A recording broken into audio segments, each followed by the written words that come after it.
The final day of this 120th edition of the U.S. Open, 25 miles north of Times Square. Chilly start, Mamaroneck, New York, and Winged Foot, sixth time this event being held right here, and they are ready to get things underway.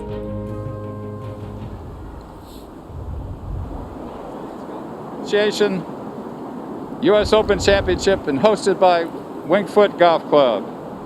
This is the 8 o'clock starting time.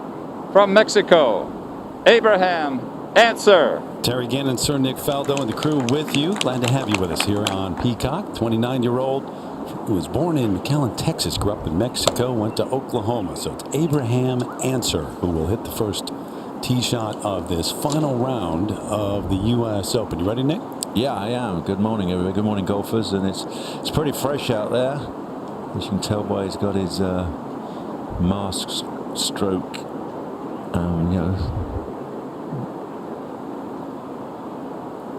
48 degrees, so it's not yet 50 degrees. Yeah. The sun is up. It doesn't feel like it. I'm trying to describe the little polio mask stroke polo neck thing.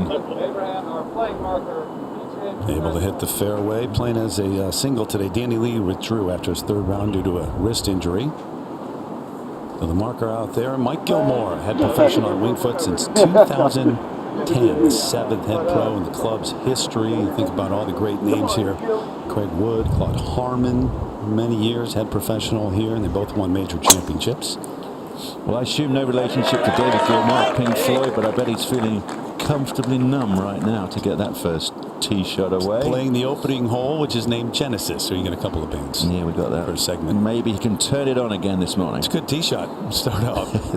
Well, there's an invisible golfer. They're looking for some invisible touch today on these greens. Put the wrap up because it is chilly, and you got about 8-9 mile an hour breeze right now, but that's supposed to even get heavier in the afternoon, so it could get challenging. The wind really laid down yesterday in the afternoon. The start was tough, though, especially the first three holes, so maybe that's what we're in store for today as Matt Wolff tries to close it out. Well, when the wind was up, we saw more double bogeys than birdies, and even birdie attempts, so it was brutal at front nine. Obviously, it softened just enough, but still, Matt Wolff's 30, going out in 30, was just simply off the charts. That was, out of this stratosphere. I mean, on this golf course, even with the wind, not what it was in the morning, to shoot 65 for third round of the U.S. Open. Come on. Especially with their stats, between him and Bryson hit 5 fairways, Matt Wolff's hit 12 fairways all week, and that was meant to be the strategy. Got to hit the fairways. So these guys gouging it out of the rough are doing an unbelievable job. Check out how the course is playing on this final day in Mamaroneck, New York.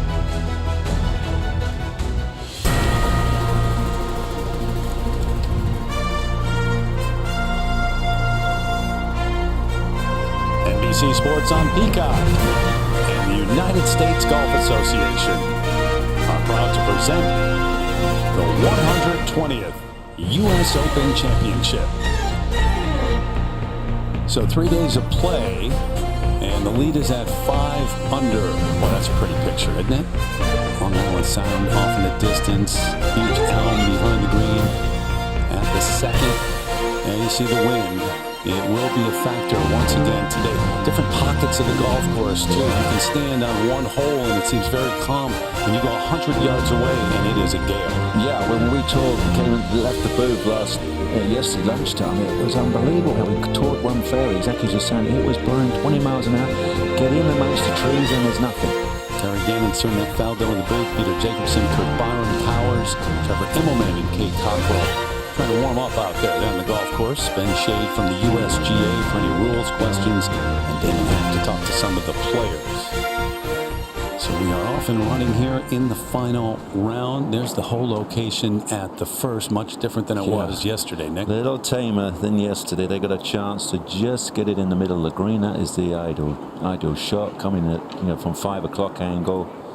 Flags on 23. Top of that ridge is 15. A little bit more room to work with. There's that contour right there in front of it, though. We've seen guys play from down in front of the green or even on the green with a wedge. Mike Gilmore. And we just saw the opening tee. Let's get some good fancy footwork from Mike. Very important. And you squash the bug on your left heel. And that's how you pull it down, release through, and climb up. onto your right toe, face the target squarely. It's a nice pass at it. I think he works with with Dan Hicks as well, so I know he's working hard trying to fix golf swings. Local man right here. Second at the first. Yeah, what a thrill to be out doing this. Pretty good lesson on handling the pressure and handling a major championship first tee shot. Was he doing his breathing exercises? Yeah. Yes.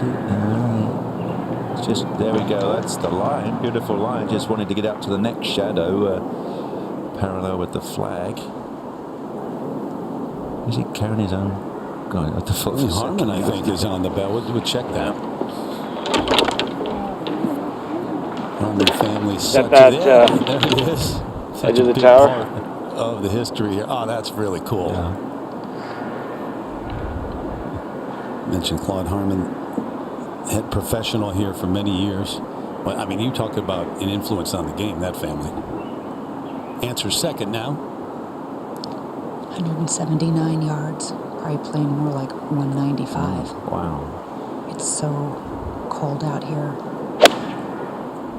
Ball won't be carrying at all. Wind just starting to pick up, guys. Hurting from the right. There you go. Oh, and that's firm, isn't it? I'm back. It's going to be no fun. Unless. Where you going? Okay, back. No, that's going to help. Hit. That will help. Got to be level with the flag. Flag high. Cannot go anything long. So the first pairing underway. Single out there. Abraham Ancer playing with Mike Gilmore, Jason Day getting ready. So chilly start here. Stocking cap on. 49 minutes to go until Day.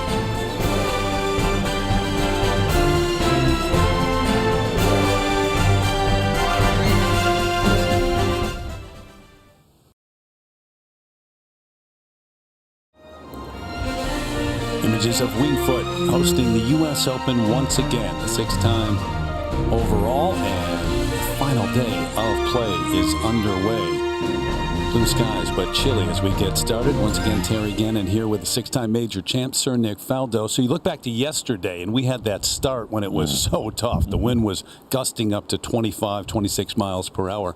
Laid down a bit in the afternoon. I get a sense it would be the opposite today. It might pick up this afternoon. So what we're watching, this start is still tough, but this afternoon for the leaders, Matt Wolff trying to hang on, could be really tough. Well, to hang on for all those guys at the top, I mean, who knows what will really happen? And obviously it's extremely difficult. The nerves come into it on a Sunday. You're trying to win the National Open here. Wherever you look down, you have to still look down even to say the +2s. Of course, Rory's in there at +1. He had a great day. As we talked yesterday, to break 70 was an amazing achievement. Yeah. Noren did it. Obviously, Rory did it. So you had a few more under par rounds yesterday. It seems like that is doable. Maybe we get back to somebody could shoot a 66 and coming from those couple over. That would be definitely scaring the top couple of guys. You've been through it. How do you think the night was for Matt Wolff? I think he's all right. Yeah? I mean, I think it might scare them that I just need to hit a couple of fairways. Can I get away with it again and again? I mean, so they would like to make life a little bit easier. Yeah, missed fairways talking about 18 yesterday. That hop from the primary cutoff rough to the intermediate, it made all the difference in the world. Yeah, that could have been a 2-shot difference right there. John Pack, amateur, and the one that's made it to the weekend. Start the day at 14 under. There are 13 amateurs in the field. He's the 8th ranked player in the world. Only one to make it, as I say, to the weekend. So here he is playing on the final day. This is the 8:11 starting time. From Scotts Plains, New Jersey, John Pack. Received the gold medal as the low amateur at the end of the day. You think back to past low amateurs. It's certainly, you start as one of the 13 amateurs, and boy, you really kind of picture yourself in that spot. Names like Bobby Jones and Jack Nicklaus, Johnny Miller, Phil Mickelson, Justin Leonard through the years. Been able to do that. Well, nice and relaxing from him. He's the only one left. Yeah, he's going to do it. So he'd like to just go out on a really high, have a really great day.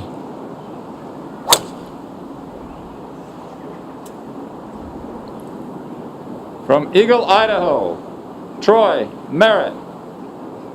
That settles in left rough. Troy Merritt, 78 yesterday. 34-year-old earned a place in the field this year when he was runner-up to Richie Werenski in the Barracuda Championship. Missed the cut back in 2017, so playing all 4 days this time around.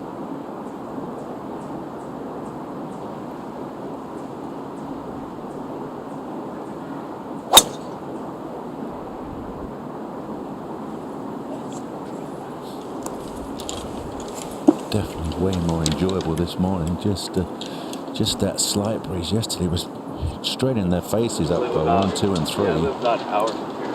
Okay. Yeah, so I actually played here a couple of years ago. Pack, by the way, #1 on that list, PGA Tour University, which is new this year, Division I players. Ranked #1 from Florida State. Yeah, it's a nice tempo. That's what his key factor is, and a lot of left arm rotation. Let that climb above the right elbow if you need that feeling. Yeah, look, lovely balanced. Hold that right knee. See the flex in the right knee? So important to keep that. And then just gently twang it through. It's very nice. While that was taking place, Abraham Ancer up on the green for birdie. And it's not right edge putt. Right edge of the green. Oh, climb over the hill.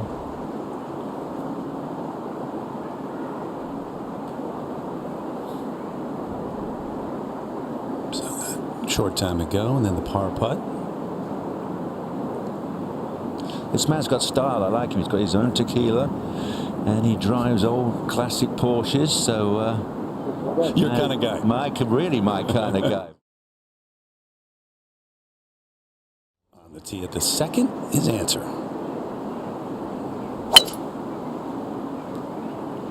Beautiful. A Sunday morning stroll in the sunlight. Get your yardages right in front of your nose. Mike Gilmore now.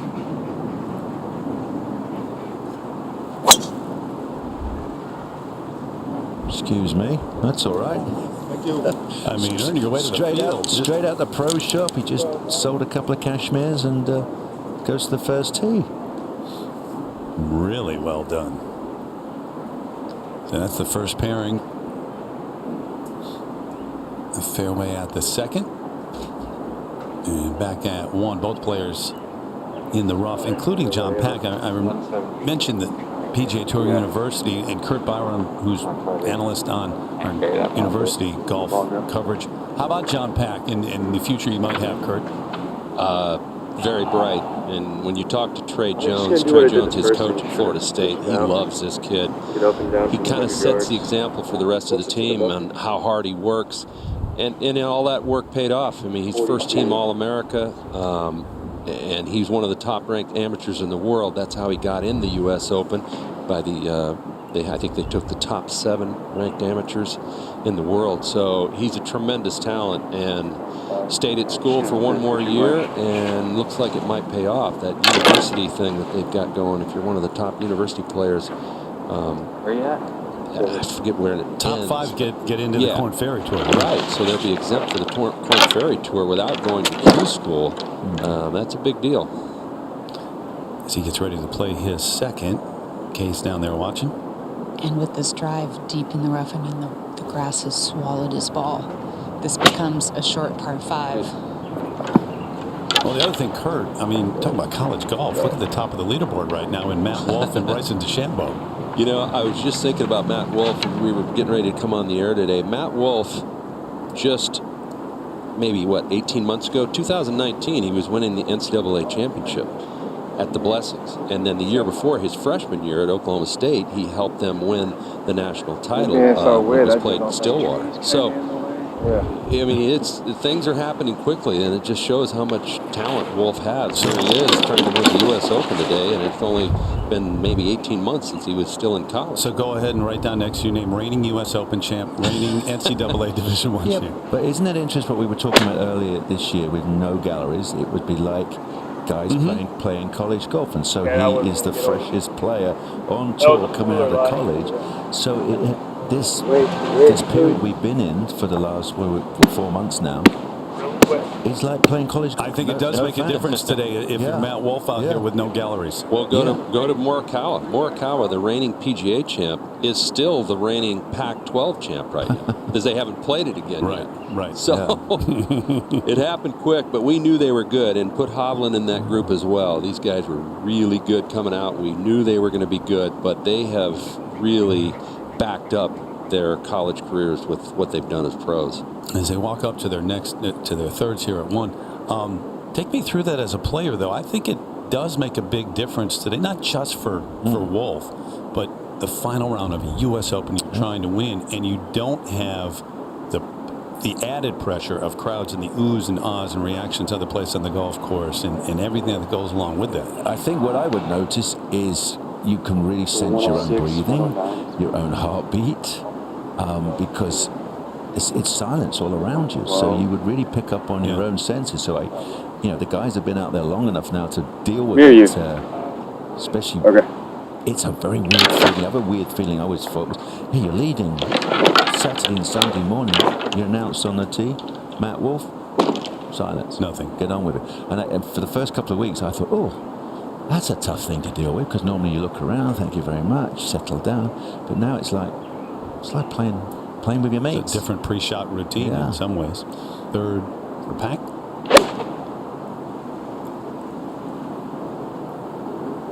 Sounded good, but it's okay.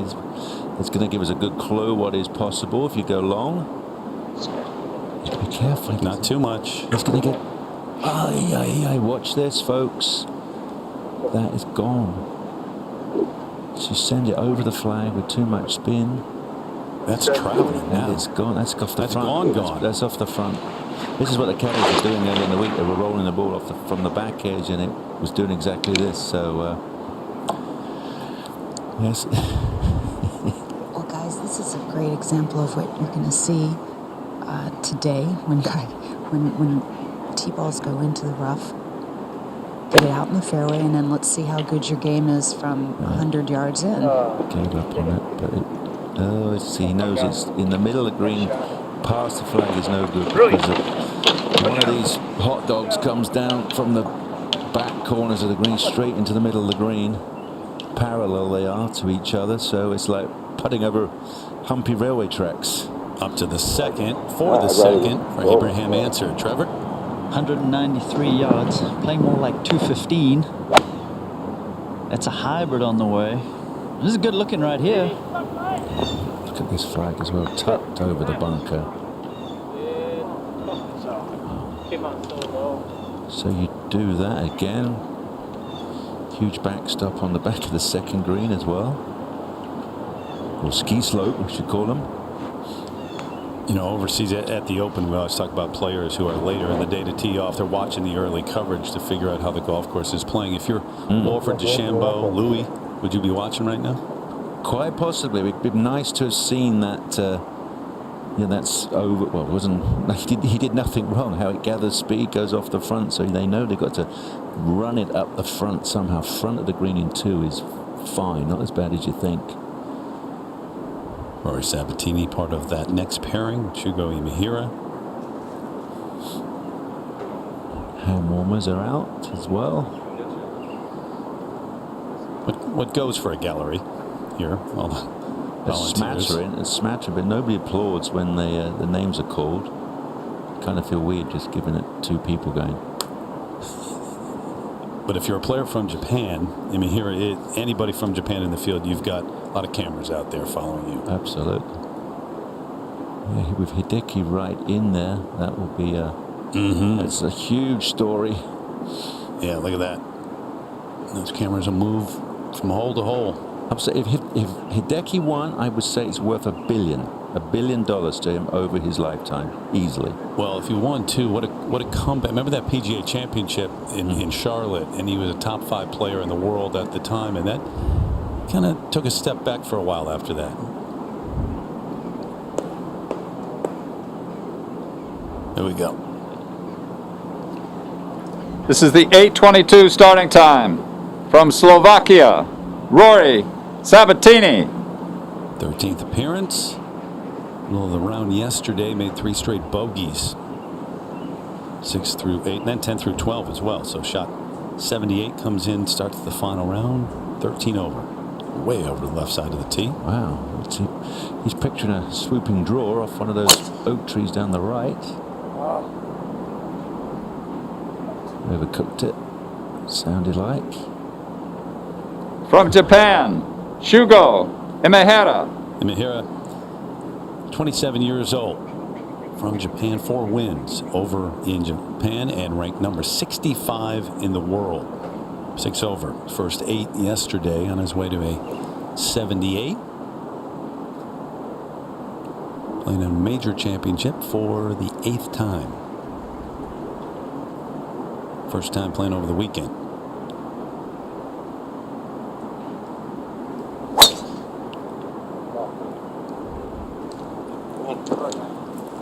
Will it hang in? Can't quite stay down through it, through impact. Right up against the primary cut of rough. Secondary just growing and growing and growing. Merit for bogey. And this is no gimme. There's been 18 double bogeys at number 1. So that ranks as the 3rd. Oh, it's the 2nd. There's a 21 bow doubles, of course, on the 18th. And this one's the next worst. This and the 4th. How about that? 1 and 18. Leaders in the double bogeys. Add 1. Add 1. Well, it's the 11th toughest hole overall for the week, but yesterday it was the 3rd toughest. So it went 3, 2, 1, the opening 3 holes. Hello. Good morning and welcome. Keep it here for Pack. Same deal.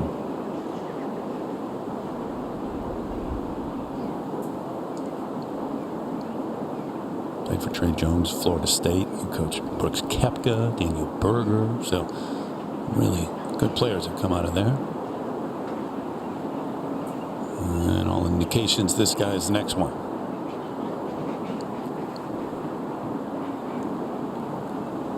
Up to the 2nd par putt, Abraham Ancer.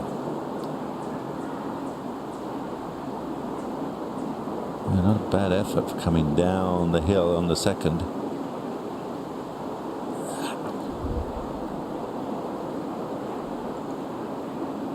Seems like that's all you need to practice this week, wasn't it? 6 feet curling putts.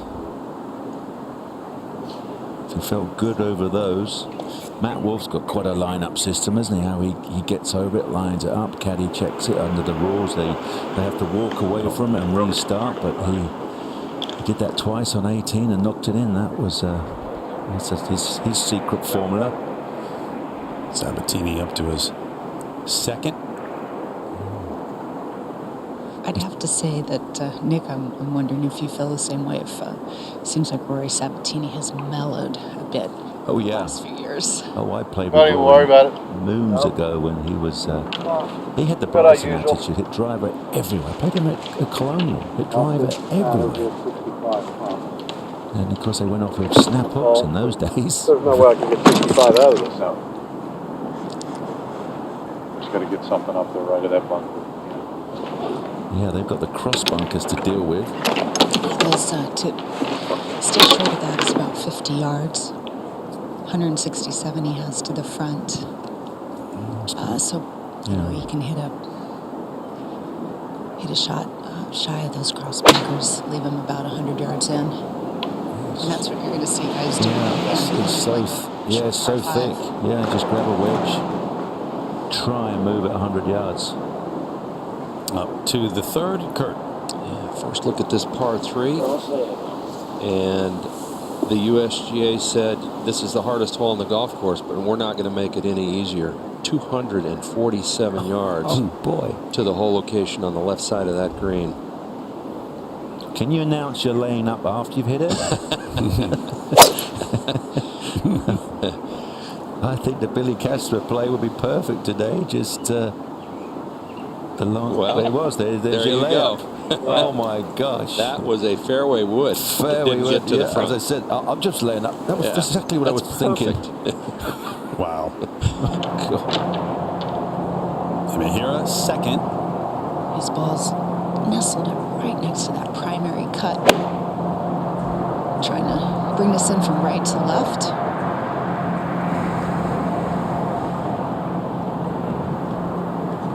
Nearly. Got into the field, being in the top 70 in the world. Also an exemption into the Masters. The top 50 the world ranking at the end of 2019. Nick, I wanted to ask you, for these players that are going off first and, have no chance of really competing for the national championship, what's their mindset for today? Yeah, they're still looking for a great day. I mean, these guys have still got a schedule, they've still got tournaments to play. So hey, if you've left here shooting, anything close to 70 or in the red, hey, that's always good for the next tournament. I don't think you'd be experimenting much today because golf course is way too tough. You just want to try and find a way of doing everything the best you can. But in a way, you can leave here with a little bit of confidence that, wow, I played great on Sunday and I'm off to wherever next week, and it puts you in good stead. I would think for the young players, it would be a boost of confidence to go out there and feel like you hung in there on a course like Winged Foot. Looking ahead, good chance for par there to save for Sabatini at the opener here in the final round of the U.S. Open.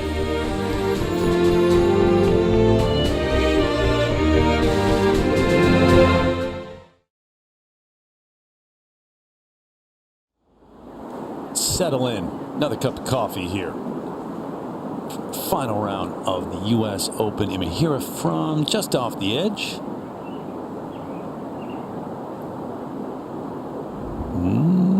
Look out. If it doesn't get there. Oh, you're kidding. Yeah. No. Oh my goodness. The margin for error is not large. Because it's blowing downwind, you see. Still going. Is that going to be, just walk off the green? Walk off and wait.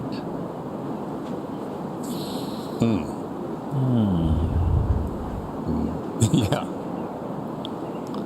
Okay, so he'll have that.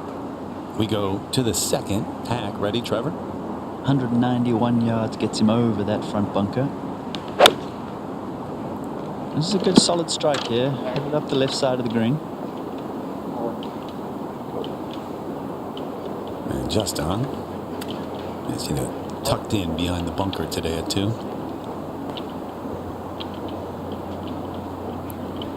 Up to the third. Mike Gilmore, the head professional here at Winged Foot, and he's a heck of a player. He was the 2000 Met section champ. He's played in 2 PGAs. He's played in 2 U.S. Opens before today. And that, every player in the field would like to have that if they hit it over there. Been pretty impressive to this point, hasn't he? My gosh. Giving the guys a run for their money. So 451 on the card, 452 it's playing today. Chesson Hadley and Shane Lowry, the next pairing, set to go at 1.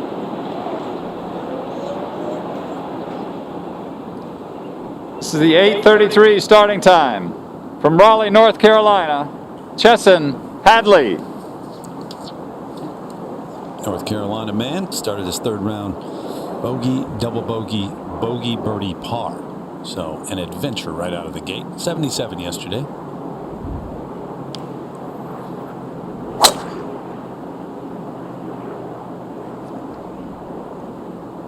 It's a lovely shape. See the carry. From Republic of Ireland, Shane Lowry. 275 is pretty decent in the cold morning. Open champ at a 77 in the third round. Doubled 14. A couple of triple bogeys at 2 and 17. Runner-up back in 2016. Remember, he had the 54-hole lead after 65. Yeah, 4 over after 2. It's not. You're not feeling good.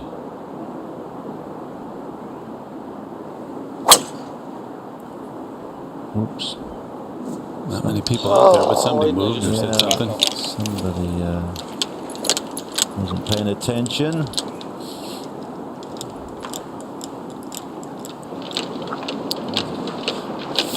Very. That's the other thing when very few people are out there. If somebody does anything, bothers you. So long levers, not an awful lot of wrist set. You can see just a late set to the club, even though the driver sort of kind of all arms pulls it down well, doesn't he? Very important you get the distance from your right hand and your right shoulder, get that increasing all the time, get that distance growing, not throwing the club, of course. And Shane, let's have a look at a disturbed swing. Something happened. He turns shoulders and hips fully. And for that moment it was fine, and then something had happened.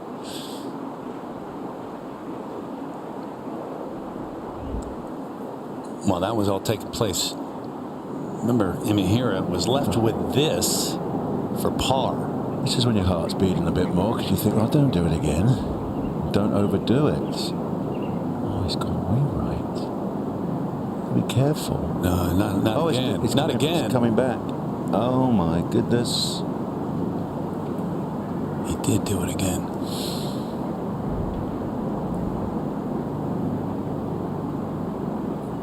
And this is at 1. This is welcome to the golf course. Well, welcome to the shot clock. Yeah. You can't, if this is just... Might be right back where you started. You're kidding me. Farther. It's not even going to bother. It's not even going to bother to mark it. It's... He knows the line, but not the speed. Oh, it's just now giving it. Yeah, he didn't take any time. Okay.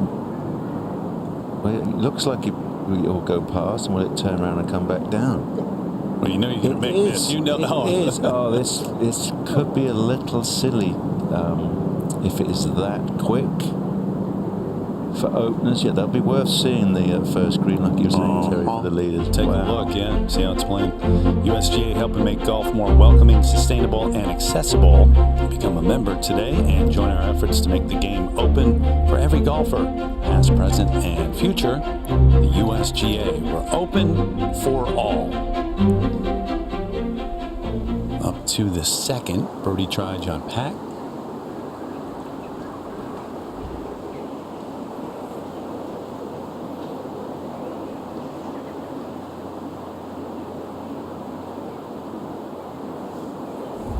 About a 4-footer for par. So Sabatini was watching all that.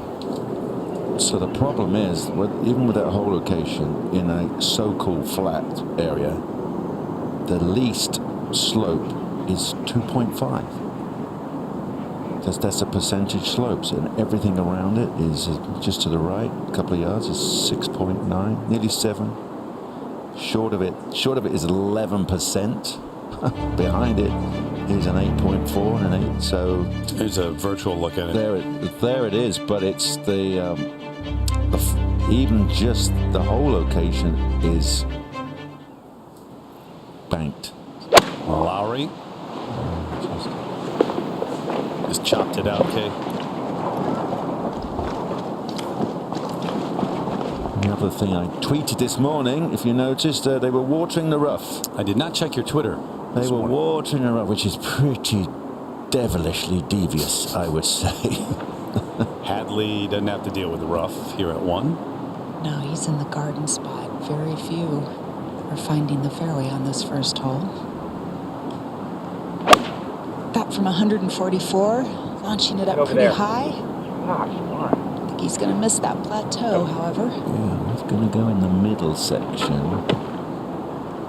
So that means even that putt is scary. If he just a hair too hard, that could be off front edge. Better there than the others. Up at the second, Pack for par.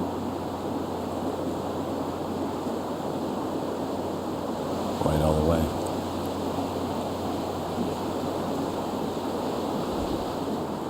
Bogey for Pack at 2. Back left, rough Sabatini. Trevor.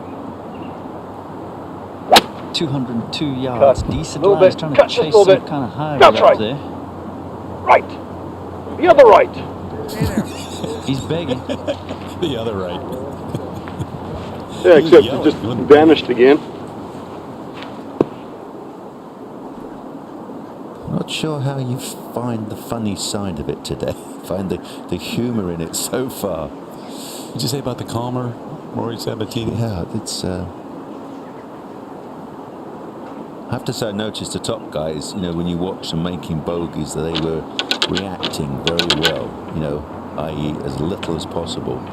You cannot expel any, you know, energy on getting crazy mad every time you make a bogey here. That's probably the most important thing. How do you deal with adversity? Because it could be time after time, shot after shot for a while. Back to one. Lowry in the fairway first third. Yeah, let's see if he can dial in a nice little 91-yard shot. Okay, stay there. I see that might hit the higher ridge if that goes. Let's see, that helps. Make a note of that. Use that as your backstop. But if you get it higher and you have any spin on it, it's going to come all Well, the if way you come back. straight down past the flag, it will, as we've seen, will come off the front. And over at 4, this is Abraham Answer. Missed the fairway to the right on this dogleg left. Slightly downhill par 4, and now just trying to put the ball back in play. Will it stop? Oh. Well, maybe he has a shot at that. Let's draw back to the 3rd. John Pack here. 3-wood, everything in the bag. It's cold. The ball's really not going anywhere right now. But look at this shot. There's some slope behind this hole, too. This should turn around and go the other way. Boy, is that any good. Those guys later today would love to have that shot right there. To 1. Justin Hadley, I believe, here. Yeah, it's a great side view. There's the two hot dogs that come down the green, one behind Chess and one right in front of him. So, as we've seen, you've got to putt literally, 12, 15 feet right, get it over it, it'll just turn left and dribble down. That's exactly where he's aiming. It's going to be really interesting, don't you think, Nick? As the day goes on and this green gets more firm with the sun out, the wind blowing, how this green's going to be for these guys later today. I agree with a couple of little blemishes as well. You're trying to tap in a little downhill 4-footer. You give it a little tweak and it. I mean, even this, there we look go. where he's aiming. There we go. This is a great. Now watch this one.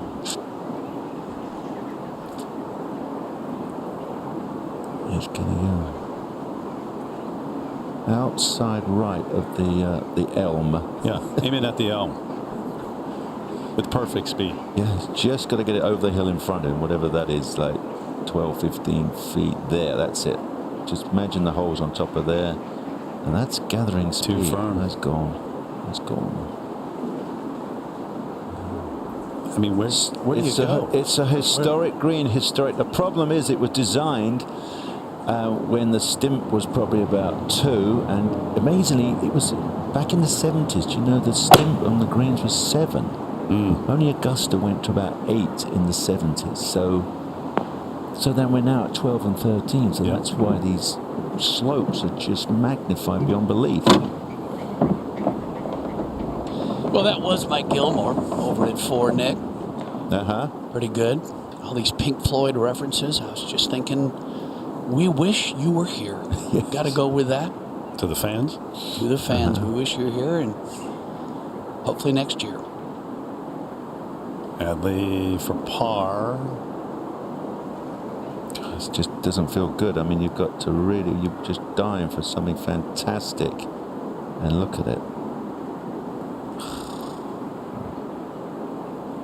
Tillinghast Greens here, one of the legendary architects, of course, and Gil Hanse the redo, and look back at photographs from the originals to restore them and added size up to 25%. Some of the greens here at Winged Foot. Cameron Smith, Sebastian Munoz, the next pairing, just about ready to get their final rounds underway.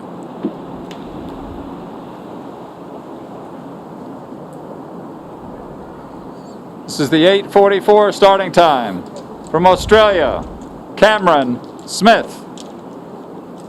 27-year-old from Australia. Really started 2020 on a high with that win at Sony Open in Hawaii. And if you're in a Ponte Vedra area of Florida and you're looking for a good fishing guide, Yeah. during the time off, he fished every day, he said. It was right up until about a couple of weeks before. Once they made the decision, right, we're going, we're going to start again, then he headed to the practice ground. Might be tough to book him because he's kind of busy through this stretch now.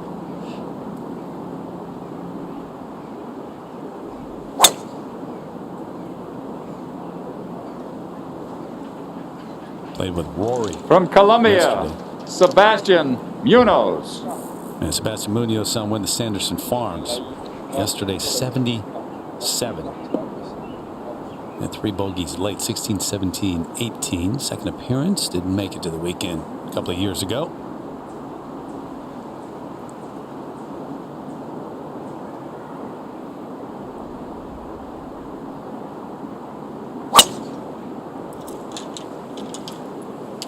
Man from Bogota, Colombia, went to North Texas College here in the States, settles in. Everybody over there today so far has had to punch out, play short. So a few guys early, day one, able to play, including Mickelson. Take a look at the swings. Where's the tempo, man? Obviously in super slow-mo, can't really see it, but all upper body. Knees don't move that much, do they? Just turn. But it's a nice, easy tempo. Clears nicely in time. Eyes on the back of the ball. That's really important, isn't it? All those fundamentals you talk about are still existing. But what jumps out, you think of the guys at the top of the leaderboard, how many different ways there are to get it done. Oh, yeah, there's 1,001. Now, this guy's a ground force man. Strong guy, works out hard in the gym. Now, you watch the feet. They're going to really go. Look, very much like JT. That Justin slide Thomas. with the You back see how foot. the feet move, and he has a bit of a twitch to them. I guess you call it that. And then, so keeping that consistent. I know it's the way to go, but for accuracy, I would try to keep my feet a little quieter. Be nice to have both. If you can leap airborne and hit it a mile, wonderful. But when you want one down the fairway, just stay on the ground.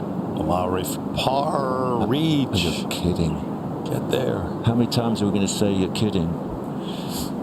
Often. Up to the 4th. What'd I say? Abraham Answer. This for par. Boy, he's a good young player.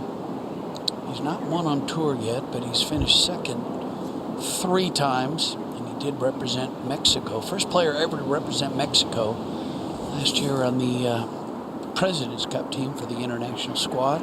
Quite an achievement. Over here at 3, Peter, Pack has this for birdie after a couple bogeys at 1 and 2. He'll have to settle for par.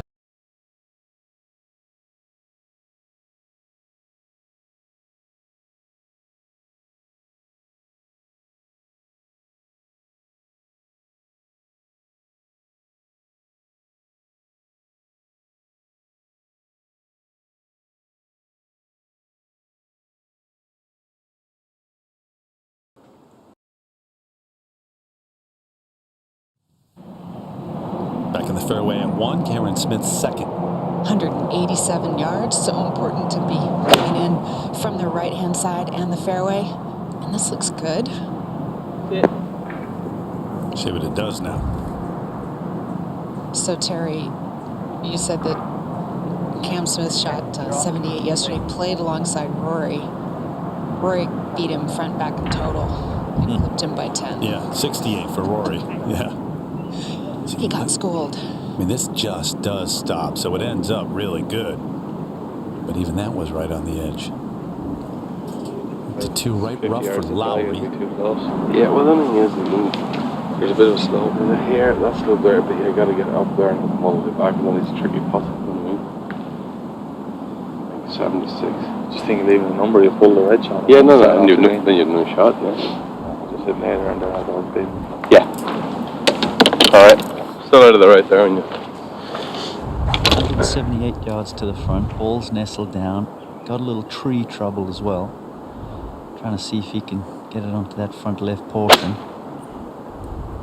Let's come out soft and right. You really need. Oh boy. You really need to know your missing areas of layups, but it's no, if you can get it in the sand, that's the number one place to lay it up. I mean, miss the greens.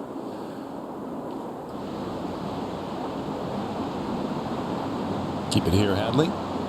Longest drive I've seen so far here at the second. 167 yards to the hole. Still going to be playing probably just a touch over 180. It's showing 10 miles an hour, Trevor. Yeah, it's a hands in pockets kind of morning here. This is a good looking shot if it's the right distance. Sure. It's good for safety. And then you start the dramas of putting. Third coming up for Sebastian Munoz. It did not get his second shot out into the fairway, so this from another deep lie, 121 yards. Full thrash. He'll be lucky to make a double. Oh my God, that's a nice call. He'll be lucky to make a double. Oh gosh, yes, that's the call of the week. That one. Up to 3. Rory Sabatini trying to find a way to hit this 3-wood in there. Whoa. I mean, but when I played him in moons ago, he snapped it. Oh, that's 4T.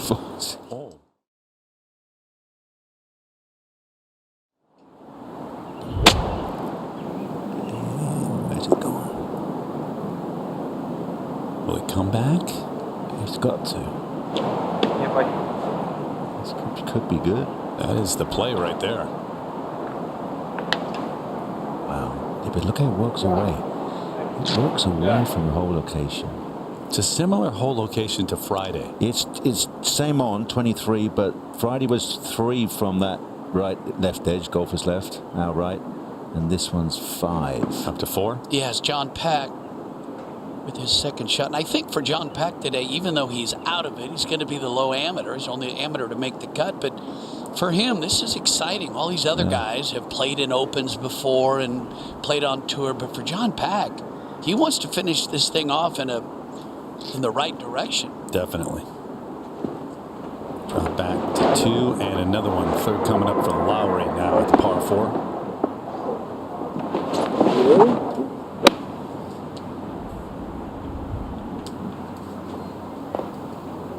That is beautiful. Really well done. Judged it so well in the touch. Chance to save par. And back for the next pairing. Jason Day and Patrick Cantlay together. So 2 big names in the game. Both starting the day at 12 over par.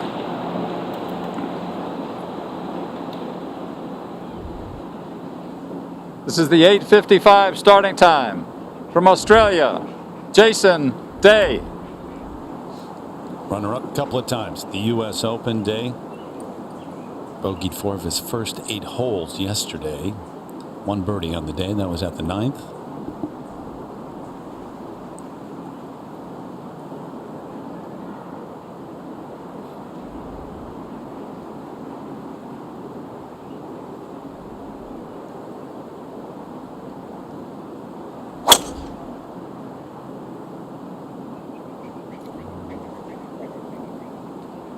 From Jupiter, Florida, Patrick Cantlay.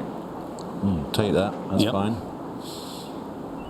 Cantlay started his championship with an even par 70, but a couple of rounds of 76 the last 2 days. 11th ranked player in the world. He's made it to the weekend in each of his last 9 major championships.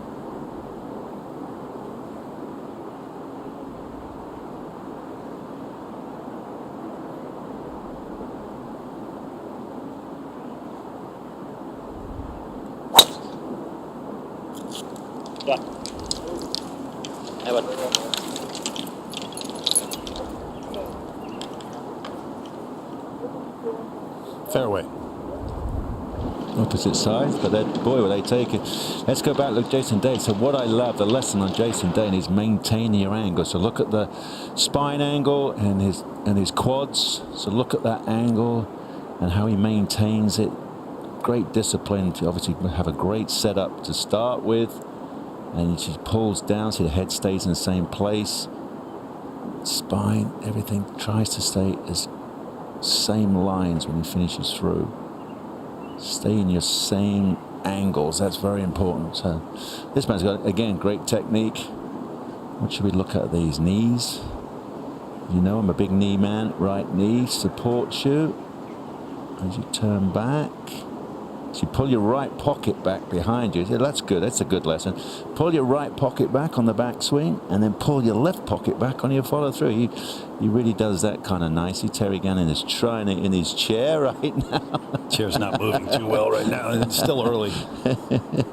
Hurt myself.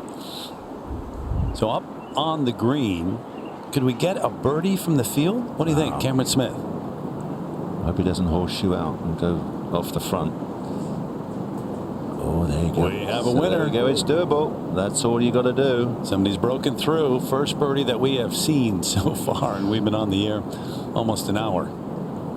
Moved up 15 spots with a birdie. Up to the second. This would be a really good par from Lowry.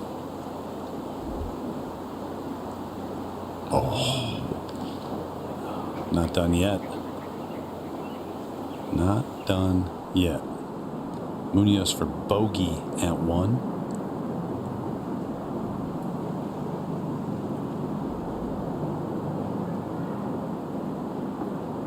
Kay was right. He would have been happy with a 6. Instead, it's a 7.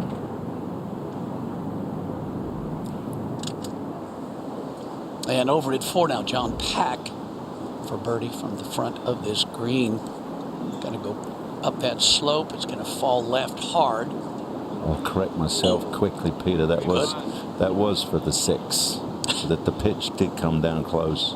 You know, when you watch all that, all the problems at number 1, you realize these guys choose to do this. So sometimes it can look frustrating, but it is fun. It's not great fun, but it is fun. Not all the time. Not every moment of it. I wouldn't say it's fun. It's can you enjoy the challenge? Can you get something more that at you 2 o'clock now. Conquer the golf course in some way? So you thinking 5? Still really 130. Conquers you. Yeah. Like 5 off a 5 iron? Yep, like that. Right? Yep, like that, dude. Where they put that tee back? What's your line? Just just right in the middle of the green. Yeah. In from the right, yeah? Yeah. So yesterday at noon, when I headed out to go watch Rory and Cam, their group, they were basically 145 to 150 yards for their second shot.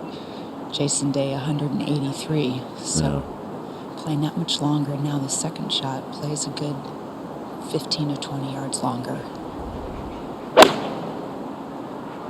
Well, that's all down to the weather, Kay, because he good doesn't to that. change that much. Oh, look That's at the right at shot. it. Okay, let's see what happens here. That's the way to get things started. Here we go. It paused for thought. And Keep watching, Jason. Keep watching. there you go. Maybe. There we go. It is doable. We're going to get 2 birdies in a row. What's all the fuss? You can do it. Where does Caddy say? Middle of the green. Well, that's all they're aiming at. Yeah, for safety. Cantlay taking a look. From the left-hand side of the fairway. 176. Hit that much higher. I thought he was meditating. That was special. That was magical. Little freeze. That's how cold it is. Our camera froze. So he's got the dreaded putt that Just watch where he aims this. Hadley had and could only 3-putt it. All right, so the key is there. We unlock the door. We know it's possible at least. We've seen a birdie out here.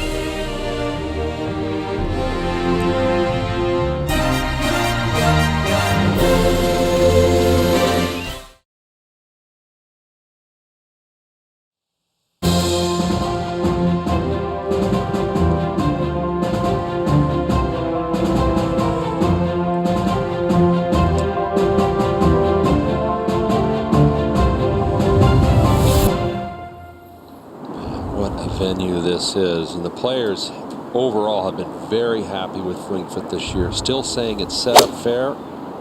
Heck of a test of golf. Shane Lowry, his tee shot at 3 and off to the right over there. That actually, if it got down in the bunker, might be okay. We'll see. At least he has a little bit of an angle. Back to 1. All right, here comes that putt for Cantlay. We've seen it. Yeah. So the problem is you've got to hit it hard enough to get over the ridge, and then you hope it just dies to the left. But if it's a smidgen firm for safety, maybe best you can do is 8 feet past. He's trying to look for a backstop to swing it back around, and there isn't really one. It goes too fast. Yes. We know if he went super high, if he actually went up the back of the green, well, you're risking. Earlier on, it went off the front. There we go. So you mean go even that white to the tent, right? maybe even go to that white tent to get a little bit of downslope. But I mean, how about that? You're 25 feet and you're aiming 25 feet right. When the hole was similar on Friday, this played a half a shot over par this hole. That's all.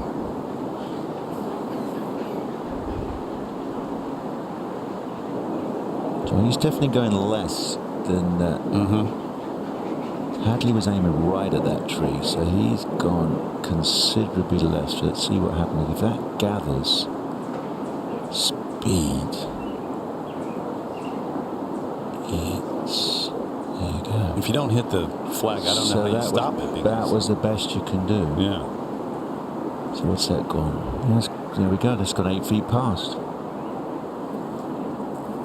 Up at the second, just along the edge here. Cameron Smith for his 3rd.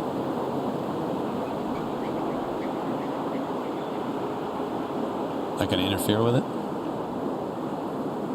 A little bit. Not really, because you stick it off your right toe, trap it.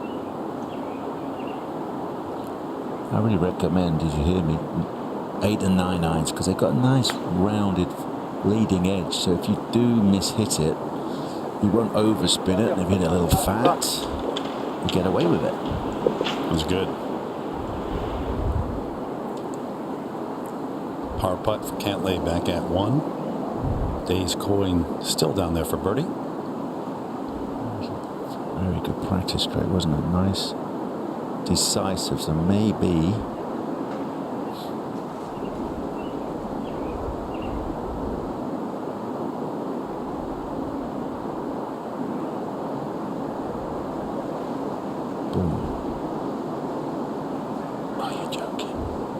Denied. Oh my goodness.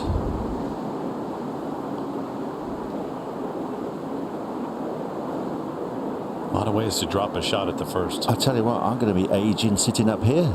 Yeah. Let alone being out there. I know. All right. They've made the announcement. Robert McIntyre on the tee. 12 over.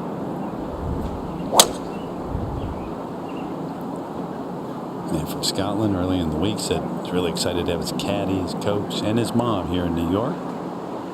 From Columbus, Tyler. She's cooking for him all week. Sticky toffee pudding, so that's his favorite. So excited about having that this week. All right, can we get another one? Get that at Wentworth, the famous sticky toffee pudding. Yeah.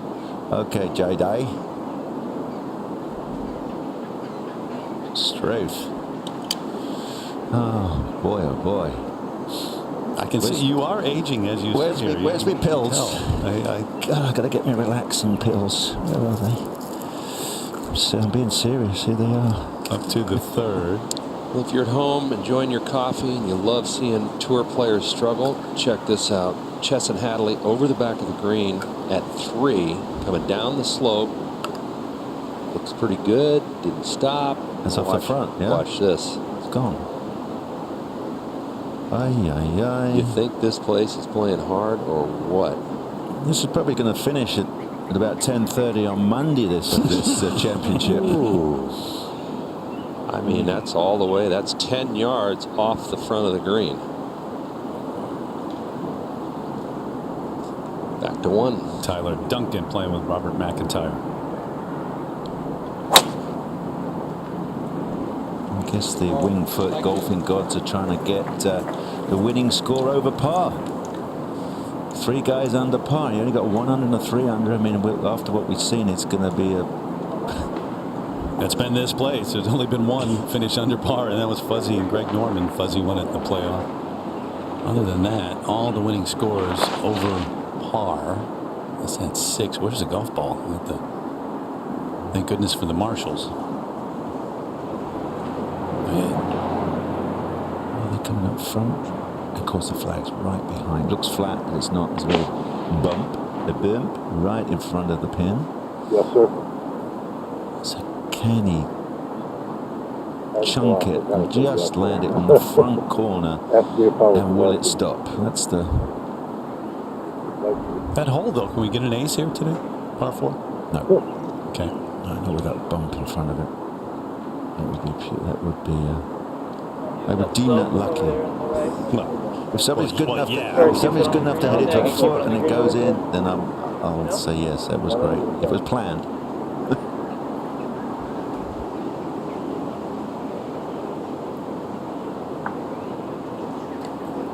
So throw your arms at it and then add a little bit of chest. There you go.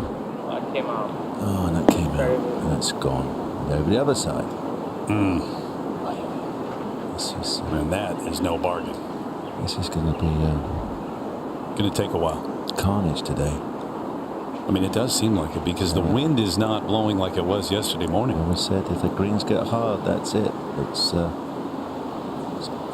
will the word impossible be used? This is Hadley's 3rd shot from down below the green there, using a fairway wood and sort of a putting stroke style shot. Pretty well done, too. So he's a fairway medal on a couple of shots on a par 3. Yeah, he did. Good point. Adam Scott all wrapped up. Less than an hour. We'll go out with Ryo Ishikawa from Japan. It's at 10:01. I won't be going in at that speed on the golf course. Off the right and in and cold. Yeah. You gotta feel like I got 66 hole. We'll give you the whole high lane, short. Aggressive on the line. You don't need to play right against because even over there is fine. Right. So pretty aggressive on the line here. Yeah, I like the 6. 75 to 80, and I can hold it up against it a little bit. Perfect. Love it. He's had a wind and cold adjusting his 164 yardage to 175, 180. Jason Day's given us the clue right at the TV towers, middle of the green, and with the wind. Hold this one. That's not going to be easy. So Nick, speaking of being bundled up, what was your maximum number of layers that you were able to wear and to play in? No, you're right. Good old cashmere days. Only cashmere for this. Yeah, double ply cashmere. The worst thing was my right thumb. When it was super cold, my right thumb would not go down, and then I knew I was in trouble. Just because of the cool air as well. A couple of times, and I panicked because I couldn't grip the club. Really? I really couldn't. what'd you do? Panicked. Played poorly. Played poorly. That happened at the Oxfordshire one year. It was probably June and we were frozen. June. Yeah. Do you still have some of those old Pringle sweaters? I luckily have the... Hey guys, this is great. Yeah, there we Thank go. you. That's finally... Yeah, I still have, of course, the 87 yellow Intarsia. So that one's wrapped up safely. Really good shot there. 3.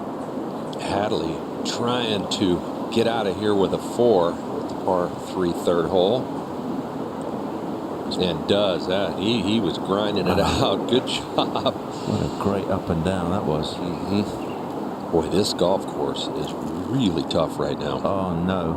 And this is not easy. Look at this, how deep it is. Imagine that. Falls off below the ground. That is a fantastic shot. So, and then you've got to regroup and go with that. Back to 2. Dave taking a look. He's gonna get there. Yeah, is it better to go long or short? I mean, it's okay there, but I always want to keep it under the pin. There's more than 10 of them right now. Yeah. And I can't.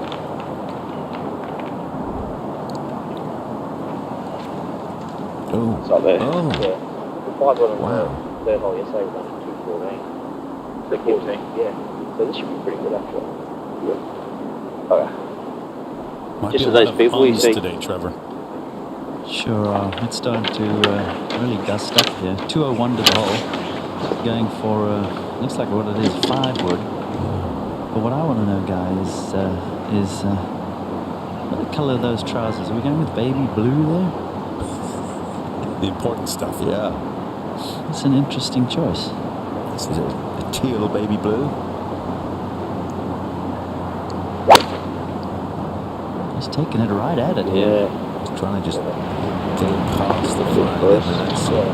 And that's a fabulous shot, isn't it? And where will it finish?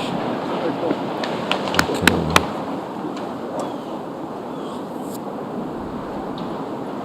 And that's a question still being asked. What do you think? 30 feet from the hole? That's fine. And a fabulous shot. That's a great shot, yeah. Little indication. Not the stance you'd want, can't they? No, 177 to the front, but this is pretty unfortunate here. This ball spent most of its time on the fairway and then just trickled through into this terrible lie. How do you stop this from going left, Trevor? Oh, he's done a good job. He's trying to hang onto the left side of the green. This could be... Keep going. Yeah, go on. Get past the thick. That's pretty good from there. That's a great shot. Great shot.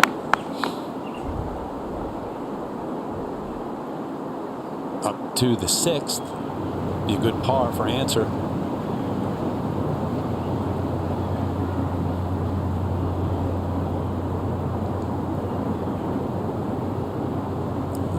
Not to beat. So from rough to there in a bogey. All right, back at 1. Duncan's 3rd. Got to use. Well, there you go. That's how you play it. There's the hole. You go in Almost. You go in the bunker and you use a bit of slope. Terrific. Up to 3. All right, back here at 3. You know how on par 4s and par 5s they have spotters with the orange paddles that direct people to, so that the people down in the landing area know which way the ball's going? I have never seen it on a par 3. Check out the guy on the right side of the screen. They have a spotter on a par 3, so those guys up near the green know which way the ball's going. I've never seen that. Right. Par 3. That was right. Par 3, Kirk, only in name. Yeah. Well put. McIntyre for birdie. Yes, we've got another one. Golf clap for that. Few and far between, but My goodness, they have no idea what they have, what brain damage they've escaped on the first hole. This is the 9:17 starting time. From Austria, Bernd Wiesberger. Bernd Wiesberger starts at 11 over, 3rd round 76, and bogeys early. Wasn't alone. 2 of his first 3 holes, and then 2 of his last 3 holes. So 73, 72, 76. But we do have 2 birdies from the field. All right. Yeah. Wiesberger from Austria. Fortunately, there's no Von Traps up the first. Left or right of the fairway, just thick rough. If you heard that.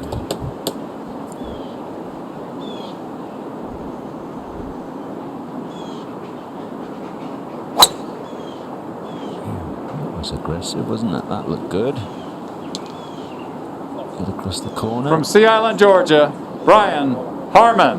Now remember Brian Harman, when the flag was in this location, the front edge, he was on the green and Chipped it. used the wedge and brought it back. Yeah. And we had fun day 1.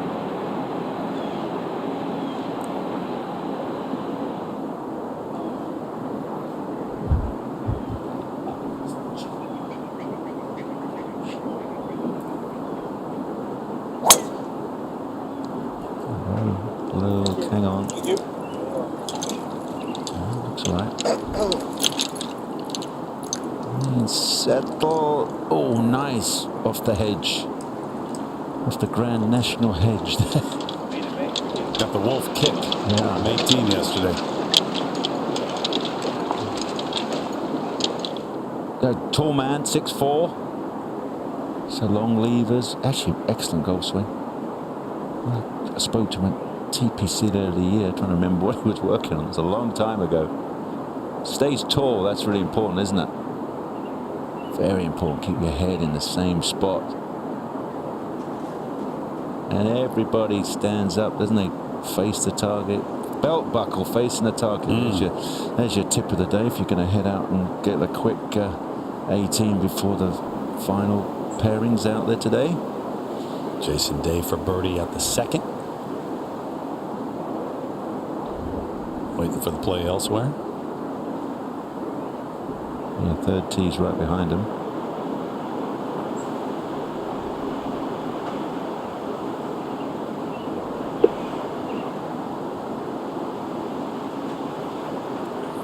Back in his day when he was winning, he was probably the best from about 30 feet.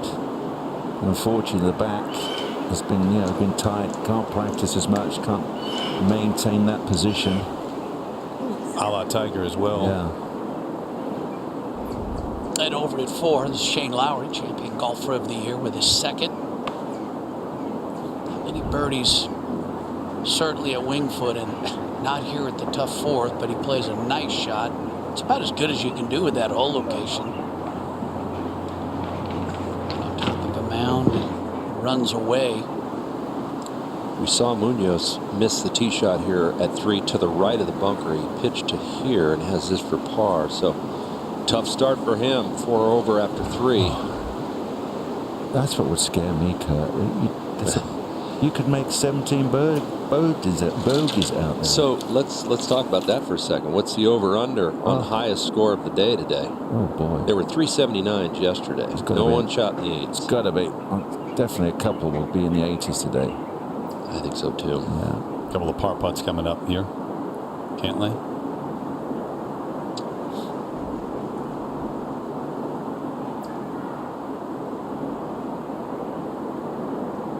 I don't think I could break my temperature if I was out there playing.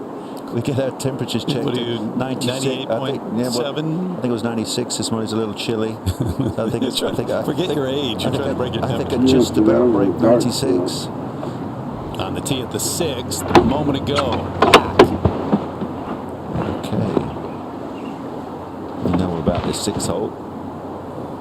Tiny narrow. It's 10 yards wide, the front gap, and that is tremendous.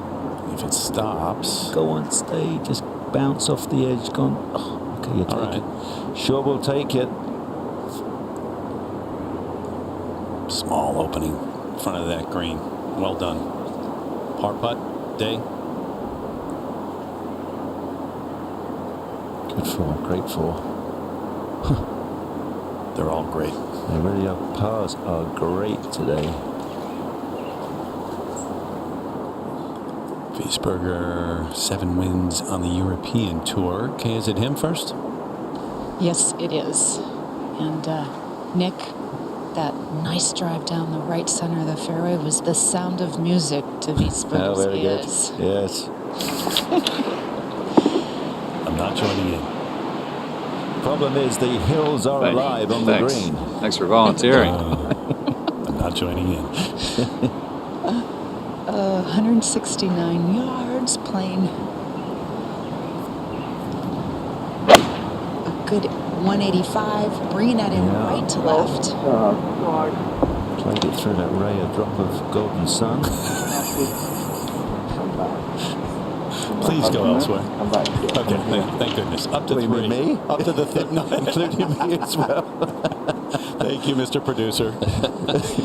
All right, that's the guy at 3T. What does X mean? Well, he's getting ready. So as soon as the ball launches, then he'll go one. There we go. One way or the other. Signaling. This is. Wow. I mean, have you seen that before? I have never seen that. I think you're right. Only the member guest. That's it. Exactly. I mean, Jason Day is typically a long hitter. Signaling? That's flat. It's coming in. Going at the green. Full flaps. Going at the green. Oh, now what does he signal? There needs to be one more than that. Yeah. It's got to be a really strong one of those. Oh, you don't take an goodness. X. I mean, X on the scorecard. Yeah, at least he's smiling. This is going to be a brutal day for these guys. And it's, I know. you know, it's, what, 50 degrees out? The wind, they're saying, can blow 15 to 20 today. Strong one of those, right edge of the tower. We're on countdown. So when did he go? Is he when he dresses the ball? Oh yes, timing. Wow. A signal. Let's play predict the signal time. I'm going to go right. Right. So when a Cessna comes down behind him, that's good. That's actually a pretty good leave. Okay, yeah, you're right. It's pitching right straight up into the slope. Got an angle. Just a brutal hole today. It's already the hardest hole on the golf course this week, and it's not playing any easier today. There on the way. Trying to see if he can one run up that left-hand side. It's on a nice line if he can get going. Decent leave. Off that birdie at the first. And over here at 4 now. Lowry trying to make the first birdie of the day here. That's par 4. Up the hill, yeah, looks good. No. So what's the total number of birdies today What, in 2? the whole field? This, an eagle putt for John Pack at 6. Well, we're pulling for him. We want something. Yes, beautiful. There is light at the end of the tunnel. First eagle of the day that we've seen. You may have more birdies at 6 than the rest of the golf course. 6 and 9. Yeah, 6 and 9. The rest of the golf course. You're right.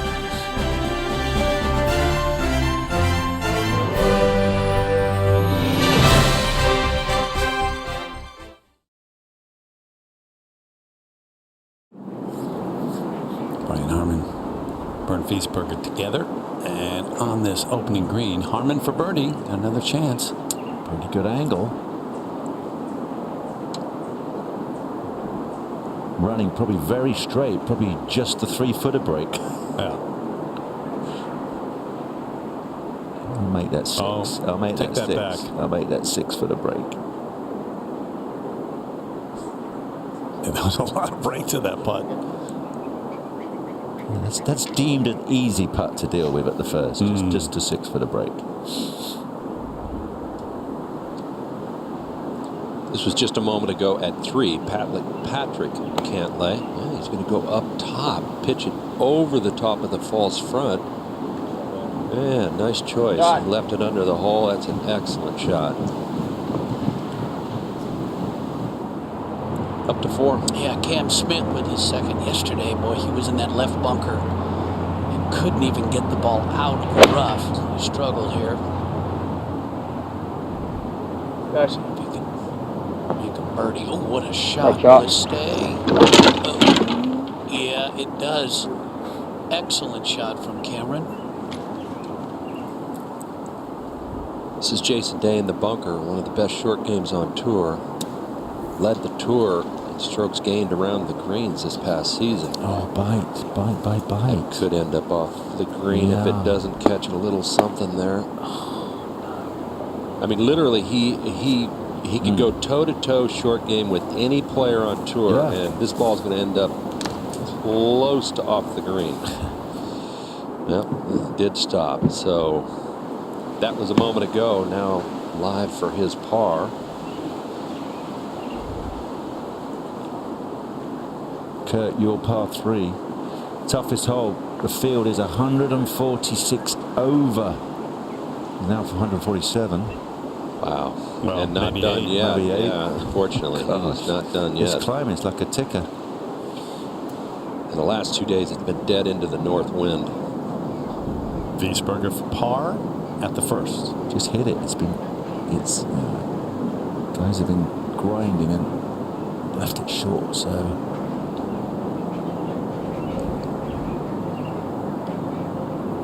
Another bogey at 1 that we've seen. 3. There's starting to be a little grumbling. going on out there.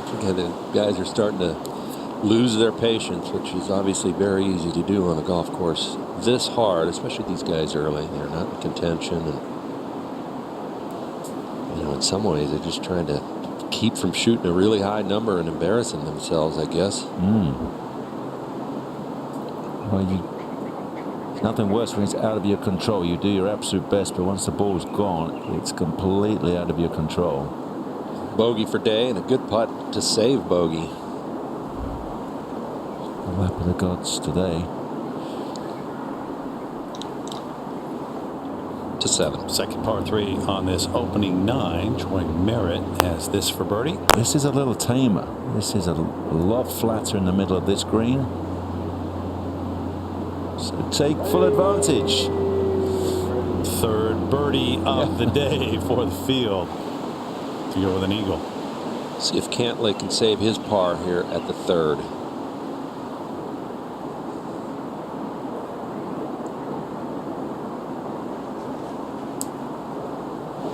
Yeah, that is a really good up and down and a rare par. To be honest with you over here, that's only the second par, actually the third par at number 3 so far today. No birdies.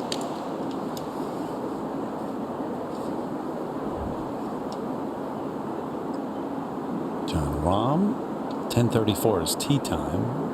Speaking of tees. Yeah, speaking of tees, I guess he starts from the short ones and keeps working away and goes around the whole north, south, east, west. Well, we're going close. We start a little further away. We're going to start closer. That's the important ones. I mean, to be honest, yeah, the one to work on is those 6-footers when you've got to literally aim a foot outside the hole. That's just banging them dead straight. Is yeah, those straight ones, you don't get any. Yeah, of those there's no out straight here. ones out there, and you can't bang them in, as we've seen. Eric Van Rooyen with the tree maybe in his backswing. Jaeger's first to go. Steven. Yeah, Steven up against the tree, Kay.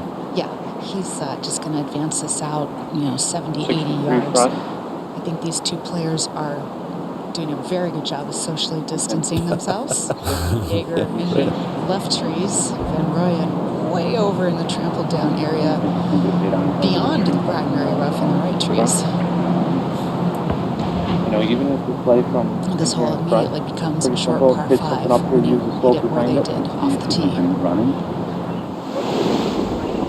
And not an easy par 5. No. Watched Steven Jaeger play quite a bit out on the Korn Ferry Tour through the years, and he is a player that has a penchant for shooting low numbers. Not afraid to go low, and he seems to be one of those guys that he misses a lot of cuts, will finish 45th, 50th, and then win. He got a lot more out of that clip than I the thought. tree. I mean, going low today would be 71. That was a really good shot from there, Nick. It sure was. It's a great lead, straight line, straight up the hill, so has a chance. Doesn't have to deal with The flag in the middle of too your much zone. slope. Okay. Still like 130. Yep. Exactly. Van Rooyen, the 30-year-old from South Africa. Yeah. First player we've seen Hit a high this one, week just over it. See your shot. from way over here on the right side. Problem is he's going to hoist it over that tree and it's going to get buffeted by the wind. Can we see his bare ankles? Has he got his joggers on again? He does. Oh, Caddy's got shorts. didn't see it in the... Not his, but Steven's. Got it. Yeah, they're the joggers. No, they're just frozen showing ankles. off. They're just showing off. Very trendy. One heck of a guitar player, Peter Jacobson. Oh, my gosh. He can really play, can't he? Yeah, I was just going to mention, if you go on Instagram or Twitter and check out Van Rooyen, he can really play. Yeah.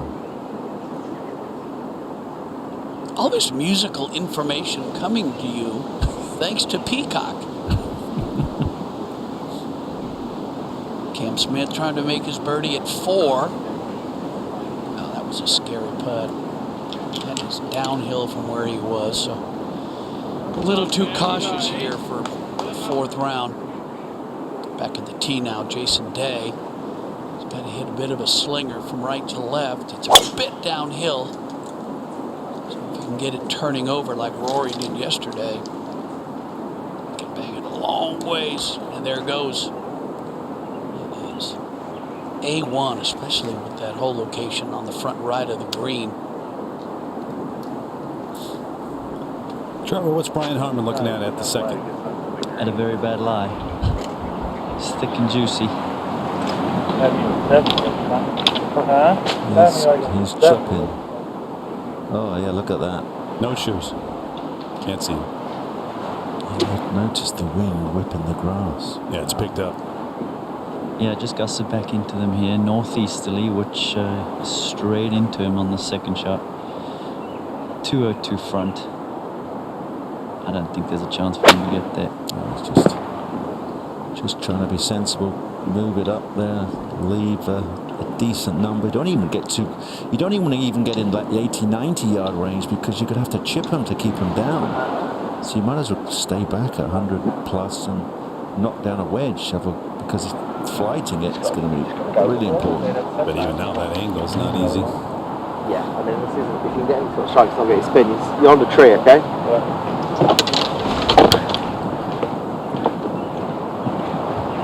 How's the lie here, Trev? He's also nestling down 178. And he's just caught that club face and twisted it over here. Took a furious smash at that one. A little black box, so yeah, completely S-fucked. Hard work on this Sunday in New York, and it's just started, and it may get harder. The wind starting to pick up. We've got 4 birdies and an eagle so far from the field. 7, saw a couple of aces there on day 1. Sabatini. Well, wind over here. It's good. Sure, we'll take that one. Very good. Back to the 4th. Patrick Cantlay from that left fairway bunker. Let's see what he is looking at. Big wide green here. That front hole location causes some problems, especially out of the bunker. Do you kind of take it down low and run it in, or do you throw it up in the air?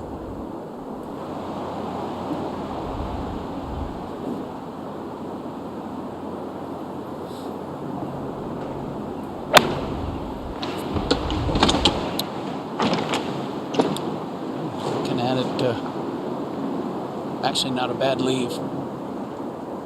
Got to come up and over that false front, but all in all not bad. Look how big this green is. Big postage stamp.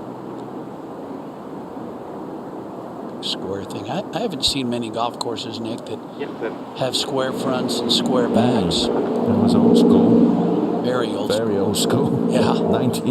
1920s, the golden era of those famous architects. Yeah. Well, as they say, as Huey says, Huey Lewis, it's hip to be square. Absolutely. Jason Day now. He can be aggressive here. Looks left. Not much left. Really good. So will we see the first birdie of the day here at the 4th? Let's go back to 1. Jaeger's 3rd. Wow, electing, I guess it's the 9-iron, something like that. Oh, fantastic, Terry, look at that one.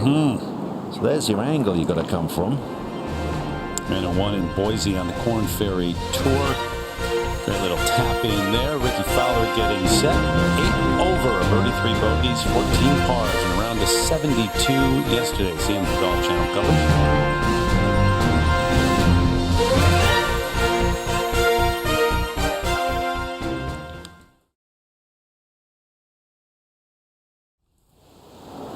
Back at the 2nd, Bernd Wiesberger for par. I haven't seen a putt from this angle. Pretty difficult to get right at the flag. come on, break. Oh, it's just touch and go. They're gone, aren't Does not let up this golf course, especially early. Up to 3. Tyler Duncan in the bunker. Not much green to work with. Now settle. There's some slope. There you go. Oh, it turns out that left bunker's not too bad. Yeah, it's a good angle.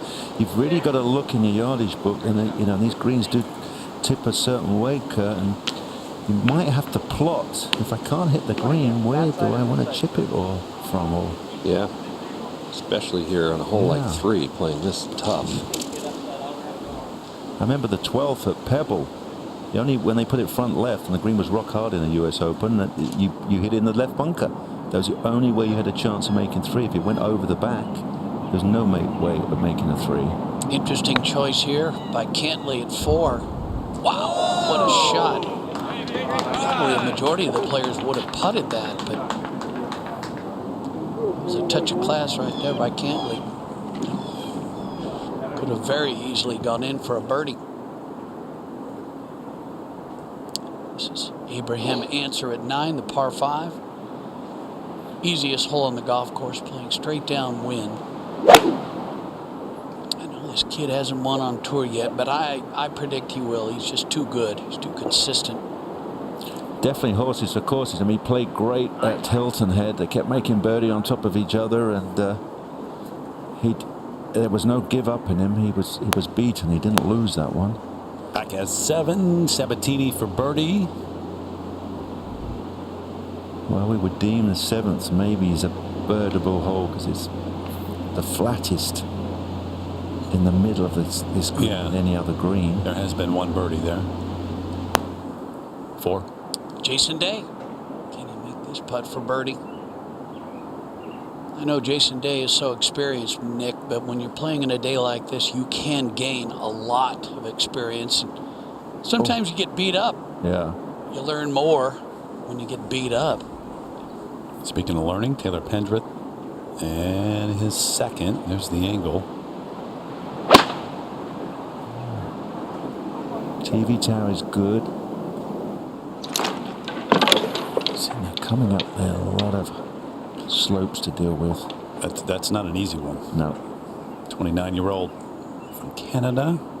Went to Kent State. He's won up in Canada a couple of times. Keep an eye on Taylor Pendrith. He's on his way to the PGA Tour. He's played some good golf. He should get his PGA Tour card when they give him out next time. Long hitter. That next level kind of long. But this is at 3. Ryan Harmon trying to figure this out. Probably thinking exactly what you were saying, Nick. All right, I'd love to hit this green, but if I miss, where can I get it up and down from? And that's part of the chess match all of these players are thinking about out here today. Yeah, it's not a negative strategy, is it? I mean, it's like playing the percentage game. Sure, you want to hit an incredible shot, but if you can't, you've got to steer it so if it misses, it gives you a better angle. You really need to know where all the slopes are in these greens because you can use them occasionally to get the ball. If you have a pitch shot or a bunker shot, use the slopes like Tyler Duncan just did here at 3. Boy, it's good swing there. This, please stay. I think it's the 2nd best shot I've seen here this morning. Really good. Ryan Harmon will be happy with that one. Yeah, pretty good look at birdie there. He should be putting pretty much uphill. Again, this hole, the par 3 third, it's 247 yards today. Going into this final round, it was already the hardest hole on the golf course. And at 247 yards, guys hitting woods, 3 woods. This is a 2-iron for Wiesberger. It's not going to play any easier today.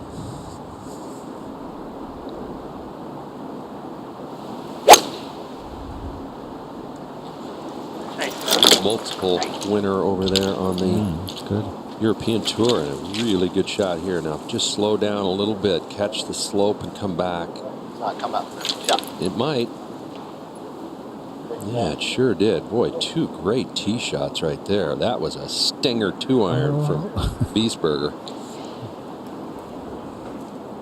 I don't think I've seen 2 players in the same pairing on the green yet today until just right there. It'll be tough to beat that footage total between those 2. Yep.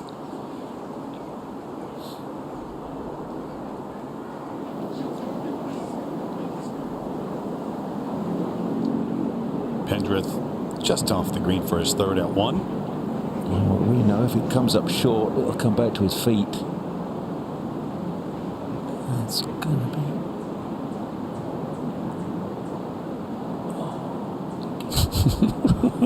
Leaning in. One of 4 Canadians in the field this week. Emily for birdie at 6. Seen an eagle here already. Seen a double bogey already. Well, that's true.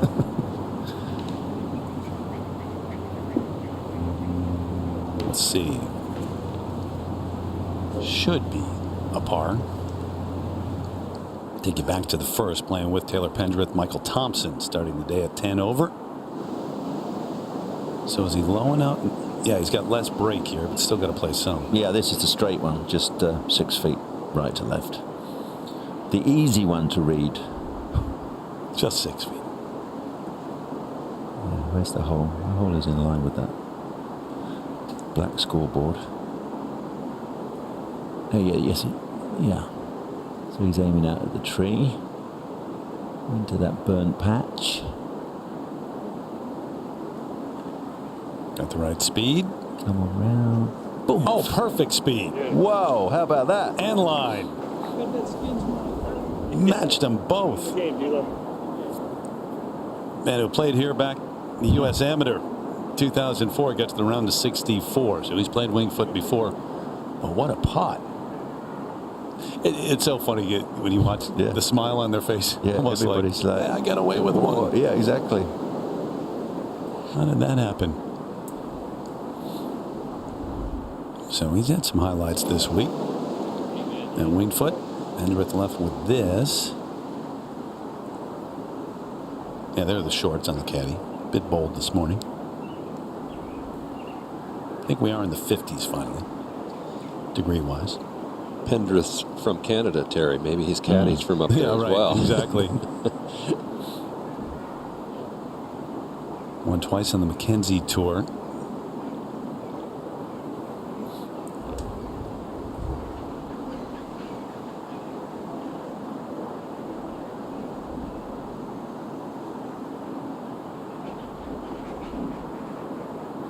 Goes to the saw grip. Drop shot.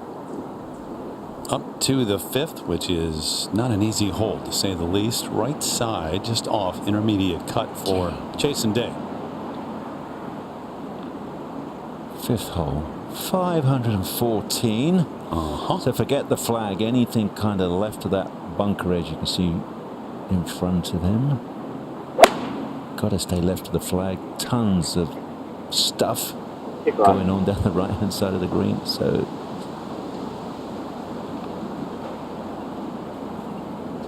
safely on. 4th toughest hole for the week. Number 5. You can see the ridge bleeding into the middle of the green from the left side. Used to be a par 5, but now 9 is the par 5, and this is a par 4. Can't lay in the middle of the fairway.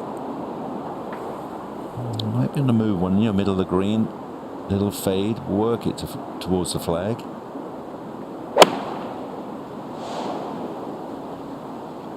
Just get it on about 15. The flag's 21. That's going to go in the back corner.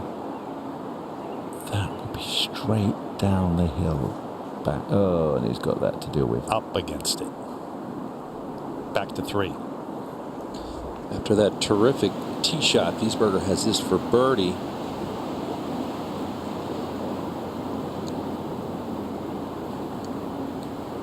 Oh, yes. Come on. Oh, I thought it was going to... The dreaded 10-second rule. Yeah, give it a second here. The wind's going that way, and now it's the slope. Yes. Two dimples instead of the one hanging over. or short rather. Tee shot at 7, the par 3, Justin Hadley.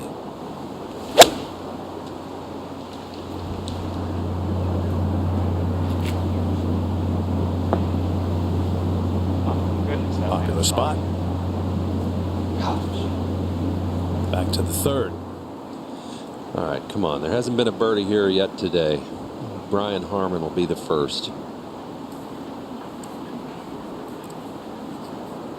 Yes. Yeah, baby. Give it a fist pump. Well done, Brian Harman.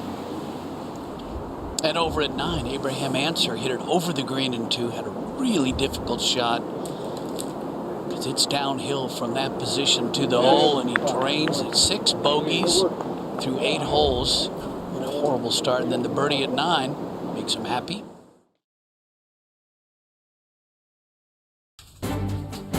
Day 4 at the U.S. Open.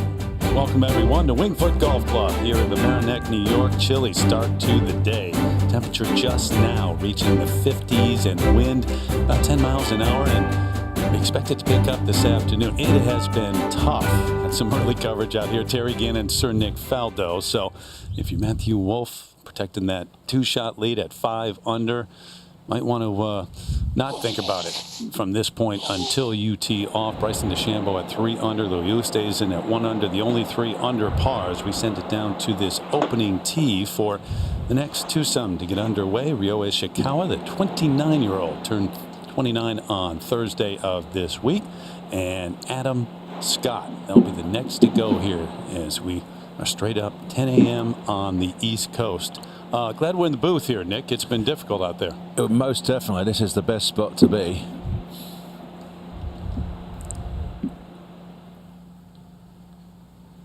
This is the 10:01 starting time. From Japan, Ryo Ishikawa.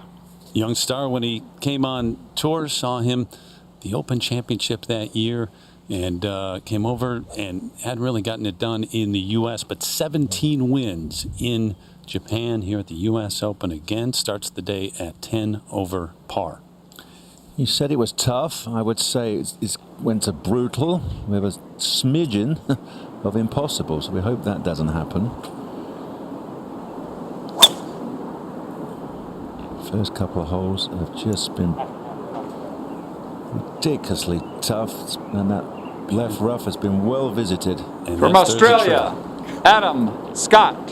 So Adam Scott, 9 over, 3rd round 74 at bogeys on both of the par 5 holes, as well as late birdies at 14, 15, 17. Brought it back a bit. 19th appearance at the U.S. Open.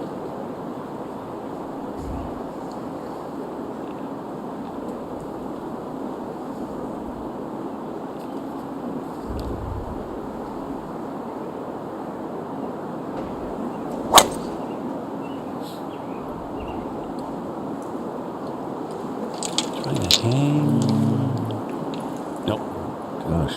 Stays right there. We had the coverage on Peacock earlier and saw how tough it was to make a birdie in the early going. I mean, it took some time. Finally, at the first hole, Cameron Smith, for the first one of the day, for the field. Yeah, we had a moment on the first where a couple of putts actually just came back off the green, putted up and back down. Robert McIntyre from Scotland from 161. This was a beauty. The question is, where do you land it? I mean, that's the answer right there if you're perfect, but there aren't many misses here where you're going to end up anywhere near the hole. Yeah, it seems like if you miss it, if you're front right coming straight up the hill, you have a chance. And here's a great shot. What's this? 307. Pack the amateur, the lone amateur, to make it to the weekend. If you've been watching, it's only 10 yards wide, this front section, that little square front edge. Use the edge of the green to just stop it perfectly.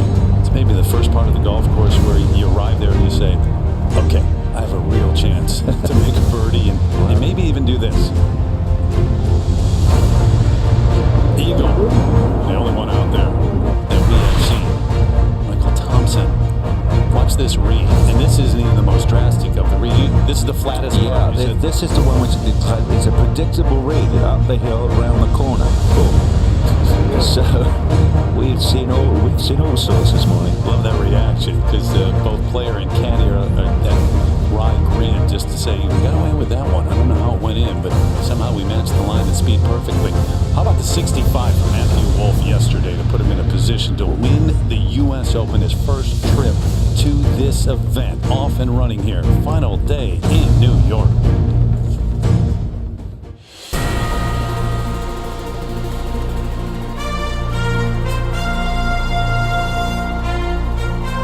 Golf Channel and the United States Golf Association are proud to present the 120th U.S. Open Championship.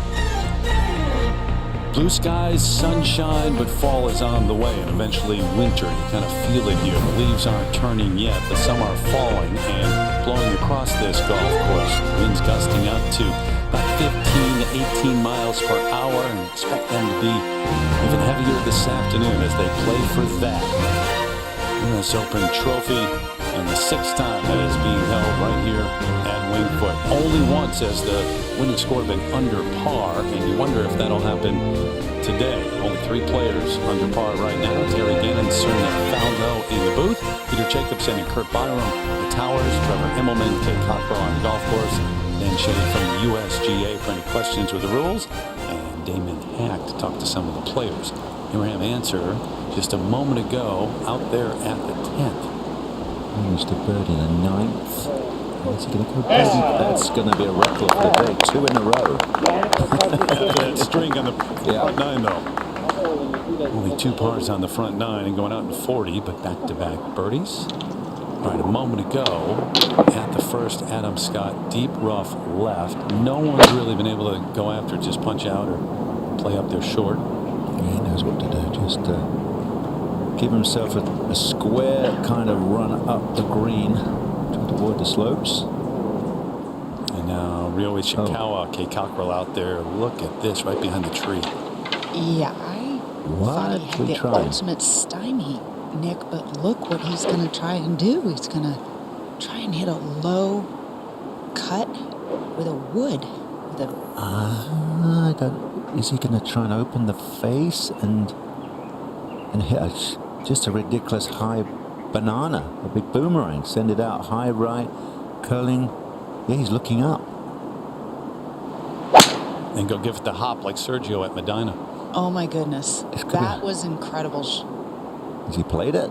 I didn't see that at all as an option. Where did it end up though? Oh, bunker. I think it's short left, maybe in the bunker. Yeah, there it is in the bunker. Wow, we know that's quite a good angle. The bunker shot, if you can play it up towards us and then feed it back down the hill. That was pretty bold. Got to trust there's no root under there. Yeah, just open up the face and exactly. Wow. Gives you some. I talk about being, showing your imagination.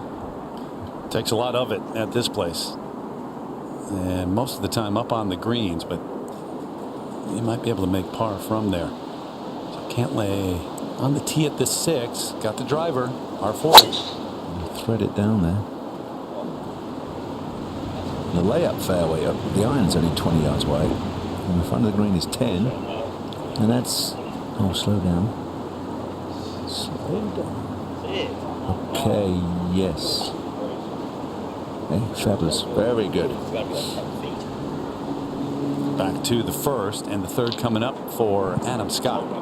We've seen this shot multiple times over the last couple hours. A little 89-yard wedge. It's got to go past the pin. It's got to land at the pin, hop past, and then come back. Here we go. Nice shot. Out of way.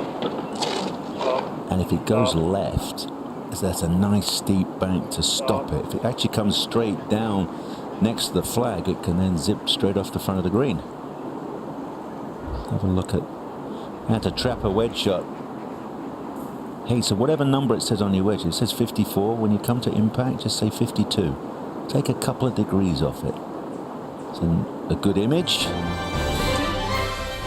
These guys trying to close it out in positive fashion. Those are at the top, contending for this title. And it's Matt Wolff, the youngster, up by 2 to start this final round. Glad to have you with us here. Terry Gannon once again with the 6-time major champ, Sir Nick Faldo. A little indication of what's to come this afternoon and might even toughen up. A couple of moments ago when we came on, I counted 1 eagle, 7 birdies for the entire field so far. How many doubles? I didn't count those. I didn't have enough time to count those. There are too many. Man, it's tough. It is.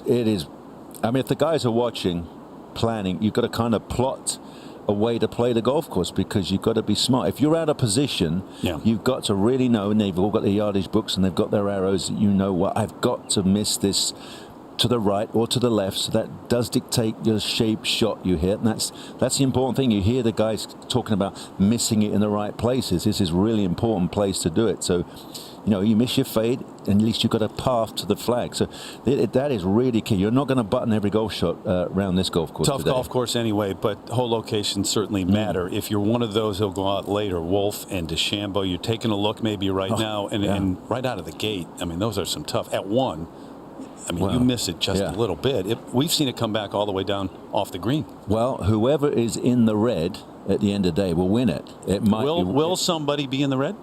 Well, I mean, Matt Wolf at 5 under, so it means he's got to shoot 75, 5 over. So, you know, that sounds terrible on a final day, but on this golf course right now, 75 is not a dreadful golf score. So you would have thought if he has a good day and he shoots 72, 3 or 4, he would win it, I would have thought. Okay, all right. Keep tabs on that. Ishikawa, very nice play out of the bunker.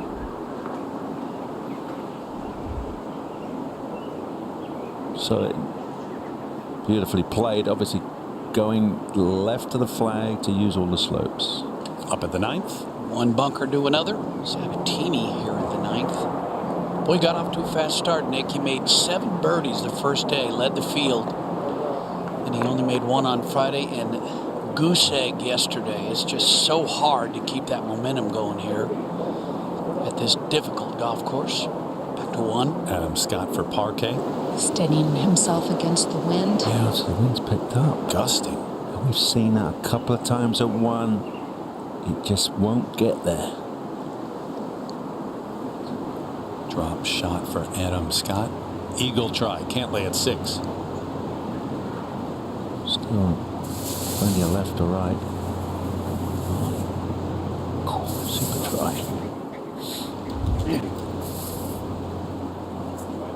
Ishikawa for what would be some kind of par. I would have bet $100 there's no way he'd make par, being virtually stymied behind that tree off the drive. Can I take that bet, Kay, right now? Who's it? I'm 100 down. Some imagination in that par. Cameron Smith for birdie at 7. 7's an opportunity. Definitely. It's flatter in the middle. Oh, this man's made 2 birdies. Yeah. Look at that. Seen a few birdies at the 7th already. Birdie try at 6, Cantlay.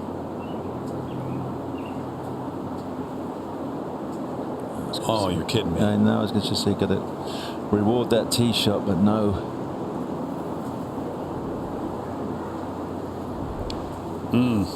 Wow. Reaches the green just off and ends up with a par. Well, the day got underway with a special moment to kick things off here in the final round. Mike Davis, CEO of the USGA, Stu Francis also out there, the president of the USGA, honoring the first responders who have been so critical throughout this pandemic, and also a call for a moment of unity at this time in our country. And the play got underway when it was checked. It was 48 degrees when that first pairing went off. The wind was blowing about 9 miles per hour. Warmed up a little bit.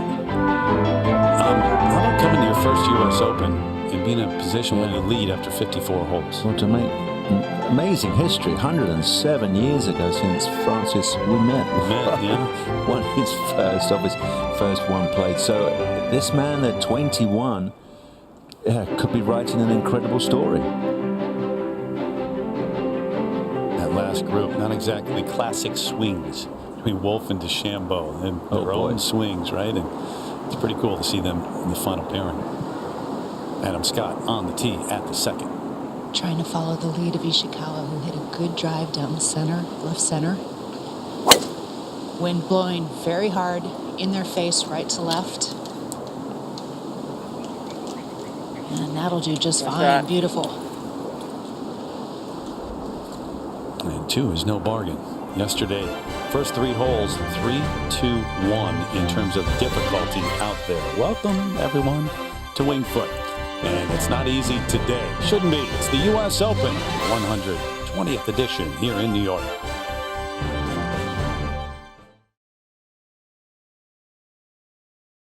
In a year when nothing has been easy, it is really good to be in New York. And be around the people who are so proud of this place. Winged Foot Golf Club, the West Course, the Meriden, North Manhattan, 120th edition of this event. History taking place once again here on these grounds throughout the day. Out to the second, and the second coming up for Adam Scott. 189 yards to the hole, tucked behind the front bunker. That was a 5-iron. Yeah, we've seen them play out left for safety. That's a good shot. See that wind steady now. Picked up about 20 minutes ago, and it has been blowing. Jason Day's second at the par 3 7th. He's come up well short.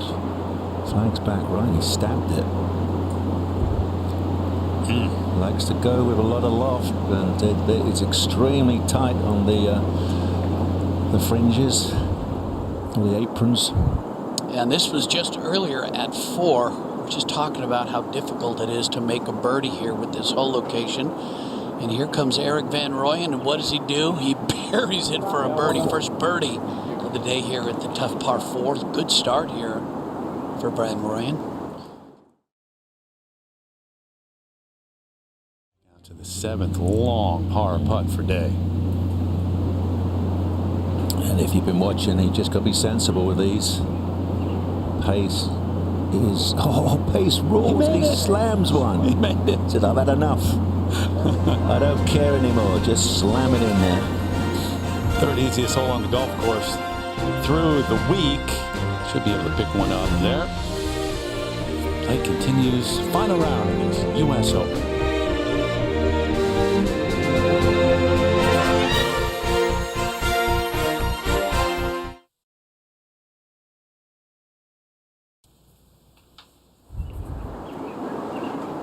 Back to Adam Scott. Taking a look. Well, job well done so far on the second hole. Hit the fairway, hit the green, but a challenging 2-putt ahead for par. He's swinging boldly at those putts. That was beautifully done. I'd say leaving just a tap in. I'd had a legit chance to go. Yeah, back to the opening tee. The announcement's been made. Matt Wallace and this man, Ricky Fowler, starts the day at 8 over and a 72 yesterday. Drove nicely to start day 3. See if he's got it in him today. A low draw.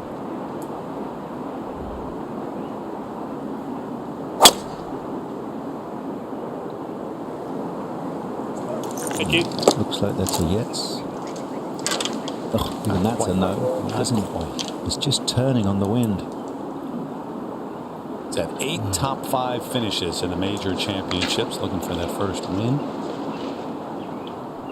Ishikawa, some kind of par at the first. This for par.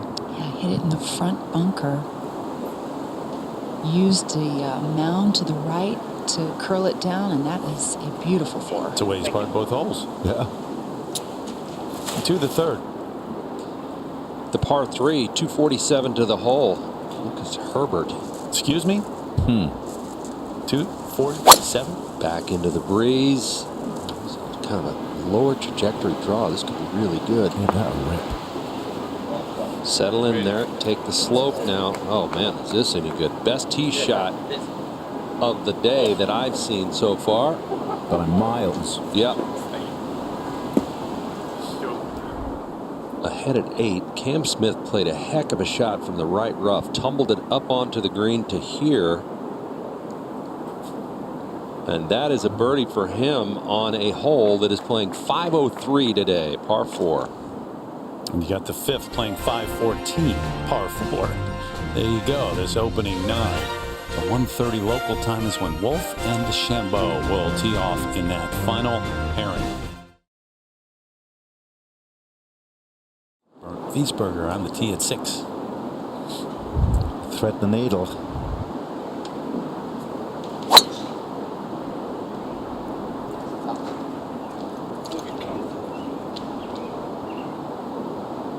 Sure can. Oh, he has. This will be really good. Stay right there. Everything runs that way, but great chance. Yep, very good. Back here at 3, Lucas Herbert for his birdie. He's an Aussie. Second start here at the U.S. Open. Very nice. Second birdie of the day at this tough par 3. Trevor Immelman back at 1, watching Ricky Fowler for a second. 171 to the hole, looking at about 130 to get over this cross bunker. Still a lot of moisture in this rough right here. Yeah, that's because they water the rough, Trevor. We watched them watering the right-hand side at the 8th fairway, so that's well and truly in play. Okay. He's been in that bunker before. We saw him there yesterday. 8. Great drive here for Jason Day. Turned it right around the corner on this dogleg right. Going downwind now. Just really hates it. Back left hole location. Wow. You don't see him hit a flare out like that very often. Guys are gripping the club pretty tight right now on a very difficult golf course. Matt Wallace ready at the first. Huge tee shot here down the first. Just 150 to the hole. This whole location, a tiny little bowl here on the left side. Just not 100% sure how it's going to react, Trevor. It's good looking right here. If he's been watching TV, that is perfect. Throw it past the flag, that will come down. Get out of the way, Leaf. Okay. Yeah, suddenly they're finding a way. The opening half a dozen groups really struggle with sort of putting up and the hill and back down. We saw a little bit of everything at 1 for the first 5 or 6 groups, so lately the guys are getting pretty close. Play through this commercial break here at the U.S. Open.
Finish this spot now. Yes.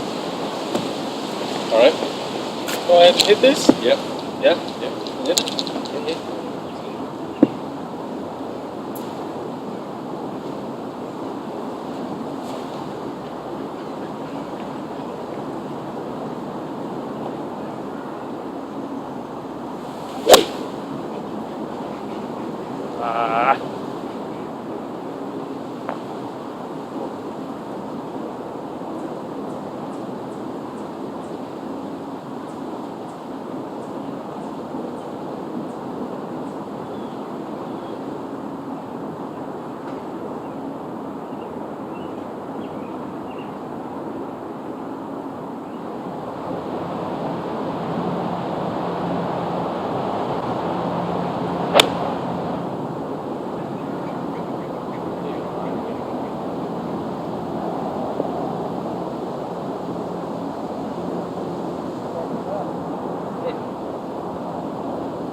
in the bunker at the first, Fowler's third.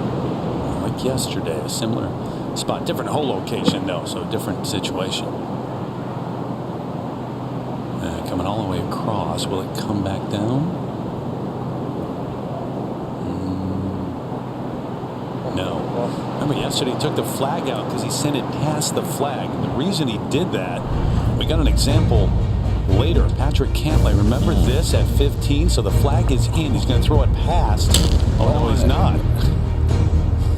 Hits and goes all the way behind him.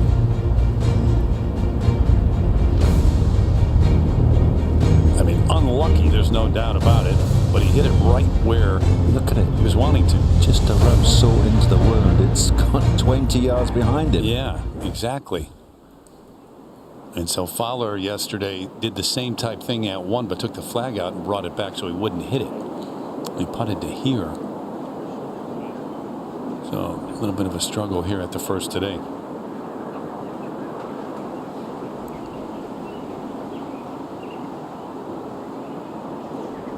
Matt Wallace, last year, remember, he finished 3rd at the PGA Championship just down the road. Bethpage Black was 12th at the U.S. Open out at Pebble Beach.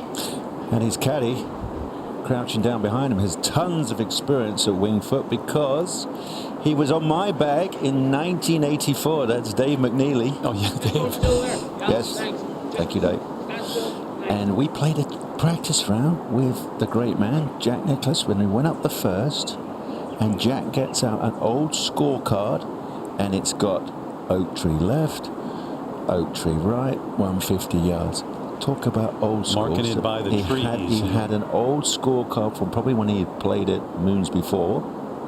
And that was kind of early days when we used to walk a golf course, and that was our yardage book. You walked a yardage off the back of a bunker, or a tree. You lined it all up, and obviously completely different now compared to what. Lucky he was playing it before they took out all the trees. Yeah, before this opened.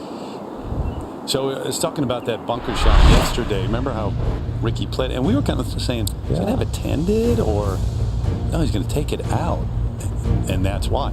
Especially Ricky's not the tallest. You couldn't even see the green, let alone the hole. Yeah, but so you don't hit it going past. Knew what he was doing. Threw it up there perfectly. Totally different hole location today, much like it was on day 2 on Friday when it was the 4th toughest hole on the golf course and played to half a shot over par. And that ball on the left. All right. Drop 1 at the first. We go up to 3. Ooh, Adam Scott in a tough spot here on the downslope.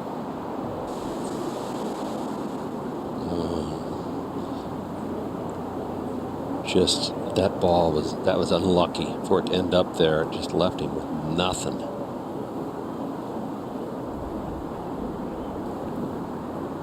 To 6. Bernd Wiesberger from the tee to here. Eagle.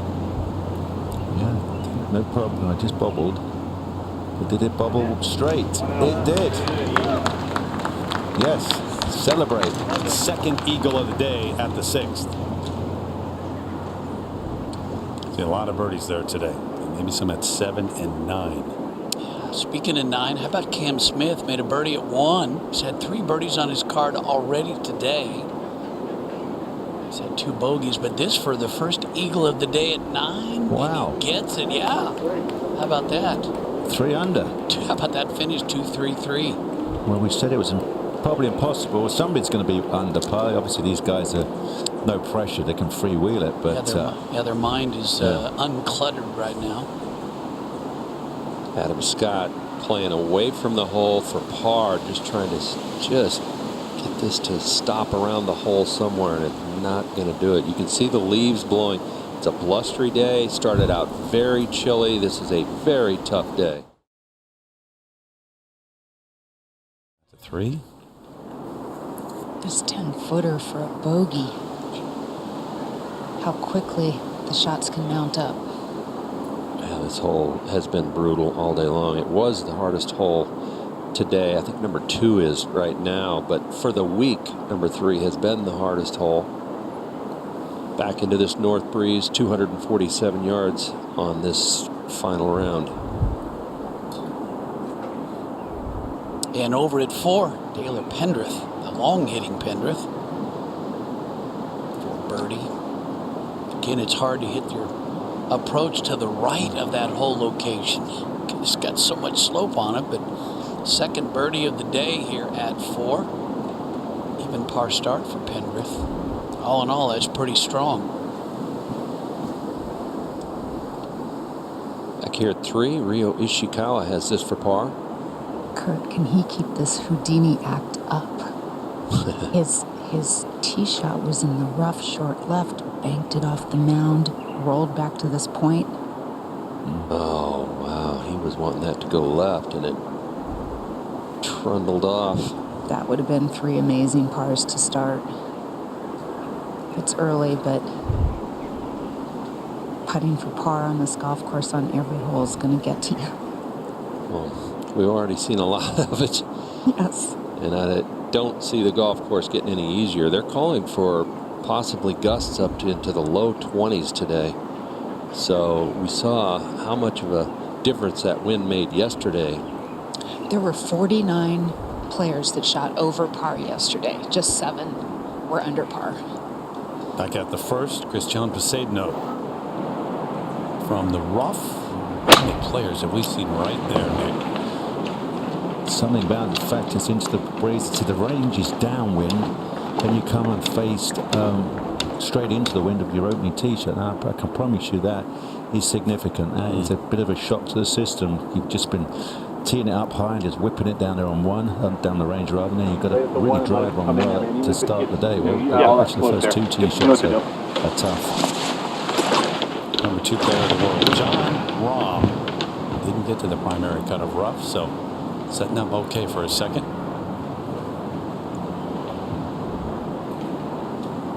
Well, Jason Day played the perfect shot, middle of the green, and just climb it to the over 15 yards, and it should peel left. There we go. See if this one works. Sure does. Yeah. I just wonder where the warmer temperatures have just made enough difference, isn't it? Because suddenly these guys... Nobody was doing that at all. Couldn't get close. It was like a skating rink, the opening green. There's 7. Par 3, Brian Harman. So down the middle of the green, we'll just tug it for a lefty. Just pull it a touch, and it could. And there's of course, there is... It's all right. There's a backstop. Yeah. Very nice. Yeah, that's a chance. We've got 2 birdie chances. But 6, 7, and 9, and there ain't any on the back 9. 0 chances of birdie on the back 9. 12. This was just earlier. John Pack got it to the front of the green on this par 5 and 2. So this was for eagle. They moved the tees up. 577 today. It's been playing 630-ish. And he went on to make that putt for birdie. So the only amateur to make the cut. A lot of fun out there right now, I think. Final round of the 120th U.S. Open, and Winged Foot is anything but easy right now. Looking at the board, I see 2 players in red numbers as we speak.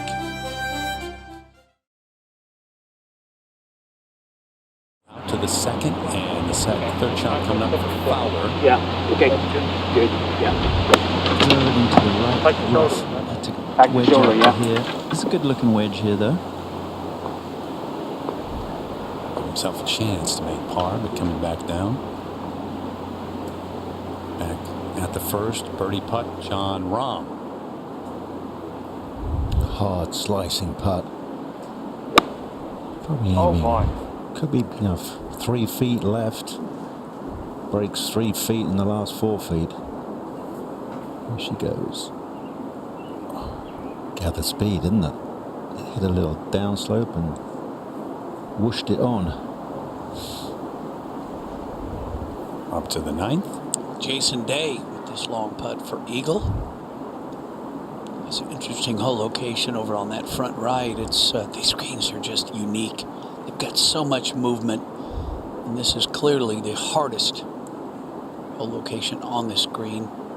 This thing could get away from Jason if you're not careful. And it's always the ones that you don't really expect, Nick, that are going to run away. You're just like, oh, I didn't see that.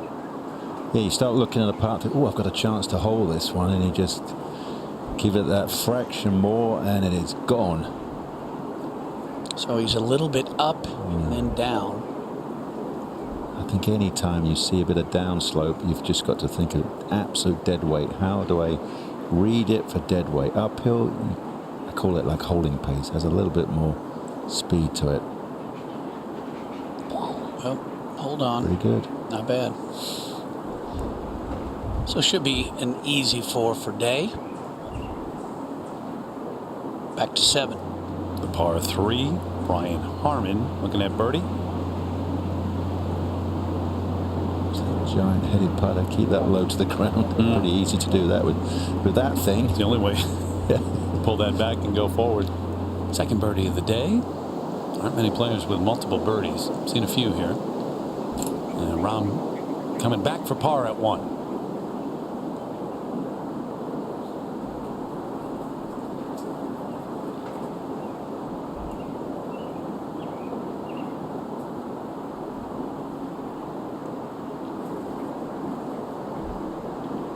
Okay. Kurt mentioned only a couple of, and now 3 players who are under par for the day. But you got to imagine later on, with the pressure, with more wind, might not see anybody. That's normally what we see, isn't it? The top pages of the leaderboard. It's a different ballgame. They're coming out with a lot more intensity in their bodies and apprehension as well. Early starters are just freewheeling it, just trying to do the best they can. Par putt. Wallace at the second, Trev. Yeah, and he was walking onto the screen, shaking his head, a little frustrated. He knows he let one go away on the first. And then got a little unlucky here after the tee shot. Also couldn't get up to the green, so this putt now breaking from his left-hand side. Cool. That's a par. That would be a par putt. And a very good one. Got it, the second par putt follow. Didn't waste any time getting the read, stepped right in there. And that's what I'm saying. It's all you can do. Try and hit it dead weight and just hope it stays on line. All right, back to the par 4 second, and Jon Rahm just about ready on the tee. Going to get the ball flight. Tracer Technology brought to you by Lexus, the official vehicle of the U.S. Open. I don't know if you've seen, you cannot go right rough, big trees and flag stuck behind the right-hand bunker. Just see the tip of that sand. That's aiming point, and just for John, faded off that. There you go. Yeah, pretty much that. That is crunched. Looking top left, 270 into the wind with a bit of run. Couldn't do much better than that one. It's the speed of that, the sound. Avoids the divot. Taking it to the 9th. Where we find Patrick Cantley's got this putt for birdie. Remember back in 2011 when Rory won at Congressional. Patrick was the low amateur. This is his 5th start. Never missed a cut in the U.S. Open. That's the kind of game he has. Very precise. Doesn't get too carried away with things. But clearly unhappy right there. 3 bogeys on that front 9. 38. I'm going to go Chesson Hadley for birdie at the 11th. We've seen a couple of birdies so far. I like that front location on 11. Let's see. There we go. That's what I'm talking about. Holding speed, dead weight speed. There's a player absolutely ecstatic about holding that. Look at him.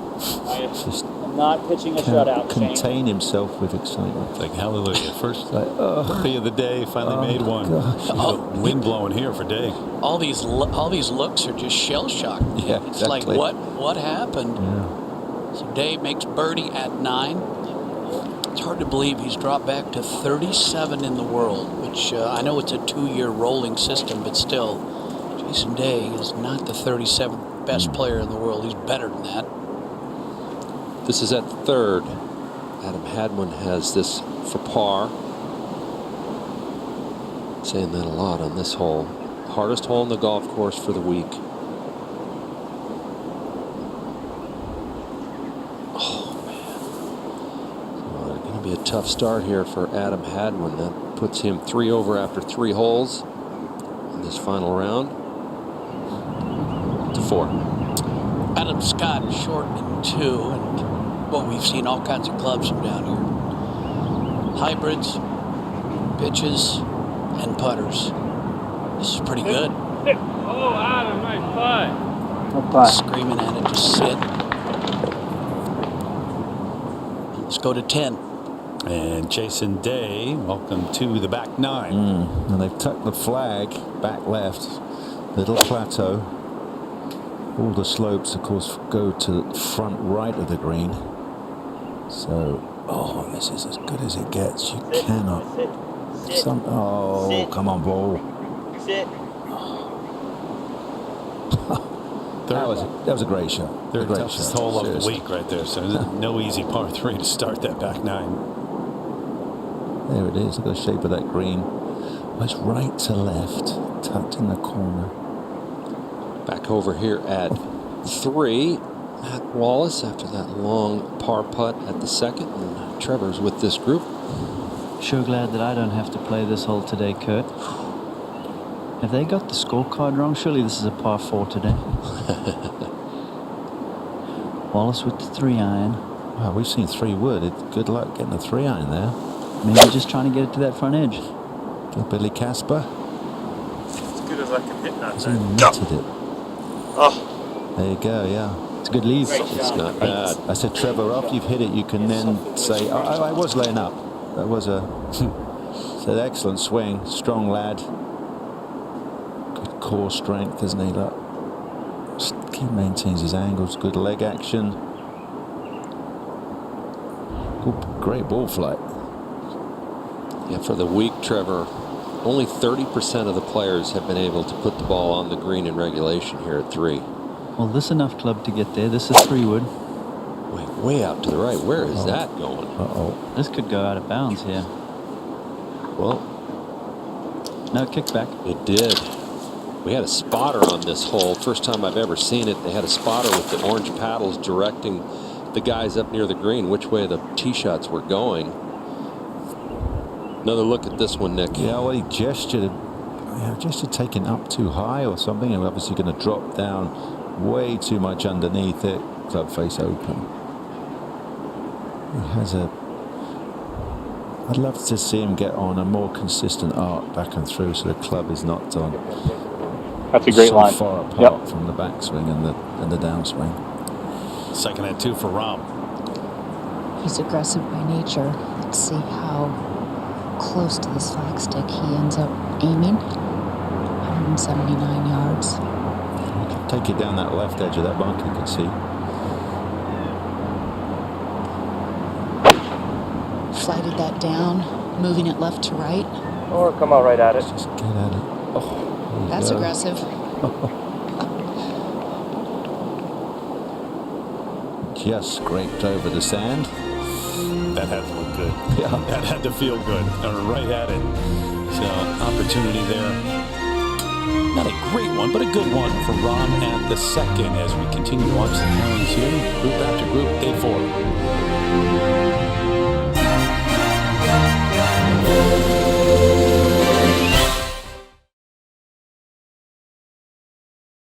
This season, this calendar year, out to 3.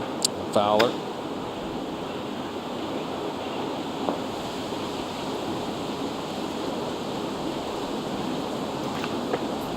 Over the green in 2. So this could be a disaster for Ricky. How about this putt for birdie at 2 for Rahm, okay?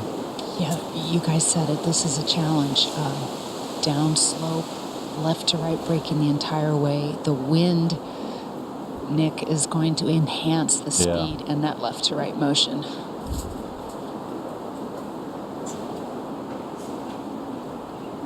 Find a spot somewhere, you know, like at your apex.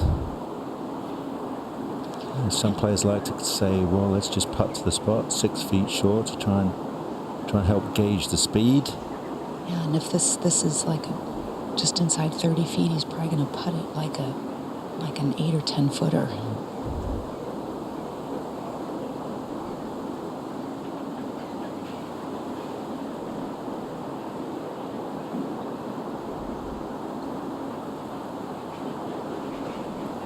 Just pretend you're at the BMW Championship if you're Jon Rahm. What a putt to win that, man. 3. And Fowler, his 3rd shot.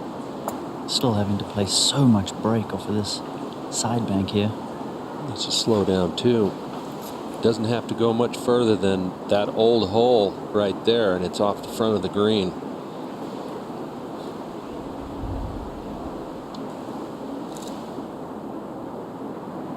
He lines that up. Earlier at the 11th, Cameron Smith. This is 2nd.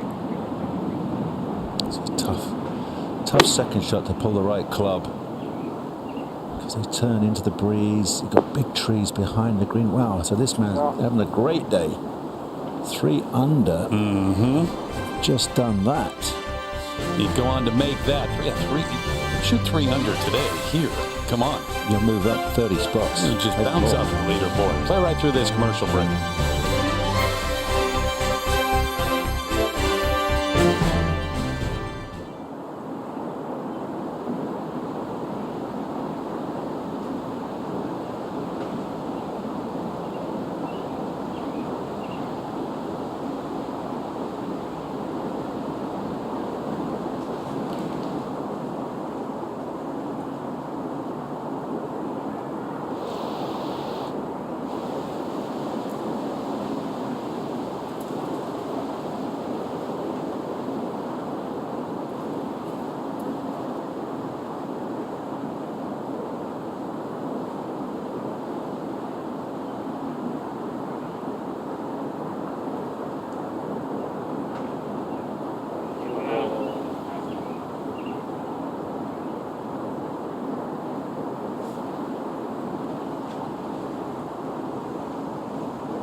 Back here at the 3rd hole, Matt Wallace trying to figure out why he missed the par putt. So both he and Fowler made bogey there. Fowler did make that long putt. 170 yards, the par 3 7th today. Michael Thompson.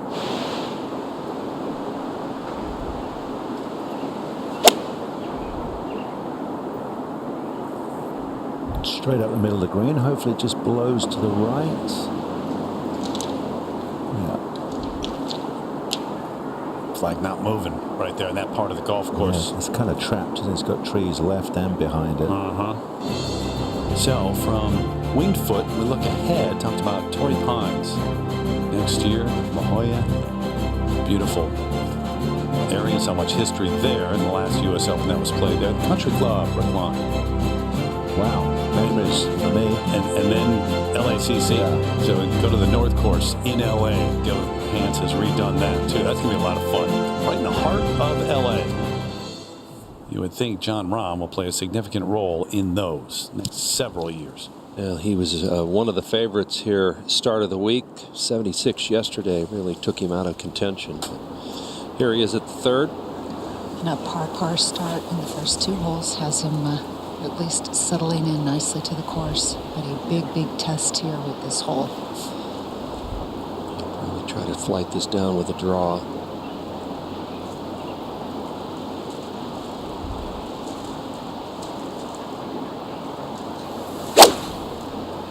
You called it, Kurt.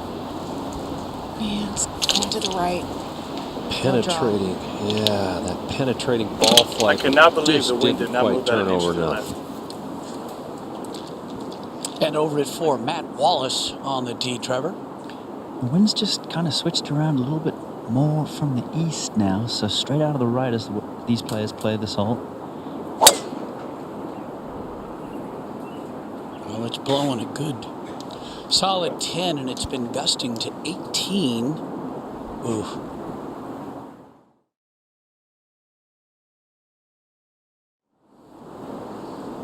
Fowler doesn't have the firepower to get over those bunkers, so needs to thread it through there. And just like this,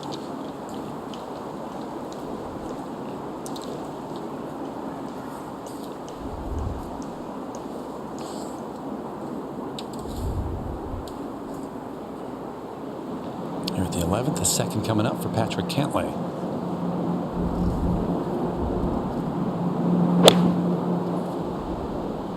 Right in the middle of the fairway. Beautiful. Just saw one at 11, might see another one. Yeah. Well, those who arrive at the golf course thinking, I got a chance today. McIlroy among them, 68 yesterday, so 6 shots off the lead to start his final round.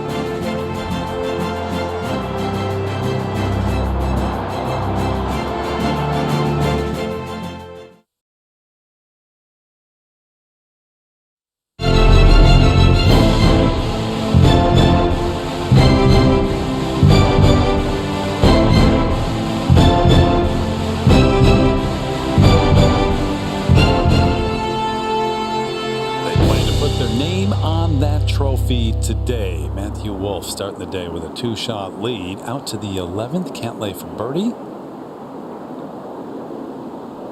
Oh, lovely free stroke on that one, wasn't it? But no smiles today. Everybody's beaten up already. Hard work. Back to the third.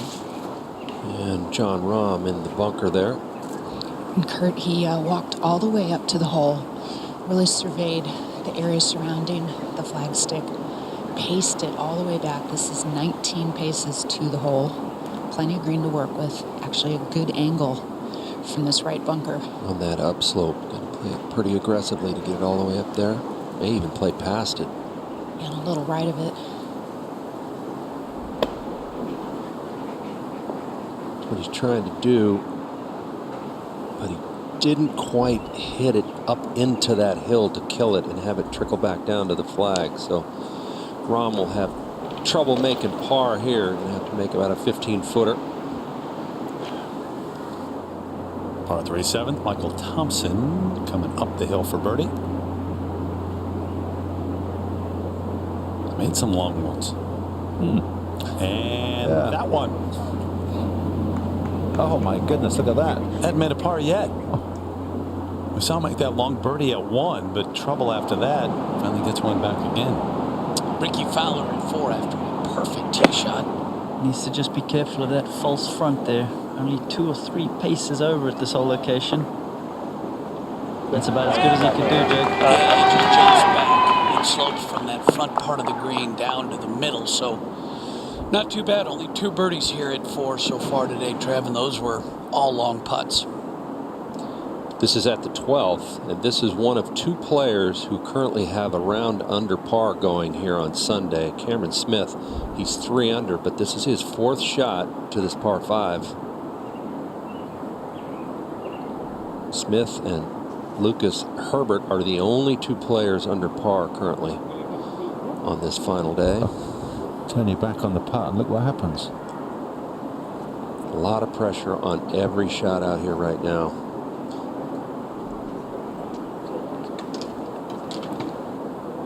To 10.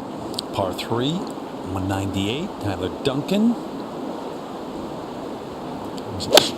It's extremely difficult today. I mean, you've got a little bit of right to left wind to help. So up the middle of the green, let it turn over and thread it into that back corner plateau. I doubt we will see better than that one. That is a great one. Best that we've seen by far. The 31-year-old who went to Purdue and that birdie try. Xander Schauffele loves the U.S. Open. He has played so well, and he's at even par. 5 off the lead to start.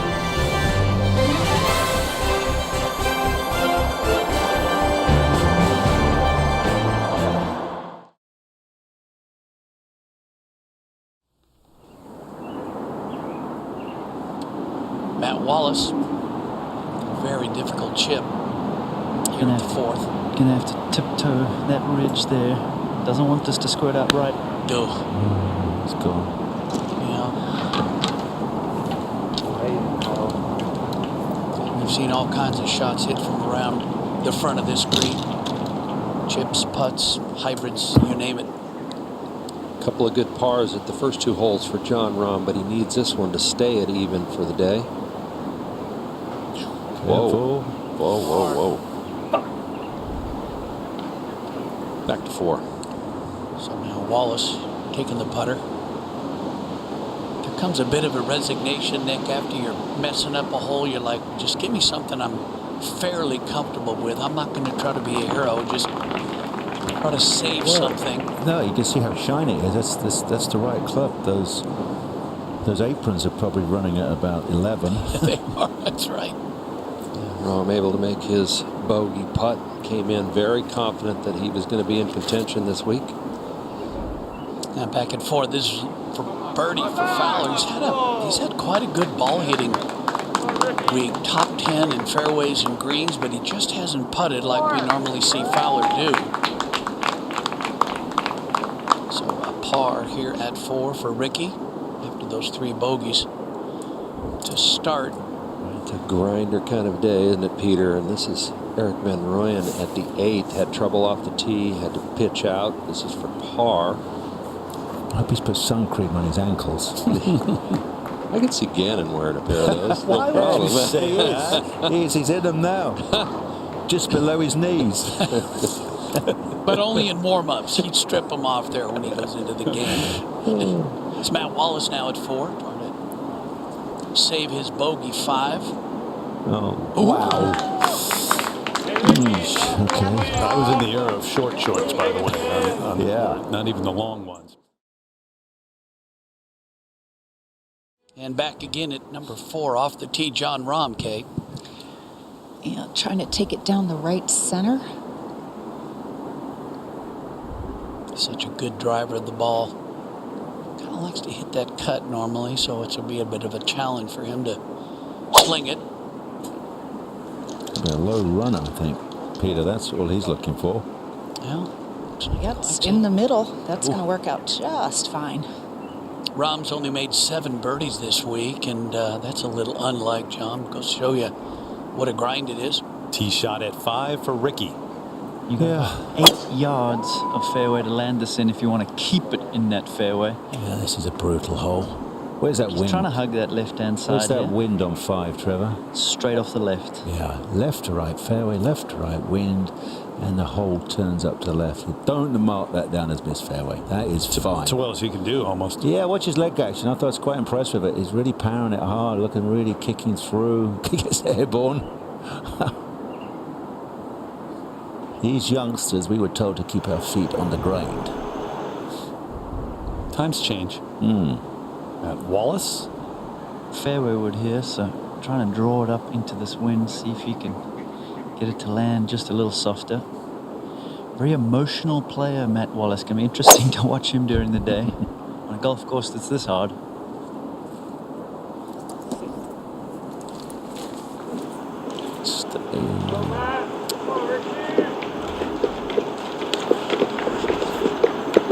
Sitting up at least, but see how difficult it is when he gets up there. 12. This was a moment ago. Cameron Smith had this for par.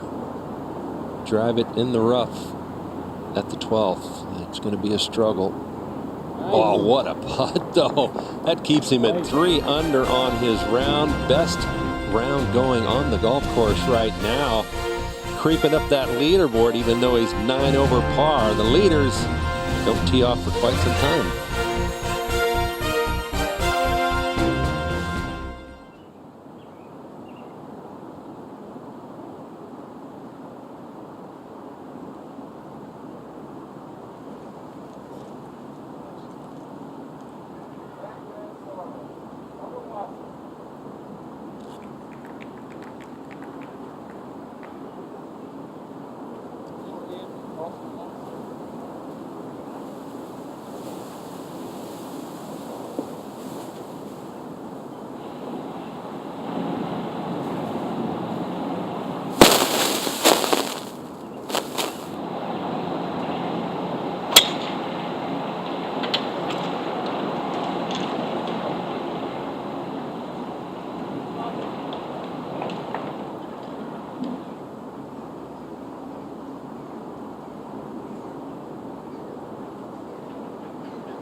We are back on the 4th fairway with Christian Bezaid. Note, second shot here. 140 yards, Peter, downhill. Just a nice swing right there. Best shot we've seen today, Kate. You stop it close to the hole like that is, got to hit that ball like inside of a phone booth. And got no room. Appreciative crowd loves it. Normally we have a Simon and Garfunkel sound of silence out here, but love it. This is what Rahm's done all week. That is his best tee shot by far. Yeah, let's see. He's got a target to shoot for now. A lot of times that motivates the player, and you gotta see if I can get it. Just squeeze it in there a little inside Christian's shot. Little downhill lie, 126 yards.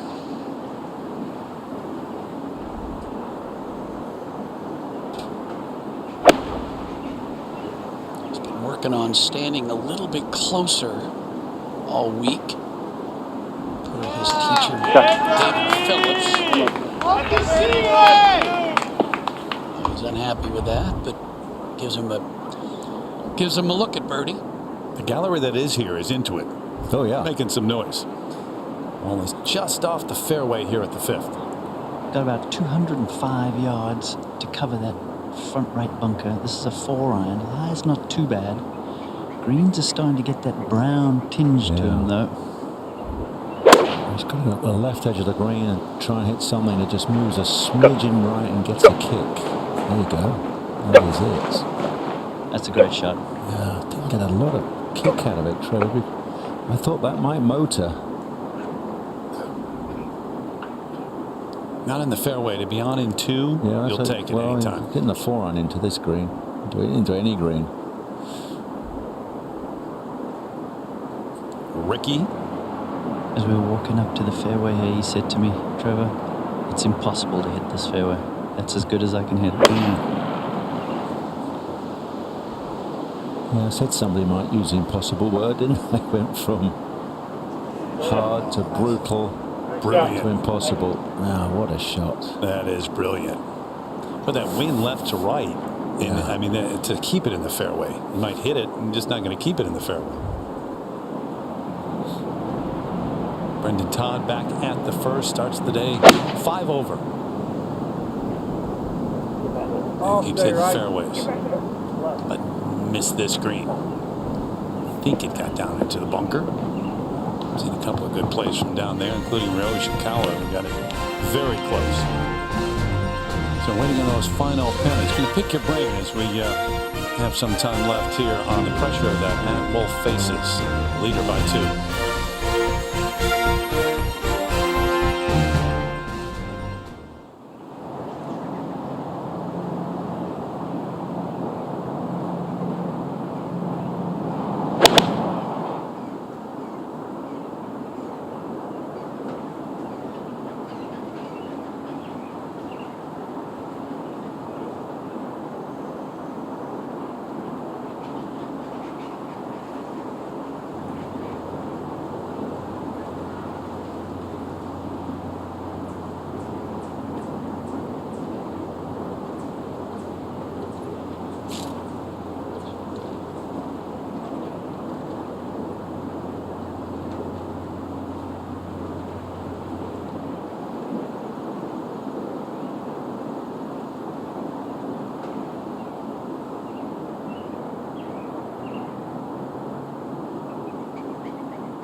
Here, final round, U.S. Open. Jason Day for his par at 12. Good save there. To 4. It was 8 note for birdie, Kay. Yeah, this slippery little putt, even though it's close to the hole. He's got to go in. He's hit for the cycle. He went double, bogey, par, and now a birdie. Yeah! Going the right direction. Baby steps to improvement, right? Still no smiles. These guys have been battered all week long. Long birdie try for Wallace at the 5th, Trev. Double breaker as well. First 3 quarters breaking to his right, and it'll start to swerve back toward the cup.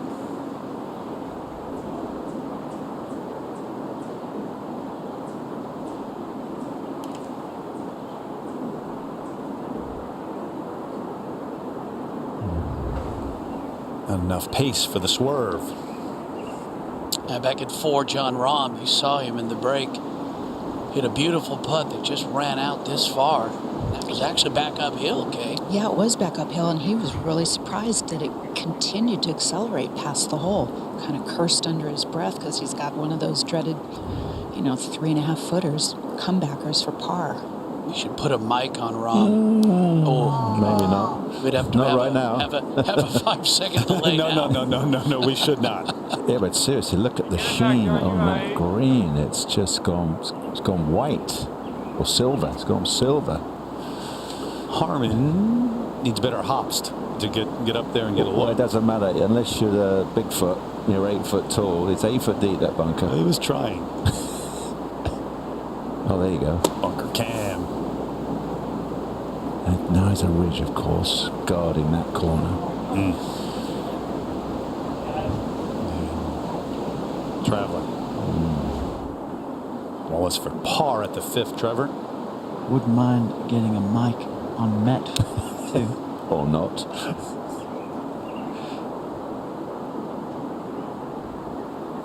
Yeah, like right now. Yeah. 15. Oh. Things you see at Wingfoot and nowhere else. Oh, this is, well, He's at the top of that hill. I tell you, Royal Melbourne. Check this. Royal Melbourne, you do this, but he's got the wrong side of the little ridge. It's a tiny little rolled off area, and he's. Oh my God, that looked a little comical, unfortunately. He was trying to do basically a 90-degree turn. He was trying to do what the ball's going to do right here. His second shot, he was really unlucky that his second shot didn't catch that slope and feed back down into the bowl. So, boy. Kurt, that's the greatest example of these greens, though, the margin for error being so small. Yep. If you don't get it right here on the ridge, it's going the other way. Great point. And there's a lot of it. It's not. That is some of the worst fun that Rory's going to have all year. Okay. Jason Day on the tee at 13, even. In this final round, he gets a great break. That whole location is almost impossible to get close to. It's up on a little plateau. You'll see that ball come back a bit. You see the flag straight downwind. You mean the other 12 greens, it's been possible to get close? Relatively speaking, I guess. Gosh. I take you back. Short time ago, Sungjae Im on the tee at the 6th. 307. Just got to land anything short from, 280 yards out. It looks like it's on a laser, this one. Oh, soft landed, you devil. But you take it. So that for Eagle. Back to the 5th. And Fowler. What an approach in here. Yep.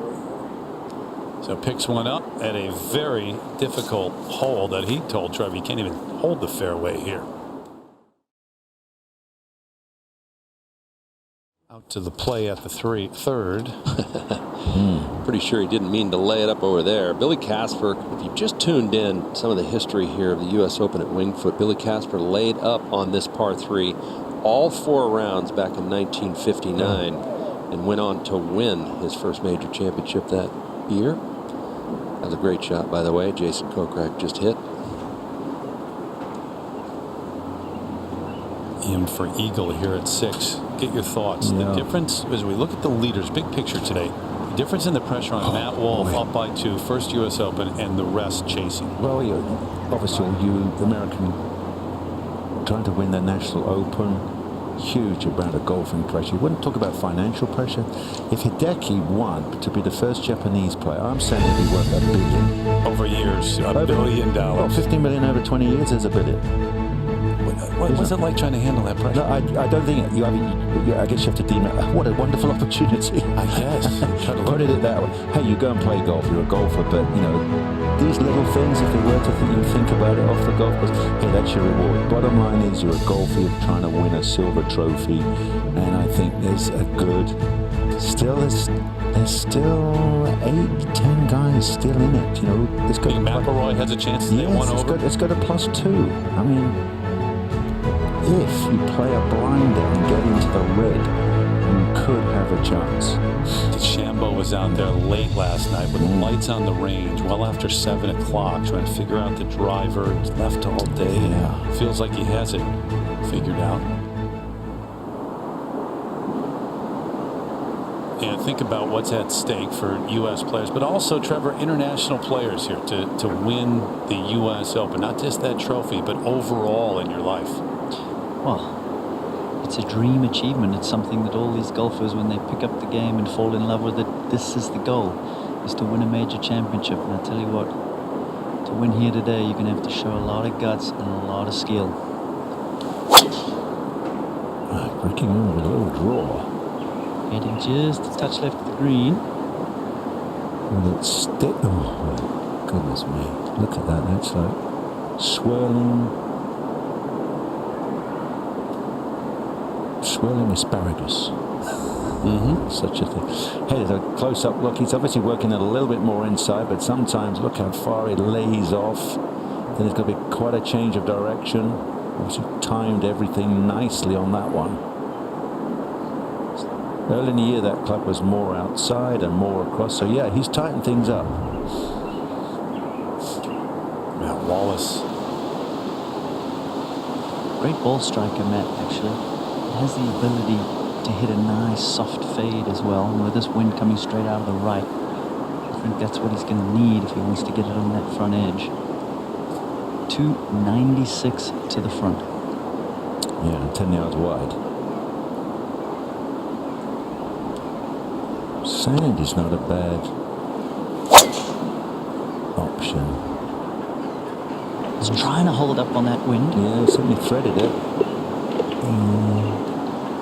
Yeah, he cut it up against the breeze and it doesn't motor. It digs in. Up to 13. Jason Day with his putt for birdie up the hill to that plateau. Another plateau. About on line. It's about that time in the day. A little chuckle there. Go back to 5. It was a good tee shot. Rom's second coming up at the 5th. I feel like I'm straight down on my back right now.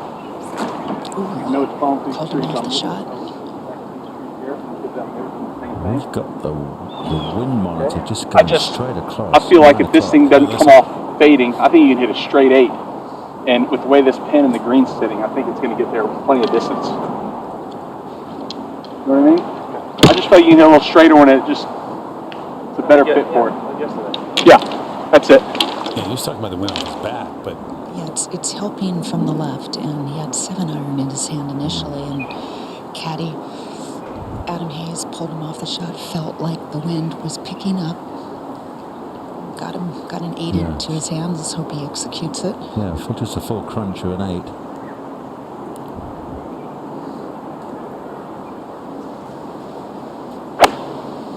Oh.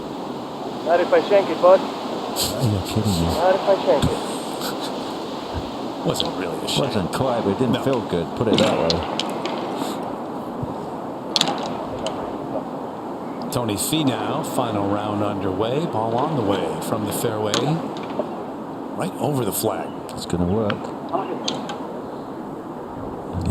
It's got to be that it's warmed up. Yeah. We've seen really good shots in here. Absolutely. lately. It's just a little bit easier to control things when the ground must have been hard, the golf ball's cold, hands are cold. There was something about that opening hole was impossible at first hour between 8 and 9 o'clock this morning. Yeah. Didn't see any of that. It was an adventure at 1.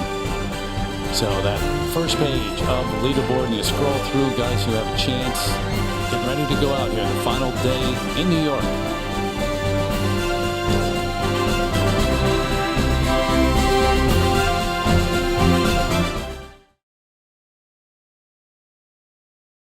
Started here and facing this for birdie at 1. You aim at the trees at 1 if you're right of it. Pick a tree. But at the right speed. Yeah, if it just clambers over, I get a speed. Up to 8. Rahm in the bunker. Good lie, Kurt. Fairly deep bunker.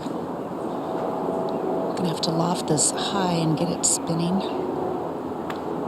Can run away a little bit, but he didn't get it over the slope. Oh boy, sparks are gonna be, or I should say fumes are gonna be firing out of his ears and mouth. Very frustrated right now. Here at the 6. Fowler for birdie, but a lengthy one. Remember, he was left rough off the tee. Outside chance, trying to make 2 in a row. It's going to be quick down the hill, sneaking to his right.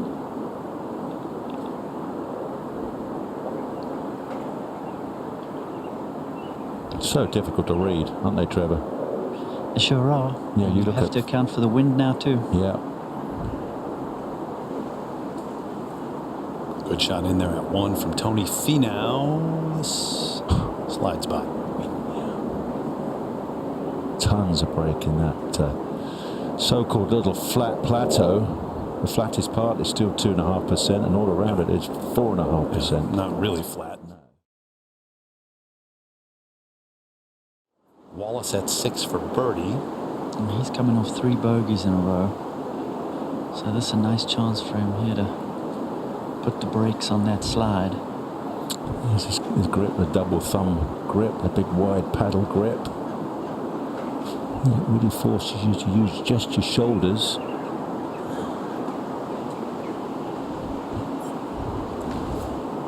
No go. Update. Adam Scott has this for birdie. He had a good year with the putter. Picked up the win at Genesis. Hey, right on cue. Nice job, Adam. And plus, he made the early decision. The flagstick staying in for everything. Yep. He's one of the few that leaves it in for every putt. Great win for him out in L.A. back in February. And Michael Thompson, he chooses to have the flag out, at least for this birdie putt at the par 5. Remember that long putt he made at number 1, that big sidewinder? Made him one at 7 and also right here at 9. But that is nothing like your scorecard. I'm looking for the positives. Rahm coming up the slope. Yeah, this for par, looking like he's going to make his 3rd bogey in a row. Yeah, especially with an 8-iron in his hand. It's a poor shot, and he's still at it. Fowler for par at 6.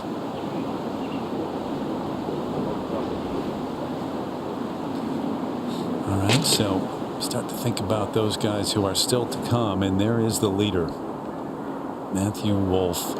Brilliant 65 yesterday, 66 earlier in the week. It's a guy who's 21 years old. Tell your wifey I say hi. He could still be in college at Oklahoma State. Here he is, starting the final round of the U.S. Open, up by 2. Hey guys, how we doing? Good. Last 14 days in contact. Probably going to go through his checks. A man who many thought would be in that spot, number 1 in the world, Dustin Johnson at 5 over.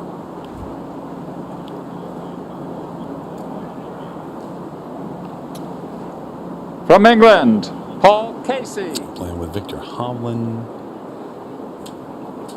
Wolff's teammate at Oklahoma State. We've been watching Ricky Fowler as well. Rafa Cabrera Bello. So take a look at Hovland playing with Rafa Cabrera Bello, and these last pairings. Give me your thoughts on names that you might expect to make a run today. You mentioned McIlroy. Definitely, I think all these players have been through a lot this week. They all are playing that well. Otherwise, they wouldn't be up there, and all of them have a chance to, as I'm saying, calling it play a blinder and get close or actually into the red. They're all very capable of doing it. As we've seen, you've got to pull off just short of probably the best round of golf you've ever played in your life. And there is the final pairing, Bryson DeChambeau and Matthew Wolff. 2 shots, the difference between those two. If you were to talk to Matt Wolff at the age of 21, coming onto the golf course today, just arrived. Yeah. And he said, well, give me a key. Give me a thought today. What would it be? Well, be smart and play really within yourself. And the word I use is know. Play the shots you know you can pull off. Don't force anything. Just because it's somebody else, Bryson's grabbed the driver and gone with it, that would be the strongest thing for him to do is go, I don't like that play. I'm going to hit a 3-wood or something else. That's the mental strength of trusting what you're doing. Your caddy's going to be your best friend today, obviously with nobody else around. They were great together yesterday. Yeah, they got a wonderful putting routine. Wow, I'm very impressed with that. You know, the double lineup. Obviously, the caddy has to walk away. So Wow, awful lot of nerve, awful lot of pressure. We've seen the starts of this golf course. If you can just get off to it, those first 5 holes are brutal. Can you get away with missing fairways again today? Again and again. Those two guys, they've got the physical strength. There's something about it.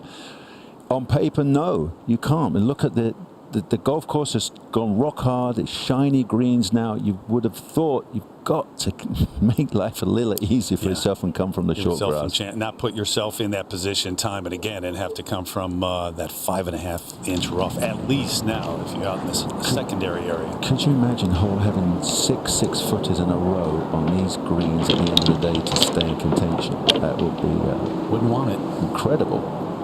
Out to DJ's second at the first.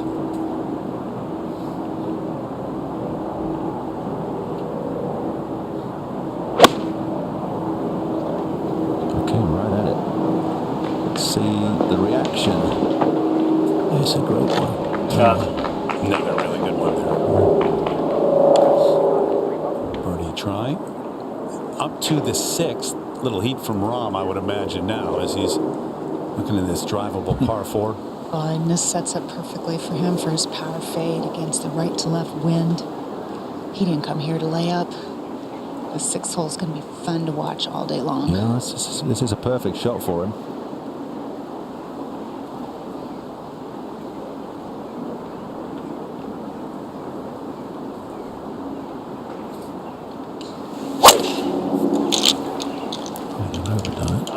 Come on, it's looking pretty good. Is it the Straightens out. Oh yeah, there you go.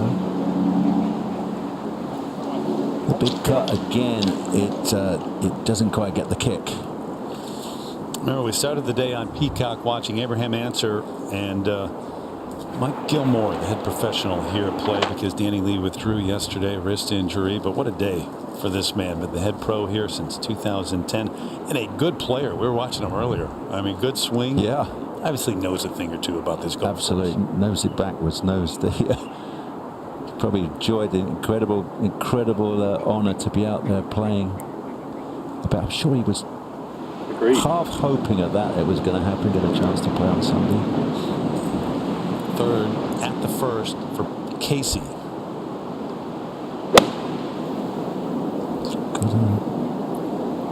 Look at that close. Wow. Yeah, it's all changed to first. It has changed. Almost a birdie. Yeah, I think he can. So birdie coming up there for him. Birdie opportunity perhaps at 7 with this an 8-iron for Fowler. It's a little 8-iron, wind helping. Needs a soft bounce. Just don't stay. Oh boy. If that had come down, a huge difference. I'd have rolled down past those shadows. Let's have a close up on impact. Unwind your belt buckle. Here, watch your divot for a split millisecond and then lift your head and find the ball flight.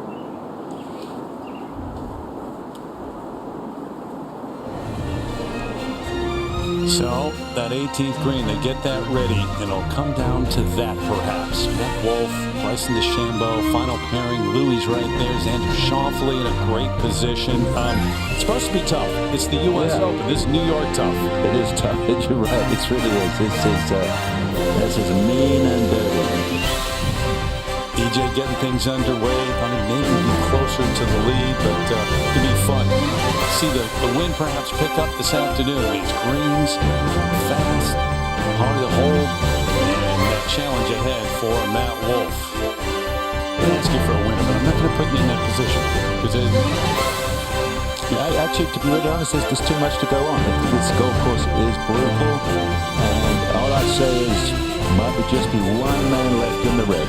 Oh, other side of the break, Rich Lerner, Brandel Chambly, live from set. See you, everybody.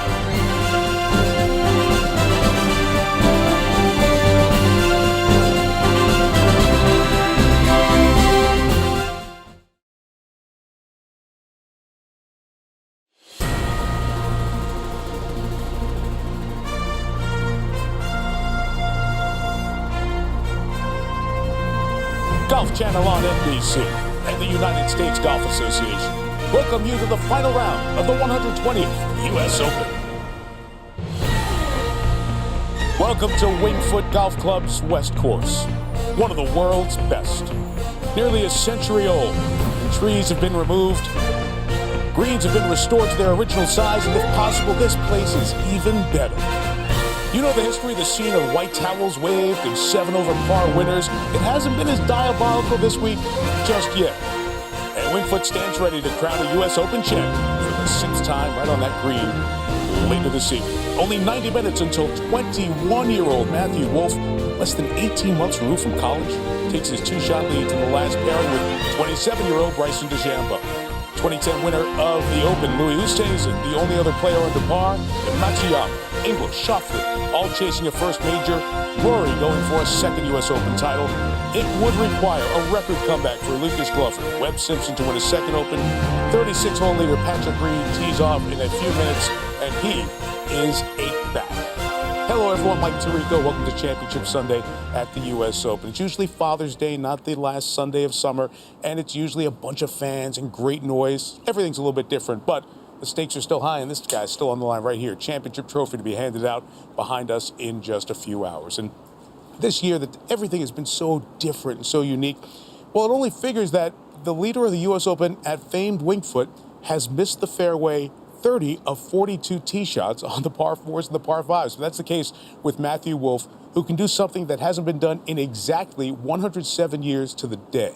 He has a chance to win the U.S. Open in his very first try. And if he does it, he'll be the 2nd youngest winner of a major championship in the modern era, younger than Jordan Spieth was when he won the Masters 5 years ago. So Wolff, who has won the NCAA Individual Championship, has won a tour event. He did that tour event win against Bryson DeChambeau, who will be in the last group with him, and is 27 years old. And both of them, with their power game, they've rewritten the way to work your way around Wingfoot in a major. But can they do it when it matters most? Here to chronicle it all for you, Dan Hicks and Paul Azinger. Dan? Mike, thank you very much. We're all still trying to wrap our heads around those numbers and the historical data that's at stake today on another U.S. Open at Wingfoot. The first stage back in 1929. Who will win the 120th version? That answer coming later today on a beautiful fall-like day as we get you out to the course and the par 4 15th with David Feherty. Thank you, Danny. Jason Day. This for birdie. I think we're going to see a lot of birdies here today at 15. The flag in a little valley at the back. It'll roll down to it from the front and back to it from behind. This is the 2nd. And the 3rd for Paul Casey on a brutal start once again. Yeah, the first 5 holes here, really hard. Bad break. That fried egg there. I'd like to see more of that. He's just going to take this club back and just stick it straight in the ground. Watch the club face. We'll try to screw it open if we can see it. We're not going to see it, but that's a pretty good shot, really. Well, 13 amateurs started the week on Thursday. Just one made the cut, and that was John Pack. This for bogey as he finishes up, the 21-year-old senior at Florida State, where he's won 7 college events, had that first round 69, battled Wingfoot with the best of them. And so a proud week for John Pack, who grew up in nearby Scotch Plains, New Jersey. So congratulations to John Pack, the only amateur to make it. As we look at Dustin Johnson, for par over at the 2nd. And quickly getting a chance just to see how tough this 2nd is going to play. Both these players in this pairing left with sizable putts for par. Dustin out of position off the tee in the fairway bunker, laid up short, and then didn't hit the greatest of pitch shots here with the wind coming right back into him, and now ball kind of got away from him, and trying to just find out through that yardage book maybe what this putt's going to do, but it should go a little to his right. And while he looks that over, we head up to the 7th. This was just a moment ago. Jon Rahm, 2nd-ranked player in the world for birdie at the par 3. See the whole location today. Back a little bit. It's been kind of perched up on that false front a couple of times. Pretty simple green by comparison, and a pretty simple hole location there at 7. There's a backstop behind the flag. So Rahm's card there, an indication of this rough start. Now he's got a little bit of breathing room as you go to 6, 7, and the par 5, 9. So just a brutal start once again into the north wind, which is the fall winter wind direction here at Wingfoot. And you can see the break that DJ's playing here at the second. And Zing, these putts are oh so hard to get high enough. They just seem to drift off and slide underneath the hole. Yeah, you got to just picture like a rainbow almost as that all feeds in. Yesterday we heard Bryson say 9 or 8, and you know, he was not talking about how many inches it was going to break, but at what part on the clock at the hole will it come in? 9 o'clock. I mean, if 6 o'clock straight in the middle, 9 o'clock it's breaking sideways. Johnson and Casey playing together, the 2 runner-ups in the year's first major last month at the PGA. And this was a moment ago. Hadley from the greenside bunker at this long par 4 17, 516 yards today. Yeah, this is going to be a pivotal hole, and everything that goes to the just past this hole will do exactly that. So if you happen to hit it over the green at 17 today, I don't think you can get it anywhere near the hole. That's why guys try to be watching the telecast, see what Chesson Headley did right there with a beautiful play. And now back over to the second where Casey's trying to save par. And he did a decent job with that lie, Zing. I mean, that wasn't an easy guess just how that was going to sort of come out of there. And, you know, still has a makeable putt here. Thing going in his favor as opposed to what DJ was looking at is it's a little bit back up into the hill. So can take a little break out and try and be a little bit more aggressive here.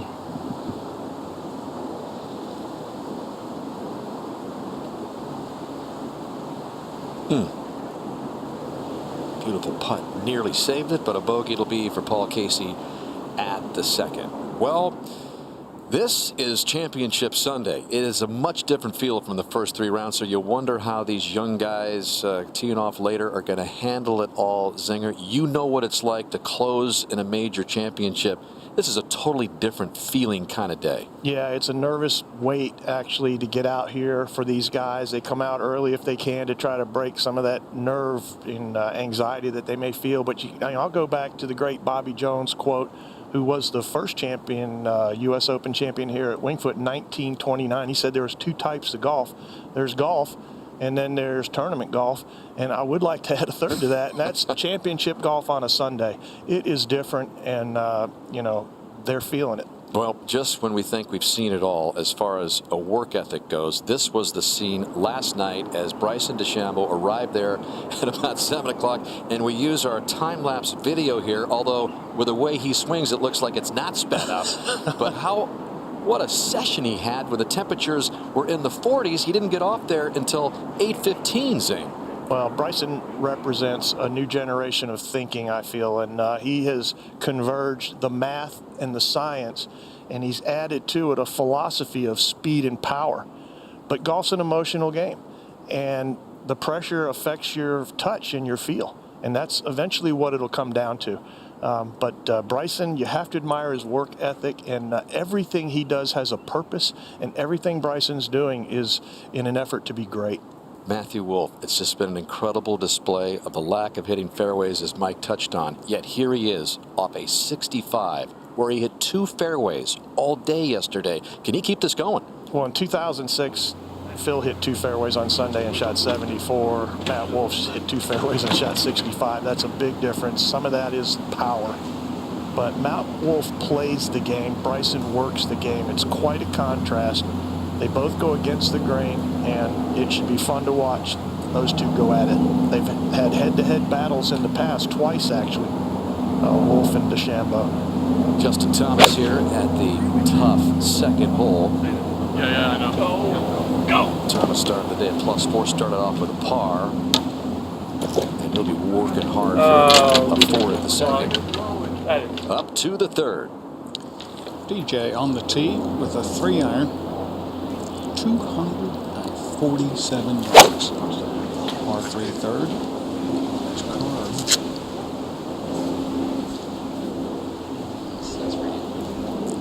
May not be particularly pretty there for DJ.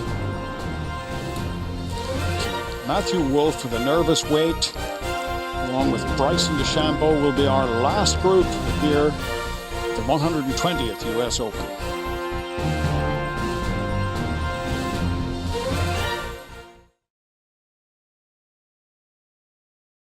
Mad scientist has arrived.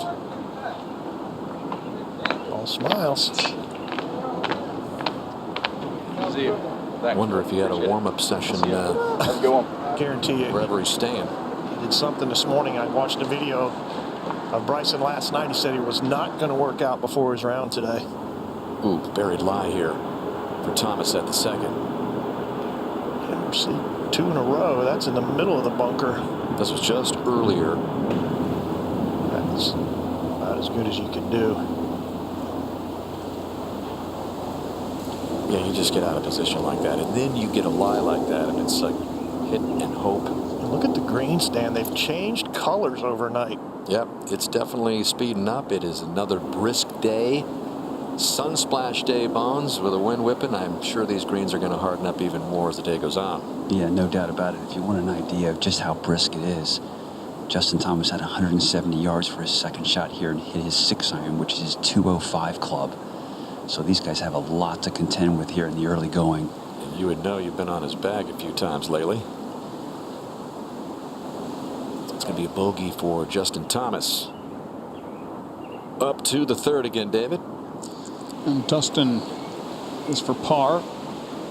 He left himself a possibility. Yeah, I think he was a little disappointed. Both Casey and Johnson did not play their best bunker shots, missed their spot by only a couple feet, and one went well by, and Dustin stayed well short. So, see if the putter can bail him out.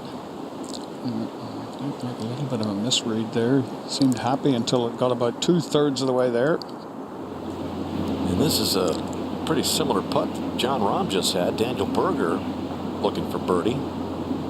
Putts are all straight from over there at the middle of the green. That's the place to aim. That should be a look into the future. Yeah, so 6 is going to be a break. They got the whole location up there on the short par 4. You've got a accessible pin there at the 7. We will see how it all unfolds. Back to the third.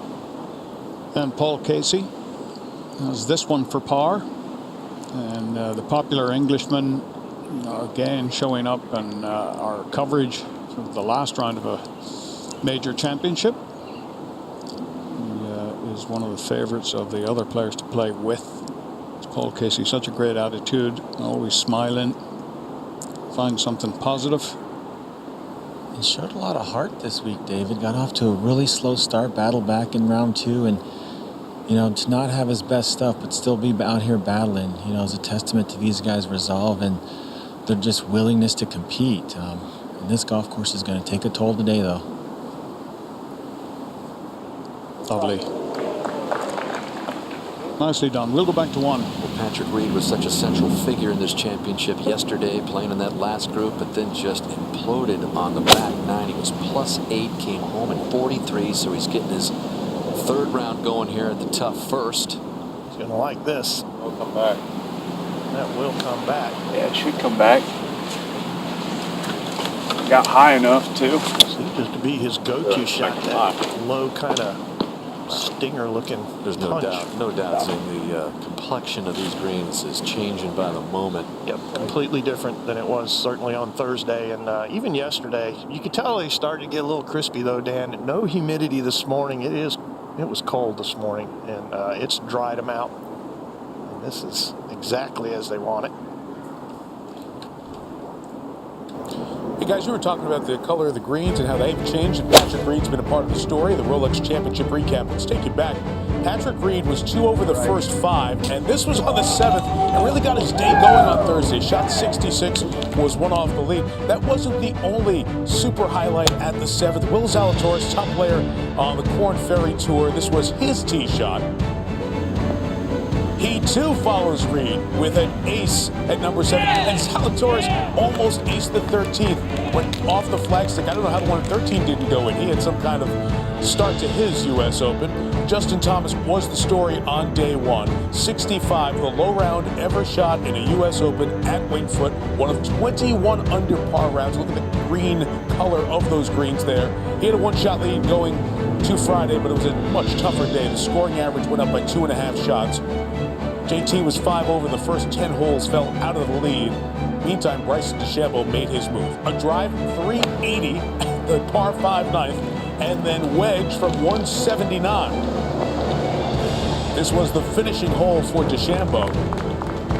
An opportunity to make eagle and shoot 68 on day 2 and put himself into contention.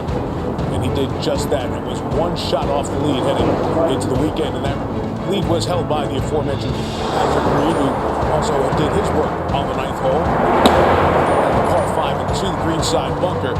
And a lovely touch of the scrambling and the putting part of the story with Reed. He starts the greens getting a little bit more ground yesterday during the round. And on Friday in this second round, Reed rolls into birdie putts. We took the one-shot lead to yesterday's third round, and things fell apart on the back nine for Reed. He had 8 bogeys in his round. He shot 43 on the back nine and went from the last group in a one-shot lead to well off the pace. Meantime, DeChambeau, unsteady early, bogeyed 1, bogeyed 2, but he came back. Birdies at 16. This one was just crazy how it curled in. Looked like it was going to go right across the front of the face. He also birdied 17. But the story, as we continue to mention, was how Matthew Wolff found a way to miss fairways and make birdies. He hit 2 fairways and shot 16 5. It's a ridiculous concept anywhere, especially at the U.S. Open, especially at Winged Foot.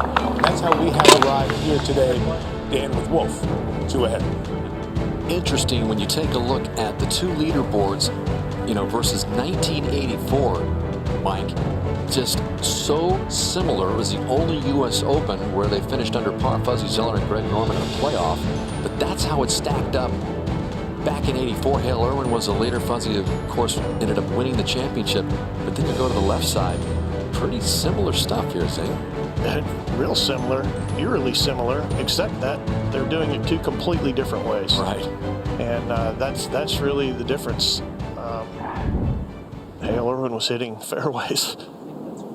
Yep, which he usually did. I mean, that was the old school way that we thought you could only have that kind of line and win U.S. Opens. Young guys have proven us wrong so far. Let's see what happens today as Reed tries to open up his third round with a birdie 3. And he had been scrambling his way around Winged Foot for the first couple of days, and really even through the first front 9 yesterday before it caught up to him. Yeah, he wasn't hitting fairways, and he had only hit 10 greens in regulation. But so gritty, comes right back and attacks the first hole and puts a birdie on the board. Inches up to +2 in the 8th. Rory McIlroy has the kind of firepower to come back and win this thing, Zing. He sure does, and I think a lot of people feel like Rory's in a great position. He's just got a brand new baby at home and probably can't wait to get there. Takes the pressure off. I think Rory will freewheel today. No pressure on him whatsoever. He's capable of shooting a low enough score to put the heat on those guys. Yeah, biggest final round comeback in a U.S. Open, Cherry Hills by Arnold Palmer, 7 back, 1960.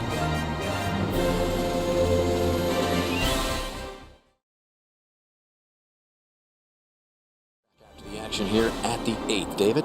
503 yards today, the par 4 8th. Berger with his 3rd shot. And his 4th fairly shortly. And that is one of the things that you can do. You can be one of the best players in the world, and Winged Foot will make you look like an imbecile. To 5. 3rd for Bubba Watson, who was hanging around with a chance yesterday, but didn't have the kind of day he needed, Zing, but got that imaginative short game. I thought Bubba, after his start, I thought Bubba was going to be a factor a little bit more yesterday. Of course, sets up well for him and certainly can overpower it. Back to 8. Back to the imbecile, Daniel Berger, and this would make you look a lot smarter. Right up to the level of genius. That is not an up and down, that's an up and up right there. Amazing. Keep your concentration long enough to do that. To the 4th with Gary Koch. And we take a look at the hole location here, perched just on the front right portion of the green, just a couple of steps over a false front. You'll have Dustin Johnson playing his 3rd shot. He drove it in the left fairway bunker and able to advance it very far.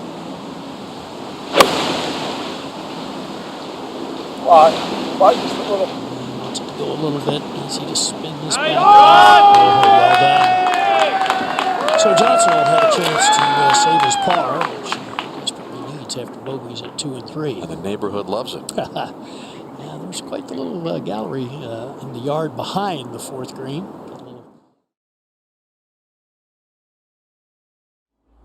And out to the 3rd.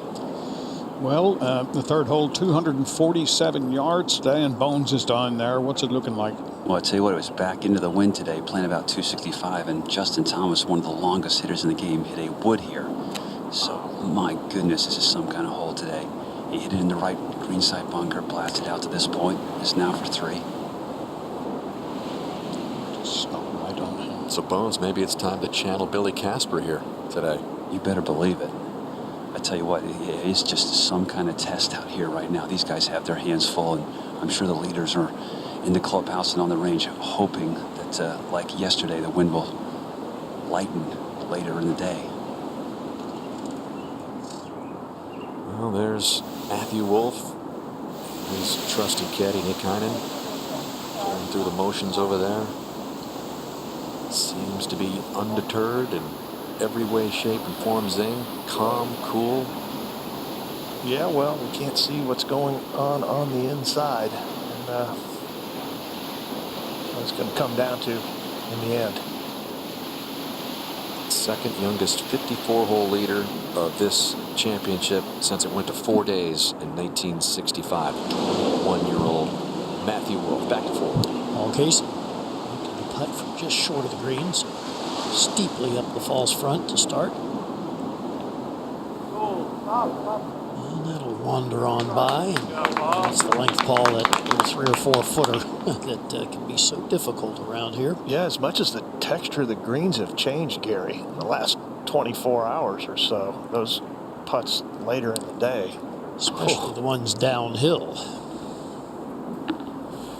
Well, guys, we've been talking a lot about the history of the U.S. Open at Winged Foot, and the USGA's home is not too far from here in Liberty Corner, New Jersey, about 65 miles away. There's also the USGA Museum there. So when the U.S. Open was here at Winged Foot in 1974, I'll take you back to 13 years before that, 1961. Alan Shepard, the first American in space, and then 1971, Apollo 14 hit that famous shot on the moon. Jim McKay was the ABC host, and Alan Shepard passed along to the USGA the golf club used for that most famous shot. And here it is. It is on display in the museum not too far from here. And you see this sock that's signed by Alan Shepard. It's an incredible story.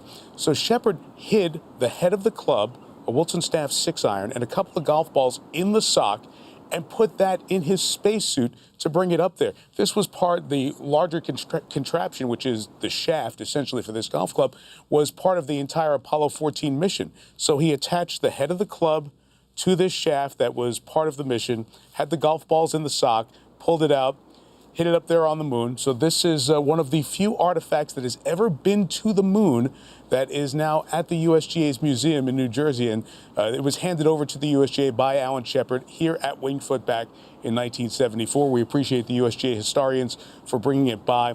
The ball went far. We didn't get the speed of the ball. We didn't track those things back then, but needless to say, gravitational pull of the Earth and the moon a little bit different. The ball went pretty far, but here it is, a bit of American history that the USGA has at their museum, and we share with you here at Winged Foot. Pretty cool stuff. Let's go back to the play at the 4th. Really cool stuff. And any questions, you can probably have DeChambeau sort the rest of that out. My question is, did he put his divot back? All right, Dustin Johnson, much to the thrill of the fans, behind the 4th green, makes his par. At the difficult par for 4th. Now Matthew Wolff and Bryson DeChambeau team off in just about an hour from now as we continue more coverage of the final round of the 120th U.S. Open.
Beautiful shot of Manhattan, just 25 miles away here from Winged Foot. Aerial coverage presented by Dick's Sporting Goods. Lots of folks working in the city. Members out here at Winged Foot. On this championship Sunday, we check in with Patrick Reed at the second. Set up just in front of the green. Has a decent angle there. So Reed, who birdied the opening hole, chance for par there. This shows us that if you do get out of position on the second hole today, these guys have got to get towards just the very front of that green, and they'll be able to save par. To the fourth. And as we mentioned, the hole location there on the front right portion of the green, both Justin Thomas and Billy Horschel have found the fairway here at the dogleg left par 4. They've kind of gone all four corners of that green in the hole locations, Glenn. They have indeed, with the greens that was restored by Gil Hance. Unique shape to it, Dan, almost like a iPad Pro. It's an old style, green rectangle that they brought back in. Restoring all the original shoulders, and it's allowed some additional hole locations, Gary, as we see here at the fourth. Yeah, 2 toward the front and the 2 in the back, which proved to be extremely difficult. Trying to get the ball all the way back there onto those tiny shelves. I just got a text from Gil Hance a little while ago talking about the Yeah, I like that mounding, 167 value on of the mounding and how the players use the ball here to protect them. They use the mounds to control the ball, and that's really, we've seen a lot of that this week. So Thomas to play. 169 after a perfectly played 3-wood between the fairway bunkers. Got 8-iron in, but the wind is starting to move around quite a bit now, which will drive these guys nuts.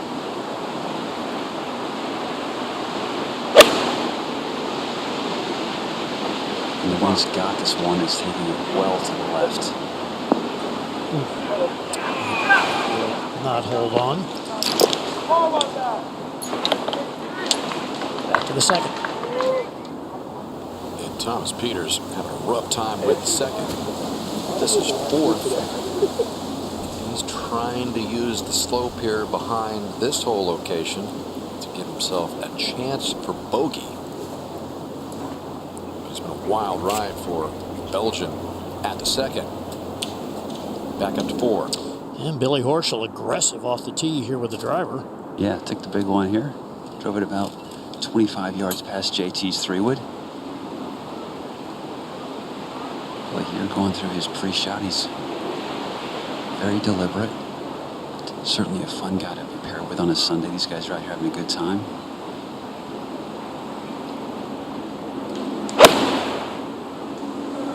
Push him. Right to the wind that JT got did not show up. So this ball ends up in the right greenside bunker.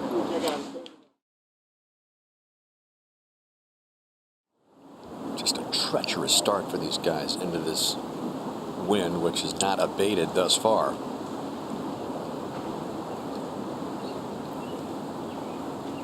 First 5 holes here are going to be a huge factor in who wins this championship. Oosthuizen has gotten through the first 5 holes better than the leaders.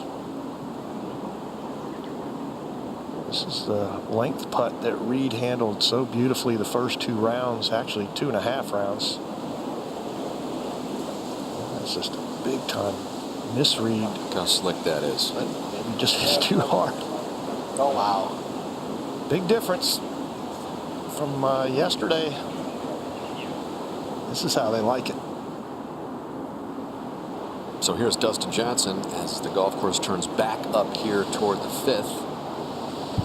Trying to follow up Paul Casey's nice approach shot, which found the green just underneath the hole. Dustin now in between clubs here. They're not quite certain whether there's a little bit of hurt. I think there is, but he's pulled this just a bit and comes up well short. Again, a par 4 for the first time in U.S. Open history, the 5th. And there is a look at the win. You see number 1 there on the bottom of your screen, into it there, into the second, the monster par 3. It's still hurting you. You turn out to 4 in the outer reaches of the golf course there in the upper right. 5 maybe the most difficult hole to put it in a fairway. Dogleg left and a left to right wind. Fairway slopes right. This for bogey for Reed. So it's a birdie bogey start for the 2018 Masters champion. Back to 4. And Justin Thomas to play his third. Plenty of green to work with and pitching back up a slope. All about reading the line, getting the contact just right.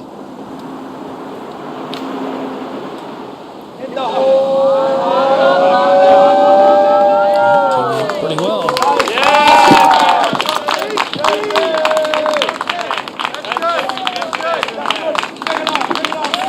Tell him that's good. Pick it up. Yeah, right. He wishes. You guys talked about the gallery behind this green, Dan. You know, I assume these guys got in for free, but probably $40 to park. Isn't that like a law in New York? Pick up a little extra scratch while you watch the U.S. Open for free. All right, Billy Horschel got a good break in that his ball didn't bury with that short iron he played for a second. It's sitting up. It's downhill, downwind in terms of once it gets on the green, but he's got a chance to get us up and down if this checks. Oh, it checked. Don't check too much, as you hear him say.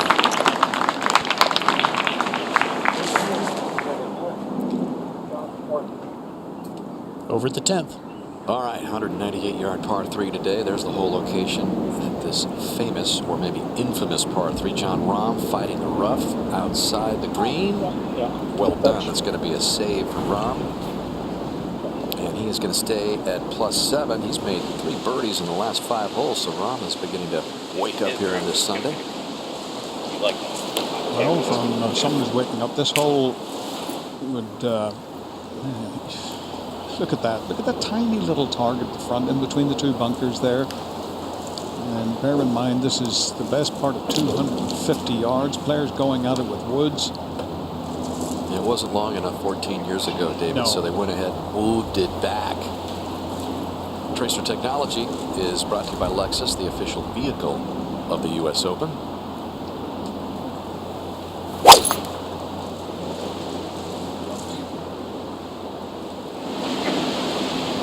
Carry on that line. No, Yeah, good layup. I wonder. Wow. Now, Billy Casper in 1959 did that deliberately 4 times. Patrick Reed's reaction there, we think that was an accident. This is Lucas Glover over at the first.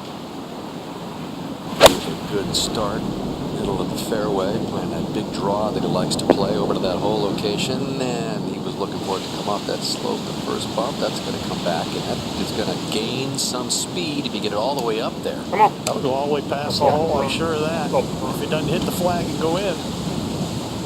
It's kind of cool. We've seen a couple guys play little specialty shots into this hole location here on the first hole. Patrick Reed and Lucas Glover hit that little knockdown draw. Very similar position to this whole location today as it was in the second round on Friday. You can see it over there just in the same position almost. First round, and then yesterday it was more on the right side. So let's check out some of the highlight reels from the second round. This was Dustin Johnson playing that slope from a similar position. You know, I like the mounding here. It's severe in spots, 10 degrees some of these slopes are, but there is nothing that was done here without great thought as to how you can use the mounds into certain hole locations, and it's actually just brilliant. Remember this from Brian Harmon? A little wedge from the front left corner of the green. Yeah, didn't move a blade of grass. Clipped it perfectly. It's big enough to take the whole flag out, I mean. Yeah, this first green was not soft. Sometimes that's been a misconception when they did the restoration. I mean, it still has the vicious slopes, and the guys were using them all. Just some painstaking work done by, I mentioned Gil Hansen, Steve Rabideau, the course superintendent here at Wingfoot, who's revered at this club. Matsuyama also using that slope to perfection. It's going to be a huge day, huge opportunity for Hideki. Well, we're going to see How about that shot? Dramatic hole out a little bit later on with the leaders. Moving down to those final few groups. And Now we're live at this first, and Alex Noren, who doesn't have the blessing of being down where we've showed some other guys getting close. He's coming out of this rough. You just never know how it's going to come out. Well, let's see what this does, because it looks like he's going to go right at it, not kick it up on that hill. He could play it well to his left, right? Take his chances there. Yeah, you can assume that everybody sees that mound behind the hole and using it, but not everybody sees it. Noren had it going yesterday, didn't he? He sure did. What a round he played. Thought maybe he'd be closer to the lead after a 67 in that win, but it calmed down. One of 7 subpar rounds turned in yesterday, one of them by Alex Noren. Thomas over at the 4th. Yeah, his par putt was in there, nicely done. Get up and down. Billy Horschel unable to make his putt for par. So he dropped a shot to +6. Well, Matthew Wolff and Bryson DeChambeau off in about 45 minutes in the final round. Over at the 5th, Dustin Johnson at the long par 4. 2-putt from down there at the front of the green. Stays at +7. He bogeyed a couple of holes in that tough stretch. And this is while we were away, Lucas Glover looking for a birdie 3.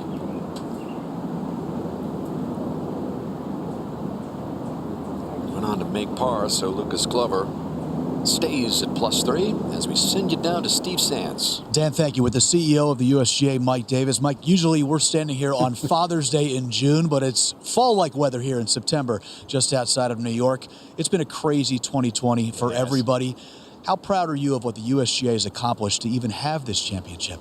Steve, when it was March or April, we really didn't think we'd be playing U.S. Open, and we didn't think we'd be playing at Winged Foot, and really wondered, would we even be playing a U.S. Open? So to not have fans is obviously disappointing, but to play this championship for that coveted trophy, that Jack Nicklaus gold medal, listen, it inspires the players, it's good for the game, and frankly, you know, what the state of New York has done in its support, Westchester County, the town of Mamaroneck, and this great club here, it's amazing we're playing. How was the week gone? Wonderful. To get a weather forecast like this is just a dream come true. We don't get this in June.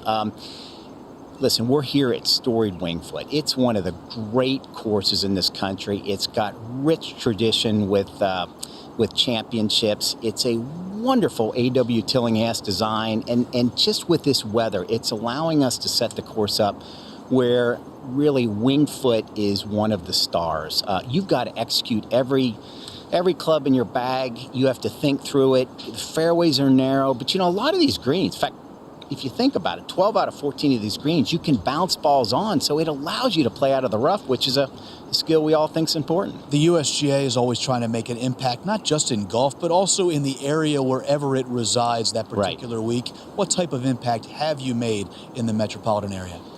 Well, listen, Steve, you know, this event, we're a nonprofit, and this event is important not only because we crown a champion for history, but we get about 75% of our revenues from this week.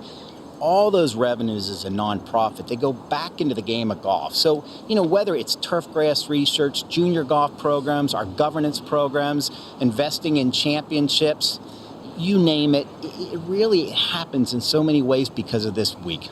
All of us are happy here at NBC to be back with you once again, Mike. Thanks for having us. It's great. Steve, thank you. Dan, let's go back up to you. All right, Steve, thank you very much. The third of 4 USGA championships that ended up being conducted. Of course, the U.S. Women's Amateur. We were at the U.S. Amateur at Bandon Dunes, this championship, and then the Women's Open coming your way in December, the 75th edition. Over at the 3rd. And Patrick Reed, his second shot. That was earlier. Another good shot from Reed, who has been sensational around the greens in the last 3 days.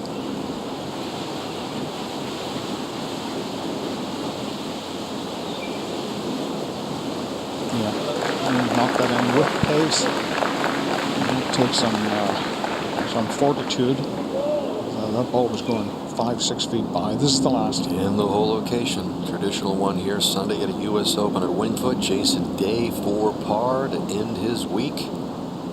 Oh, wow. That's not a good way to go out.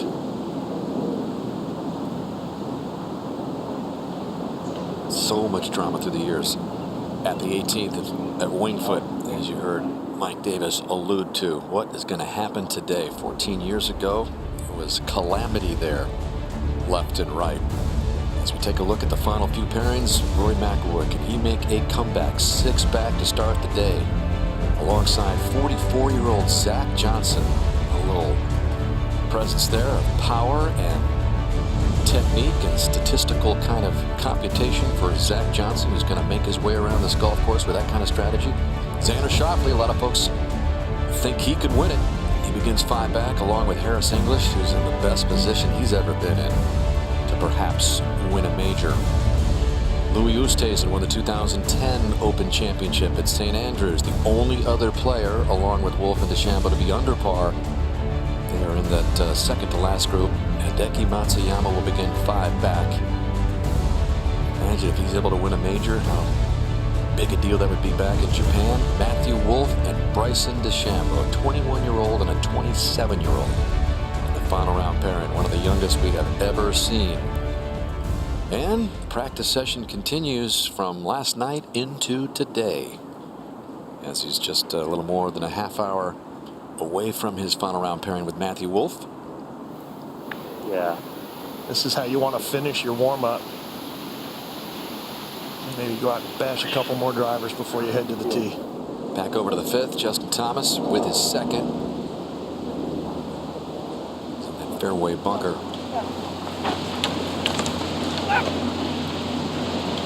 God damn it. And he's got more rough to deal with. And Matthew Wolff with that unorthodox move. When you think back to U.S. Open champions through the years, maybe the most unorthodox champion, you go back to 2003 and you look at Jim Furyk. If Matthew Wolff can get his name on this trophy, that would be another very unusual move and swing that would be a U.S. Open champion. A lot of people compare him to Miller Barber maybe, or Gabe Brewer or somebody like that, but Jim Furyk's good as well. Maybe Jim Furyk with a lot of power. And, you know, we keep talking about how far Bryson's hit it all week. Wolff's actually hit it longer statistically this week. It's a different era. It's a different game. It's just as exciting, but they go about it differently. They think they're going to hit it as far as they can. Yep, take your chances. If it lands in the rough, at least we're up there. Yep. Well, let's go to the tee at 1. This is the 12:57 starting time. From Cedar Rapids, Iowa, Zach Johnson. Mentioned Zach was 44 years old. He's the only player in the top 10 in his 40s. Half and half. Yeah. Winged Foot has been a young man's game this week, but Zach Johnson, maybe he can pull off something special. Masters champion, Open champion at St. Andrews. 6 total majors in this group, so he and McIlroy certainly know how to get it done on a Sunday. If they can get through these first 5 holes even or 1 under par, they're going to make a huge, potentially a huge move on the leaders, who are really going to be feeling tight, you would think, with the U.S. Open pressure. Zach begins 7 back. Toe hook here, heading for the left rough. Just what you don't want to do out of the box. Much taller order for Zach than it would be for Rory. From Northern Ireland, a 2011 U.S. Open champion, Rory McIlroy. If McIlroy is get his name on this trophy for the 2nd time, he's going to have to come back to do it. All those major wins at the age of 25. 6 years and 20 starts later, he's still stuck on that number at the age of 31. 4-time major champion.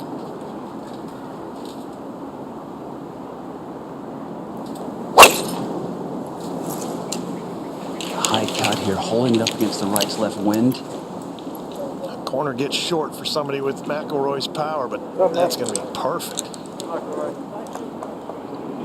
Yep, McIlroy in good shape. Zach Johnson will be working from the rough. So we've just got 3 more pairings to tee off, including the final pairing. What is in store for Matthew Wolff at the age of 21? in his first U.S. Open appearance.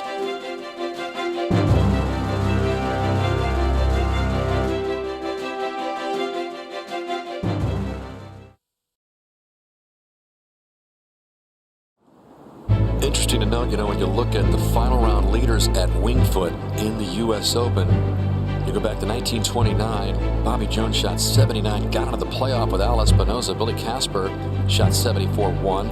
Tom Watson, 79, ended up fading to the tie for fifth. Hale Irwin, 79 in the 1984 championship. Mickelson shot 74. Remember, he double bogeyed the last. Kenneth Ferry also was a part of that lead and ended up shooting 76. So those numbers are just so different from what we're seeing these guys shoot. And what will it take for these guys to get it done? In this case, Matthew Wolff, the 54-hole leader. Championship Sunday is a different day, and that's why you see the scoring average, the final round leaders here at Winged Foot, it's 76.8. It is epically tough, historically difficult golf course, and the nerves really in the end can get frazzled. They can pound it out there all they want, but they got to have good touch and good feel, and that's the one thing that the pressure tends to sabotage is the touch in the field. Out to three. That was Joaquin Niemann, young Chilean, with what we're told is a 7. It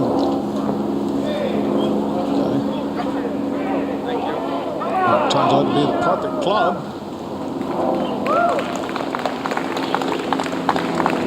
Beautiful. Let's go to 1. All right, Zach Johnson. Bones. Yeah, he's so out of position off his first tee, Dan. I believe he's going up the 9th fairway because he's got no angle to continue up 1. Yep, he's got trees on him to the right, and he figures he might as well advance it and get to play off the short stuff. Well, I'll tell you, he's got no angle now either. Yeah, he's on the short side of the green over there. Carry the bunker up to the short side. All right, so McIlroy in perfect position. He's fully capable of hitting a knockdown. We've seen 2 knockdown shots come in here in a row, Bones. Yeah, and his line towards the flag is so good. A left flag hole location from the right side of the fairway. He's got to be thinking 3 now from 157.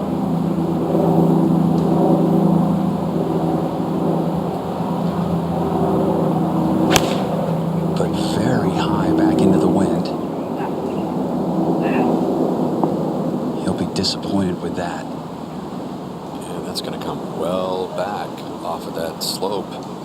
So that's a little bit of a different trajectory than we saw earlier that Patrick Reed used, kind of a low boring flight and then used the slope, and Roy just got that up into the breeze. Yeah, it was the choice actually, probably regrets more than the execution. And that is going to be a long, tricky putt coming back up to the hole. We'll see if he uses the slope coming back the other way. Justin Thomas at the 5th with his 3rd. Oh, he's got a nice touch. That was really the only place he could land that. It's about as big around as a 5-gallon bucket, and he almost made it. What a save for Justin Thomas to remain at +6. That'll simmer him down a little bit. He was hot after that second shot, found that rough. Jimmy Johnson back on his bag for this championship to 3. Joaquin Niemann. A rare birdie here.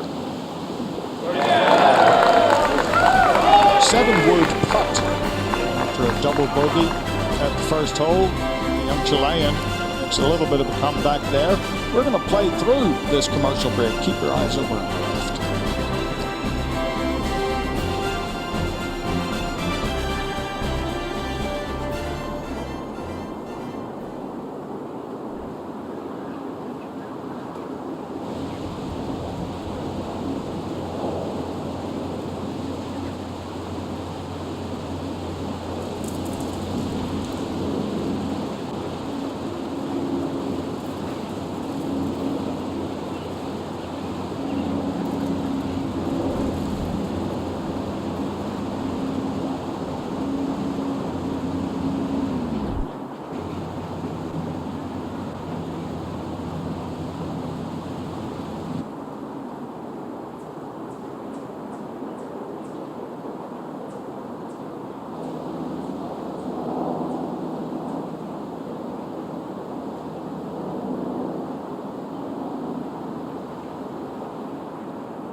line with the pin. Yes. Where it lands at 100 or whatever. Well, we said that. It goes away. Yeah, it just goes If I go left to it like the rising tower, it's going to come back to it. Yeah, it would come back to it as long as it stays on this side of it. You know, goes up there and comes back. So Is it going to go too far? My question is it going to go too far this way? It shouldn't. No. I mean, if you get it in that bowl, it's fine. What did I say? 6? Yes. Yep. 6. Yep. Wait, I mean, it's got to be playing over 120. 125? Yeah, I would say it's going to be Uphill lie? at least, yeah. I'd say 120 plus, yes. Yeah. Okay? Yep.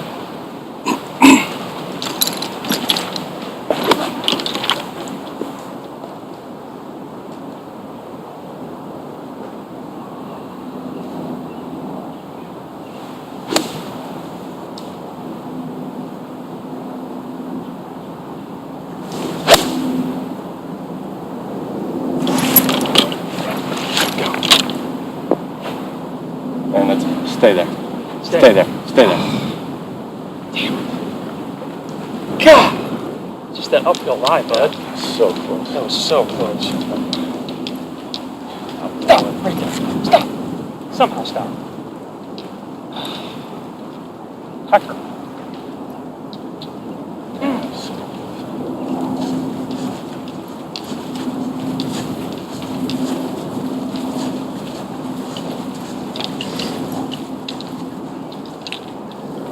So close for Zach Johnson, yet now so far away as he lies 3 there as we go back to the tee. This is the 108 starting time from Moultrie, Georgia. Harris English. Tie for 15th at the 2013 Open Championship, the best major finish for Harris English, who picked up his win some 7 years ago, 2 in the PGA Tour. He's watched his performance fall dramatically before this fast ascent and resurgence. He's a major kind of player, Zing's 10th consecutive cut he has made in a major. It's the 3rd longest active streak.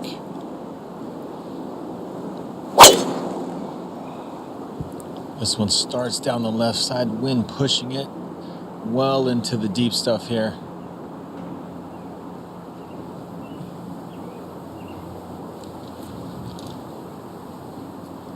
From San Diego, California, Xander Schauffele. Loves this kind of test, loves U.S. Opens. Best U.S. Open finish a tie for 3rd in 2019. But in 3 U.S. Opens, his final round scores 69, 68, 67. I'd like to see that trend continue because sure would. anything around 66. This is a one shot at a time kind of player, that kind of mindset. Doesn't get out ahead of himself and doesn't beat himself up if he has a bad hole. Like English, he begins 5. Gets this one turning right to left, and it's just a little too much. And that catches the thick stuff as well. So both English and Schauffele in bad position. You can kind of work from the right side of this opening hole, but it's tough stuff over there. And while they were teeing off, this was Rory from that front corner of the green at 1. About a 70-footer, and it's in a bowl, and he didn't quite get there. That might That's going to go all the way back where Zach's ball went. He better not move. This first green is so intimidating, and it's a nervous place to start. If you're the leader and you're waiting, you know where the hole's cut. These guys get out here early. They study the hole locations, and they know how hard this first one is, especially if you miss the fairway. And we saw Zach's 3rd comeback, and now Rory McIlroy lies in about the same position. Just amazing green. Bones. Incredible. I mean, Zach's 3rd shot from over a 9 fairway was actually very, very good. It missed the bowl that Zinger referred to by just a yard, and he paid a big price for it. He's sending this now well out to the right, trying to get it to fall left into the bucket as it runs out of speed, but now that's a very, very tricky putt for his 5.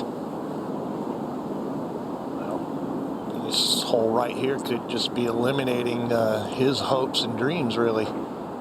starting 7 shots behind, but just 3 shots out of third. So I think Zach Johnson and Rory McIlroy, both of them know that this hole is so huge. They've got to get out of here. They somehow got to escape with a bogey. And Zinger, you know, we talked about it with Wolf's second shot in the 18 yesterday.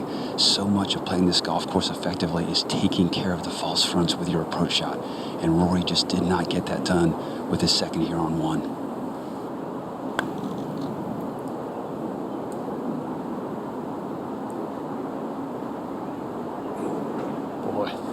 What a disastrous start for 2 guys that a lot of people speculated on. Yeah, 6 major championships between them, but I don't know how much good that does when you face Winged Foot's first. Just a little more than 17 minutes before the last pairing. It is our marquee pairing presented by Rolex. And the combined age of these 2 guys, 48 years old. Stuart Sink won the last PGA Tour stop. He was 48 years old by himself. 21 and 27.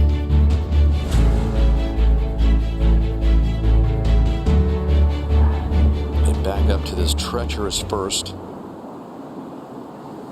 It's a long day out here in these conditions, and everybody knows that it's just going to be a complete grind session out here, especially with putts of this magnitude. I mean, considering these are for 5s, you've got to really, really spend some time here.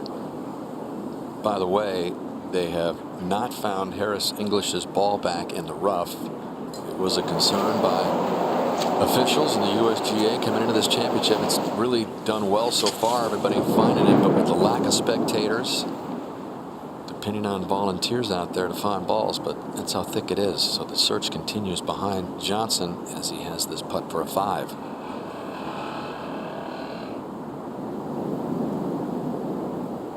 Oh, that just rolled in on the left side. Side pocket. So, Johnson minimizes the damage with a 5. Got to be happy with that, Zing. Oh, yeah, and we're going to see putts of that length with a lot more break today. Some of these holes are cut in pretty precarious spots. And you know, guys ahead of you lost ground, and you know the guys behind you have a good chance to lose ground on it, so you got to keep your head up right as you head over to the next tough hole, the second. The search continues. They're softly in hunt mode as well. You're in panic mode if you're Harris English now. They've gone from 5 minutes to search down to 3, and that 3 minutes, believe you me, when you're looking for your golf ball, that's not enough time. It's down to 3 minutes for the interest of pace of play, and you just get the feeling that Rory has to make this. It's the first hole. This is for bogey.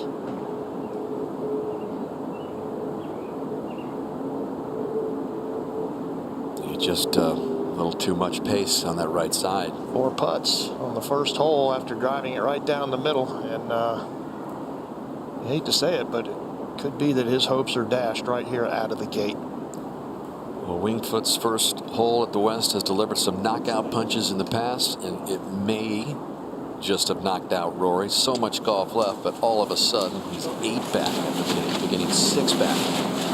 Search continues for English's ball. There's Teddy Scott over there looking. He's with Bubba Watson's group, so get there.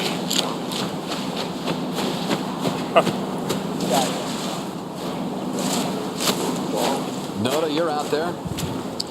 Zinger, you mentioned it's a frantic effort out here, no one more frantic than Harris. I mean, you just couldn't think of a worse way to start. I mean, the ball is, the rough's not very high over here. It just might have nestled down somewhere and no one can seem to locate it right now. Well, that's the 9th hole right there. Bubba and his caddy Ted Scott are actually pitching in to try to help Harris English find this golf ball. And we've got to be getting close to that 3-minute marker now, so should be any moment when the tour official calls it. Bulldog love there from Bubba to Harris, no doubt about it. Well, this is a I think they need to hug in his nose to find this one. Still got 30 seconds though. This is Still have 30 seconds, you could hear someone say there, so. It's a horrible break. Yet this many people can't find that golf ball. What is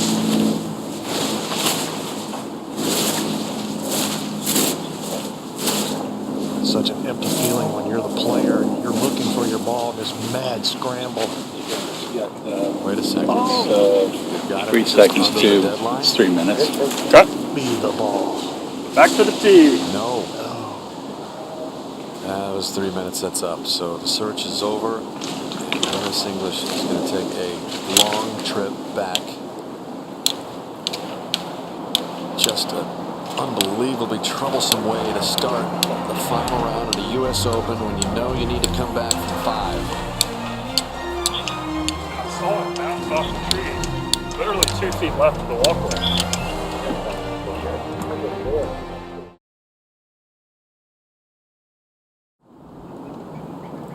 Lost ball in the rough for Harris English. He's back on the tee hitting 3.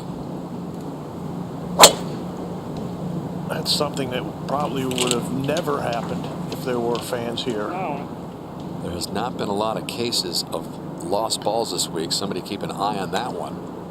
Fast 7. But it happens when it happens in the third to last group in the final round of the U.S. Open with a spotlight on you. That is 43 front, 66 front. Man, I want to try, guys. Okay. I mean, what club you have right now? 9. 9, you think? I mean, 117. Out of the rough. I mean, I got a whale on this thing, but I really want to try. Just don't know if I can.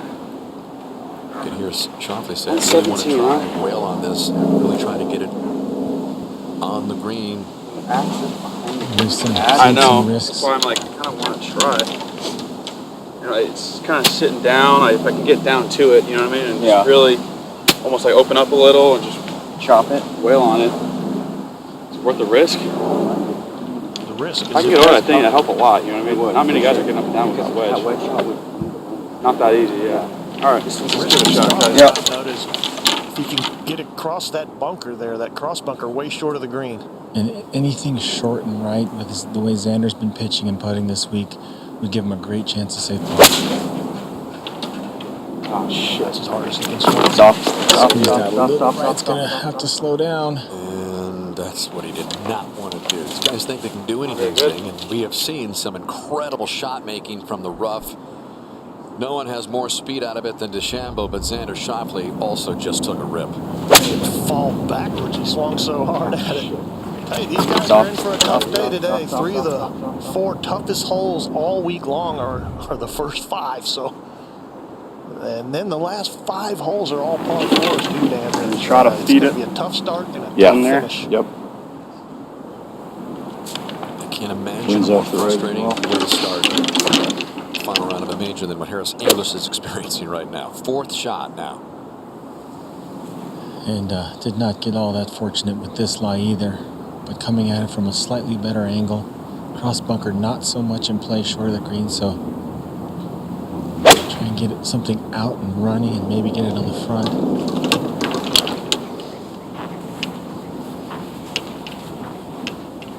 Just a nightmare start. What a bad break at the first. Yep. So now he's trying to get it up and down for double. You can see the frustration. I mean, I can't imagine starting a final round of a U.S. Open and not being able to find my ball. I feel for him. Back to the tee. This is the 1:19 starting time. From Japan, Hideki Matsuyama. This is not a bad place to be when you look historically at U.S. Opens, especially recently. 4 of the last 5 U.S. Open champions have come from the next to last pairing. As you look at Hideki Matsuyama, as Japan still looks for its first major champion for a man. How big of a celebration would it be back in Japan, where Hideki thought he'd be playing the Olympics this year, and that of course has been postponed till next year, but can make up for a lot of that disappointment with a good day today. Matsuyama begins 5 back. He's hit a lot of fairways compared to the 2 leaders. He's ranked 3rd in fairways hit.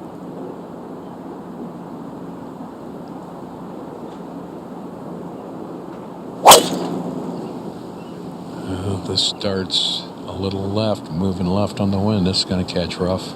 That left side is just no place to be, Raj. Hey, you missed to the right. You got a fighting chance. From South Africa, Louis Oosthuizen. 2010 Open champion from St. Andrews. And you could argue that no one has played better in majors the last 10 or so years than this guy. One of only 8 players to finish runner-up in all 4 majors. Oosthuizen 4 back to begin.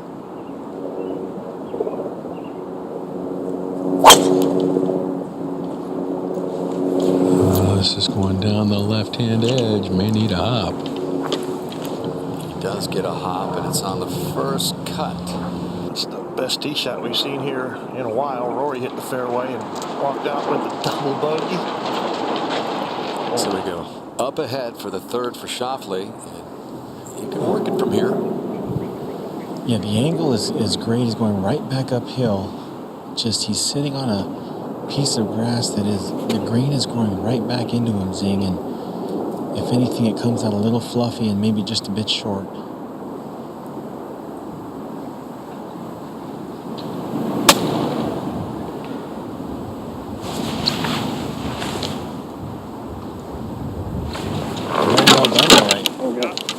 Yes, it was. Tremendous touch. Good contact out of that crummy lie. This was earlier at the short par 4 6th. Thomas for birdie. We'll see a few of those, more than just a few, I think, today at 6. And now he's headed over to the tee at 7 in a part of the golf course again that we've been talking about for most of the week. Gettable.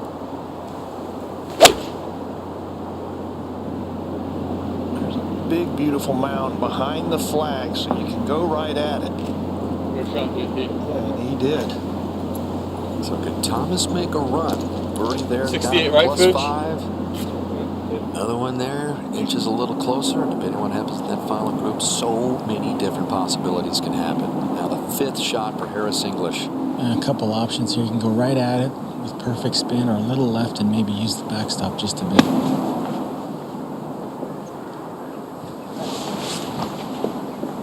Just find yourself rooting for this guy. Yeah, automatically. Bless his heart. I mean,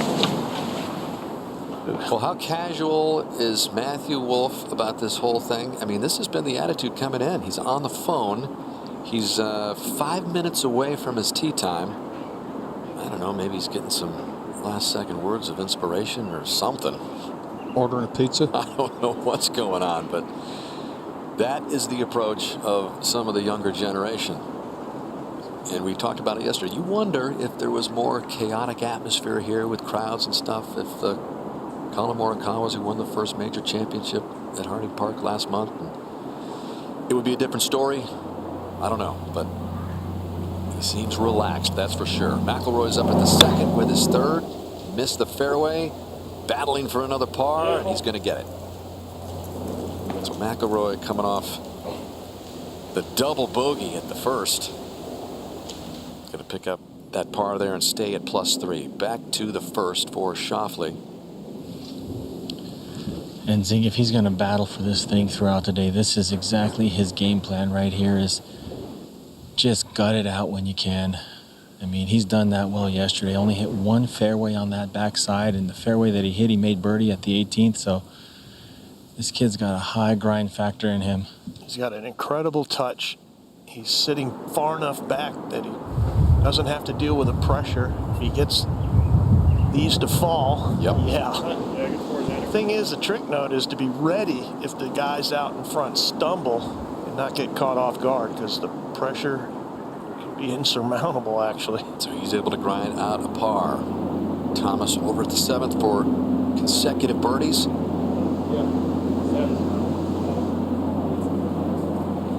Knew what a golden opportunity that was.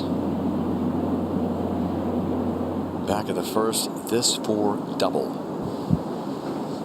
And just a little damage control here. I mean, it's still far enough away where he has to give it the full service. And under normal circumstances, he'd usually just sweep this in, but it's been a very tough start for Harris English today. It's still not easy. We saw McIlroy miss from a little further out than this on a relatively same angle. I mean, it wants to dart left if it loses any speed. So Harris English with a lost ball up the opening tee, double bogey, and he is simmering. That's too bad. I mean, you'd think there'd be enough marshals over there to spot that ball, but it didn't happen, and he's going to have to figure out how to regroup. A lot of conversations going on in his mind there as he walks over to that tee. I'd imagine a lot of folks watching at home are rooting Harris English on for the rest of this day after that tough break at the first. Looks like Louis Oosthuizen is going to play first here. Bones? Absolutely, 170, just dodged the rough, and it had to be tough tee shots on one for these guys. With Harris English going back to the tee in front of them, having lost his tee ball off this first hole. And we'll use our tracer technology brought to you by Lexus, the official vehicle of the U.S. Open. Sliding a 5-iron, trying to get it over that false front. That's not going to make it. Will that go all the way back? No, it's there. Especially from the rough. It's not like you want to go way long either, Bones. No question, it's tough out here, as you mentioned. This is a horrendous lie from 168, 144 over the cross bunkers, and he's going to have to get all of it to carry the sand.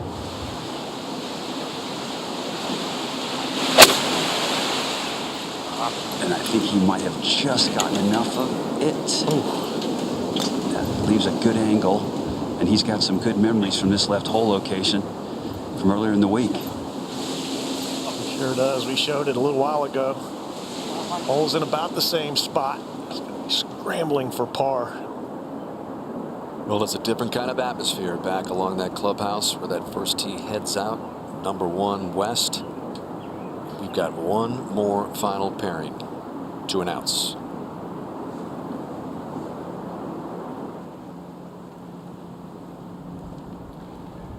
This is the 1:30 starting time. From Clovis, California, Bryson DeChambeau. What is he going to do today? We've seen everything from Bryson DeChambeau. The first 3 days, he bogeyed the first 2 holes yesterday. Many thought this whole wild science experiment would go unraveling out of control, but he got it back together. Didn't make another bogey until the final hole at 18 yesterday, as he ended up with an even par round of 70.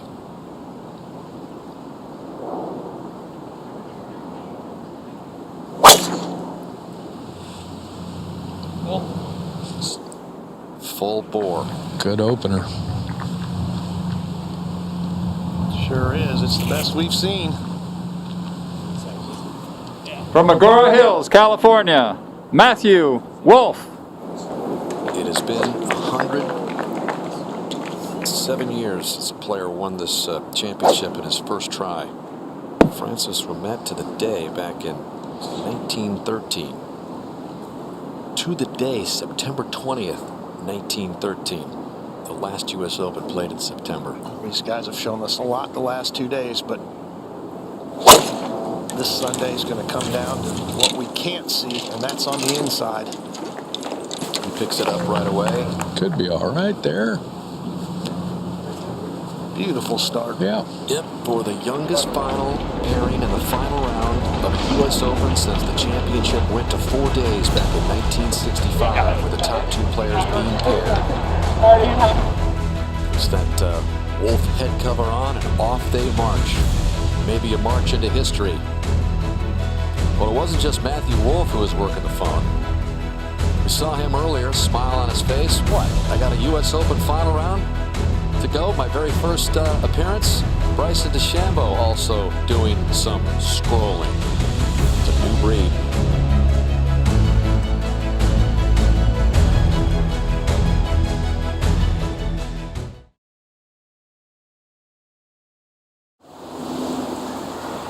This is Louis Oosthuizen coming up to this whole location at the first 4 birdie. Guy he's playing with, Hideki Matsuyama, came all the way back down, like we've already seen today more than a couple of times. That is just on the edge. Must be so much slower than they think. Everybody to come up short like that. There's just so much slope there. Gotta wrap it. Up at the second, Schauffele coming off that beautiful save at the first. Had a great tee shot here, but still left with a very difficult 192 right back into the teeth of the wind, coming straight out of the north. Set up for a cut. Yeah, he's been real comfortable with working it both ways, Paul, which is the reason why I think he factors so well in the U.S. Open. Yeah, faders usually do well at U.S. Opens, no doubt about that. Anything on the green here, any portion of the putting surface. Second toughest hole today, this second. Soft. Oh, man. He pulled this. It's got to get down. Wind. And launched it. My goodness. That's behind the gigantic elm for which this hole is named after. Not really. While he was hitting, this was Hideki Matsuyama giving it another try, this time for par. You saw it roll all the way back down to the front edge of the green. And well, get a mark on that one. Not mark it quick. That's right. Okay, so now we're live, and he's got this for bogey. Oh my goodness, guys, and you can just feel it out here. These guys are getting smacked around on this first hole, and as you pointed out, Matsuyama's putt there for par was about 6 inches away from coming back to the front of the green again. So just like we've seen with prior groups, just a major grind fest going on here, just trying to make a 5 and get out of Dodge. Look at this. First 5 holes today, plus 124. Rest of the course, plus 80. It's a survival test at the start.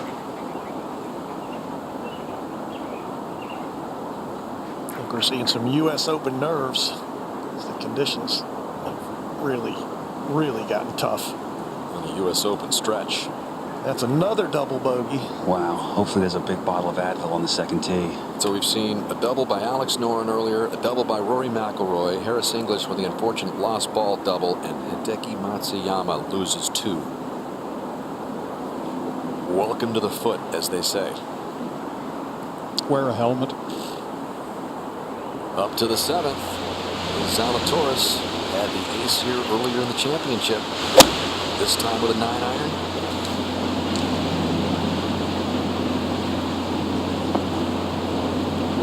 Oh, that scared it. This thing turned around, too. Yep.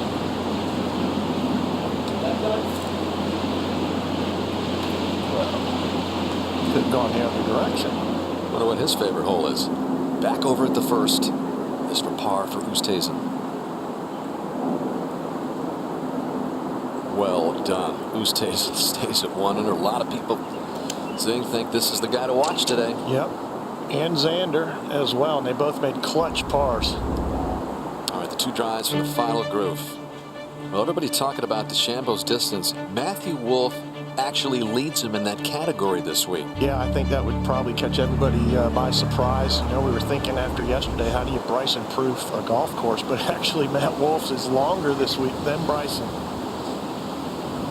176 left now for DeChambeau, 7-iron. And just dropping a little bit at the moment. Flatted this one down a little bit, shaping it right to left, right at it. If it gets up, yeah, what a shot. What a start. So clutch. And that wind is pumping. You can see it in the shirt that DeChambeau fills out. And now here's Wolff to answer. Now this from 153. Absolutely perfectly positioned here off the tee. This is an 8er. There's that unorthodox move that just sets it, triggers it. This hit much higher when fighting it. Fabulous. I'll tell you what a start for these guys. These two get off to a good start, and they're going to make it a 4-horse race. So they're going to leave everybody in the dust.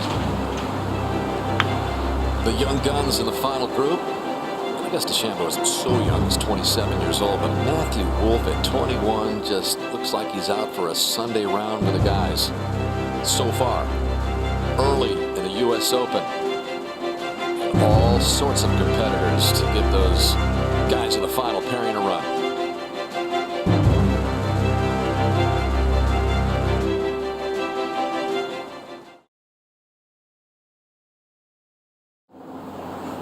Well, Schauffele does have a little room around that big elm at the second.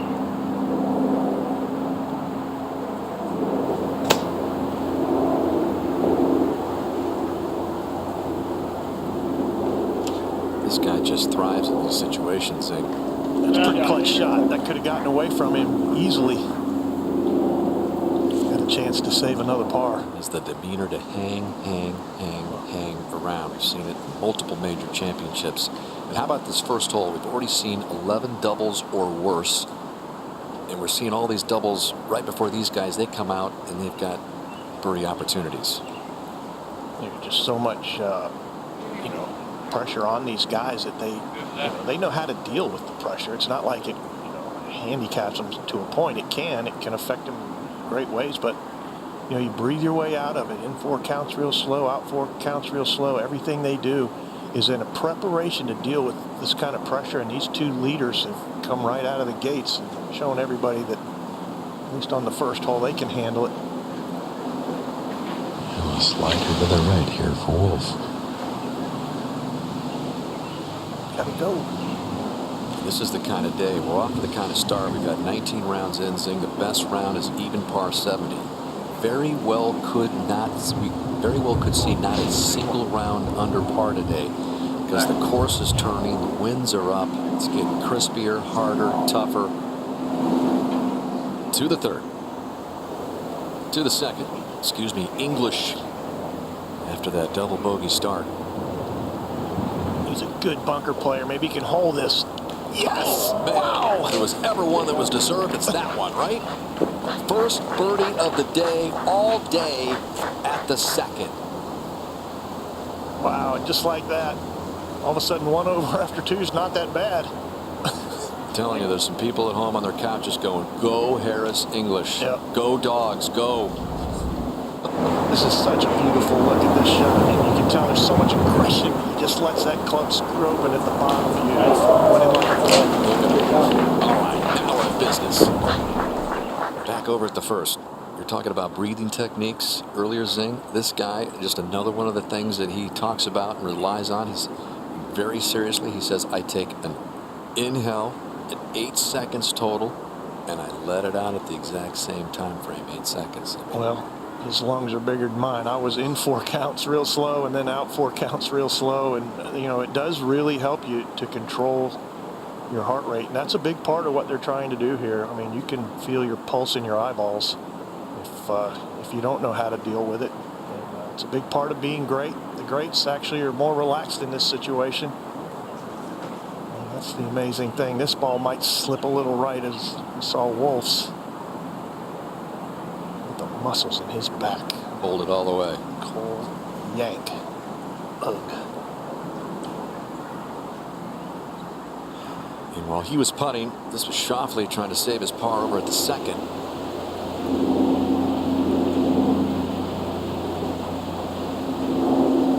So maybe this is going to be the group to watch to challenge Wolf and DeChambeau. Birdie to par there for English and Schauffele. When you go really low, you first. want to like Bryson will be very careful with this little par saver. That's a nervy start for Bryson on the greens. 2 fantastic full swings. And that can actually put a little doubt in the back of your mind when you miss a first one. You're going to have a bunch of them.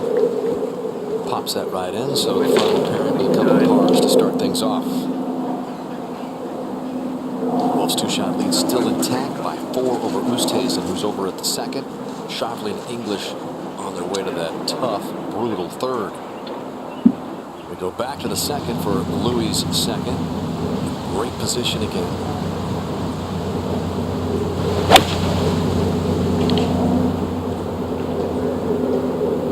Just a non-hurried backswing follow through. That's all you want to do at 2.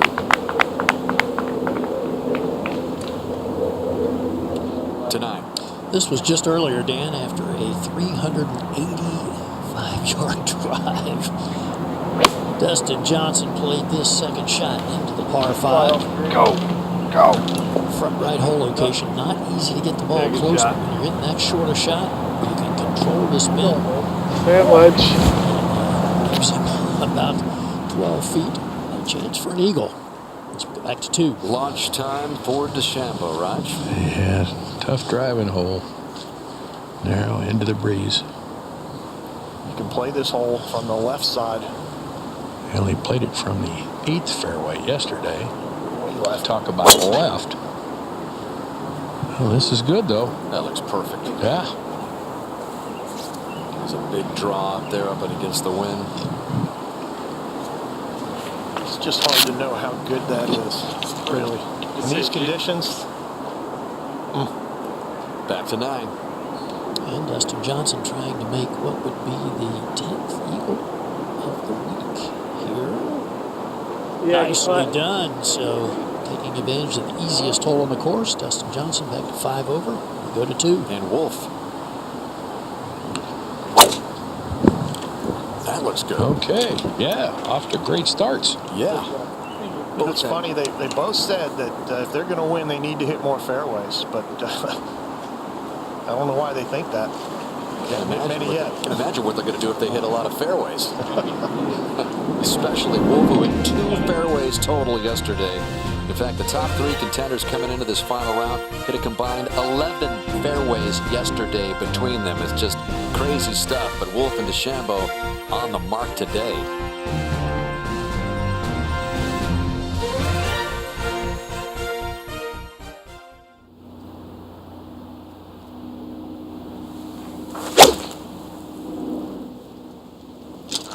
Perfect, guys.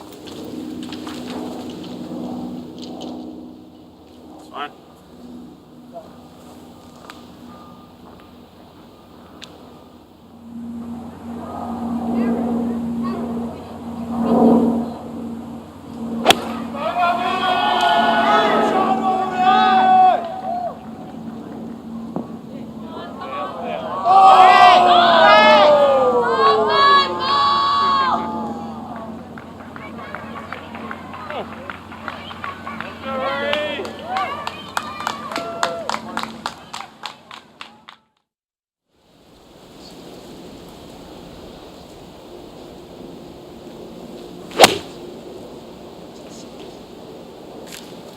Stay right.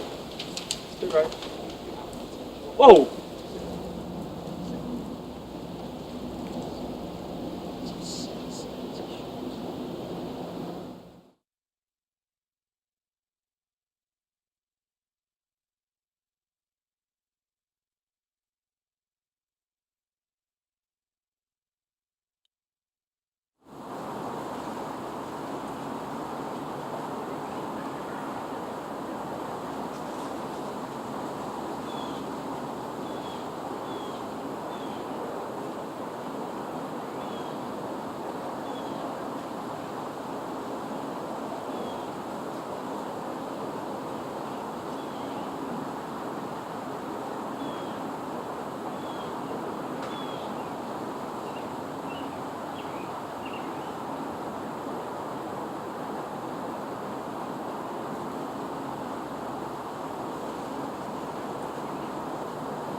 Back at this U.S. Open, early stages of the final round.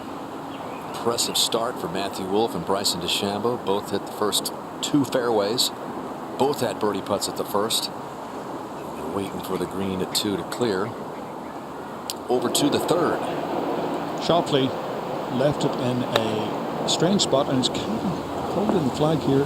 He's not even going to use that slope behind. Maybe a little bit. Well, he laid up with a 4-iron here on the 3rd, and I can't think of another hole, Zinger, where players are laying up on a par 3. I've never heard of it except here at the 30 at Wingfoot. Well, this is at 4. Rory with his third shot. Second shot landed on the green, but came back down off the false front. So. Back to 3, David. And Harris English with, straight up the green with this one. Much easier shot than saw Schauffele. And that one will come back a little also. These players know these slopes by now. Nicely done. That will be 3, you would imagine, for English. We'll go 7. Webb Simpson, the gettable part of the golf course, 8-iron at this par 3. He is at +3. He's parred the first 6 holes. 8 back. Just launched so high. He just didn't get back there. Back at the second. Louis played a little slider birdie attempt. Has this coming back for par, Bones? Yeah, that birdie attempt was incredibly quick, so he's grateful just to have 3 feet here, and that's a rock solid first 2 holes for Louis. Absolutely. 2 tough holes, 2 pars. Take them and move on. And do your best at the Billy Casper inspired 3rd, which it seems like it's turning into in this final round. And there's DeChambeau calculating. You can just almost hear the calculations going on in his head. There's a lot of dialogue with his caddy Tim Tucker. That beautiful elm standing over the proceedings on the green. Yeah. We do that. That's 75. 1030 is 90. Correct, yes. All right, 161 left for Bryson. Wind against him from the right. He's got 7-iron. 84. I would look for a shot like he hit the first here. Paul, slide it down. Doesn't hit a lot of knockdowns, but that last one was very good. Less than a third of the field is hitting this green in regulation today. He's tempted to go right at this flag, I think.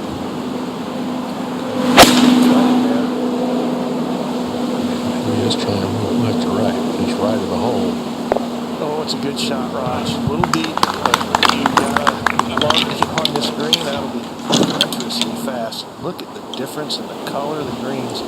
You could hear this was flush. Watch the ball get hit first, and then the divot comes out. That is beautiful, and well, that is another dollar bill. His divots have been as wide as his club face. To 4. And Rory trying to save par. We made it +3. A little bit of movement to the right. Tough start for Rory. We go back to 2. For Wolf. 158 here. 8-iron. This hit much, much higher. Going left to the hole. Good looking shot. Oh, fantastic. Yeah, we've seen a lot of guys have trouble here at 3. Hadn't seen anybody, hadn't seen 2 balls from one group on the green in some time. Up to 3. And the beautiful swing of Louis Oosthuizen. So simple, quiet, and right. Yeah, well, we've got a little green to work with there. Depends on the lie, of course, and that one looked like it burrowed. So, we'll start at Wingfoot, the USGA, here at the 120th US Open. Has done a great job of keeping this golf course on the edge, but not quite over.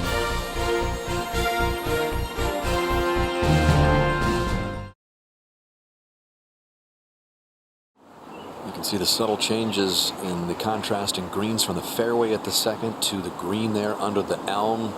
Just getting a little browner and dingier by the moment.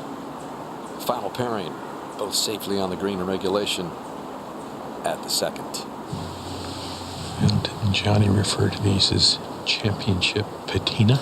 Yes, he did. And the first 2 greens I've really seen look like that. I haven't seen greens look stressed at all really this week, but these now are starting to show signs. When we look that over, we head over to 3. Louis Oosthuizen with his second shot. Terrible lie. Running out now, looking for the left. That's a terrific shot. That's a wonderful effort. Now, just to be able to judge the pace. It's terrific. Long birdie look for Webb Simpson at the 7th. Coming out of this par streak. Nope, it'll continue. 7 straight pars. The U.S. Open champion from Olympic Club to start his final round and back to the 2nd. DeChambeau getting close to being ready. He will take his time. And he should with this one coming down the hill. This will be speedy. Downwind too, Raj. That doesn't help. Yeah, when you get the combination of downhill and downwind on this course, you really have to be careful. Should swing right. He's playing it way out to the left. Fuck, just barely touched it. Watch this run. Oh, it's just maintained the same pace for so long. Wow, that's a good effort. It is. Thank you. So should be a par start for DeChambeau. An interested watcher of this championship, Phil Mickelson, just tweeting out, "Things I know this U.S. Open Sunday. Wish I was playing. Glad I'm not. Xander, most underrated player in the game, possibly the best. My pick. Bryson, my favorite to listen to and learn from. However, Wolf is the most fun to watch." Phil, great stuff, but you gotta learn how to spell Matthew Wolf's name correctly. It's W-O-L-F-F. But Phil, thank you for more entertainment here at Winged Foot. He got what he wanted. Well, Phil, he got what he wanted. Yeah, and he's right. Wolf is the most entertaining to watch. There's no doubt about it. And Bryson, of course, everything he says is fascinating to me. Yeah, all the guys like to play practice rounds, and Tiger loves to play practice rounds with DeChambeau because there's always something to maybe pick up, make yourself better. All right, Wolf birdie putt on the way. Up the hill, just had it had he just knocked it a little harder. But a fantastic start for this group, although DeChambeau has a little left to clean up here.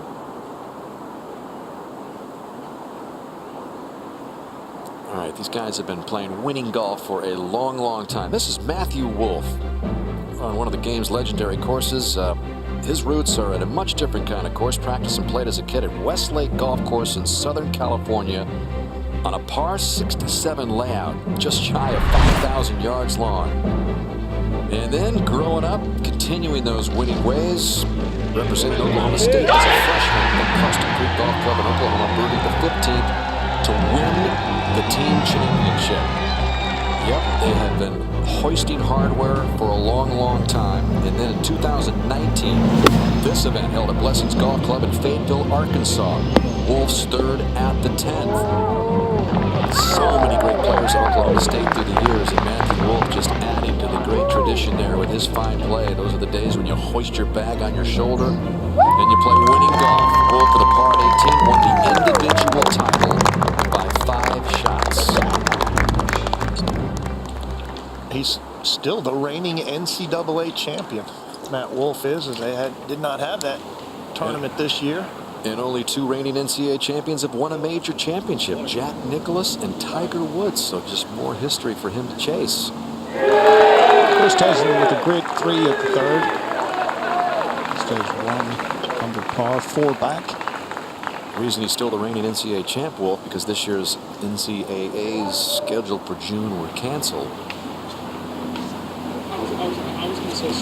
This guy from SMU, talk about winning ways. That's all he's done. U.S. Amateur champion, NCAA individual champion at SMU. Only 2 players, in fact, have won an NCAA championship: a U.S. Amateur and a U.S. Open. Jack Nicklaus, Tiger Woods. So these guys can rewrite a little history today. That's pretty highfalutin stuff there. If they pull that off, really impressed with the start. These 2 guys really all the pressure on them. Where's that cap in honor of who also hails from SMU and won this championship in 1999 on that incredible putt at Pinehurst. Well, 247 yards today. With the wind, the adjustment is playing nearly 260. With that said, DeChambeau has a 400 in his hand, David. Well, he's laying up, is he? Please tell me he's laying up. Only 7 players out of 59 have been able to put it on the green here, David. Well, looks like some of them haven't been trying very hard. Maybe it is time to turn the clock back to 1959. Yeah. No, it did it too towards the much. right corner of the fairway. Not sure. Well, that's where he didn't want it, but this flag in a little bowl, you can pop that out, run it past, and let the slope bring it back to the hole. All right, over here at the 4th, Xander Schauffele actually playing his 3rd shot, was forced to take an unplayable lie. Keep cutting. To the right, trying to run something up on the green. He's got to climb the flash front. So Schauffele has yet to hit a green in the first 4 holes. Back to the 3rd. And what is Matthew Wolf up to here, Rog? He's got a 4 hybrid, David. Nope, no, he just nudged that one. Restart. Yeah. His practice swing is a relatively normal backswing, and he kind of comes over that backswing line, but then when he addresses it for real, there's the kickstart here.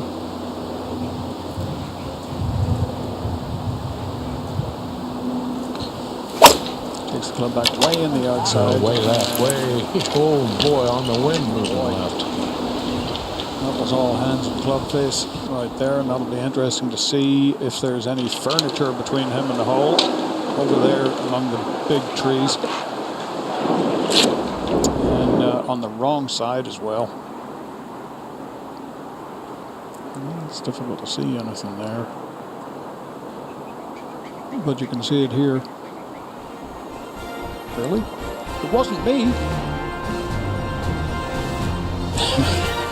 This is one game you can't blame anybody else, that's for sure. Matthew Wolf in trouble at the 3rd, but still with a 2-shot lead.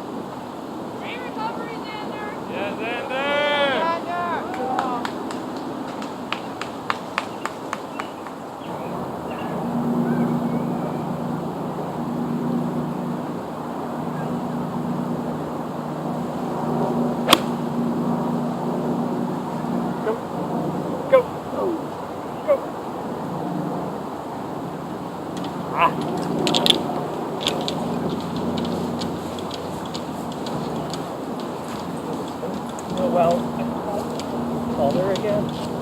Jumped a little bit off it. Yeah, exactly. And sort of.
Keep going, roll, roll, roll. Good shot, Harry. Good shot, Harry. Good shot.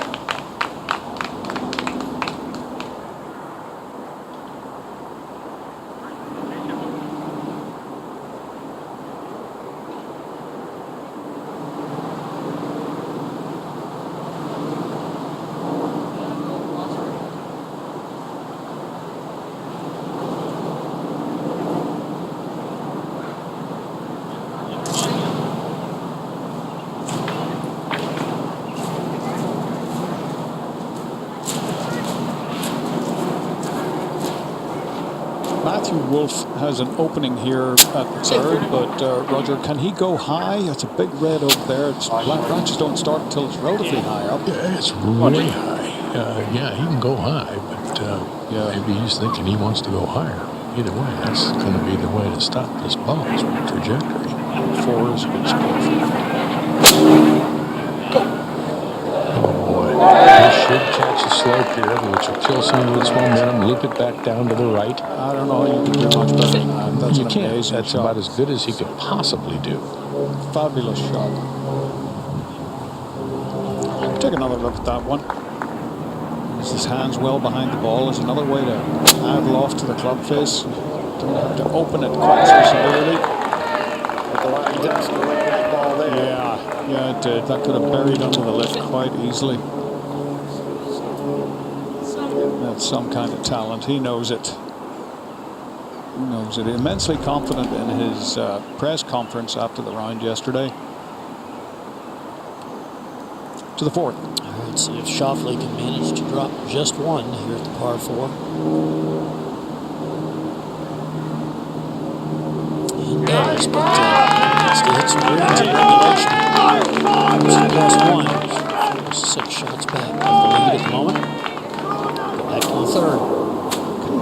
Roger, what is Bryson looking at here? Well, he can use that same slope. Yeah. That was just used by Matt Wolf.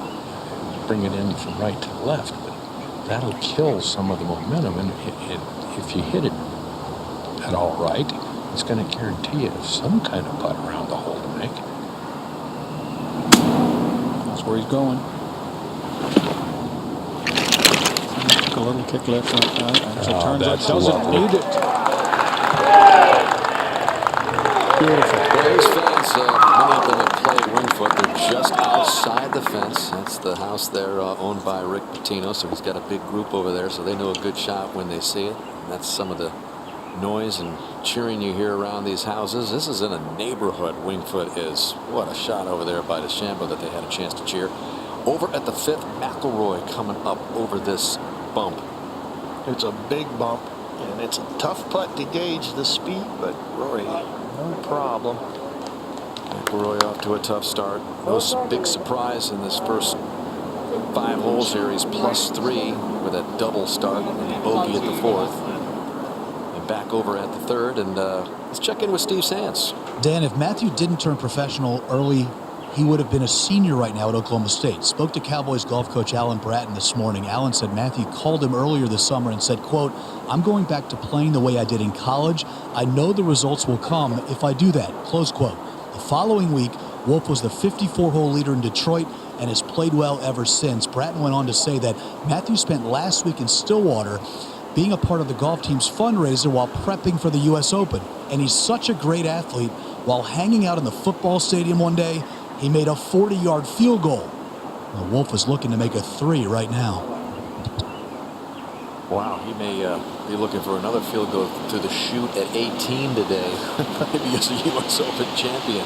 What a contrast in 2 approaches to this great game of golf. Bryson really works the game, comes from this scientific approach, and Matt Wolf just gets up there and plays the game. And we'll see which one comes out on top today.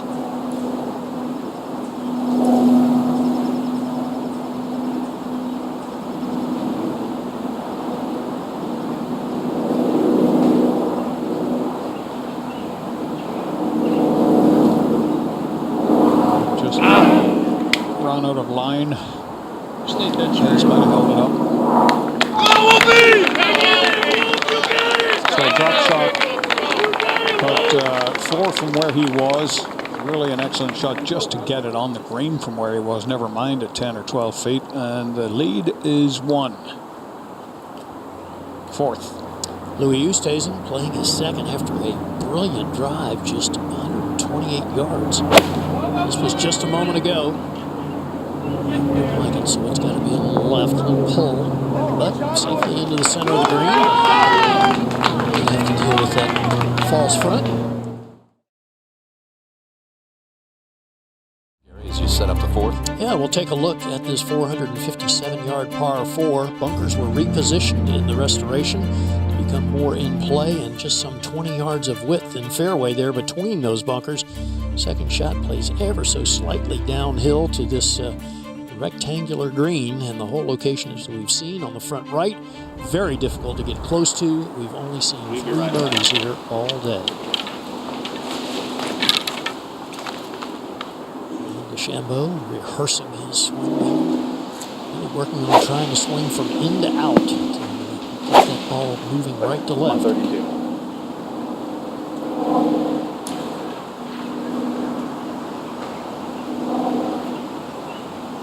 Perfect wind direction for Bryson to just let it eat here at the fourth, Gary. And he tried to do that yesterday, and if I remember correctly, Roger, he overcooked it, didn't he? He did. He got it into the left rough.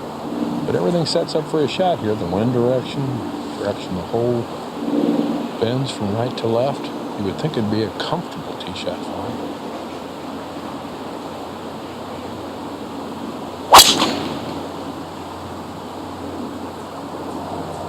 So it looks like it's challenging that bunker down the left. And well past that, but in the rough. Good angle. We'll see.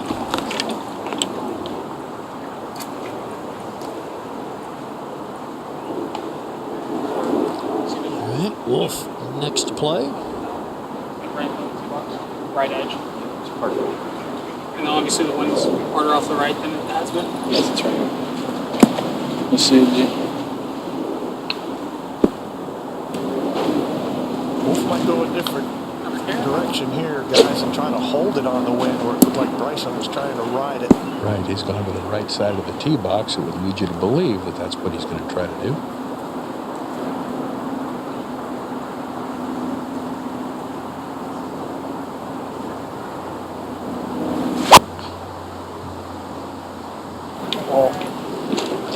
This should be beautiful. Perfect. Yep. Scoots it past the bunker. That is down there a long way.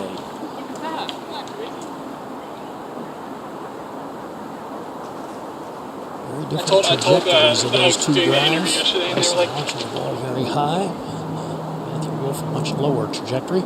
Up the green, Oosthuizen for birdie. Let's slow down.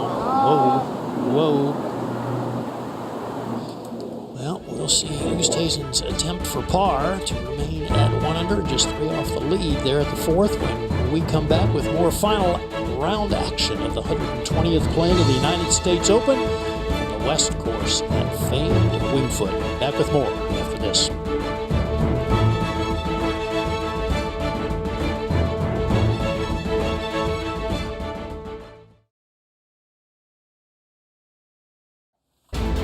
U.S. Open champions from the 90s. Tom Kite finally broke through at Pebble Beach in 1992. Jansen took down 2 U.S. Open titles in 93 and 98. Ernie Els, multiple winner as well in the mid-portion of that decade. Who could forget Payne Stewart's second of 2 U.S. Open titles with that par-saving putt at Pinehurst's 72nd hole. In fact, when Bryson DeChambeau won his first PGA Tour event, it was the same one that Payne Stewart got his victory at, and it really choked up DeChambeau when he talked about it, breaking through at that same place where another SMU grad won. So we'll see if DeChambeau can win his first major and make it a U.S. Open today.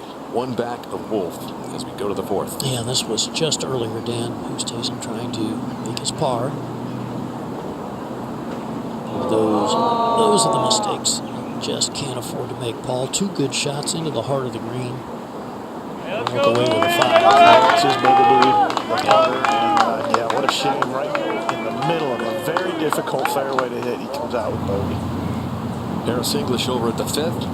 199 left at this long 514-yard par 4 for the first time in U.S. Open history. He's got the right shape on this one. Let's see if it feeds in there. It should. He's gotten it back together here, Zing, after the unfortunate lost ball at the first. He birdied the second, coming off 2 pars at 3 and 4. Again, this is the tough stretch of the golf course, so Harris English grinds on. Back to 4. DeChambeau to play from the left rough. These stats, when they miss the fairways on the par 4s and par 5s, they play under par when they miss the fairways. Of course, hitting the fairways a little bit better, but remarkable stats in a U.S. Open. That's what we're all shaking our heads about, Gary. We just have never really seen anything like this. Yeah, I think part of it, Dan, is they hit their short irons so far, so even if they're in the rough and they're a lengthy distance from the green, still able to play an 8 or 9 iron or wedge, whereas in the old days guys would have needed 5 or 6 irons and weren't able to hit those clubs out of this longer rough. Sounds like you're talking about some of your own work. Yeah, 74 and 84, I found the rough plenty here. Well, you've got to remember that his short irons are immensely long as well. They're all the length of a 6 iron. Yeah, trying to play a cool shot here, trying to chase it up. Cool it was. Yeah, you talk about all that brawn and strength, Gary. That's all touch. Yeah, absolutely. Just taking it almost like a long chip shot, Paul. Sure was, and it was perfectly judged. These guys, both Wolff and Bryson yesterday from the rough, were able to control their distance. This is a distance control golf course. Right, Wolff, one of the shortest second shots we've seen here today. 120. Here's the center, but boy, you've got to hit a peach to get it anywhere near this hole. Ball's flat. That's going in behind it. Is he going to try to use the slope back there? Yeah, come back a little bit. There they are, Dan. Those fans over by 3 and 4.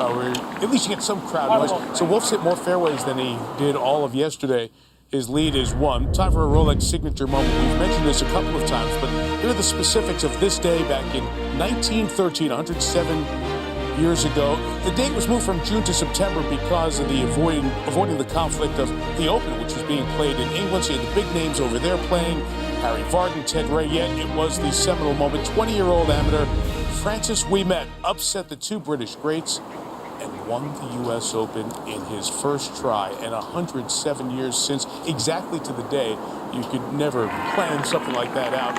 Here we are with Wolff having the opportunity to. But at the moment, DeChambeau looks to be the one who's just in that right place, trying to get through this difficult start of the golf course. Wolff leads by 1.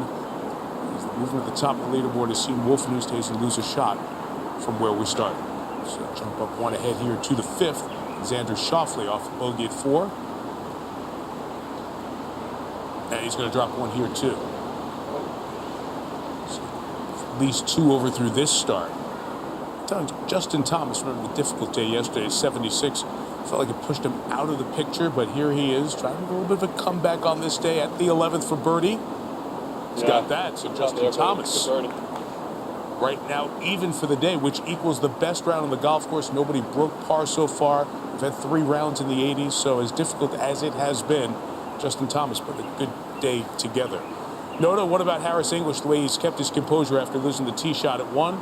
Chance for birdie here. Just done a wonderful job of working himself back into this round. Certainly hasn't been easy. Got that great hole out at the second, and now just a great look here, straight up the hill to get right back in this ball game. Still hit a good putt. So he'll remain 1 over par. And then it's 5 shots back, tied for 4th at this moment. Seeing Schauffele trying to continue to keep their spots, keep the pressure on in case Wolff and DeChambeau pop back. How about McIlroy with his tough start to double at 1? Bogey as well, this for par. Okay, so Rory able to hold steady for the moment. That 3 over for the day is 4 over for the championship and 8 back. Got to make something happen. Let's go back to the last group and Gary Koch watching at the 4. Thank you, Mike. Matthew Wolf to putt first for birdie. Putting from a bit of a low area back here behind the hole. And so actually putting uphill across a ridge, then flatten out some. Should go to his right. Matthew saying that a little adjustment to the setup. His putter earlier in the week, his instructor George Gankus was here. And, this is the best he has putted in months. Sure enough, second in the field through 3 rounds with just 82 putts. Yeah.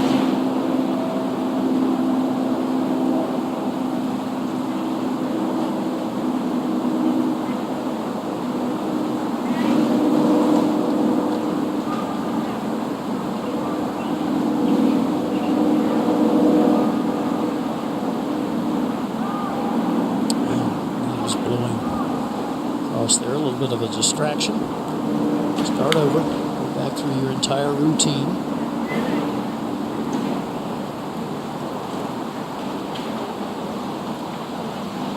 It's an interesting dynamic, Gary, not having any fans out there. I think the players, they get into their own zone, and push comes to shove, it probably doesn't affect them too much, but boy, what a difference not having the New York crowd yelling at you, howling.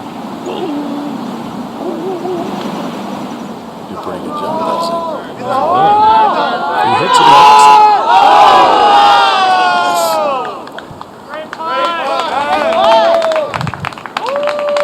There we go. You would hear one.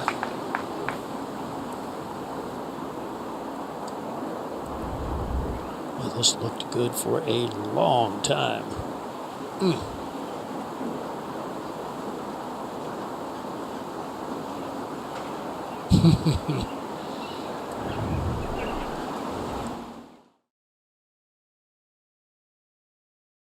Back over to the 4th. All right, and a very good look at a birdie here. This would Tom DeChambeau for the lead.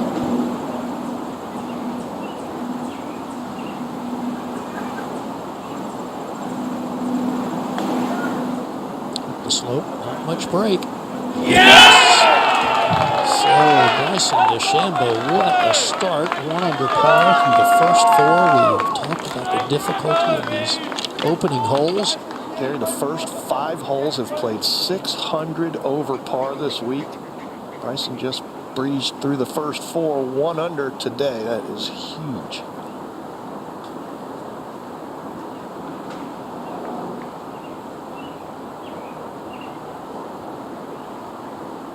Tap in for Wolf. DeChambeau will walk to the 5th tee at 4 under, and now 4 clear. And the next closest pursuer, Oosthuizen at even par. And we'll go up to the 5th. And the second for Oosthuizen, who is the closest to the now co-leaders 4 back, working out of this fairway bunker, but you have some room to get a good hit on it. What a fairway wood out of it. Fairway bunker and nearly pulled it off. It's actually a pretty long bunker shot, but this is a very hard hole, a converted par 5. Now a dog leg left into just a sliver of a fairway that slopes left to right. That bunker's seen all kinds of action. 23 yards wide, imagine that. And this is just a big, it's kind of an enormous green. It's not, you know, a crazy one. It's got backstop there at the back right and at the back left if you feel like risking getting it in there hole high. 3rd toughest hole today for the week. And we've talked about how these guys have both tackled this opening stretch. And we'll see what happens in the end, but you know, who knows, it could be some sort of a 2-player race here with everybody else.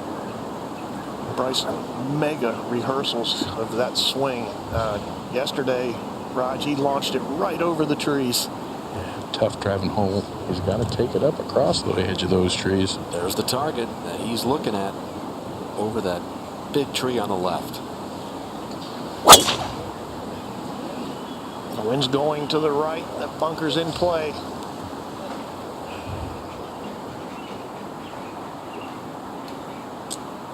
It's going to depend on the lie in there. It's going to be a long second shot. There it is. Bunker that Louis was in. But you know, it doesn't matter. He just keeps flailing away, just keeps bombing it. That's what he said at the beginning of the week. I don't care how many times I hit the rough, the game plan will not change. You know, Jack always said he just liked to play comfortable golf. Well, this isn't that. These guys are wailing on it.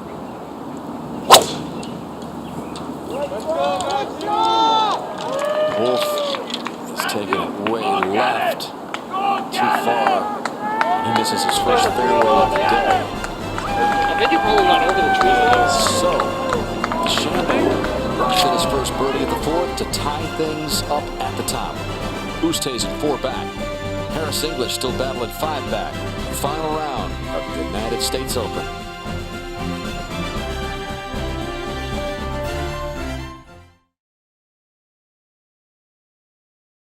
Just tuning over, you've been watching the first half of football games. We have a really great story developing here at the U.S. Open. 2 young guns who hit it a long way are the only 2 players remaining under par here through their first 4 holes of this final round at the U.S. Open. Matthew Wolff started with a 1-shot lead. He's 1 over for the round. Bryson DeChambeau 1 under for the 4th. And a very difficult starting first 5 holes.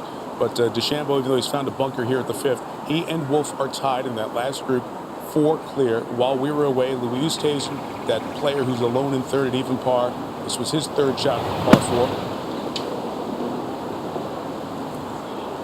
4. Really well judged by Oosthuizen. Probably let him down a moment ago, a 3-putt for his first bogey of the day. Is anybody doing anything? Is anybody under par on the golf course except for DeChambeau? That answer is no. Close though, Justin Thomas. Even par for the day, this earlier at 12. To see if we can get something to happen, post some sort of a number. Who knows what will happen down the stretch when the pressure's on. Justin Thomas, 2 long pops. Just stay in that spot there on the green. Remember, he was the first round leader, shot 65, lowest score we've ever seen at a U.S. Open at Winged Foot. As we go back now to play with DeChambeau at the 5th. And working from the bunker here. Remember, Wolff is on the other side in the rough. So who knows what they could lose here. And DeChambeau 233. Oh, it's just settled in the sand ever so slightly.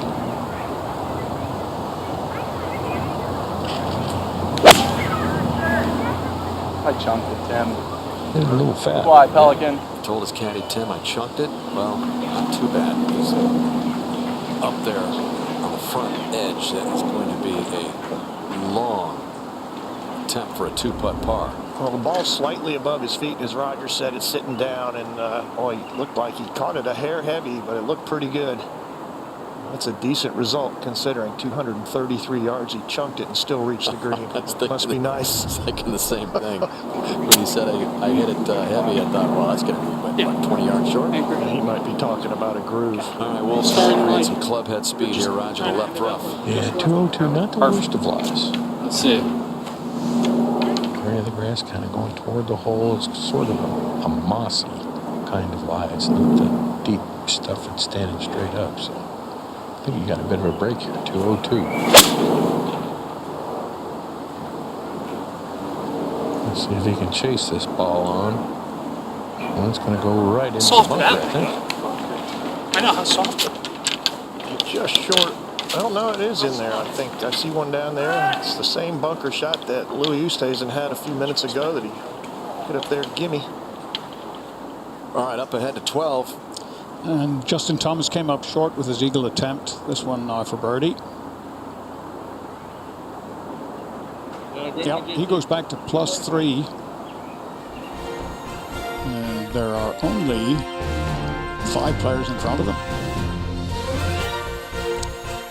So we're shaping up for a heck of an afternoon here at Winged Foot. Bryson DeChambeau now in a tie with young Matthew Wolff.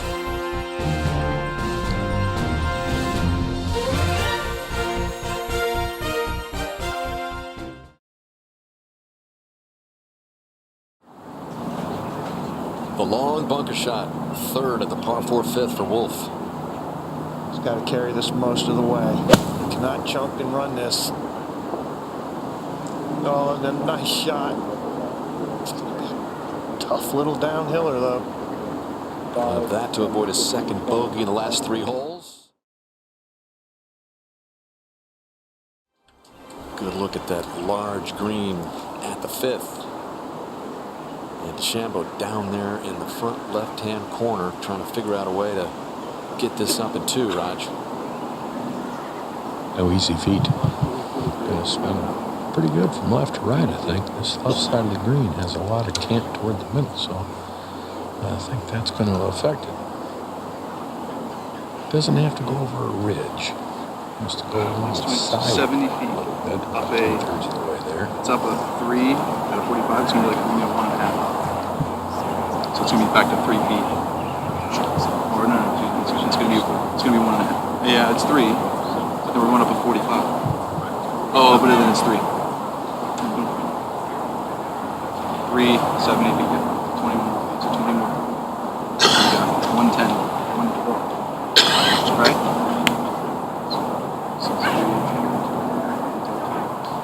When I hear DeChambeau going through these numbers, I always think of Tim Tucker, his caddy.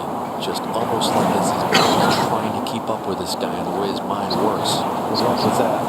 They say his parents said he was proficient or actually understood algebra at the age of 6. I'm guessing he figured out how to get the ketchup out of the bottle too when he was young. There's Tim. Yeah, Tim's got his hands full with Bryson, and he works hard. Bryson puts in more hours than anybody. He's the Tom Kite, Vijay Singh of the PGA Tour now. They stay out there till dark. This is just a little 90-footer up the hill.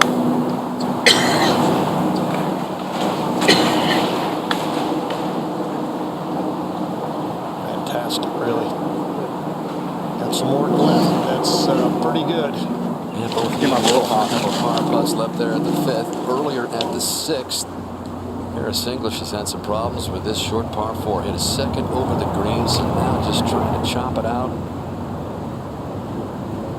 And he went on to make bogey at that short par 4. So that is a costly loss there for English after he really bounced back so well. And Rahm for bogey at the last. He was in this championship for a while. This is going to be a tough finish for Jon Rahm, second-ranked player in the world. At one point was one of the many players who occupied the top ranking in the world, and as many as 5 players in that top spot. 2020. Really high hopes coming in here. He was very confident. Good start. Wingfoot just got the best of him there yesterday. Yeah, the lead was Justin Thomas is 65. He was 4 back. It just seems like such a long time ago. This golf course has gone through so much evolution with the changes and the way it's trying out. So Wolf now 4 par to stay at 4 under. Downhill here, I think it'll go just right. I'm not seeing a ton of break in this, but it is quick, so it just didn't move much, not until the area of the hole. That's straight. Dead straight, you can hear Wolf say. So it will be the second bogey in the last 3 holes, and so all of a sudden he's gone from 5 under to 3 under. DeChambeau is just a little ways away from perhaps having the lead by himself. Over at the 6th, this was earlier. Oosthuizen with the driver out. Great chance for Louis as he starts this stretch. 6 through 9, the field has played 70 under par the rest of the course. 1,650 over par. So this is the stretch. That's why it hurts so much for Harris English to make that bogey, Dan. Louis in a perfect spot to get up and in for another birdie. And that's why it's helped so much for DeChambeau and Wolf to a large degree get through the early portion of this golf course in such good shape. Although Wolf has dropped a couple shots, DeChambeau hoping not to drop one here for his what would be his first bogey of the day. So he and Tucker are going to grind on this one. I know at the end you go back to the first hole, Roger, when Bryson had a birdie putt shorter than this and didn't touch the hole. He missed it left. And part of the challenge when you're out here walking around and trying to win these big tournaments, you're always talking to yourself, I can do this, I can do this. He's got to figure out how to get that putt out of his head. Probably the last thing on his mind, actually. I was going to say, I think that's already gone. Yeah, it's a little voice in the back of your head there sometimes. This is mental test.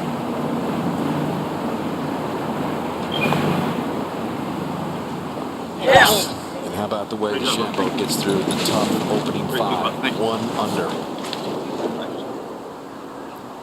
To the 6, Bones. Very friendly lie, just going to pop this out and have it release. And he's not going to be happy at all to have that much work left for his 3 after that great tee shot. He's in solo 3rd right now. He'll have that to join DeChambeau and Wolff under par. Again, Wolff going to lose one here at the 5th.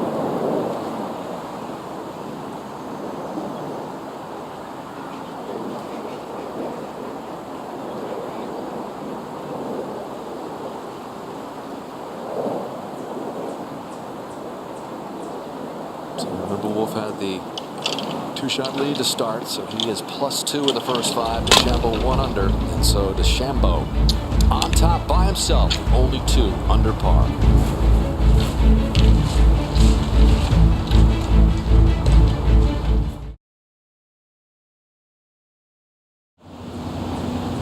Oosthuizen could use this birdie at the 2nd easiest hole for the week.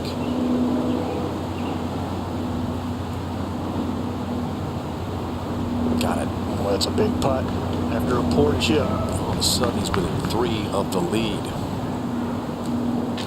Guy knows how to hang around leads at major championships.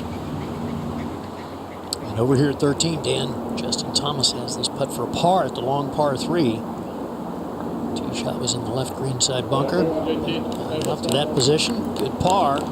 Guarantee you, Gary, he's got even par on his mind. If there's some way to get there. Back to the 6th. We are. Par 4, 307 yards. Less than driver for DeChambeau.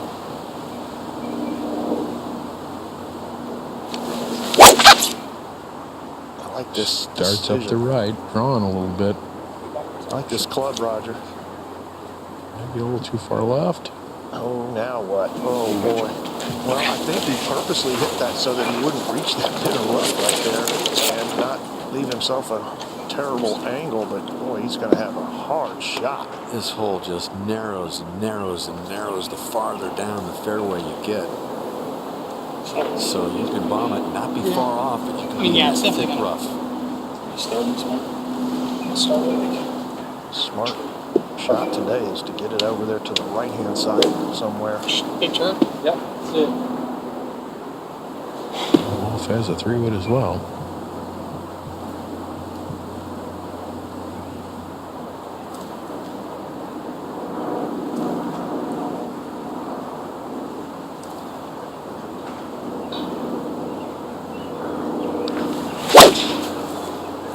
Much higher, starts farther right. I don't know if the one's bringing it back enough. It's trying to draw Roger, but it lays up in that thick rough. Should be fine then. I don't know how it is. A little further back there than DeChambeau is from the other side. He's got a little better angle. We'll see. 2 tough shots remaining. All right, up at the 7th. Coming off that clutch birdie at the 6th is Oosthuizen. 8-iron. Beautiful rhythm. Let's see if Louis goes right at this flag. Oh, he does, and there's a backstop back there if he doesn't go too far. Oh, no. That would have gone all the way back down to the flag. It literally went about 10 inches too far. Oosthuizen played the first 5, the tough, and +1, and came out at the 6th where you can get the golf course to get within 3. 2 back of Wolff, 3 behind DeChambeau.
So I think it might even kick up here right, but it's going to break there.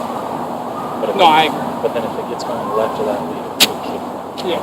So you're trying to take the lead from the first cut. Yeah. And it will like 55. Yeah. I'm going to hit like a 55 shot. Perfect. Let's do it. Matthew Wolf took a long walk up there to get a closer look at his upcoming second shot here at the 6th. 72 yards here from the primary rough. Line it short of the green. See if you can get it to chase up. It's not going to go as far as he'd like.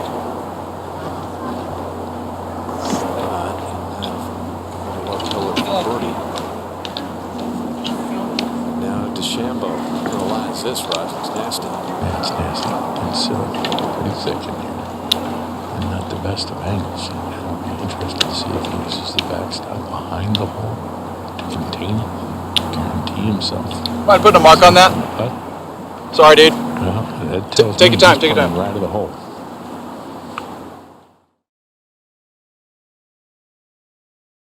That Roger's talking about is to get to the middle of it or so is a good 10 yards past the hole if he wants the ball to turn around and come back. But wisely, I think Roger pointed out, go to the right of the hole here. If he had that ball marked, it indicates that's where he's going.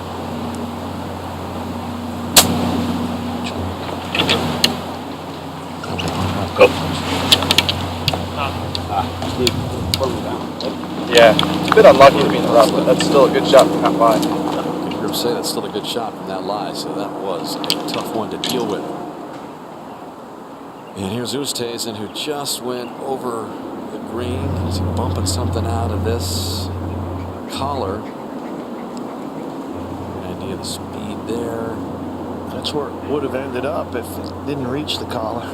That was just a moment ago as he just bumped it out of that. Now we're live, and Matsuyama, you saw him hit it close on the plane through, so all of a sudden Matsuyama, who had that horrendous start, double, and then 3 bogeys in a row, Bones, before a par at the 5th and a birdie at the 6th, chance for back-to-back birdies. Yeah, and the birdie at 6 was amazing. Got it up and out of a horrendous lie.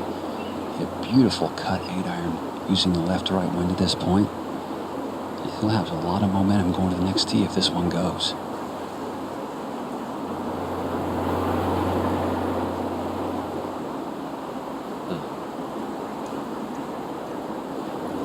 That's one you need when you have the rough start that Matsuyama had. This is the 8th hole. Xander Schauffele with his second shot. Tough par 4.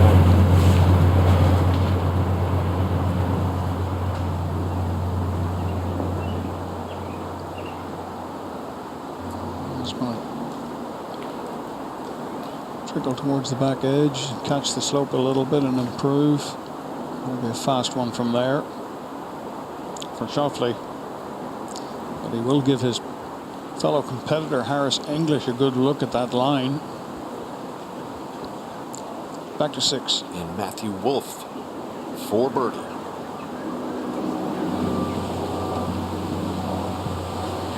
Well, DeChambeau should be paying big attention to this. Listen, he'll have virtually the same putt.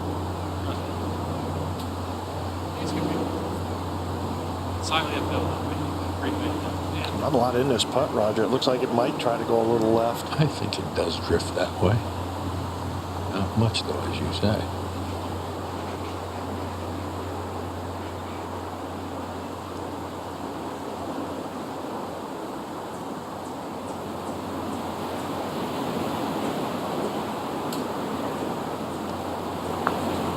Oh, what a putt. That is a cold yank. Unless he read that to go the other direction, that's... How did that not push it? Puzzling indeed. Oosthuizen for his part 7. To hang in there. 3 back. Yep. So he's got the tough 8th and the par 5 9th where you can make birdie or better. Back over to the 6th. And DeChambeau, I don't know what he learned, if anything, off of that putt by Wolf, Raj. He didn't want to hit it like that. But still, you could see Wolf's putt dying to the left. I don't don't know what Matthew saw as far as the ball going right. That's contrary to the lay of the land. Really everything on this green. So, at any rate, a little off the hole at the right speed. I think it dies just left.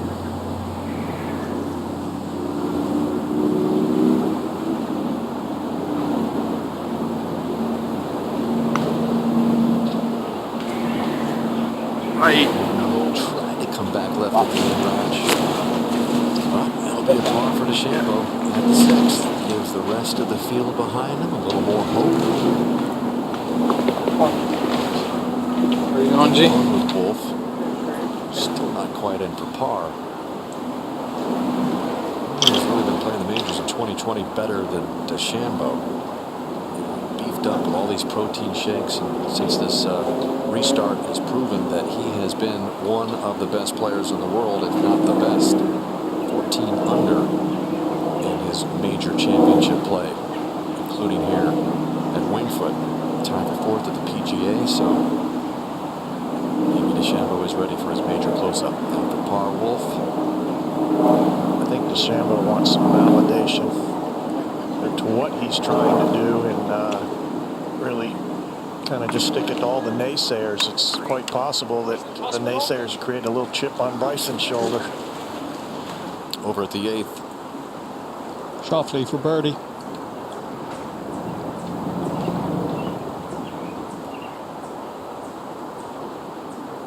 Oh, hello. Oh, yeah. Schauffele is not out of it. That's a big hello. That is huge. Right there. 1 over for his round today.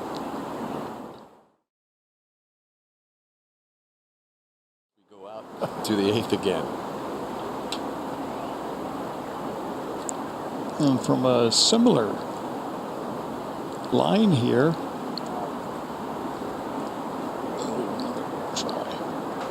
That one just wanders out a little bit to the 14th. This is for par for Justin Thomas. Running out of holes. And running out of hope. Back at the 7th, par 3 with that accessible hole location, Raj. A little helping breeze here. I still think you want to favor just left of it here, Dan. Only 4 paces of green right. Oh my gosh, it's going left. Just pull it left. Gonna catch the left side, maybe. Might roll off. Gosh, that thing went left in the air. Collar was lucky he didn't get caught up in that thick stuff. Really lucky. You shouldn't have too much trouble with that. To the 9th. McIlroy, after a 373-yard drive, second shot here at the par 5. Shaping it a little left to right, hole location on the front right. Good line. And it just creeps up onto the green, so a very big putt for an eagle. There from McIlroy, which could get him to +3. We'll go back to 7. Safety Wolf. Another pitching wedge here. 170. Runs across from the left. Maybe a little bit of help in it, but no, it's a big pitching wedge.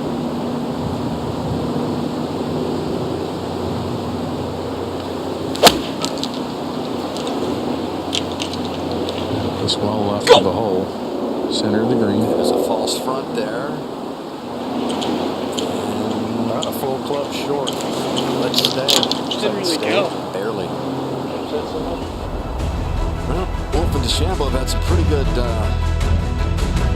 luck on number 7 so far. 2 under on this par 3 for the championship. 3 players under par. Final round.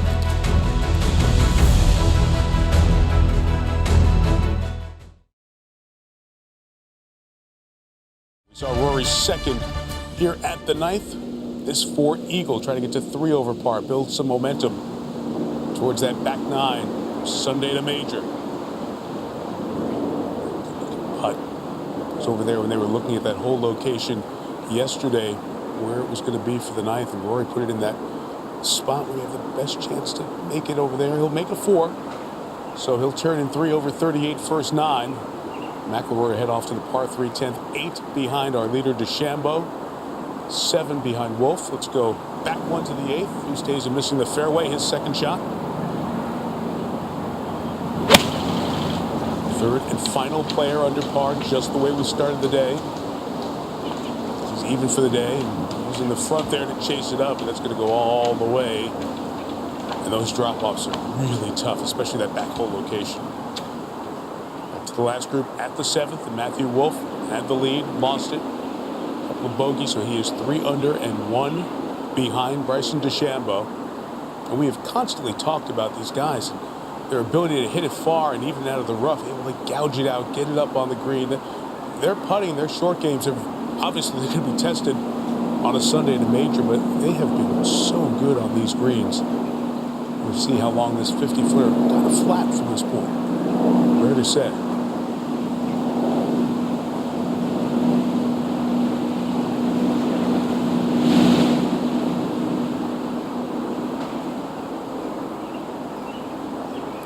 Pace there. That was good, just to keep the stress off those par putts. It's going to be so important as the players come down the stretch here. They opened with 66, 65 yesterday. But DeChambeau's been 3 better to this point. And Bryson leads by 1 as we send you back over to the 7th. Dan. All right, Mike, thank you very much. And DeChambeau, one of the rare players so far who has not dropped a single shot. Lucky enough to stay out of the big stuff here, just on the collar here for birdie. Well, he is lucky. If it rolled a little bit more, he wouldn't have been able to putt it. Shouldn't be too difficult. It's uphill almost the whole way. Pretty flat, but ever so slightly uphill. Worth mentioning, best rounds in the clubhouse again today so far. Just a pair of 70s.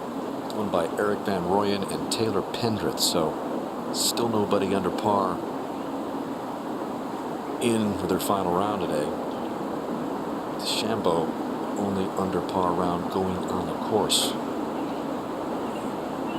He's going to have a little problem with this grass on the backstroke here, Zing. Well, be careful not to hit too hard down on it and have it pop up and come up way short. Will work left to remain bogey free. To the 8th. Oosthuizen with his 3rd. Some forward angle there. He didn't like the contact. Kind of a bump clank. You only want 1 contact. 2 is usually not good. Back to 7. Good look at that bunker that wraps around up there a little more than it used to. Deep bunker. And Johnny Miller took 4 swipes to get out of there back in 1974, the year after he won the U.S. Open at Oakmont in '73. Both of these guys avoided it no problem. And DeChambeau is outside of Wolf for this par attempt. You know, Bryson has put a little pressure on Wolf by teeing off first and putting the ball in play. Good spots. And here's another chance. Wolf's in there pretty close. It's a good chance for Bryson to knock this thing in and just keep the pressure on Matt Wolf. We have double boxes up upper left at the 8th. Got Oosthuizen with a long par attempt. And DeChambeau rolling at his par at 7 to stay at 4 under bogey free. Oosthuizen now. And Bones, what's he got here? Well, you know, he's got stress in that he's very unhappy, as you pointed out, with that 3rd shot. He had a clean lie there behind the green and wasn't happy at all that he's left with this much work like for 4. This now back up the hill. He's aiming this well outside the right.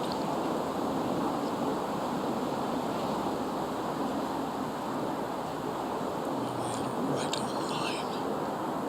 Man, another 6 inches of pace that was in. So disappointing there for Louis Oosthuizen. He drops 1. We go back to 7. And a little par cleanup here for Wolf on a hole called Babe in the Woods.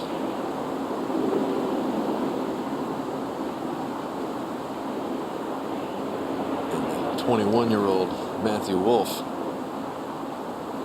He's trying to become one of the youngest players in history to win this championship. Saves it, remains one back of DeChambeau as they go over to that challenging 503-yard par 4 eighth. So only 2 players under par. Oosthuizen having his problems over there at 8. But he's got a birdie, perhaps eagle type of hole coming up at the 9th.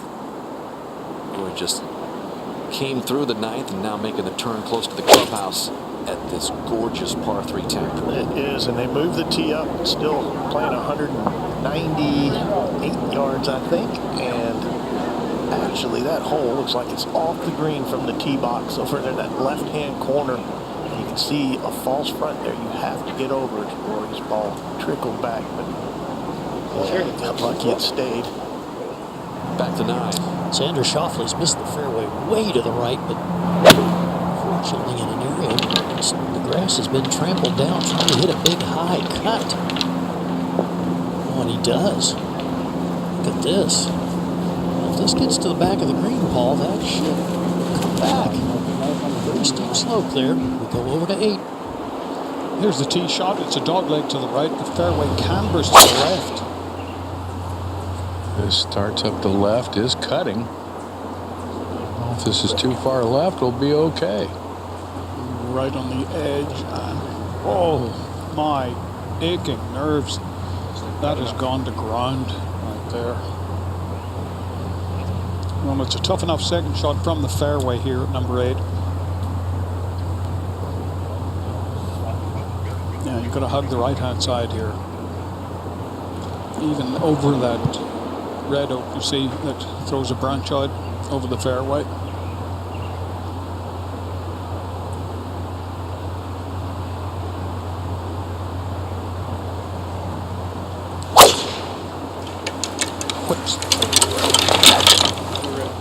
Now it's up to right. It's a carry. Oh, it's caught in the foliage there and down on the cart path. That may be a break right there. He should be able to get enough club on that to hit a big cut, which is what he's going to need. The overnight leader in spot of bother. Not off to such a good start today, but Bryson DeChambeau in the driver's seat at the moment, just by a shot.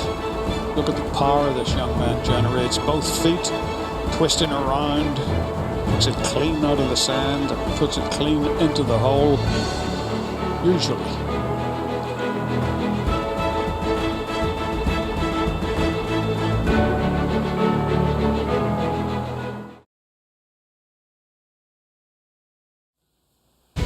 Today at Iconic Winged Foot, the latest champion will be crowned. And if it all goes as Bryson DeChambeau has planned it, he'll add yet another USGA title to an already abundant winning resume, predicated on a perfect blend of self-made power and a deft touch, fueled by a relentless work ethic that takes no days or nights off. Well, Matthew Wolff has always been a winner too. From his college days to his first PGA Tour victory in just his 3rd start. Why worry about how many fairways you hit or what your swing looks like when the future is now? You're 21 years old. Just go grab the U.S. Open trophy in Winged Foot and let everyone else wonder how in the world you got it done.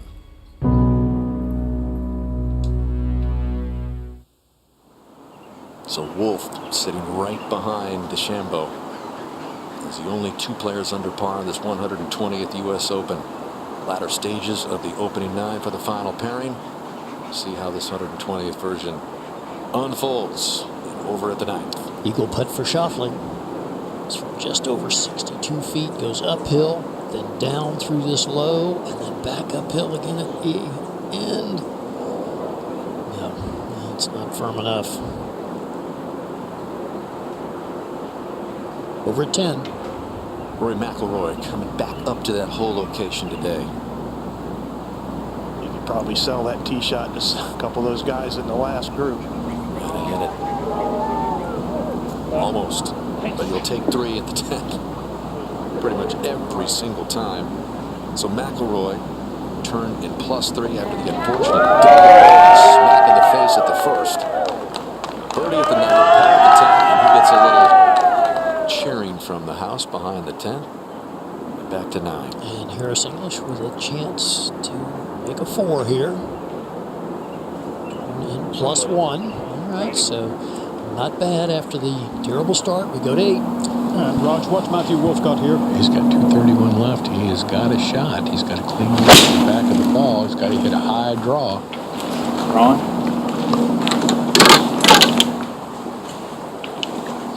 Well, that's a pretty good lead. Oh, a long way from the hole, some 100 feet away there.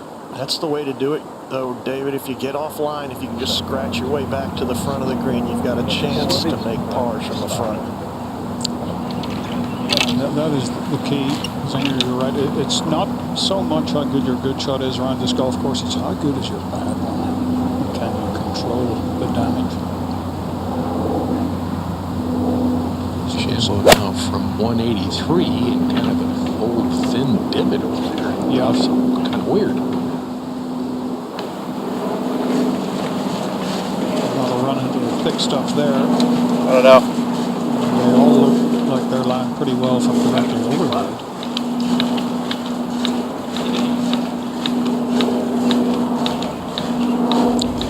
All right, well, we've talked about the slugger that is Bryson DeChambeau. How about Giancarlo Stanton, the DH for the Yankees? We thought we'd see some similarities, and sure enough, look at the lower body motion.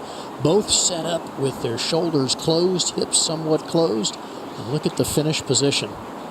Lower body cleared all the way around, weight on the lead foot. Speed, it comes with every sport, doesn't it, Paul? It Very does. similar way to do it. The cool thing is that the baseball player got into his motion as the guy was releasing the pitch, and when they start both of those swings at the exact same time, they were over at the exact same time. It's pretty amazing. Well, maybe Stanton's watching.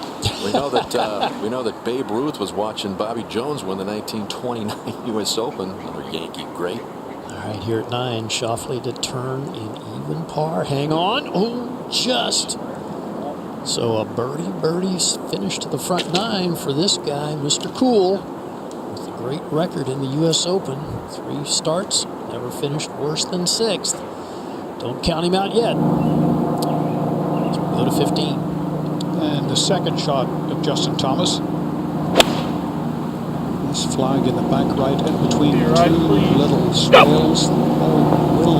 That is the hard way to get to it. Yeah, great shot, JT. Straight at it, Good shot, lands bud. it on the down slope, checks it up. And that was a little while ago. Right now, here's the birdie.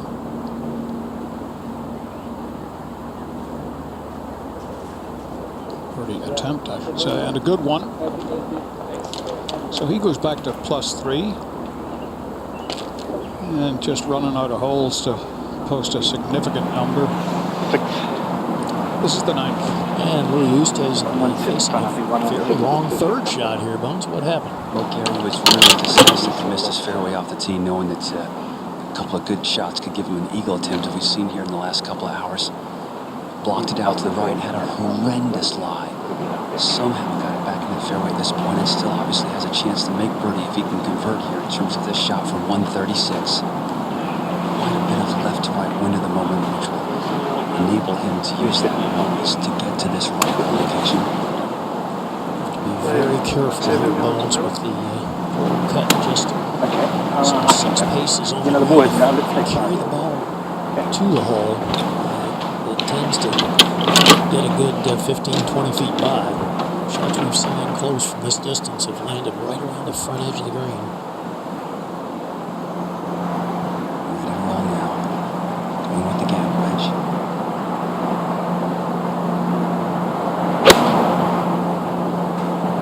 Picked it off the turf. Trying to cut in there. May need a bounce. Yeah, didn't get it to the front. Carry it another 3 or 4 yards.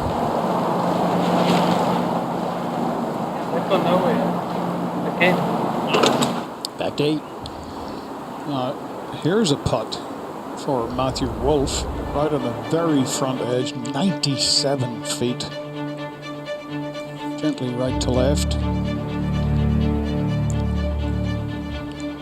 Yeah, that's about 15 feet of break probably. Very difficult to judge the pace.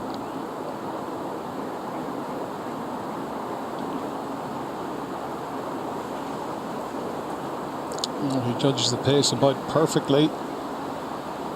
Maybe 7 or 8 feet offline to the left.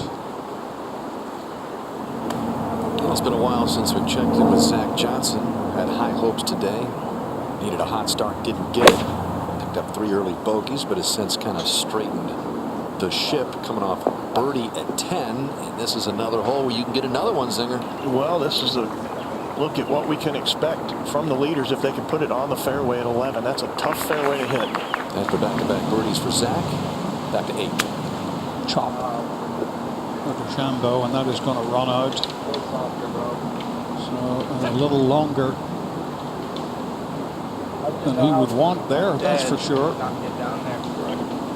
To the 10th. And Schauffele on the tee. Schauffele's making a move now, and these guys struggling at the 8th. Big shot here. Top of the leaderboard, squeezing down. This is a good hole to get a par on and maybe pick one up on the leaders behind you. No, that's a beauty. It's going to stay right there. Not quite. Oh, just missed.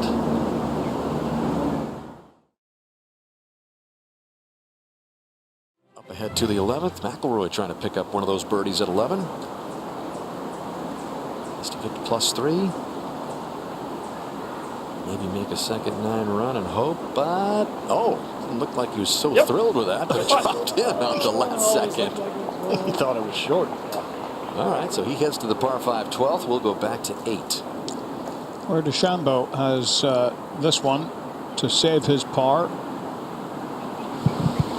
As his chip from behind the green ran out, it was breaking to the right, so I got to believe from this angle back uphill slightly, going to go to his left a little.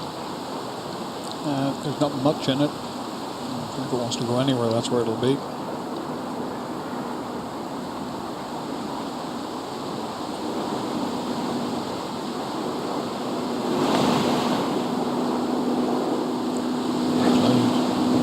There's actually a lot more in it right there, and just needed a touch more pace. So the leader drops a shot. We go to 9 quickly. There's Tazen putting from just short of the green for birdie. And these greens are starting to get really glassy. As sunny and cool as it is, he's got to be careful with his speed here. They are starting to look dangerous in terms of these surfaces. Back to 8. And a look from a similar line for Matthew Wolff. He's going to turn from his right. Roger? Should a little. I'm coming up the slope at it, so a little more comfortable. Yeah, not quite as much break in this one. And you can be firm with it.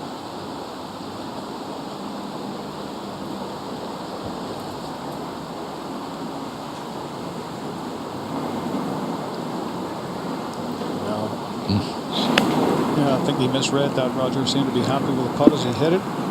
Just broke more than he thought. So both Wolff and DeChambeau miss from what were reasonable chances there. That's for sure. Good chances. Boy, that's bringing some other guys into this chase. Big time. Schauffele over here at the 10th. If you can run this in, get the red figures. Dan, I tell you, he can feel it. I mean, he started just to get a little bit better. Got off to a slow start, struggled off the tee, couldn't hit any greens, and then just last 3 holes, it really started to find his iron play. That one was dead on line, and it's this putter that's bailed him out. This for 3 in a row. Did he hit it? You'll take a 3 here. Every time, saying if you're guaranteed it. This guy is no stranger to coming back from the pack. He knows what it takes to win a U.S. Open, even though he hasn't won it, because he's been so around the lead so many times. Recognizes the challenge before the championship week starts, and the numbers will tell you that he feels comfortable coming from back off the lead. Shots back after 54 holes. Look at that. All of those wins have been in comeback fashion. He trailed by 5 entering today. That's an intangible to have that ability to come back like that. Not everybody's got that. Zach Johnson for birdie. Oh, this is low. That's a good opportunity. He'll stay at +4, +2 on the day. And we go back to 10 for Harris English's birdie attempt. Noda? We'll certainly not factor him out of the equation with a big back 9 here. He's just a shot behind Schauffele and really played himself out of a tough spot there at the 9th to get a birdie, and now comes up on the same line as Schauffele, just a little bit to the right, so there'll just be a tad more right to left in this at the end.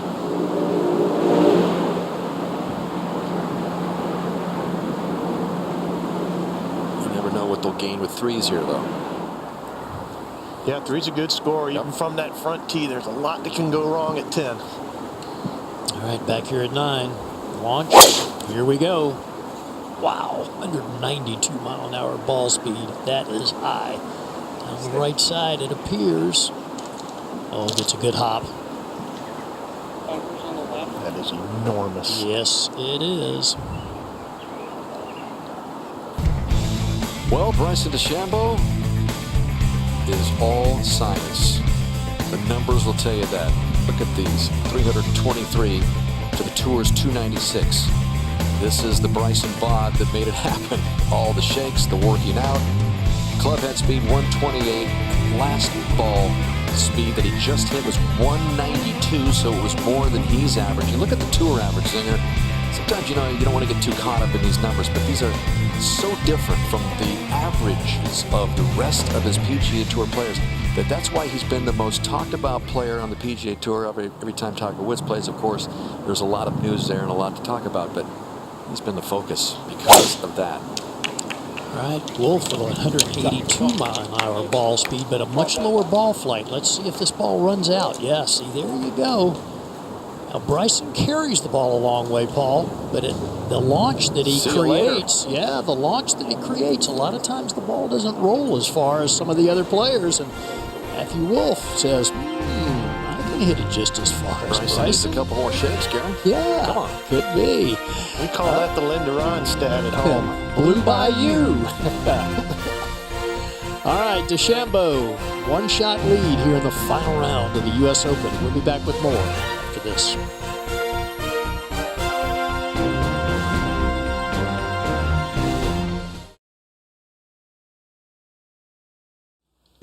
U.S. Open champions from the 2000s, and of course you begin with Tiger Woods and the epic 15-shot win at Pebble Beach. He added a couple more.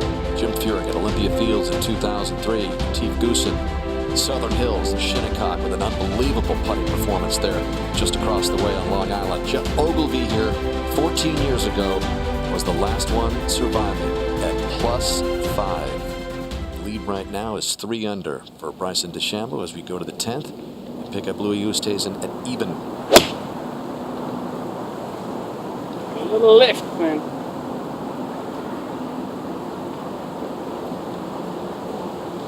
Safely aboard. Over to 9, Gary.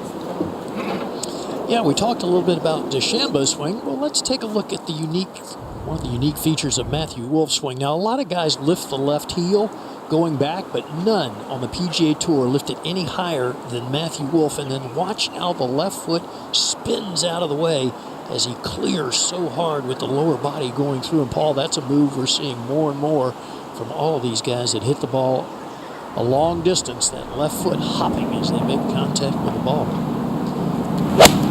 All right, DeChambeau with his second. Good line safely into the center of the green. Well done. Yeah, 2 good shots in a row for the leader. A must fairway if you want to get on the green in 2. Yeah, you have to take advantage of this hole too, Paul. It is the easiest on the golf course. Wolf to play. Yep, 171. This a pitching wedge, as did DeChambeau play. This on a little more aggressive line. Yeah, and gets it to stop because of the playing a pitching wedge. He'll have that left for eagle. 2 really well-played shots there by both players. We go to 12. Hovland for birdie.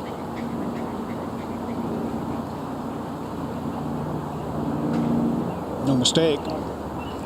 Victor Hovland, the youngster, back to +2. Couple of Cowboys up there pretty high on the leaderboard. We're at 11 right now for Shoffley second. I found the fairway just up the right side, 149.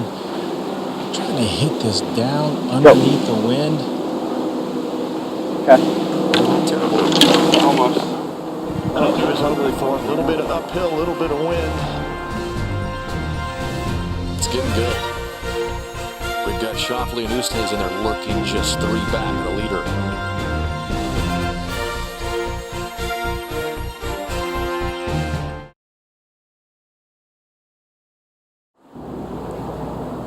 Oosthuizen coming up the hill to 10 for birdie.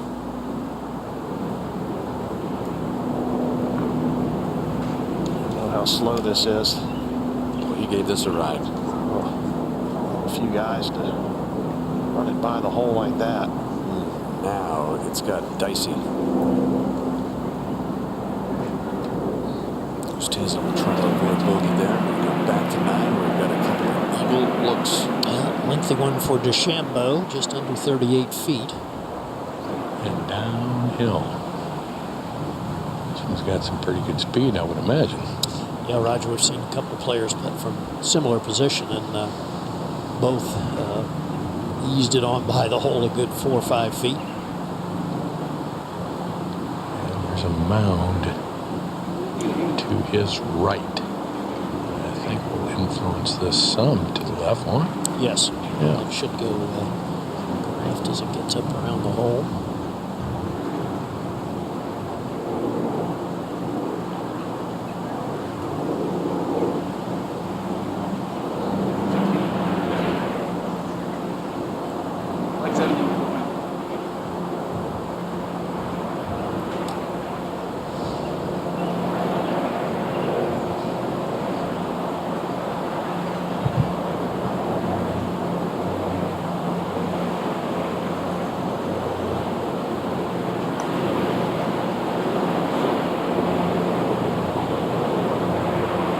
He's got the speed figured out perfectly. Look at this! How about that? Eagle on the par 5. Impressive. I think the putt was the most difficult of the 3 shots, Yeah. Roger. Yeah, No agreed. question. Unreal. So, DeChambeau, the lengthy eagle putt. Gary, this is the hardest thing to do when you have the lead at a U.S. Open is hit putts with perfect speed from that length. And it was absolutely perfect. Wow. That is impressive. He needed to hit a good tee shot. He knew it. All right, now a huge putt for Matthew Wolff. You know, if there were spectators here, a huge roar would have gone up, and it would send a signal, maybe in a shocking way, to Shoffley and Oosthuizen. Sure would. It's just not that kind of championship. Nope, and that eagle roar is something to behold, too. All right, just over 10 feet. Easy to miss this left. Oh, he's got it. He's got it! Oh, it's like a match play between those two. Impressive stuff. Final duo, final round of the U.S. Open. Both make Eagle 3. Good stuff here. But a lot of guys that overread the break, but not Matthew Wolff. Gary, it's turned into match play. Yes, it has. You get the feeling they can't ignore the other guys, but boy, they're going at it now. Well, they've been in each other's rearview mirrors for a while here, even though they haven't been on tour a long time. This was the 2019 3M Open. DeChambeau meets Eagle at 18. Thinks he's in pretty good shape until Matthew Wolff steps up from the other side and makes an eagle as well to end up lifting the trophy. Wolff with a final round 65 to win by 1 shot over DeChambeau, who thought he had it sewn up there, but they exchanged eagles here in the final round of the U.S. Open at the 9th, and they We're up 10. over. We're way up over on the right. To the 10th. I like the way Bryson's walking here. He doesn't look like he's, got all that adrenaline up and walking at a fast clip. This was a moment ago at 11. Shoffley, who probably doesn't know what's going on behind him, a couple of eagles made. He's going to settle for par. He'll stay even, and all of a sudden we've got some big-time separation. DeChambeau 5 under, Wolf 4 under. English for birdie in the same hole. The hopes of these guys. Well, this guy's a little bit, but English is hanging in there. He's got some heart. Horrible break on the first hole, losing his tee shot in the left rough. This was a moment ago at 10. Oosthuizen hoping to not lose more ground, coming back for par. He blew the birdie putt by. And that is a huge swing between Oosthuizen and DeChambeau and Wolf behind him. Yeah, that's 2-3 putts for Louis. It feels like ripping a bandage off. It was just 3 back not too long ago, but a bogey there, and the eagle by DeChambeau. He is now 6 off the pace as they head over to that teen ground at the 10th, and there's a rich head professional legacy here at Wingfoot. And Tom Neoporti has a plaque over there. He was the long-time beloved head professional here from 1978 to 2006. He passed away almost 6 years ago. 28 years he was the head professional here. Only Claude Harmon's tenure was longer. Guy was a great player, as are most of these head professionals. He won 3 times on the PGA Tour. Great respect for the membership. He had 9 children, more than 20 grandchildren, and his plaque is right there, right next to where this final pairing is at the 10th.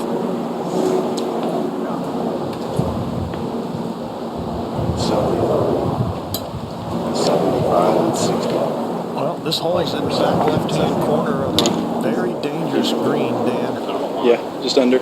Just a yardage from 198 to 183. Factor in a little help here as well. Where the guys at shot link? Showing just off your right. Yep.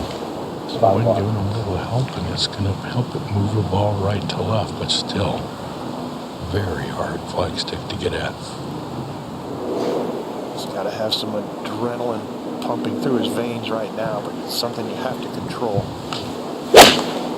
9-iron here. Holding this line, and it's just right of the hole. It's bound up there, Roger. This is a beautiful shot if it stays right there. I have no idea. Good shot, good swing. Yeah, thank you. What else are you going to do? Yeah, it's a great swing. So you got DeChambeau working on a 2-under round on a course which is averaging 75.5 for the rest of the players. I'm going to put it right at that big tree. Yeah, it's pretty good stage straight. It's fine. One final round tougher. That was Shinnecock Hills in 2004. So we'll see how this duel at the moment ends up. Now Wolf one back with a 9-iron as well.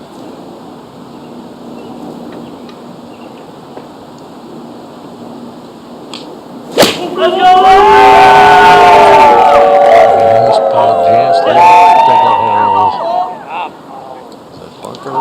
It stops in the thick rough. It's going to be a really tough stance. He might have to choke all the way to the shaft. Might have to stand in the bunker. I don't know how he's going to hit this shot. What? Really?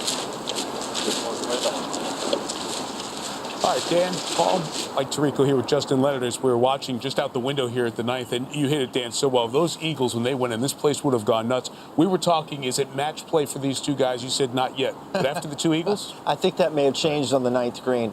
The guys that are at even par right now, they've got to have a great back 9 and then hope that our 2 leaders then back up to those players. All right, let's get you to the highlights of what has happened to get us to this point in the final round of this U.S. Open. Harris English, we were talking about just a moment ago, those who didn't see it, the tee shot at 1. I mean, we have seen guys miss the fairway, but to hit the tree, go in the rough, and nobody could find it, lost ball, had to go back and retee. Well, and you and I talked about this earlier in the week, how that was a definite possibility without having fans here at this golf course. And the comeback here after the double at 1 to hold this for birdie at 2. Maybe the most deserved hole out from a bunker on the 2nd hole that I've ever witnessed in my life. And he's even par for the day and the championship and tied for 3rd. Xander Schauffele 2 over through 5. He starts his comeback on the 8th. Yeah, this is a great birdie at the difficult 8th. Beautiful judging line and pace. And then follows it up at the 9th, even par through his first 11 holes today. Yeah, this 9th hole playing like just a medium length par 4 for these guys. And to the guys in the last group, would they come back a little bit? Would they bring the others into it? Bryson opens with 3 pars. This is the fairway at 4, and then this second shot. This is so well judged, coming out of this thick line. Out of the left rough, so we had a good angle into this whole location. Just a beautiful job of factoring in everything he needed to get that pin high. We've seen that. Rogers talked about that. It's some of those creative shots, just judging it properly. There's the 14-footer for birdie to get to 4 under par. Off to a great start in his day, and picking up that birdie at 4th. He gave a shot back on 8, and we'll show you what he did on 9 a moment ago. Meantime, Matthew Wolff had it 97 feet from the front of the green, putt to there, missed that 3-putt drop pin back. So we go to the 9th hole, and then the magic happens. Bryson first from about 40 feet. We talk about all the science that there is with Bryson DeChambeau. This is a hint at the artistry. Perfect pace, judging it beautifully, and knowing he needed to make it because Matthew Wolff was in there close. Yeah, and then that adds pressure. It's almost like that match play situation. You saw someone make a 3, and you got to get in on top of it, and he does from 10 feet. And they have separated now. DeChambeau at 5 under, Wolff 4 under, as we go to the back 9, and the problems here at number 10. Boy, really tough spot for Matthew Wolff. Yeah, this ball is going to be about knee high. Look how far on the shaft. He's going to have to choke down on this. He almost fell just trying to figure out a way to hit this. Whew.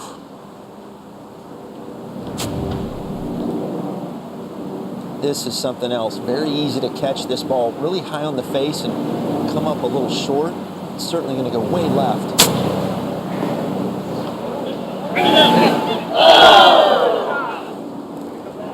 Caught it cleanly. That's pretty good from that position. He's going to continue to get a little better.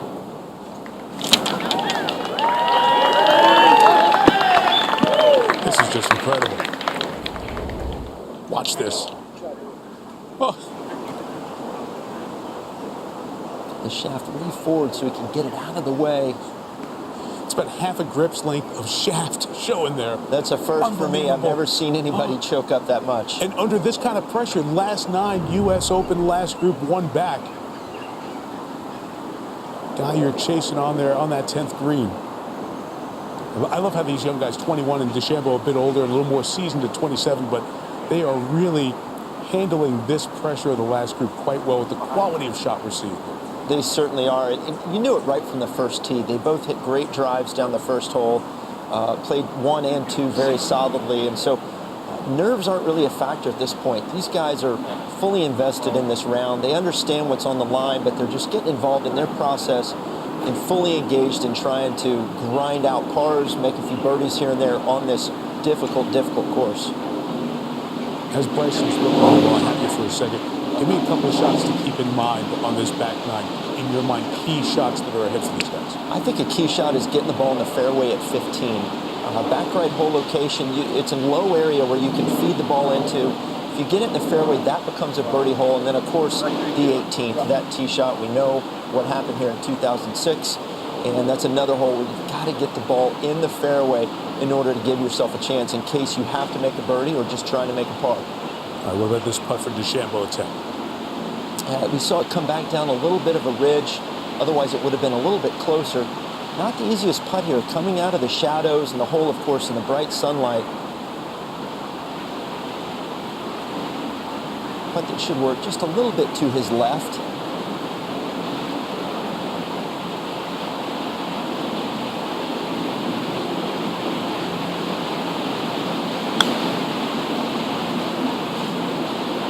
Where that pace, not as good as it has been. Right. Sounds a little flummoxed there with the way it went as well. Number 1 in the world, so hot at the end of the playoffs a couple of weeks ago, Dustin Johnson finishing up his championship. It was a disappointing week for Dustin Johnson. Came in here the best player in the world, playing better than anyone else. And just couldn't get the ball in the fairway often enough or in the correct position when he did miss the fairways in order to be a big factor this week. There are some who thought that scoreline there, +5 and a couple of rounds of 70, would have been good enough here this week. We've just seen these guys able to get it out of the rough. They're only 2 under par. DeChambeau at 5 under and Wolff at 4. It's not pretty good.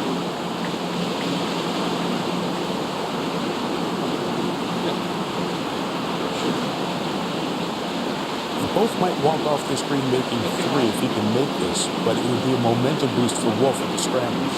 Absolutely. And probably got a good... Just barely higher than he had. DeChambeau's putt coming up. It didn't give him a great read, but maybe got him a better sense of what's going on around the hole as far as what this putt's going to be, since he was putting almost directly from the other side of the hole. And then alignment routine, look at the caddy, step back off the line, step back in for a tremendous par save at the par 3 tap.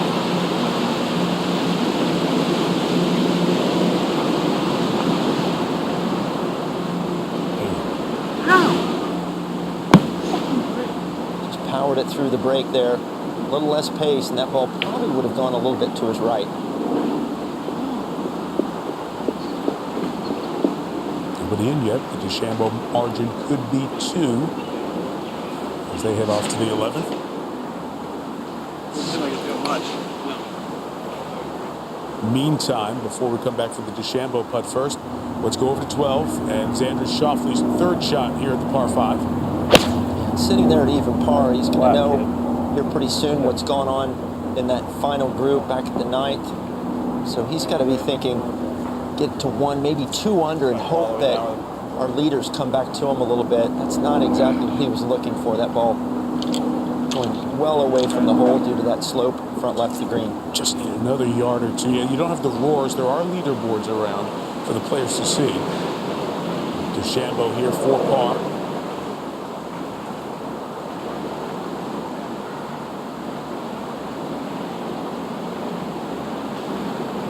Takes care of that. That putting stroke looks so uncomfortable. He feels so locked in. That's why he seems so precise with that line on his ball lining up. He feels like it's a machine. He just gets the machine to the right spot, and it will execute.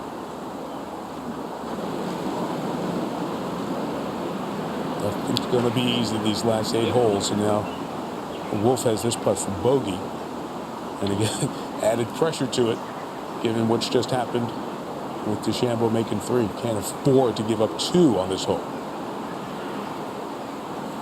He's talked about this is the best his putter has felt over the last 2 to 3 months.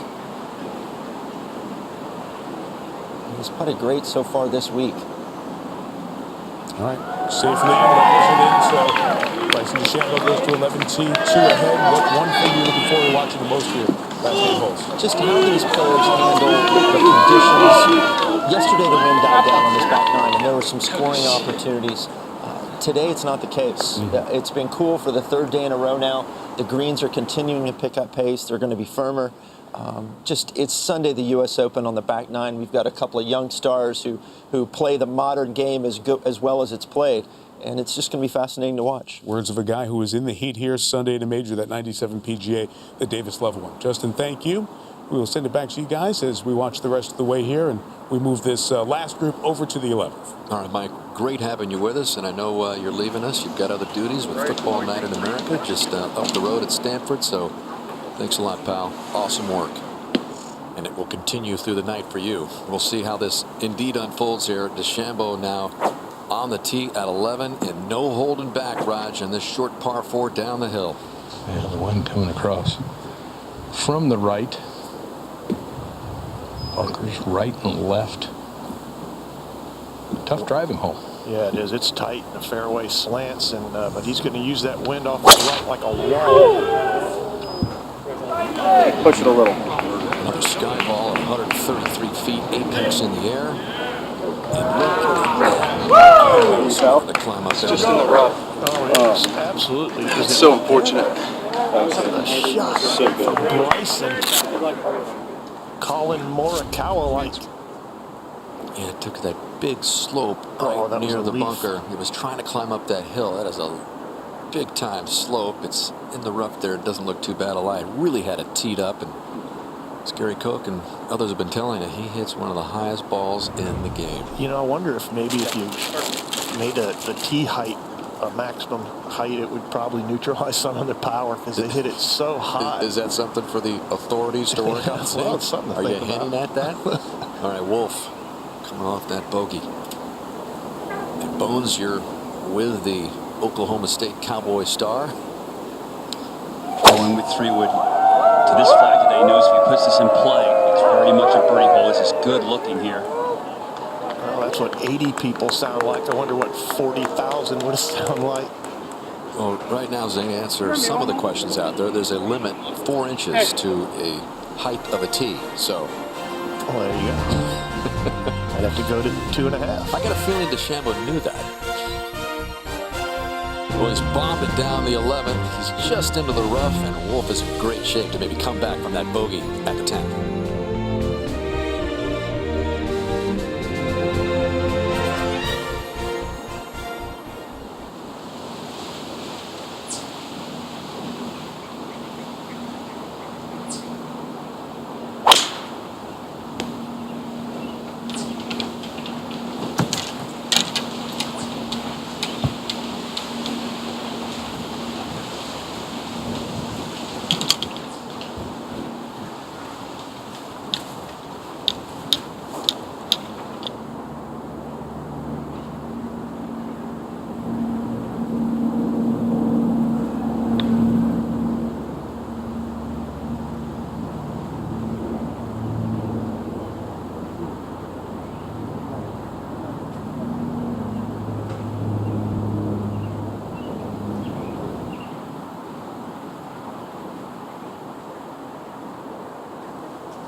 Really?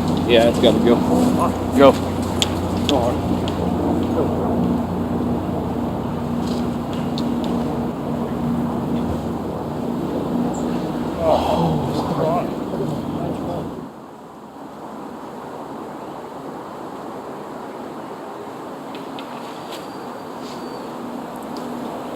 Coming off his 4th bogey of the day, this is go time, Bones, for Matthew Wolff at 11. Absolutely. He knows DeChambeau's in the rough. 103 yards to a very critical flag. Dude. Heats it. Goodness, how short did he leave that? He's in the thick stuff. Untimely jump. Wow. Over at the 18th, Justin Thomas finishing up, 3rd-ranked player in the world who had hopes of adding to his 2017 PGA Championship this week, not to be. So that's a rough finish for JT. Started the day at +4. That is a bogey and a double bogey finish for a 72. Still not bad, under the course average. And once again, how impressive has DeChambeau been? He's the only player on the course with another par round going. There has been not a single round turned in today under par. I'm going to try and land this 5 yards short, 6 yards short.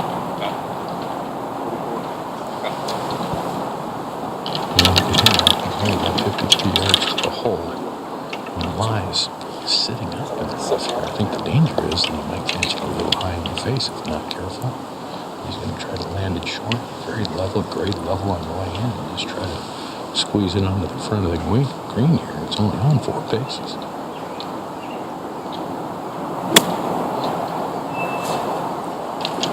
he's going to land it a little shorter than what he wanted. And he's going to come up No just way shy that of lands that soft. What? That was a great shot. All right, one more look at Wolff's second shot from the fairway, just right up the gut there, 100 yards away. He just got it a groove high. It looked like he almost chicken winged there a little bit. But it's a rare miss for a guy who's hit every shot on the button. Still got ball first, but I guarantee it was a groove or two high. They're as precise as these guys are. I mean, they are literally hitting it on the same groove every time. So now what kind of lie does he have, Bones? Really not too bad at all here, Dan, considering. And he's got some to work with. As you can see him now, he's looking at landing this ball maybe a yard or two short of the putting surface. Do you think it's better if I just lay the face up? This is certainly a situation where he's absolutely expecting to get this up and down. This is where these guys are separating the cream from the milk.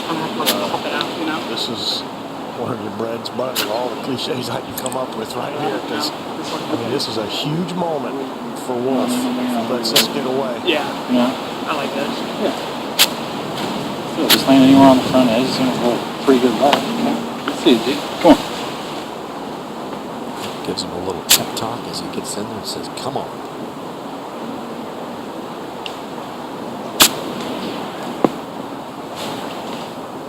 Yeah, pretty well done. That was a must. Yeah, he's got that little tickler left. Yep, still some work for par. DeChambeau has a birdie putt upcoming. We go to 13. And here at the par 3, 7-iron for Harris English, straight downwind. This back hole location, Paul, on a little shelf is virtually impossible to get the ball anywhere near. There's only been one birdie here all day. Now look at this. This looks like a pretty good shot. It needs to hang on. Isn't it weird? The back of the screen wants to run away, and that's a shocking result for a player. Back at 12. Oosthuizen off a bad tee shot. This is his third, 227 left.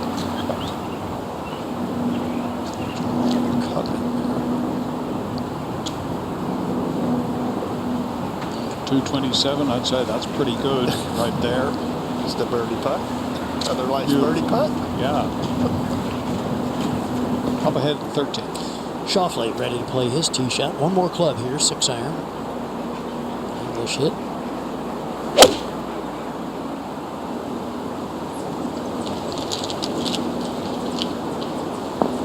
It's on a good line. That's going to come up short. That'll ease its way back away from the hole. We go back to 11. And DeChambeau for birdie. I consider using the wrong club. Putter all the way.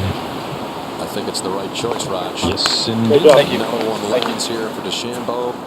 Eagle at the 9th. Birdie at the 11th. And the lead right now is 3. It could be more if Wolff doesn't make his par. By the way, 2 eagles this week on the 9th for DeChambeau. Only one U.S. Open champion has made multiple eagles on his way to victory. And that would be Tiger Woods, who made 3 back at that epic performance at Torrey Pines. So he adds a birdie just a couple of holes later after that eagle, where Wolff also made eagle, but now struggling. 4 feet up the hill. Let's keep in mind that 2.5-footer on the previous hole did not go in the center. Nice. Pours this one in. So Wolff loses just one, but it is a 3-shot lead now for Bryson DeChambeau, the U.S. Amateur champion from 2015. 5 years later, in command at the U.S. Open on a Sunday at Winged Foot.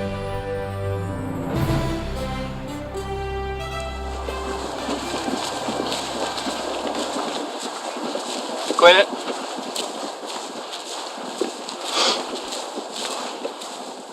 Oh, that's deep. Oh, okay.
And back here at 13, great effort by Xander Schauffele from over 65 feet.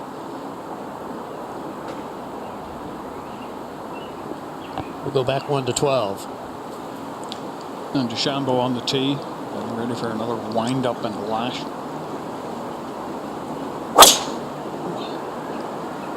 that one right? The wind's not doing that, Tim.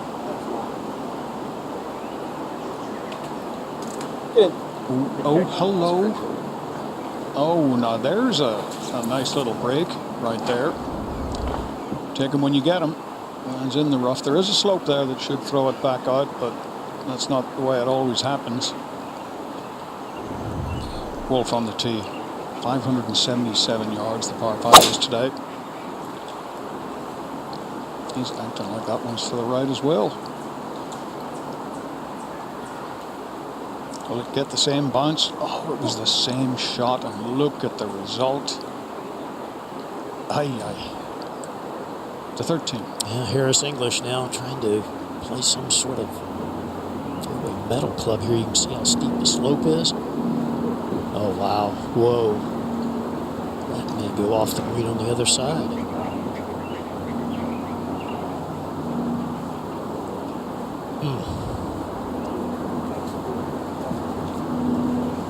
Well, Tiger Woods missed a cut here at the U.S. Open for the second time, but as we take a look back at the 2000 U.S. Open, his legendary champions trip presented by Rolex, this was when Roger Maltbie coined it, "It's not a fair fight." The 7-iron up the hill, Tiger rough at the par 6th. He'd go on to make birdie there, and this was just the greatest single major performance in history. Tiger finished at 12 under. The next best was +3. He won it by 15 shots. 65, 69, 71, and 67 along the shores of Pebble Beach. 20 years ago, Tiger Woods, the first of his 3 U.S. Open titles.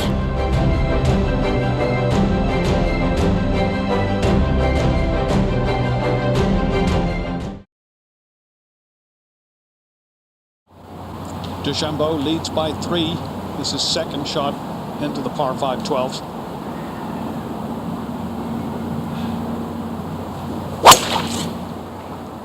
Man, swung himself off his feet. Gosh, just didn't draw it, Tim. Now that is short right of the greenside bunker there, the first one. It's got plenty of green to work with, but a little ridge just short of the flag. No, I completely agree. So 160 shot at the bunker? Absolutely. Matthew Wolff didn't get the bounce out of the rough. But he did draw a pretty good lie here. And with DeChambeau laying it up in the heavy stuff, Wolff appears to have taken out less club here, knowing that if he can put this in short grass, like the left tongue of the bunker. Perfect. he's got a chance to put his 3rd close to this hole and put a little heat on Bryson. Yeah, you can turn the tables on him and put pressure down on Bryson if he can lay up short of where Bryson is. He's actually going low back, short of the cross bunker. Got to sit. Fine there. That's a big boy's decision. Could have taken a swipe at that with something more bones in. How about me? No question about it. An impressive decision. Well, I was going to say 9, so obviously. That's what he has left. Just 21 years old. I thought so too. He's very confident in his press conference last night. And here at 13, just a moment ago, Xander Schauffele's par putt. Not to be. 3rd 3-putt of the week for Schauffele. And now English for bogey. Remember his chip raced well across the green. And par effort was to here, so this effort to just drop 1 shot. Okay. But both will bogey the par 3 13th, and both Schauffele and Harris find themselves at +1, 7 shots behind. Back over to the 12th. And here's a look at where Bryson DeChambeau finished, just short and right of that first greenside bunker there. He's got some green to work with. Again, so much of this will depend on the lie that he has. The the thing about Bryson's shot is he might be able to land it into the face of a little hill and yeah, kill it, possibly. But you know, it's a great chance for Wolf to give Bryson something to think about here, David, if he can hit a good one. yeah, it sure is. You know, if he can put a dart in there close. Although you have to say DeChambeau has been very, he's unflappable today. He's got a great attitude out there today. You want to keep it just a hair on. Yeah. You have 17. Wolf will be first. Bones, what's he got? He's got 115. Very happy with the ball. Just came up short of the first cut of rough. But this flag isn't nearly as gettable as it was yesterday when he left himself 6 or 7 feet up the hill. It's just up over a ridge. So he's going to have to be very precise here with where he lands this ball. Let's see it, G. You can either drive this in low and let it take a skip up, or fly it all the way and try and spin it.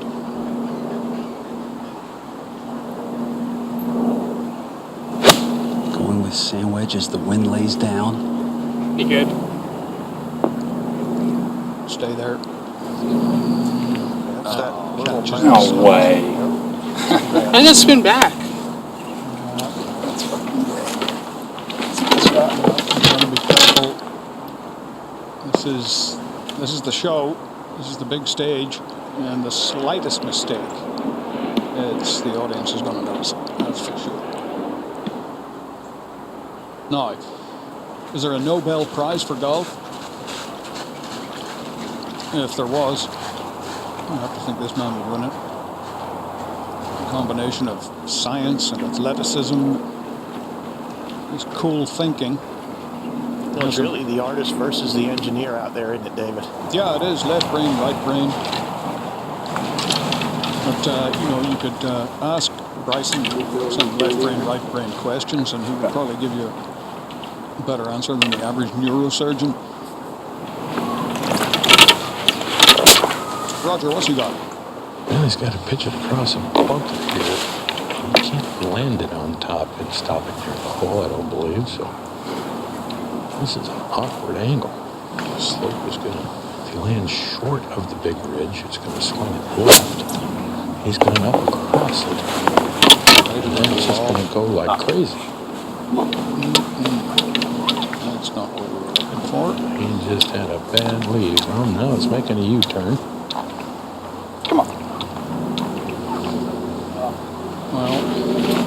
And that's literally all I had from that place. That was a great shot.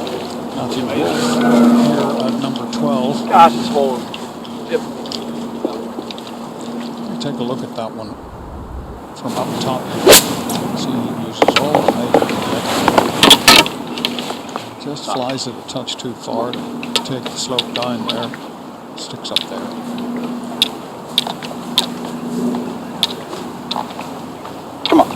See those greens, they're just starting to dry out and get shiny now. Still a brilliant putting surface, but just, boy, that'll bring your nerves to a boiling point, Zinger, when they start to get shiny. It'll be pretty slow and slow. And once it gets over, it's going to be a lot quicker. Oh, what a time to hold a putt this would be for Matthew Wolf. Yeah. David, I think it's going to be interesting to see what kind of speed he uses here. This is certainly a putt up and up over a pretty serious ridge and downhill towards the end, that if he really gives it a run, it can get away from him very easily and get 5 or 6 feet past the hole. So, Yeah, you can start something like that. as dead set as I think he is on making it, I think he's got to do it with cup speed. Yeah. I think up this hill, it's not really He's going to 3 go back left. at the minute. Straight. Yes. And then once it gets up, is that when you have it going left? Yeah. Yeah. I like that. What do you think for speed? It's an interesting putting stroke. Singer, it kind of old-fashioned sort of body lock. I'm thinking like back on the inside and follow through back on the inside, like a door opening and Yeah, closing. and once it gets up, it's up. Yeah. Probably like a 120%. Bobby Lock more so. Gillespie, I like 15? Yeah. Trust it, G. See it going in.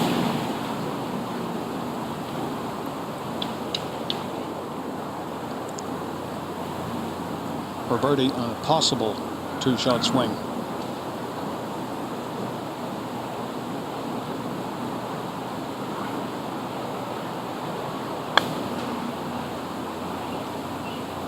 Positive hit. There was talking about. That has slid by there some 5 or 6 feet, and whoop, okay, mark it quick. That is not what he was looking for at all. And, just slid past. Showing his first signs of real frustration right now, David. He's just, he got the bad bounce, and he's just kind of battling that side of his mental strength right now. Kind of, getting to that end of the patience a little bit. Yeah, it's where, being 21 doesn't help. To the 18th. All right, Patrick Reed, who was right in the thick of it until he let it all wander away on the back nine yesterday, finishing up. Patrick Reed just kind of ran out of gas in this U.S. Open in his bid for his second major in the past 2 years. So Patrick Reed in after that 77 yesterday, where he was +8 on the last 9, 74 for him, +7 for the championship, back to 12.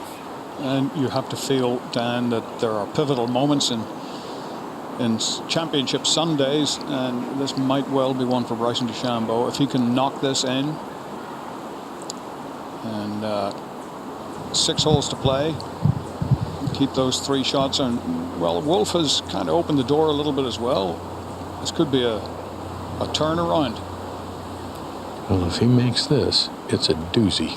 Yes, it is. But this way left of the hole, I could see him looking to where he found the apex of the line. He paced from that point to his ball, so he's trying to hit it to a point 12 feet, and then it's going to go hard to the right and downhill toward the hole.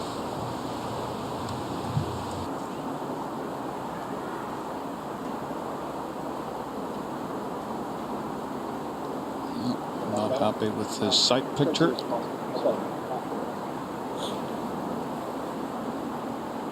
where he's aiming.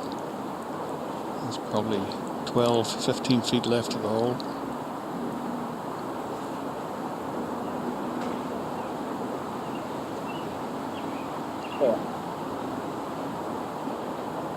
Yeah, a defensive effort, that's for sure. Not bad.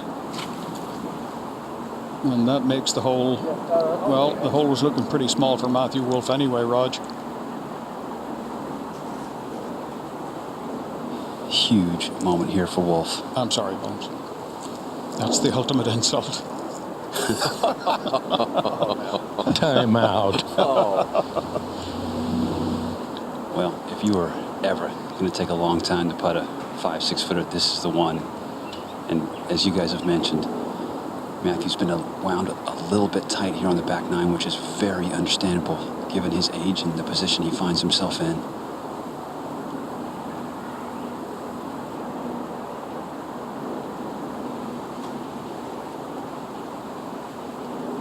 Oh, that's a big putt for the youngster right there, and it looked like there might well be a 2-shot swing here at the 12th, but no blood.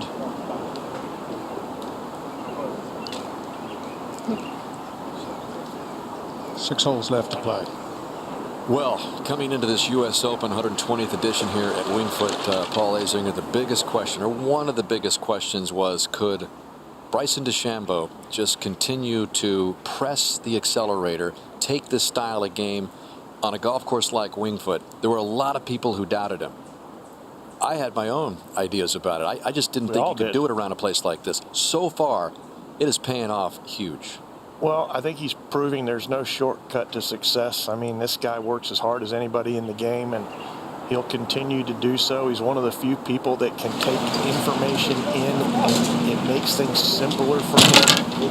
And we'll see now with the 3-shot lead and 6 holes to go, if he can take this new style and new approach down the winding road straight to the U.S. Open trophy. Trying to pull off that rare trifecta: NCAA champion, U.S. Amateur champion, U.S. Open champion. Only Tiger and Jack that pulled that off as we go out to that long 13th. Yeah, 224 yards, Dan, as you saw, 35 yards onto the green is the hole location, 9 yards from the right. Paul, it's on a little shelf in the back there, and everything rejects. Anything to the right, it goes right off the green. If you're just a little left, you get it up there around the hole, it filters away to the left. Really, the only smart shot is to try to play to about 30 feet short of the hole, where you have a chance to putt up the hill to the hole location. I was just thinking that to myself. How do you I don't want get to to go cross stop on on that that area. area? Way short. Well, the closest shot of the day was by Thomas Dietrich. Early today, it was just inside of 15 feet. So it's 5, 10, 15, 18 short. So what is that? Go through the game. 2, no, 2, 15 short. Right? 35 on. And that's 24. 35 on is 220. No. That's 225. Okay. 24. Yep. 218 down. All right, so the calculations are done.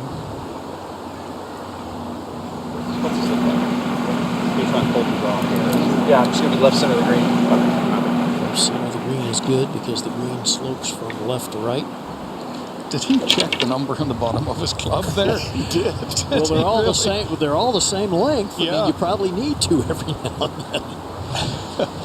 He's got some helping breeze here, fellas, and it's going to the right as well, and he's selected 8-iron. Well, that's bad because it should be short of the hole, which is where you want to be. And it's at the left side of the green. Yeah, that's really Oh my well gosh. done.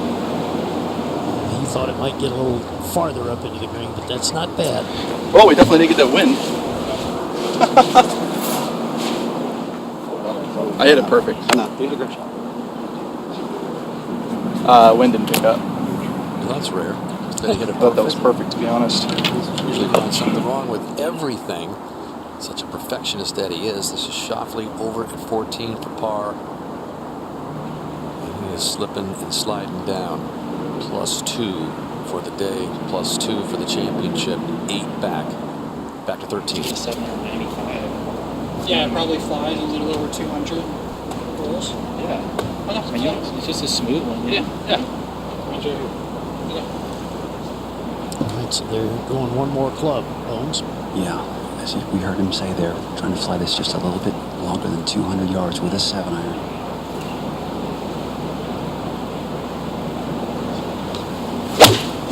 Sounded very flush. With a pretty good line, so you get a little kick to the right. Well, it's going to get back there now. That's as good as I could have hit. I don't know where it is. You see it? Okay. Got an idea over here? It did hang on. And it's getting a little bit better. Let's go, baby. Good shot on the proper level. Yep. With a putt for birdie there at 13. DeChambeau on the green as well. 3-shot lead. In control. And who does it his way is proving that it can work in a U.S. Open. 3 under par in his final round. Eagle at the 9th, a big part of that. Can he hang on? Stay with us.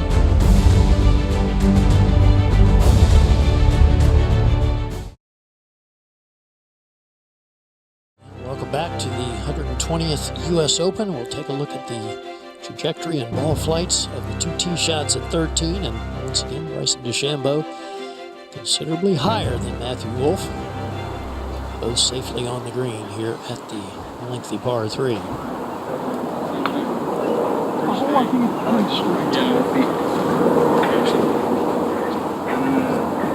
Look at the undulation that DeChambeau will have to deal with.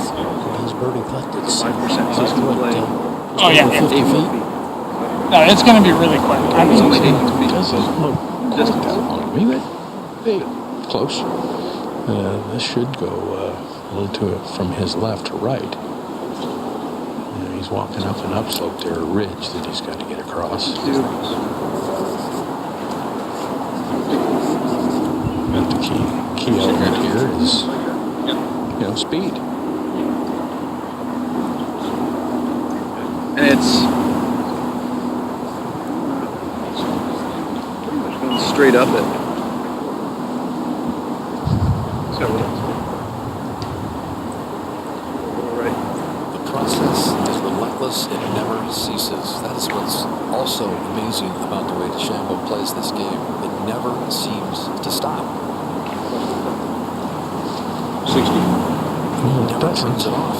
Yeah, it doesn't. I mean, you would question, or at least I question, whether that might not make it a little harder to concentrate as the week goes on, but it certainly seems to keep him engaged and is what needs to keep him really involved in what he's doing. It just continues to fuel him. Like if he stopped and relaxed, he'd never get the engine revved up again.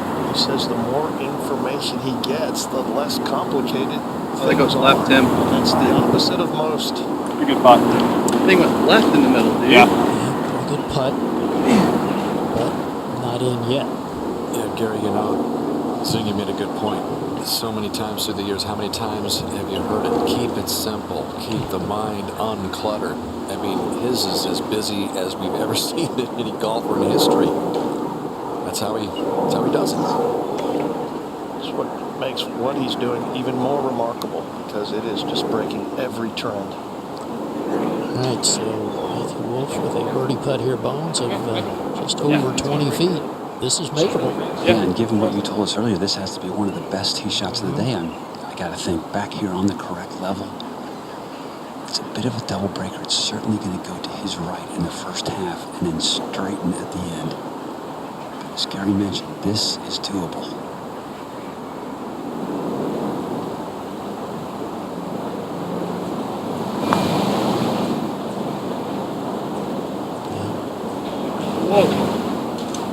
Quite enough speed to hold the line.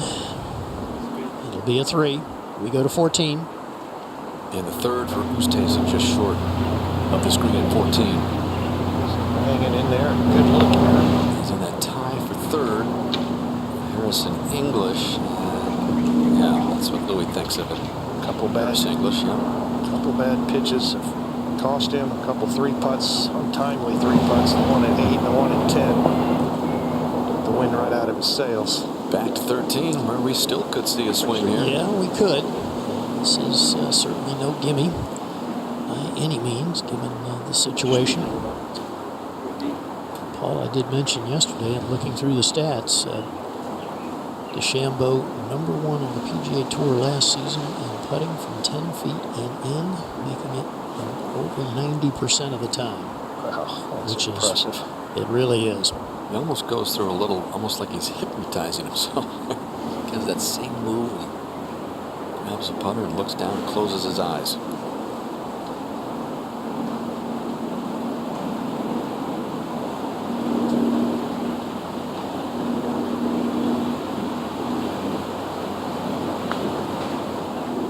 Ooh, sneaks it in the right side. So DeChambeau heads to the 14th tee. The lead remains 3 over Matthew Wolff. It is a 2-horse race as they come down the stretch. 120th this week.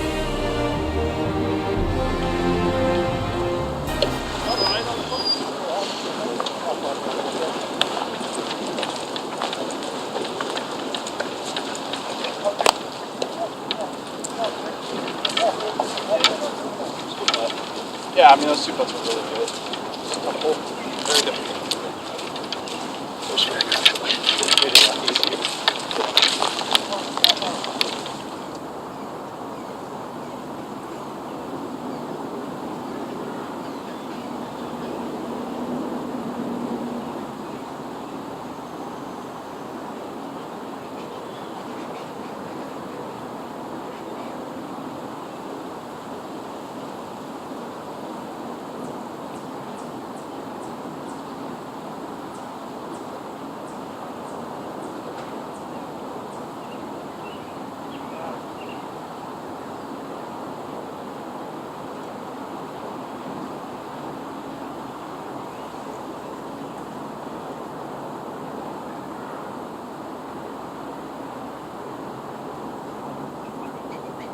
little bit. 302. Down the right center fairway. wind, you got your run? Yep, straight into us. Yep. Where's the flag? Then is 12 on 6 off. 6 off the left? Correct.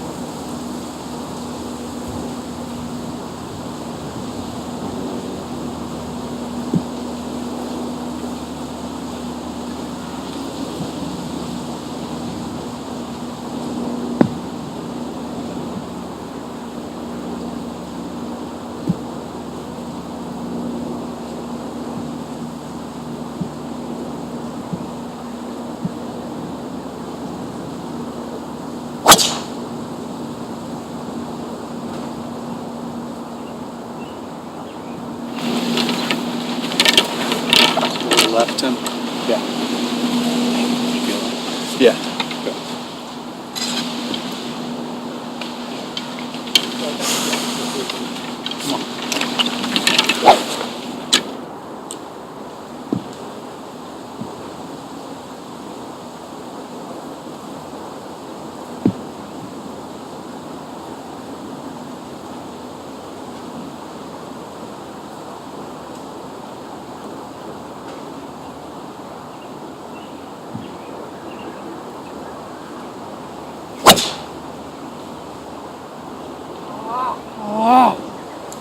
The first one that's drawn.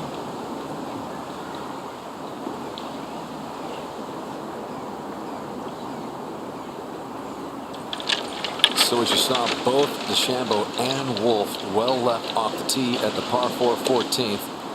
DeChambeau hit his first, and this ball darting left. There is a penalty area over there, red stakes, but it's bouncing. It's okay, but that doesn't work if you're the perfectionist. No, and the hole's on the left side of this green, and this green is pushed up, so it was even worse for Matt Wolf to follow him over there. Now they're both in the same predicament. Wolf had a chance to get an advantage here with a good tee shot and didn't do it. You hear him say it too. We did. He said that's the first one that didn't, that drew. It's like, where did that come from? Just a beautiful fall afternoon. Weather hovering right around 60. Long Island Sound in the background. And Winged Foot getting closer to crowning its 6th U.S. Open champion. Last 9 majors in the U.S. have been won by Americans. And it's going to be 10 in a row here unless something really crazy happens as Americans DeChambeau and Wolf battle it out. The only 2 left under par. Over at 15. This is Harris English. He's going to try and use the slope behind it here, and he's just a little too far right to catch the main part of that slope. It'll wander its way down there a little bit, but not much.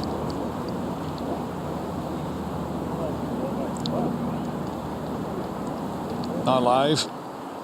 This one for par. And there are only 2 players in front of Harris English and Louis Oosthuizen at the moment. They're at +1. But it seems like a mile away. It does, doesn't it? You know, there's the we've got a couple have made a breakaway, and the peloton looks like it's being left behind. Nota, what's he got?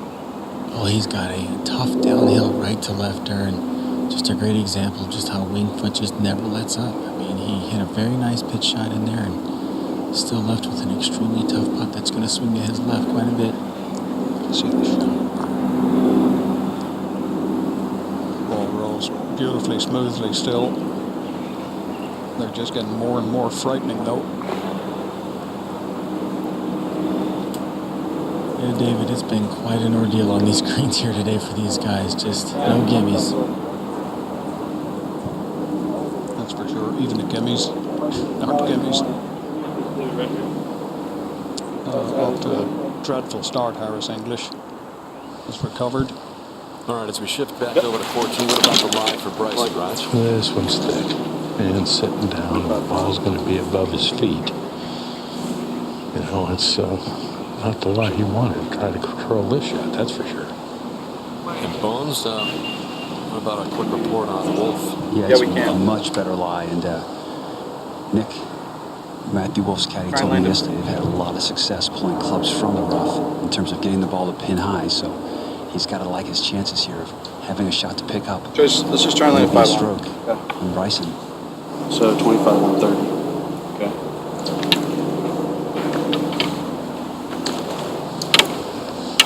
Let me see, 47? Yep. That's 58. Okay. So, let's do pitching wedge, actually. That's going to do. Use as much spin as we can get. But Yeah, I think about running it up now. Yeah. Okay. I think it's going to be the play. Yeah. We've gone with 58. Wanted to hit pitching wedge and haven't. So What's at the front edge again? front edge is 25. 25. This is going to hurt. 10%. Or 25, 12, 37. And we're 37? we need to land it short. Yeah, about 4 short. 3 short.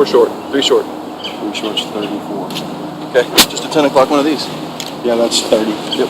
Okay, it's going to be just over. Numbers that he rattles off just before he has to execute a shot. Okay, well, if you understand all that, you please let me know. I've got him at 138. Winds from the right, ball above his feet, which will help him work to the left side of the green, I think. And it comes out low and left. Way below the surface. Yeah, that's not good. Dead left, Tim.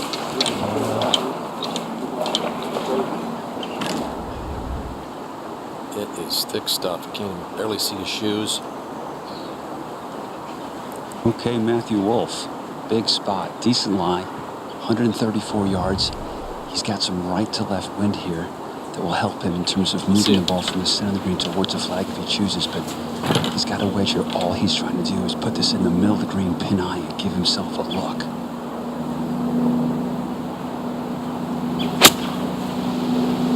Sit. Sit. Go. Oh, man. Okay, did it bound up over the false front? No, it's not done yet, though. It'll come back hooked, but all in all, not too bad. With the situation that DeChambeau's in, as it rolls all the way down, thought it might just sit up there for a second, but it's There are divots there, guys. It's okay. What's going to happen here at 14? Get a report on DeChambeau's line in a moment.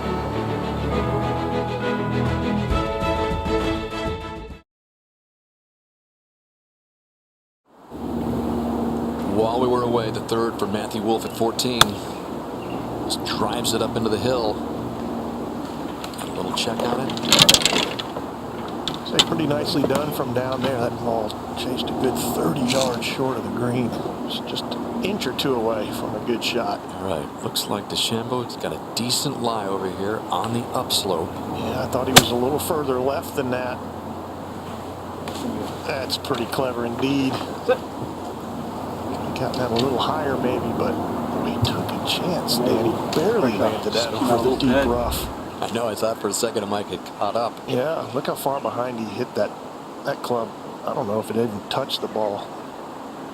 More like the energy, he almost double hit it. Yeah, the club face is catching up to the ball. It was so well hit. So now we got a couple of par putts.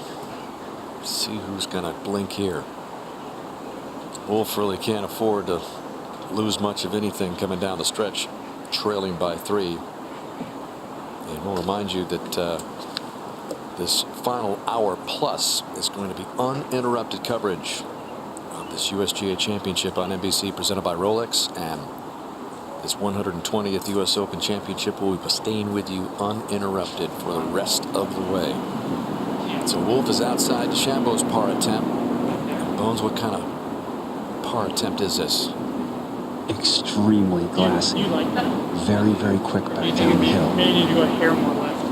And by no means does Bryson have a gimme, but Bryson's par putt is straight up the hill. So No. I'm fine with that because I think it's going to get taken pretty hard off of there. Yeah, I mean, it's like what I had on 16. It's just like tap it. You got to trust me.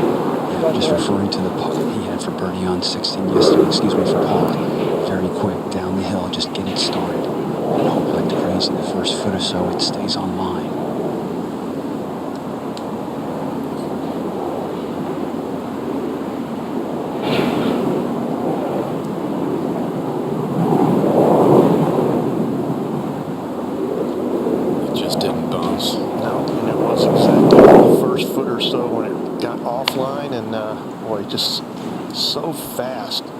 footprints now that was totally defensive, and there's really no other way to hit it. So a tap-in bogey for Wolff. That is his 5th of the day. Hasn't made a birdie, made eagle at the 9th. And now, depending on what DeChambeau does here, could be 4 back, but we'll see what Bryson does. There's that quick turn to the left right at the start. And then it starts to come back, but by then it's too late.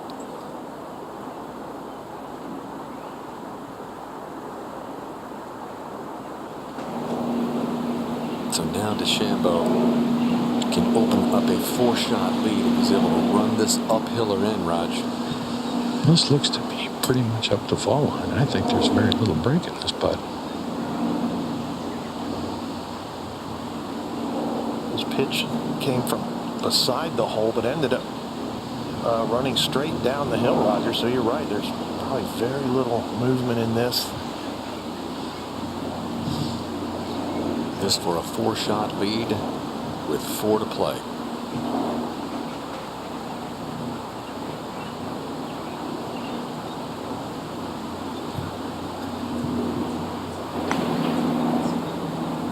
Perfect.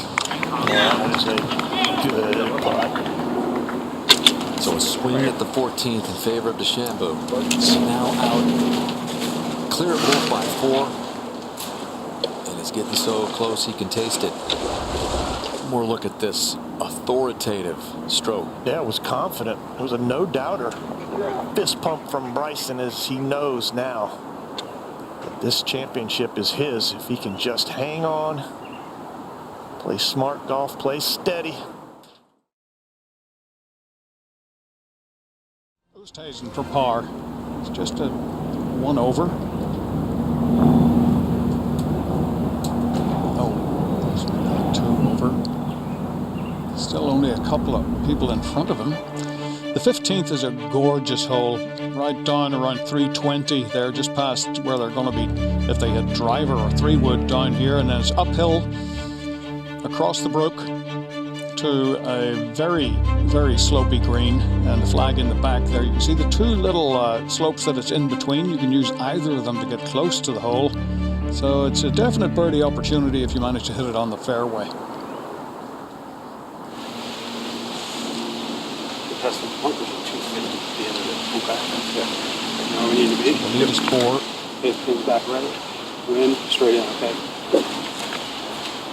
And DeChambeau with less than driver, which is unusual this week. That's his driving iron.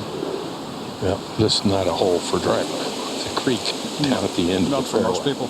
Yeah, so you got to hit it about 260 or so to get it across a hill, and then gravity will pull the ball down and to the left. Good ball. Thanks. Strike take for us. And it's going up the center. We'll see what kind of hop it gets as it starts to go left. Yeah, that's good. That's really good. I tell you, Bryson is suddenly playing a historically great round of golf. Not one other player in the field has been under par. There's nobody on the course under par at the moment except for that guy right there.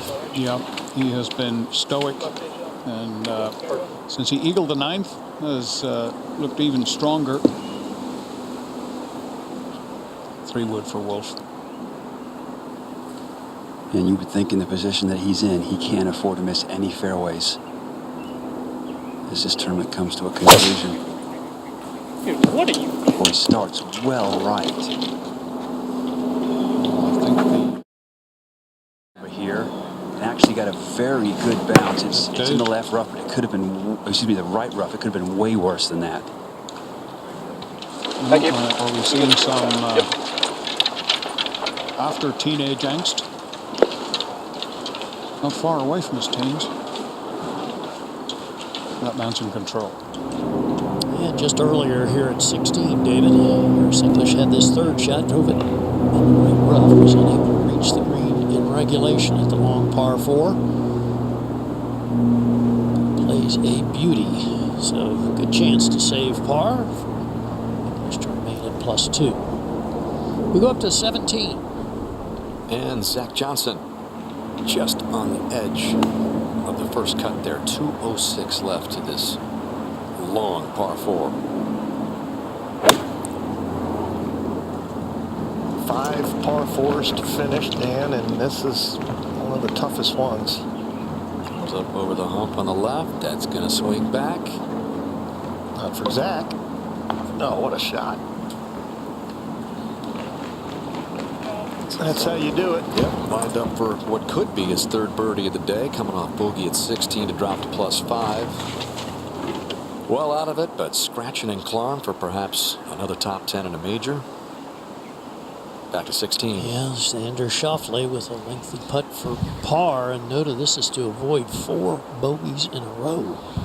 Yeah, still firmly inside that top 5, Gary, so a lot to play for Xander, but he's just been battling all day, cannot find fairways consistently, and he's just been having to rely on this putter, and it hasn't quite been there for him as it has been the past couple days.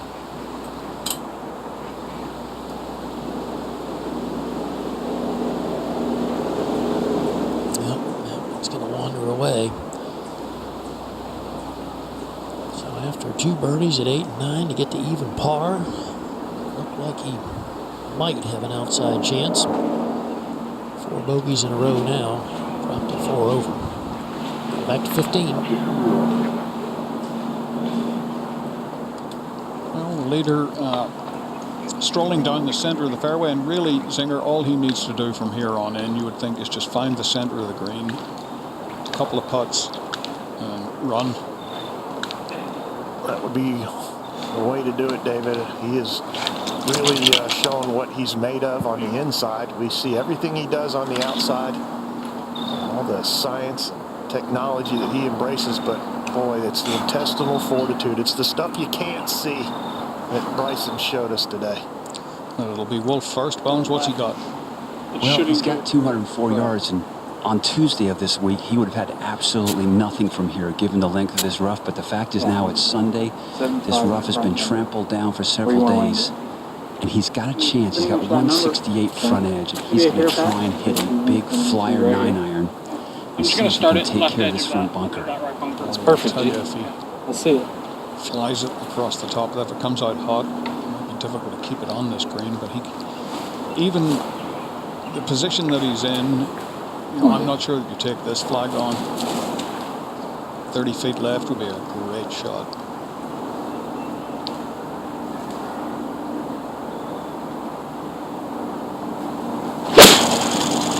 Didn't get all of it. This appears to be coming up short.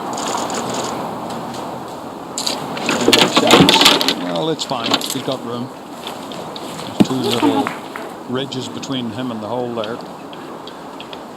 DeChambeau now, there's been a lot of talk about how busy his head is. I mean, honestly, add it, because if I'm over here, I can chip it up here and never come back, worst case. So, I mean, going at it's not a bad play. Right, we want to be in that. I think like you're playing right now is just going straight in.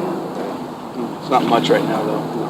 Well, we're blocked from the trees, okay? And Tucker out of the compass. First time I've seen that today. You know, there's probably 10 or probably 5 up there before. 5 would win? Yeah. 65 will return for Too short. 63. Everything is busy. Up and down, side slope, so. Until he gets over the ball, and then he just turns his head off like a light switch. That's 60 at 10. He allows his body That's what I to like. do what he's taught it to do. We'll cut in there. See, now you can feel that wind up there, okay? Yep. So, all right, Bob. Ben, he's got 156 left in the hole uphill, and do a little breeze and a little bit from the right, but right in the mayor's office here.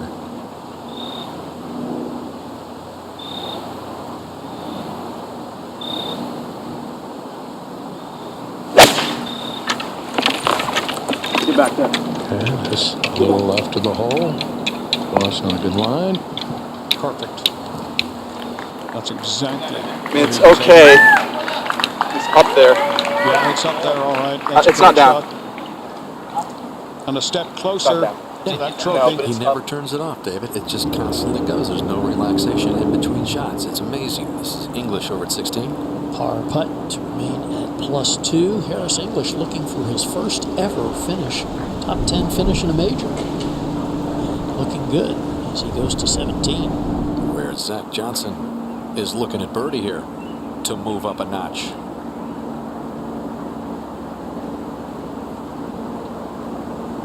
Well, take par on this long par 4. Remained at +5 for the only man who entered this final round of the top 10 in his 40s. Got off to that rough start, like a lot of people did, out 38. 16. Louis Oosthuizen after a big drive here at the 16th, just 168 yards second. Just a pull. There's a slope over there that puts the ball down toward the hole. It's got it just a little too far left. Yeah. Not his best. Back to 15. Stalking this one. While Matthew Wolf has a look over what he's got. He hasn't got a terrific angle, but there is plenty of green to work with here. And he can actually run this past the hole, and the slope will turn the ball almost flag high. So it's the sort of shot you'd expect him to get close, Bones. Absolutely, David. I think it's just a matter of what kind of trajectory he wants to use to skip the ball back to the appropriate level. But as you say, flagging something of a ball. It's all about clean contact here and that first bounce. Go for an honest shot here. If he runs it back, it's fucking turn.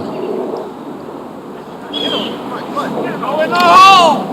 Well, he kind of went in between. Didn't come back much. Not bad.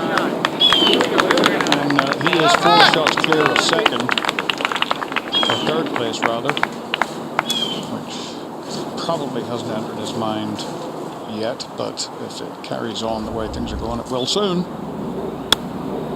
This one, a couple of lines to check. Just didn't have quite enough check on it. Leaves a little fiddly one across the slope for his par.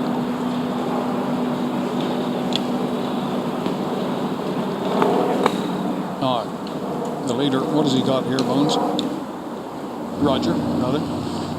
He's just got to hit this putt a few feet, and then it's going to crest over a ridge, and then it is straight down to the hole. It is, isn't it? This is really fast looking putt here. You can see him pacing off the distance. 17 feet? 12, 13 feet, something like that, once it gets over the ridge. And gravity will do the rest, excuse me. This, really quick. Most people want a yardage to the flag. He wants a footage to the hole. And again, very difficult to be anything other than defensive if you have half a brain. And he has 1.5 brains, I think. Like that? It is totally a defensive putt. Just trying to feed it to a spot. It'll go to his right. I'm just trying to feed it to there. Just let what happens happen after that.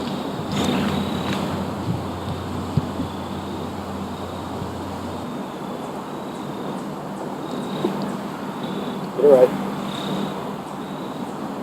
And this would be for 5 shots with 3 holes to play. Even on this golf course, that might be a little too much for Matthew Wolf to make up.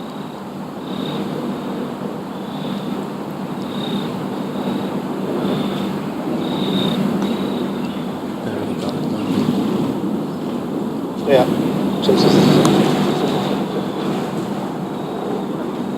And when you can see that just So slows fast. down and starts to wander, you've got to be... Look at that. Barely a backswing, hardly a follow through. 3 feet past the hole. Okay. Looks a little bemused about that. And this is time for a few deep breaths, Singer. Sure is. I mean, right now is when these guys start talking to themselves big time about, especially Bryson. I can do this. So he keeps telling himself. This is really Wolf's last hope, David, if he doesn't get this par in. Yeah. And what's been so tough for Matthew, especially in this back 9, is how many very quick putts he's left himself with. And isn't that the key, Bones, around here? If you can leave yourself under the hole, you have a half a chance. Yeah. Back down the hill here again, turning to his left.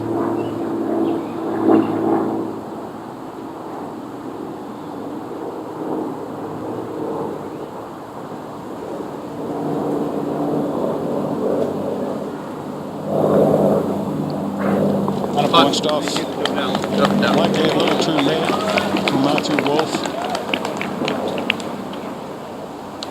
He's 4 back.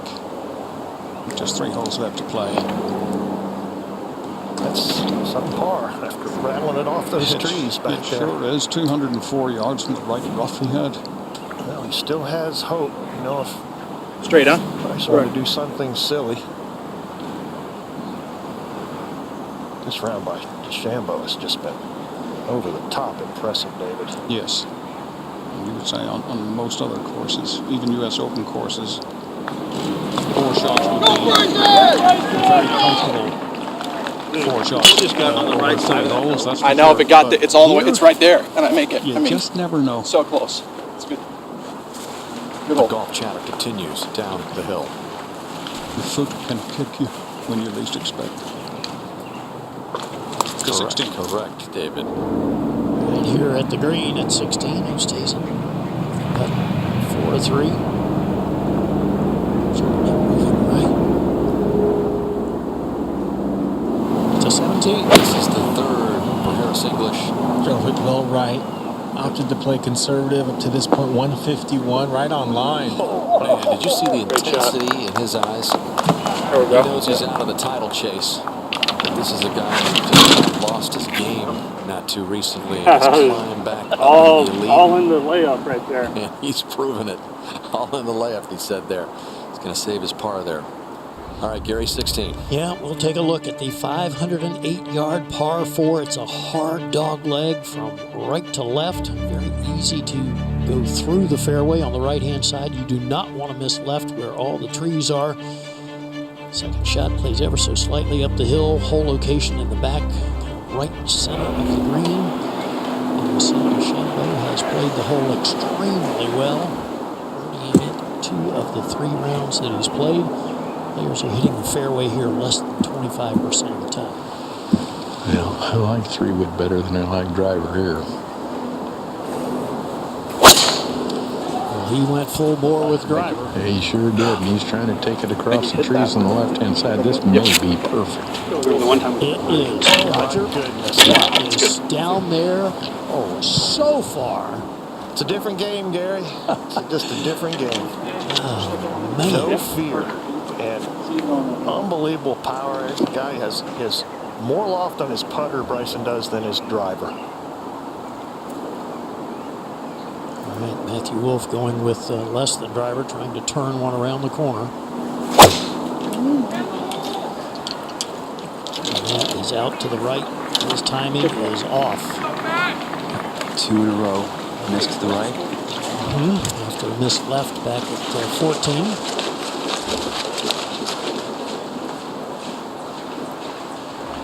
But we showed Giancarlo Stanton, the designated hitter for the Yankees earlier. This one is out of here. And Gary, the club acquired some property back there to move that tee back there because they knew, guys were going to challenge those trees, so they took it back, more than 500 yards, 508 yards. And it doesn't matter because when you swing for the fences, which is right in back of him, Bryson DeChambeau can take it over anything, and he's proving so many people wrong here this week. Well, it has been a winding road, but it's a straight shot right now, right to that clubhouse. Hoist that trophy for Bryson. Singer, you remember when Jim Furyk first came out, how most of us were a little bemused, like, that's not going to work. Yep. Well, it worked for, like 3rd all-time on the money list or something like that. Right, it worked right into the Hall of Fame, I think. This is working too. Schauffele is up in front of the green here at 17 with this long looping birdie attempt.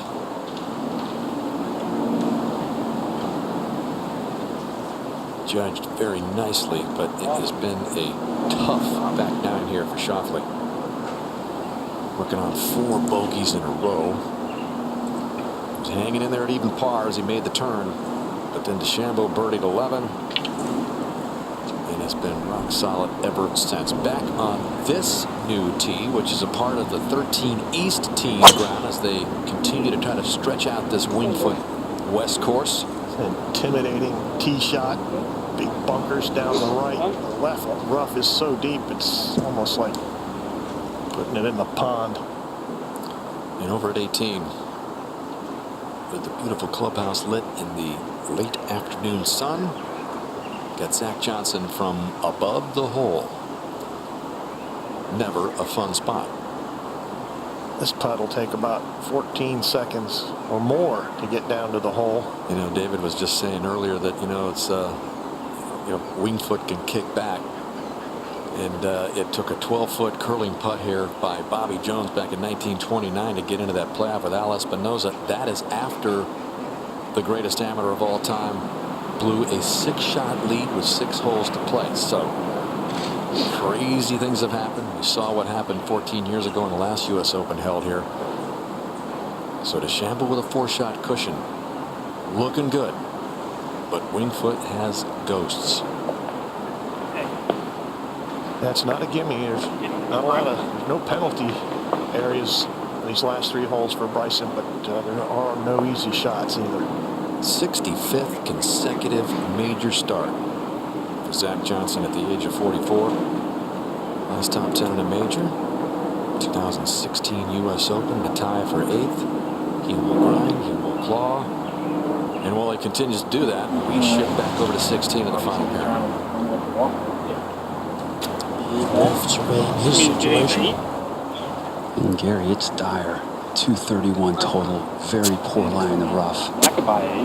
I mean, yeah, but I feel like every ball is come out slower than we thought. Yeah, I got I'm going to go left edge of the green. Yeah, just hit it right up the opening, G. Let's see it. So he's trying like crazy to avoid the bunker short and right of the screen. So you heard him say try to take up the left side here and run something on.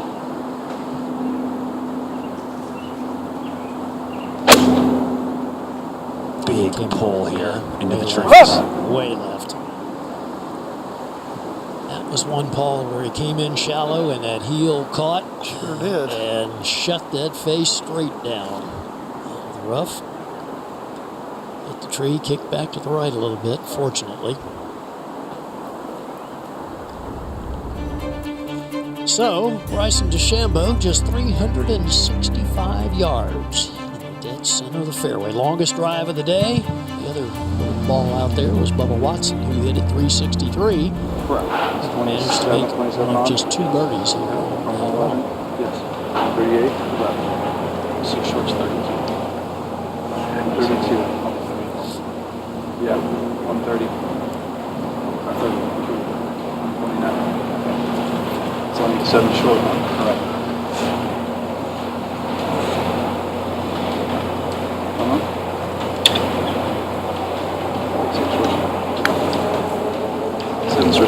There's 138 left to the hole. Don't you think now, Gary? The point is keep it underneath the hole. Keep it in front of the hole. Don't do anything rash. Don't start knocking it over greens where you could get yourself in some trouble. Correct, yes.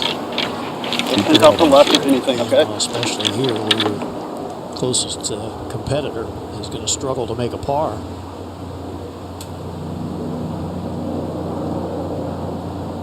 This is really turning into a dominant performance by Bryson.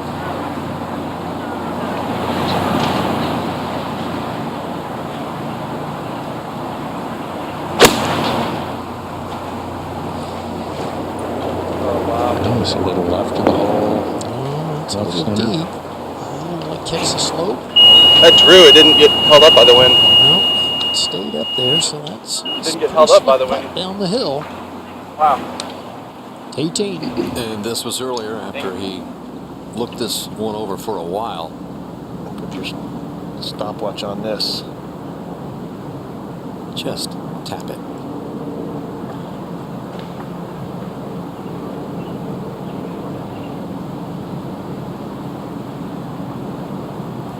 I predicted 14 seconds. I counted 12. If it would have reached, it would have been 14.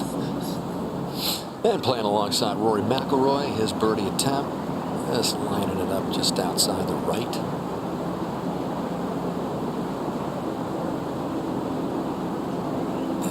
bit too much out there.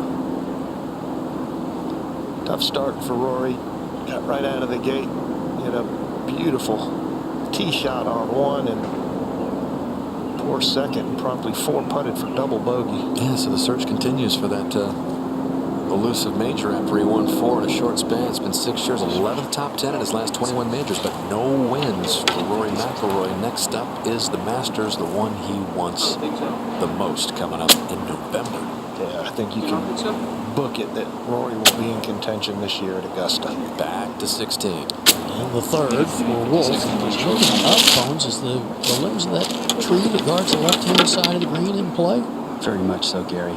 He's got a very thick lie here, and I assume he's going to want to. Don't you agree? Yeah. 56 isn't going to I'm just afraid of it kind of coming up hard. No, that's fine. No, if you like 56, I was just going to try to like trap it. Alright, let's see.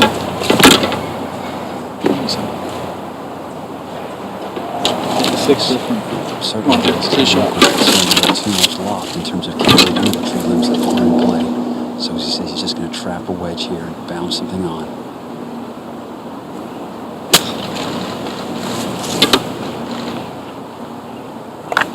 Too much speed. Yep, it's going to get through the green.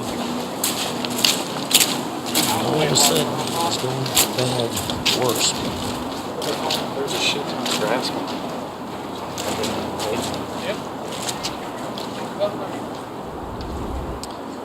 This one sneaks under the tree, as he said, but by shutting that face down that much, Paul, it takes some of the spin off as well.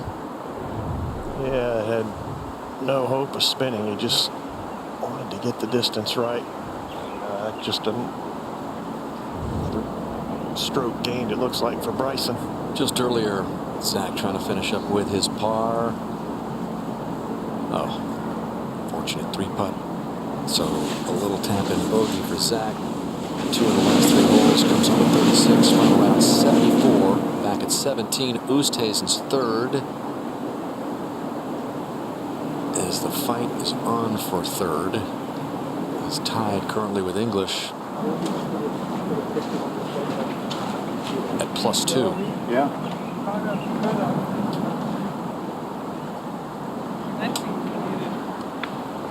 And back at 16. And Wolf now playing his 4th shot. Gary, as you know, it's downhill all the way from the fringe to the flag, so he's just going to pop something out here and let it release down the slope.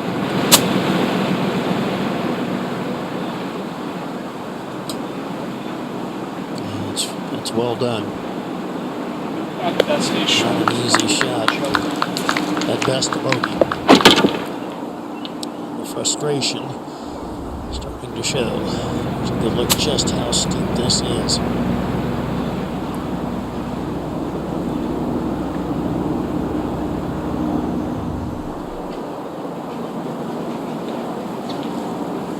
So Bryson will take his time and figure out all the angles.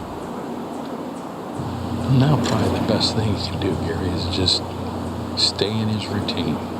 Keep doing what you've been doing.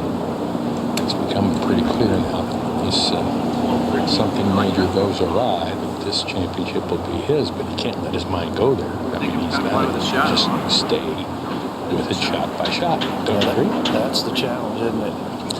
Well, but is it a challenge for him because it's always on the task at hand? Maybe it's one of his advantages. He can stay in his moment, never leave it. And I like the fact, Dan, that he discusses everything with Tim Tucker every time. So that's part of the routine, and Tim can help him with that. Let's stay focused here. Keep doing what you're doing. I tell you, Tim Tucker's probably got to feel some of the biggest pressure that a caddy can ever feel. He better be ready to go. You better have his numbers. You better play along and stay up. Let's just say some caddies have to work harder than others. And he needs his calculator, compass, and slide rule, right? Yep, Raj, he was there last night when DeChambeau hit 3-wood driver. He did the same thing at Olympia Fields after his round on Saturday.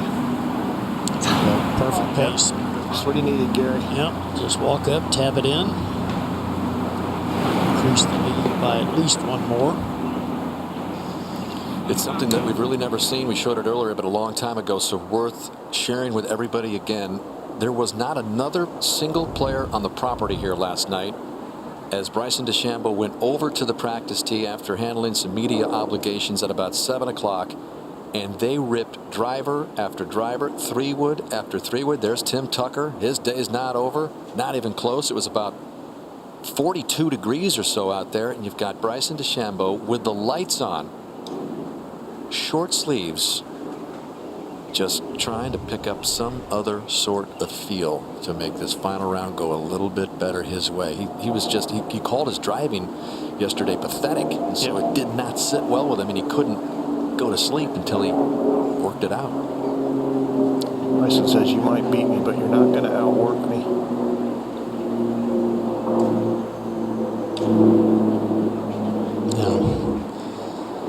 Well, that's going to... Yeah, double bogey.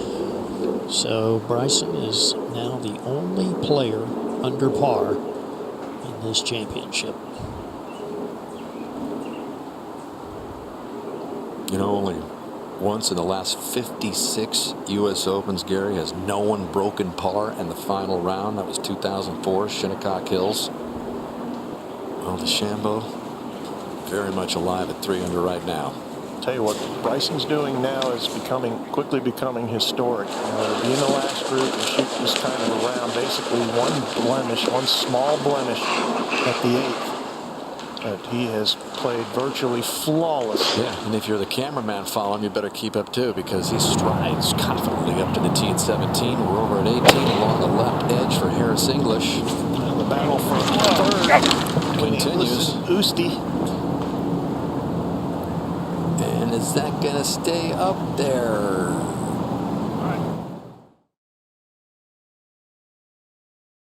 So pegging the ground now at the 17th for DeChambeau, 516 yards with a 6-shot lead.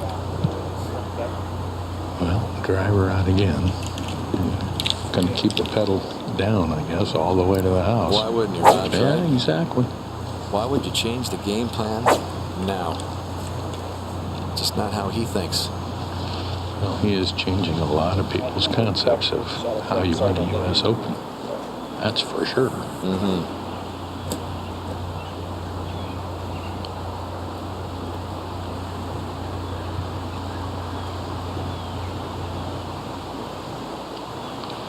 Beautiful dog leg to the right, par 4, 17th.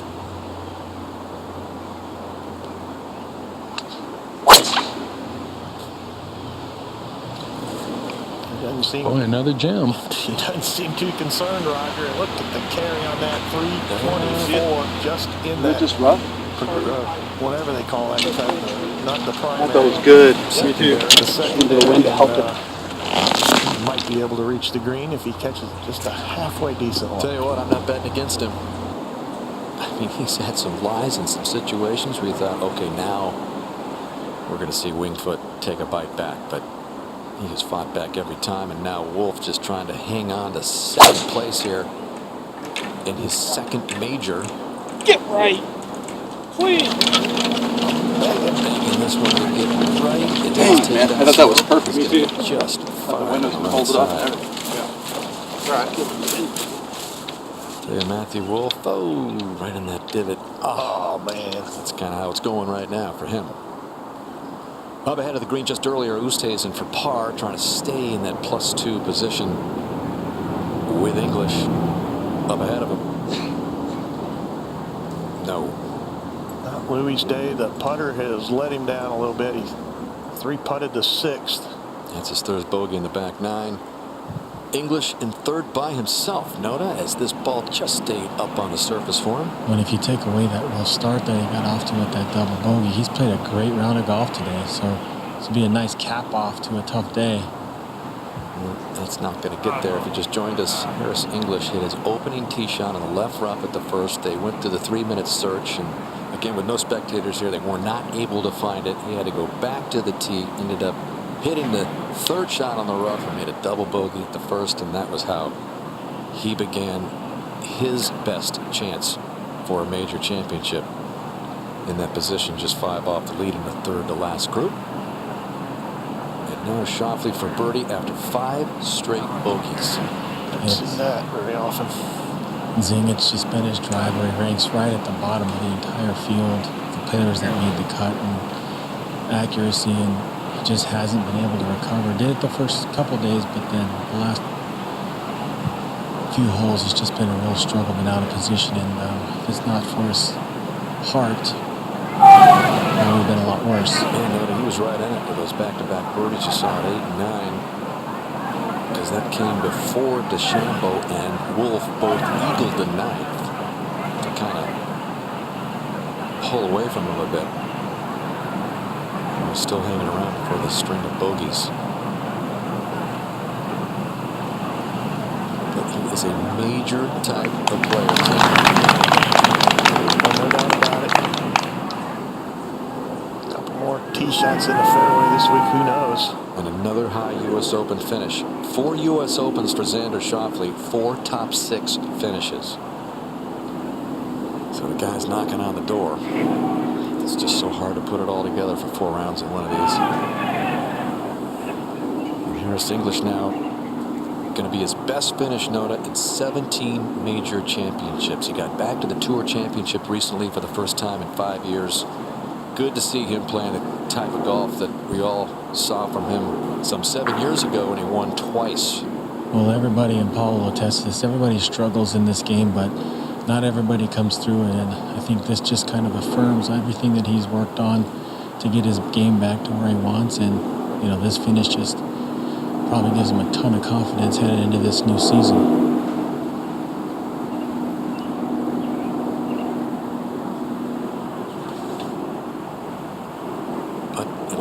Finish for Harris.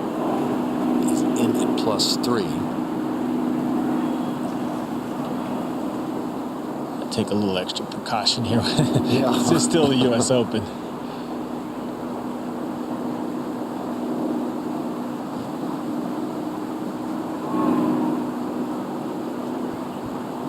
The worst he's going to finish is in a tie for 3rd. So his best U.S. Open ever. Tough start, took him out of it right away today, but good play. 17, another lash out of the rough. Maybe 2 down for DeChambeau. 55. And the ball sitting down a little bit in the primary rough. You just want to land it somewhere short of the hole and just let it bounce its way onto the green. If it doesn't get all the way back to the hole, fine.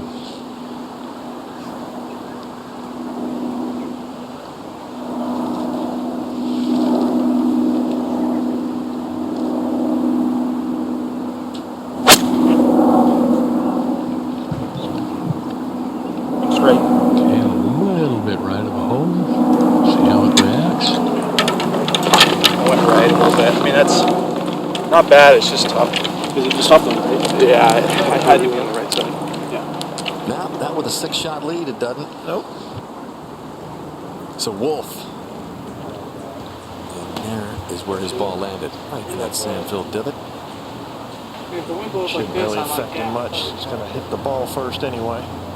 You know, as tremendous as the Oklahoma State men's golf program has been over the years, the most decorated, along with Houston on the collegiate level, it has produced only one major champion, and that was Bob Tway back in 1986 at the PGA at Inverness. By the way, Houston has produced 7 different pitchers. That's the most of any school, and it was looking like it might be Oklahoma State's time for yet another major champion in Matthew Wolff in his very first U.S. Open. He's played 2 majors. Neither one of them have had any fans.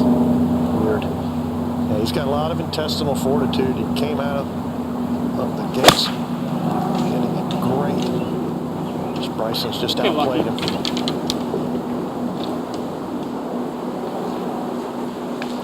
Just an incredible performance yesterday for Wolff, winning at 2 of 14 fairways, fashioning a 65. This will be ball first.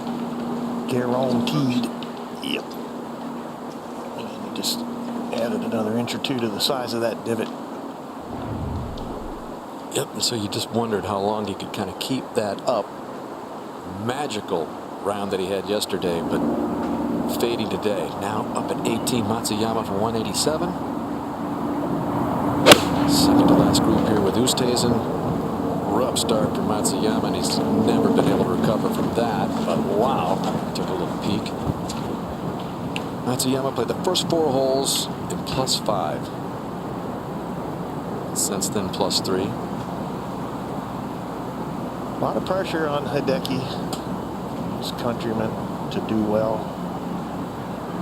Media follows him around everywhere he goes. And then one more silky swing from Louis. Playing for tied for 3rd here. He's tied for 3rd currently with Harris English. And continues to post an excellent major championship record.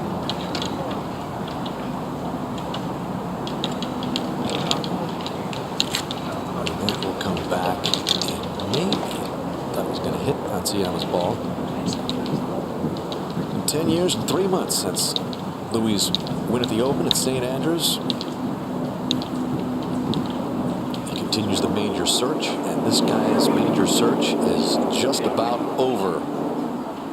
Roger, but DeChambeau next to a sprinkler out there?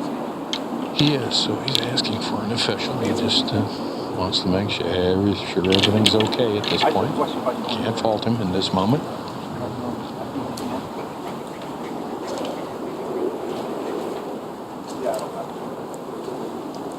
All right, let's bring in Craig Winter of the USGA to explain the rule. I'm just, already Sure, Dan. So Bryson's calling in a rules official here. Hard. It looks like if that's right in front of him, he'll have interference from that and likely get relief. He'll find his nearest point of relief, find a club length from that point to drop in a relief area. And I think what's probably going to be most interesting to viewers at home, he's going to be able to switch from that higher cut, probably right to the fringe. Correct. Drop He on will the get putting into the green, fringe. but yeah, he'll probably get to a better surface there. Just double checking a drop. Obviously the sprinkler is going to be in my way here as I play. Yep. Right? So I can go into this, can't I? Yeah, you can. Okay, so Get into the ground. onto the green, right? So you'd say this is about the nearest? Yes, sir. That's, Yeah. right? Yes, sir. Okay, then driver. What do you say? That's about it. Okay. I can just drop it right into here, huh? Yes, sir. Plain and easy.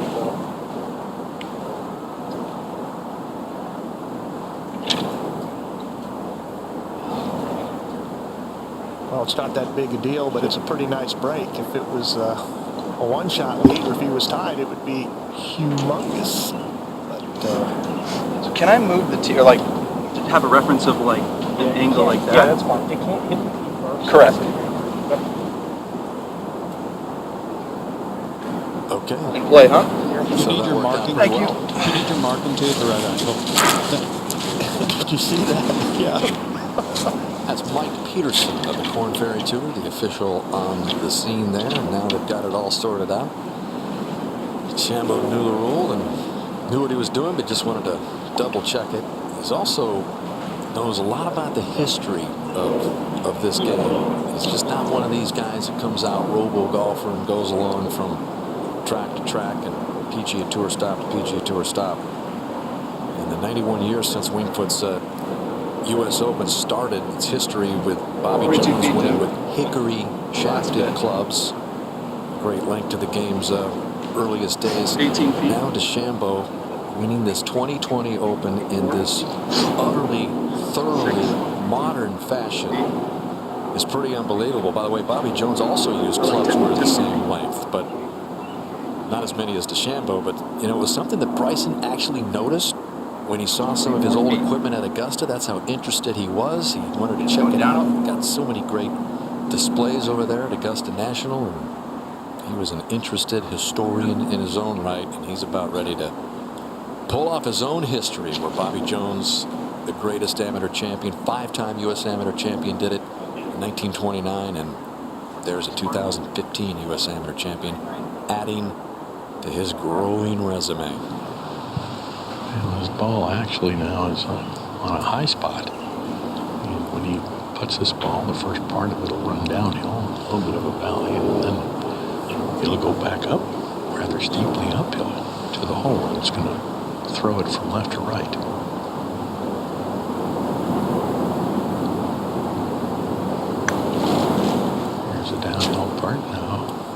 back uphill.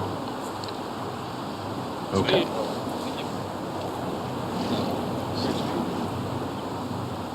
Up at 18 to go for Matsuyama for birdie. Guy could use one. His lone birdie coming at the short par 4-6.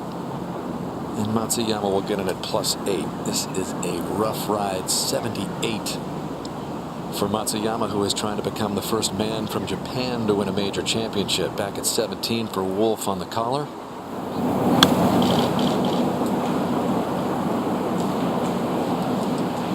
That'll be a par for him, as he's going to stay at even and pretty much lock up this runner-up position. I guess it pays to be inquisitive. Somebody like Bryson is always wanting to learn, increase his knowledge, and just the idea that he would spot Bobby Jones clubs in the clubhouse at Augusta and be intrigued by the idea that his clubs are all the same length. And it just shows you, I've walked by Bobby Jones clubs 100 times and never noticed that.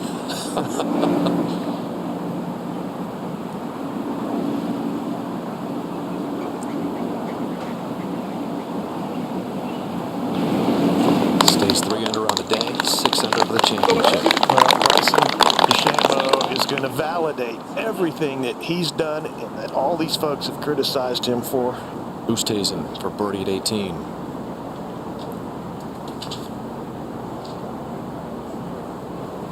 And that is well done.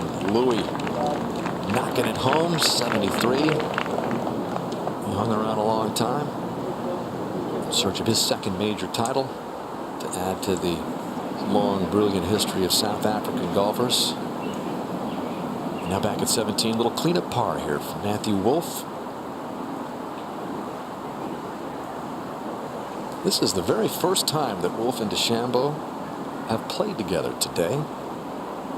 Talked about earlier in their brush that Matthew Wolff got the better of DeChambeau when he won the 3M in July at the PGA Tour stop in Detroit. Wolff had the 54-hole lead by 3, shot 71 in the final round. It was passed by DeChambeau, who shot a 65. So maybe this is the first glimpse of these guys, first of many coming on down the road.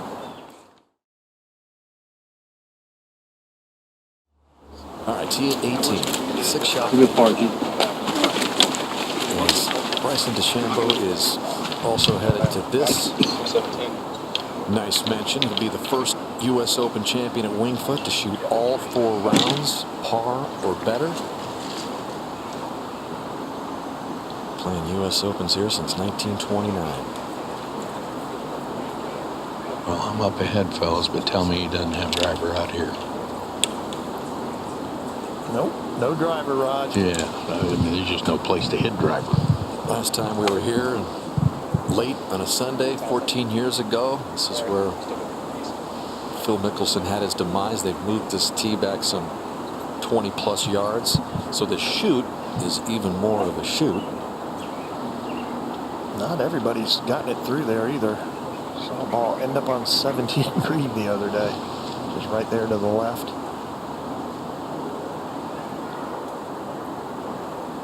All the second guessers going to have to rethink what this guy's doing. And this one is going to miss right. He's going to win this championship and set an all-time record for fewest fairways hit by a champion. He hit 23 out of 56 fairways this week. Raj, pretty amazing.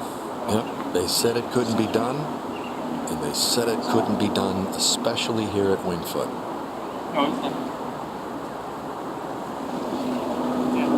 People would just declare that he's got it wrong. He's doing the wrong thing. And it's strategy even here.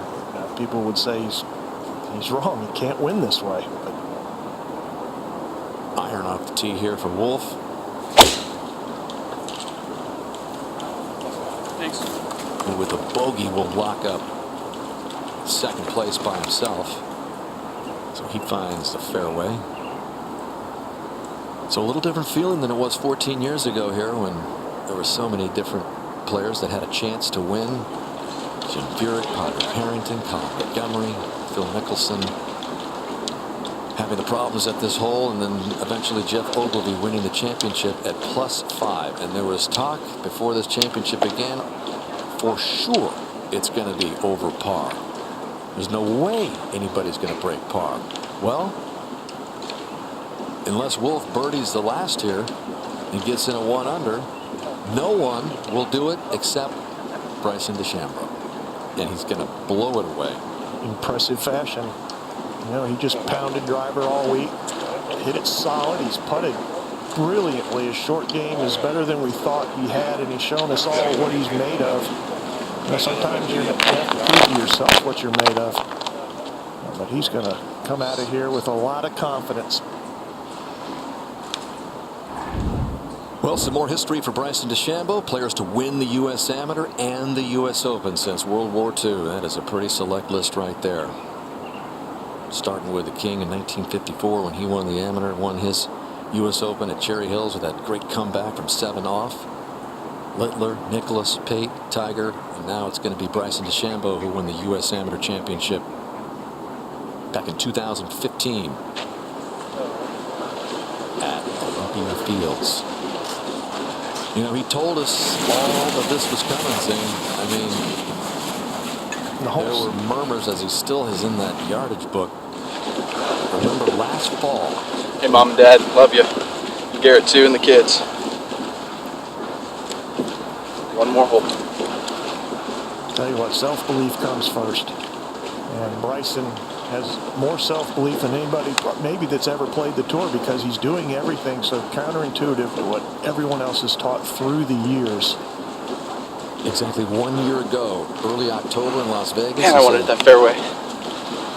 I'm going to come back next year and look like a totally different person. Yeah, he announced it, didn't he? Yeah, you're going to see some pretty big changes in my body, he said, which is going to be good. Going to be hitting good luck. Come on. One good lock. A lot further. Give me something.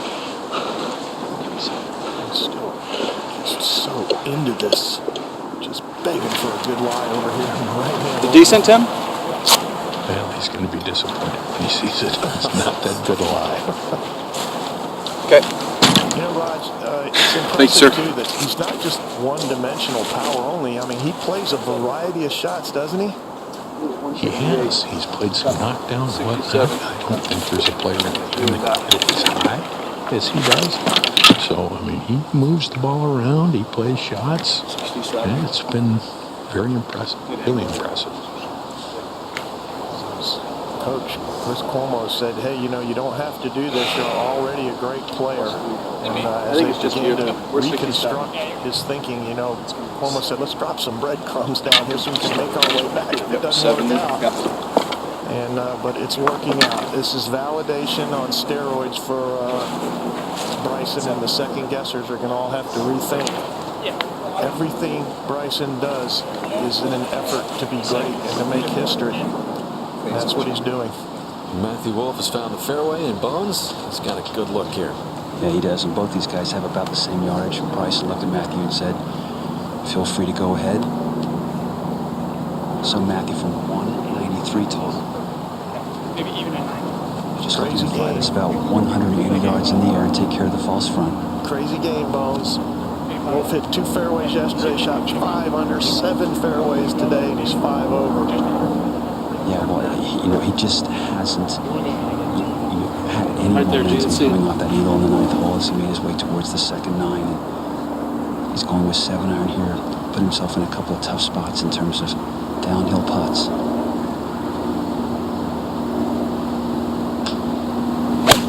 But another very flush iron shot, cutting towards the left center of the green.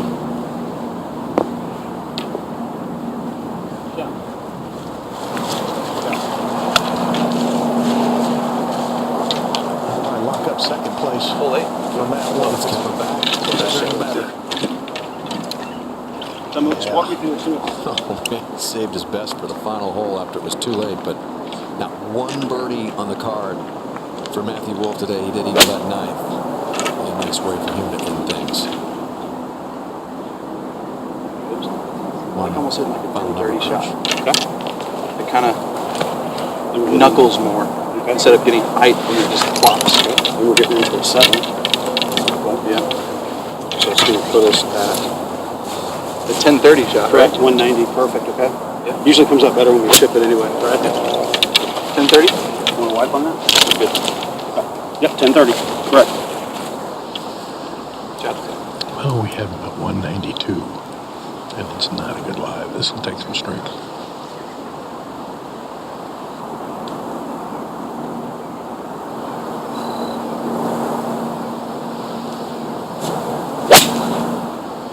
Seven iron.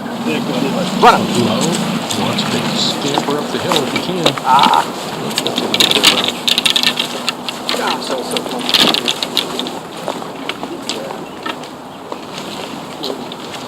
A little reminiscent of Jeff Ogilvy. Just in the run. Who came down that slope and Better batted anyway. up and down. I wanted that to run up a little bit more.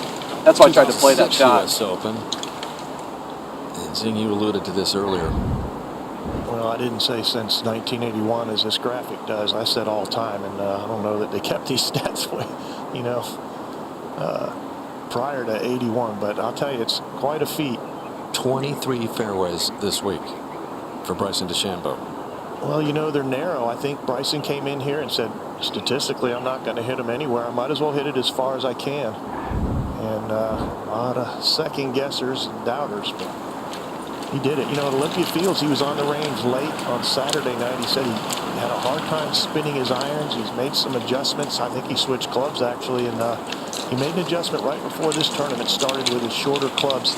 He felt he needed to open them up a little bit more to dress, to get a little more spin, start them a bit more on line. Boy, he's coming out of here, and he is going to hold all the hardware. And probably not the way he envisioned that he would win his first major championship. Just a smattering of volunteers in the background as you look at the trophy presentation, which will come your way next. And a lot of them Wingfoot members here, comprising 450 volunteers. That was about it for marshals and officials on the course, along with rules officials. So not the way that Bryson DeChambeau envisioned it, but you get your name on a U.S. Open trophy. I don't think you care. No, and the dollar will never hurt his drive, I don't think. Bryson is going to be a trophy hunter like Tiger Woods, like Justin Thomas. These guys have one goal, one thing in mind, and that's to win. It's a nice luxury to have. And they get set for life pretty quick out here now. Used to be quite like that. This is a hard shot, Dan. Still got enough energy to get a At the little edge of his back. jump going there. That's how steep that right shoulder is here at 18 green.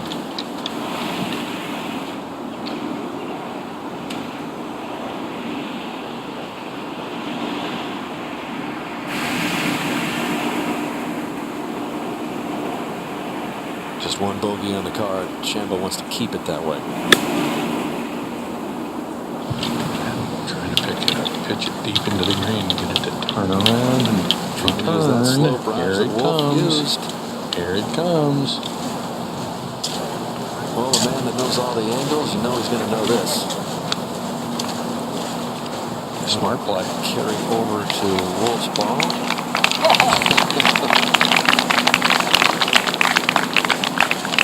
Yep, he said, I'm going to gain 30, 35 pounds, and I'm going to come back the different guy. He won. So we validated that. He saw it coming back, said, yep, I have a chance to save par here. And then the murmurs were saying, you can't do it at a major championship. You can't have that kind of play. You can't do it at Wingfoot. Well, a month later, after he tied for fourth at the PGA, and he proved everybody that, ooh, maybe you can win majors, he's putting it away in style.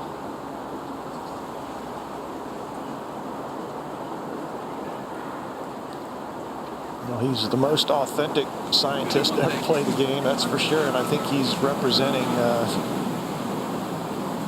really a convergence of the math and the science of this great sport. And he attached to it this kind of questionable philosophy of power and speed. Going across him at 2. So he's outside. 9 feet 2. A Wolf. He's got a birdie putt, Bones. What think's going to happen here? Well, I'm a little surprised that Wolf isn't going to go first and just leave Bryson to the big stage he deserves. But Bryson looks like he's ready to roll. He's on a roll, and he wants to finish this thing off in style right now, I believe. It's going to be the 225th different major champion, and maybe the most different of them all. We found out what he's made of today. All the science and all that is fine and dandy. All the knowledge is in that head. It comes down to being able to handle your nerve. Intestinal fortitude. You find out what's on the inside on days like this. Championship Sunday at the U.S. Open. And Bryson's checked all the boxes. He's going to shoot the only round under par today. In 119 previous U.S. Opens, 3 times has the champion been the only player to break par in the final round. Gene Sara's in 1922, Byron Nelson 1939, Jack Fleck 1955. This for a final par save.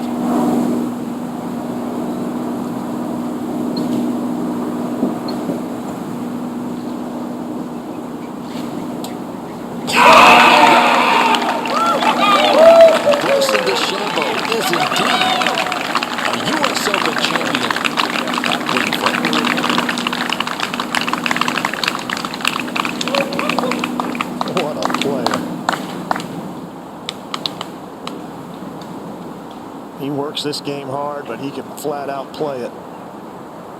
Wolf for birdie.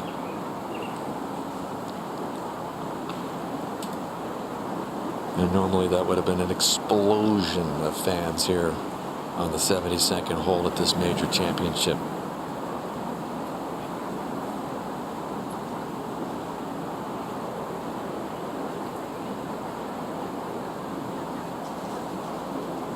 Billy Casper, Fuzzy Zoeller have U.S. Open titles here at Winged Foot and a Masters title.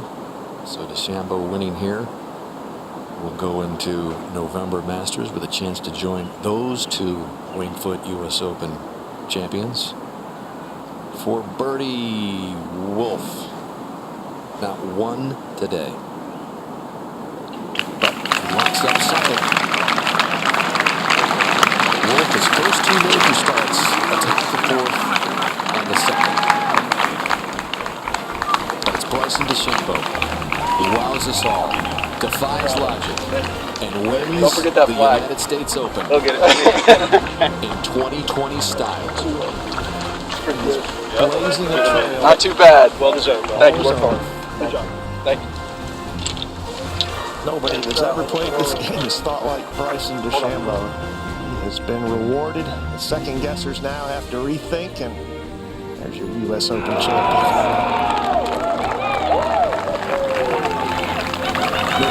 A much different kind of atmosphere here. You know, is Bryson's philosophy going to, drip down to the other players that play this sport? What are the guys in high school going to do? Are they going to go swing for the fences? We tested that. Mike Davis of the USGA. Shaping the future of golf, I think. We'll see. I mean, it takes a lot of dedication. We all know the hard work that DeChambeau puts in under the lights last night, and that's a regular thing for him. Major champion. He's checked off another box in what has been nothing but a winning career ever since he started in this game. NCAA champion, U.S. Amateur champion, won 6 times on the PGA Tour before coming to this major championship and winning the United States Open. Only man under par by 6 over Wolf.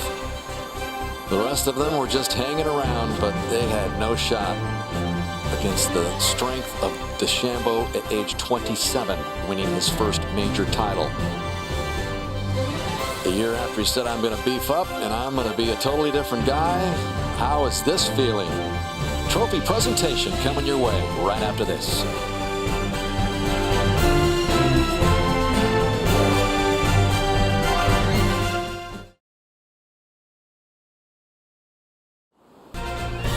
Different type of U.S. Open. Social distancing going on even in the scoring room there, which doubles as Wingfoot's pro shop. And Tim Tucker, his caddy, who's been with him every step of the way, every practice session, into the night, celebrates a U.S. Open title.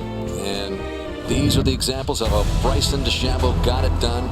Started the day, two back of Matthew Wolff, got right to work here with his second at the third. Well, we already knew that Bryson was feeling it early on with his driver and his power and all that, matched everything up. But the question was going to be touchy-feely, and look at these shots he played. This was on the fourth hole from the left-hand rough. And this is just, you know, you don't practice this, you kind of create this. This was his creative genius here. And he just was on point all week.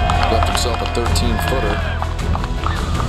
And this would give him his first tie for the lead at the moment as Matthew Wolff bogeyed the third to lose a shot and parred the fourth. So just like that, DeChambeau had caught Matthew Wolff. And then this is a great exchange between Wolff and DeChambeau and an example of Bryson's power. Well, he absolutely pulverized his tee shot, only to have Matt Wolff drive it by him. He left himself that putt there for eagle at 9. This was coming off bogey at 8, where he'd slipped back to 3 under, but Wolff also bogeyed the same hole.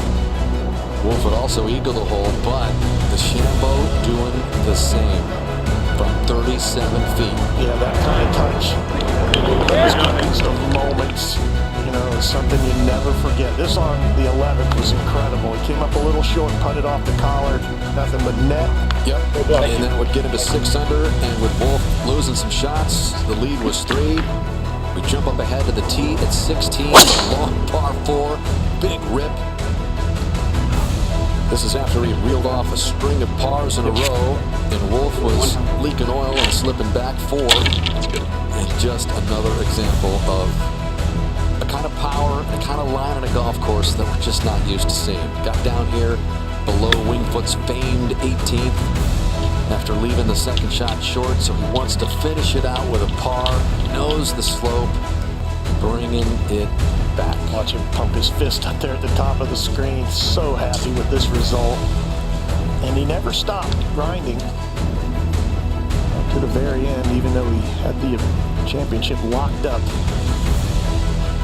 Just a beautiful way to finish it off. Only one today on a course that averaged a score of 75 plus 5. Orange tree in that. Here, but there is a moment here that we believe coming up to Bryson to.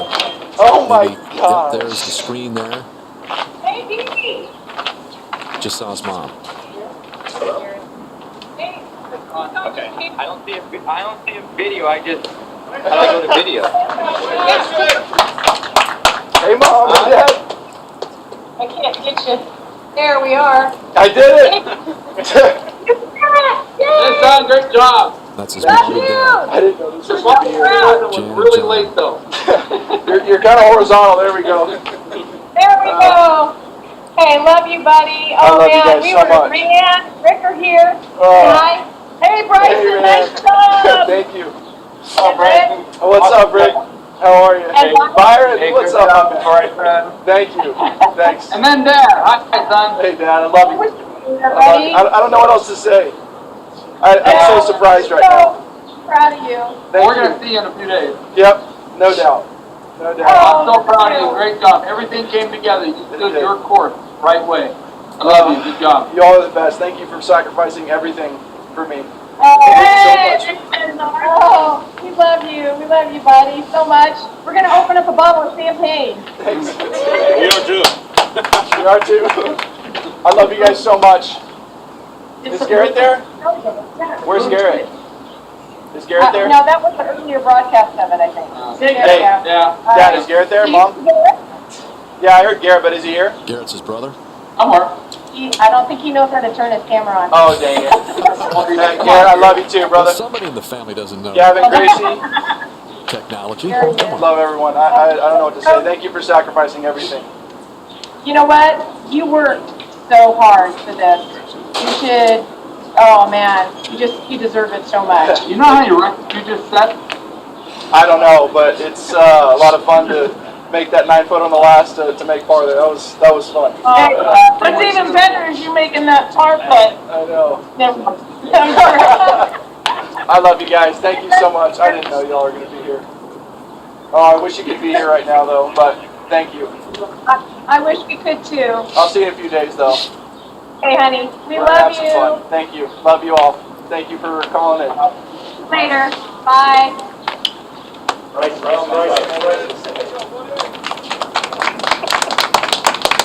talked about spectators not being here, but you know what? That was kind of cool.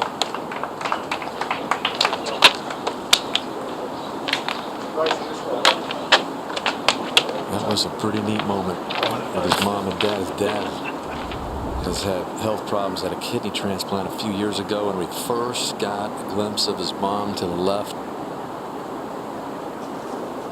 Choking me up a little bit watching that. What a moment. Well, your mom and dad know how hard you work. Oh, yeah. Congrats. Great job, guys. That was impressive. Thank you. He's about ready to be presented a U.S. Open trophy as we send you down to Steve Sands. All right, Dan, thank you. Let's please welcome in the CEO of the USGA, Mike Davis. Good evening, ladies and gentlemen. It's now my distinct honor to introduce the President of the United States Golf Association, Stu Francis.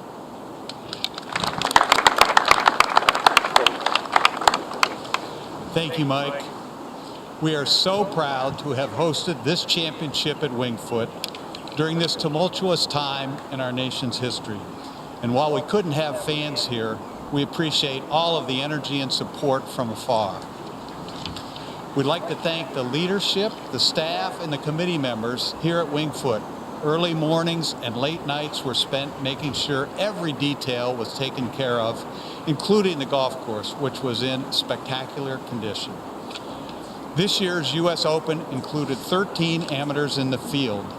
With a score of 298, the silver medal for low amateur goes to John Pack of Scotch Plains, New Jersey. John, congratulations.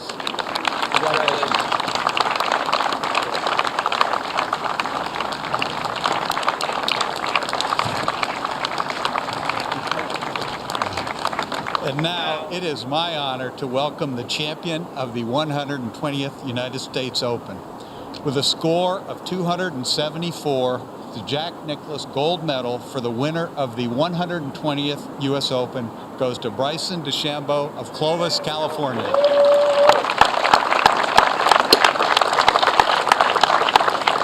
Please place the medal around your neck.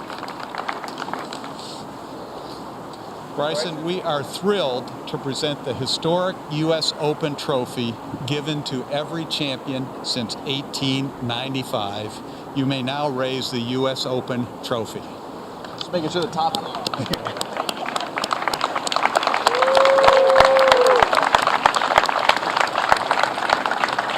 Oh my gosh, I can't believe it. Thank you. Thank you, Stu. Thank you, Mike. Bryson, you were a top 10 player in the world coming into this season, yet you still went through a massive physical transformation for moments like these. So take us back to when it first started and take us back to what made you think that you needed to do that in order to stand here with that trophy. Well, I'd be remiss to not speak about my sponsors and the people that have affected me to make this all possible. Can't remember every single one of them, but I want to say this first. Thanks to CPG, Cobra Puma Golf, Bridgestone, you got HD Golf, Bentley, S&P, a bunch of people, Rolex, Veritex. They've all been supporting me through tough times, through good times.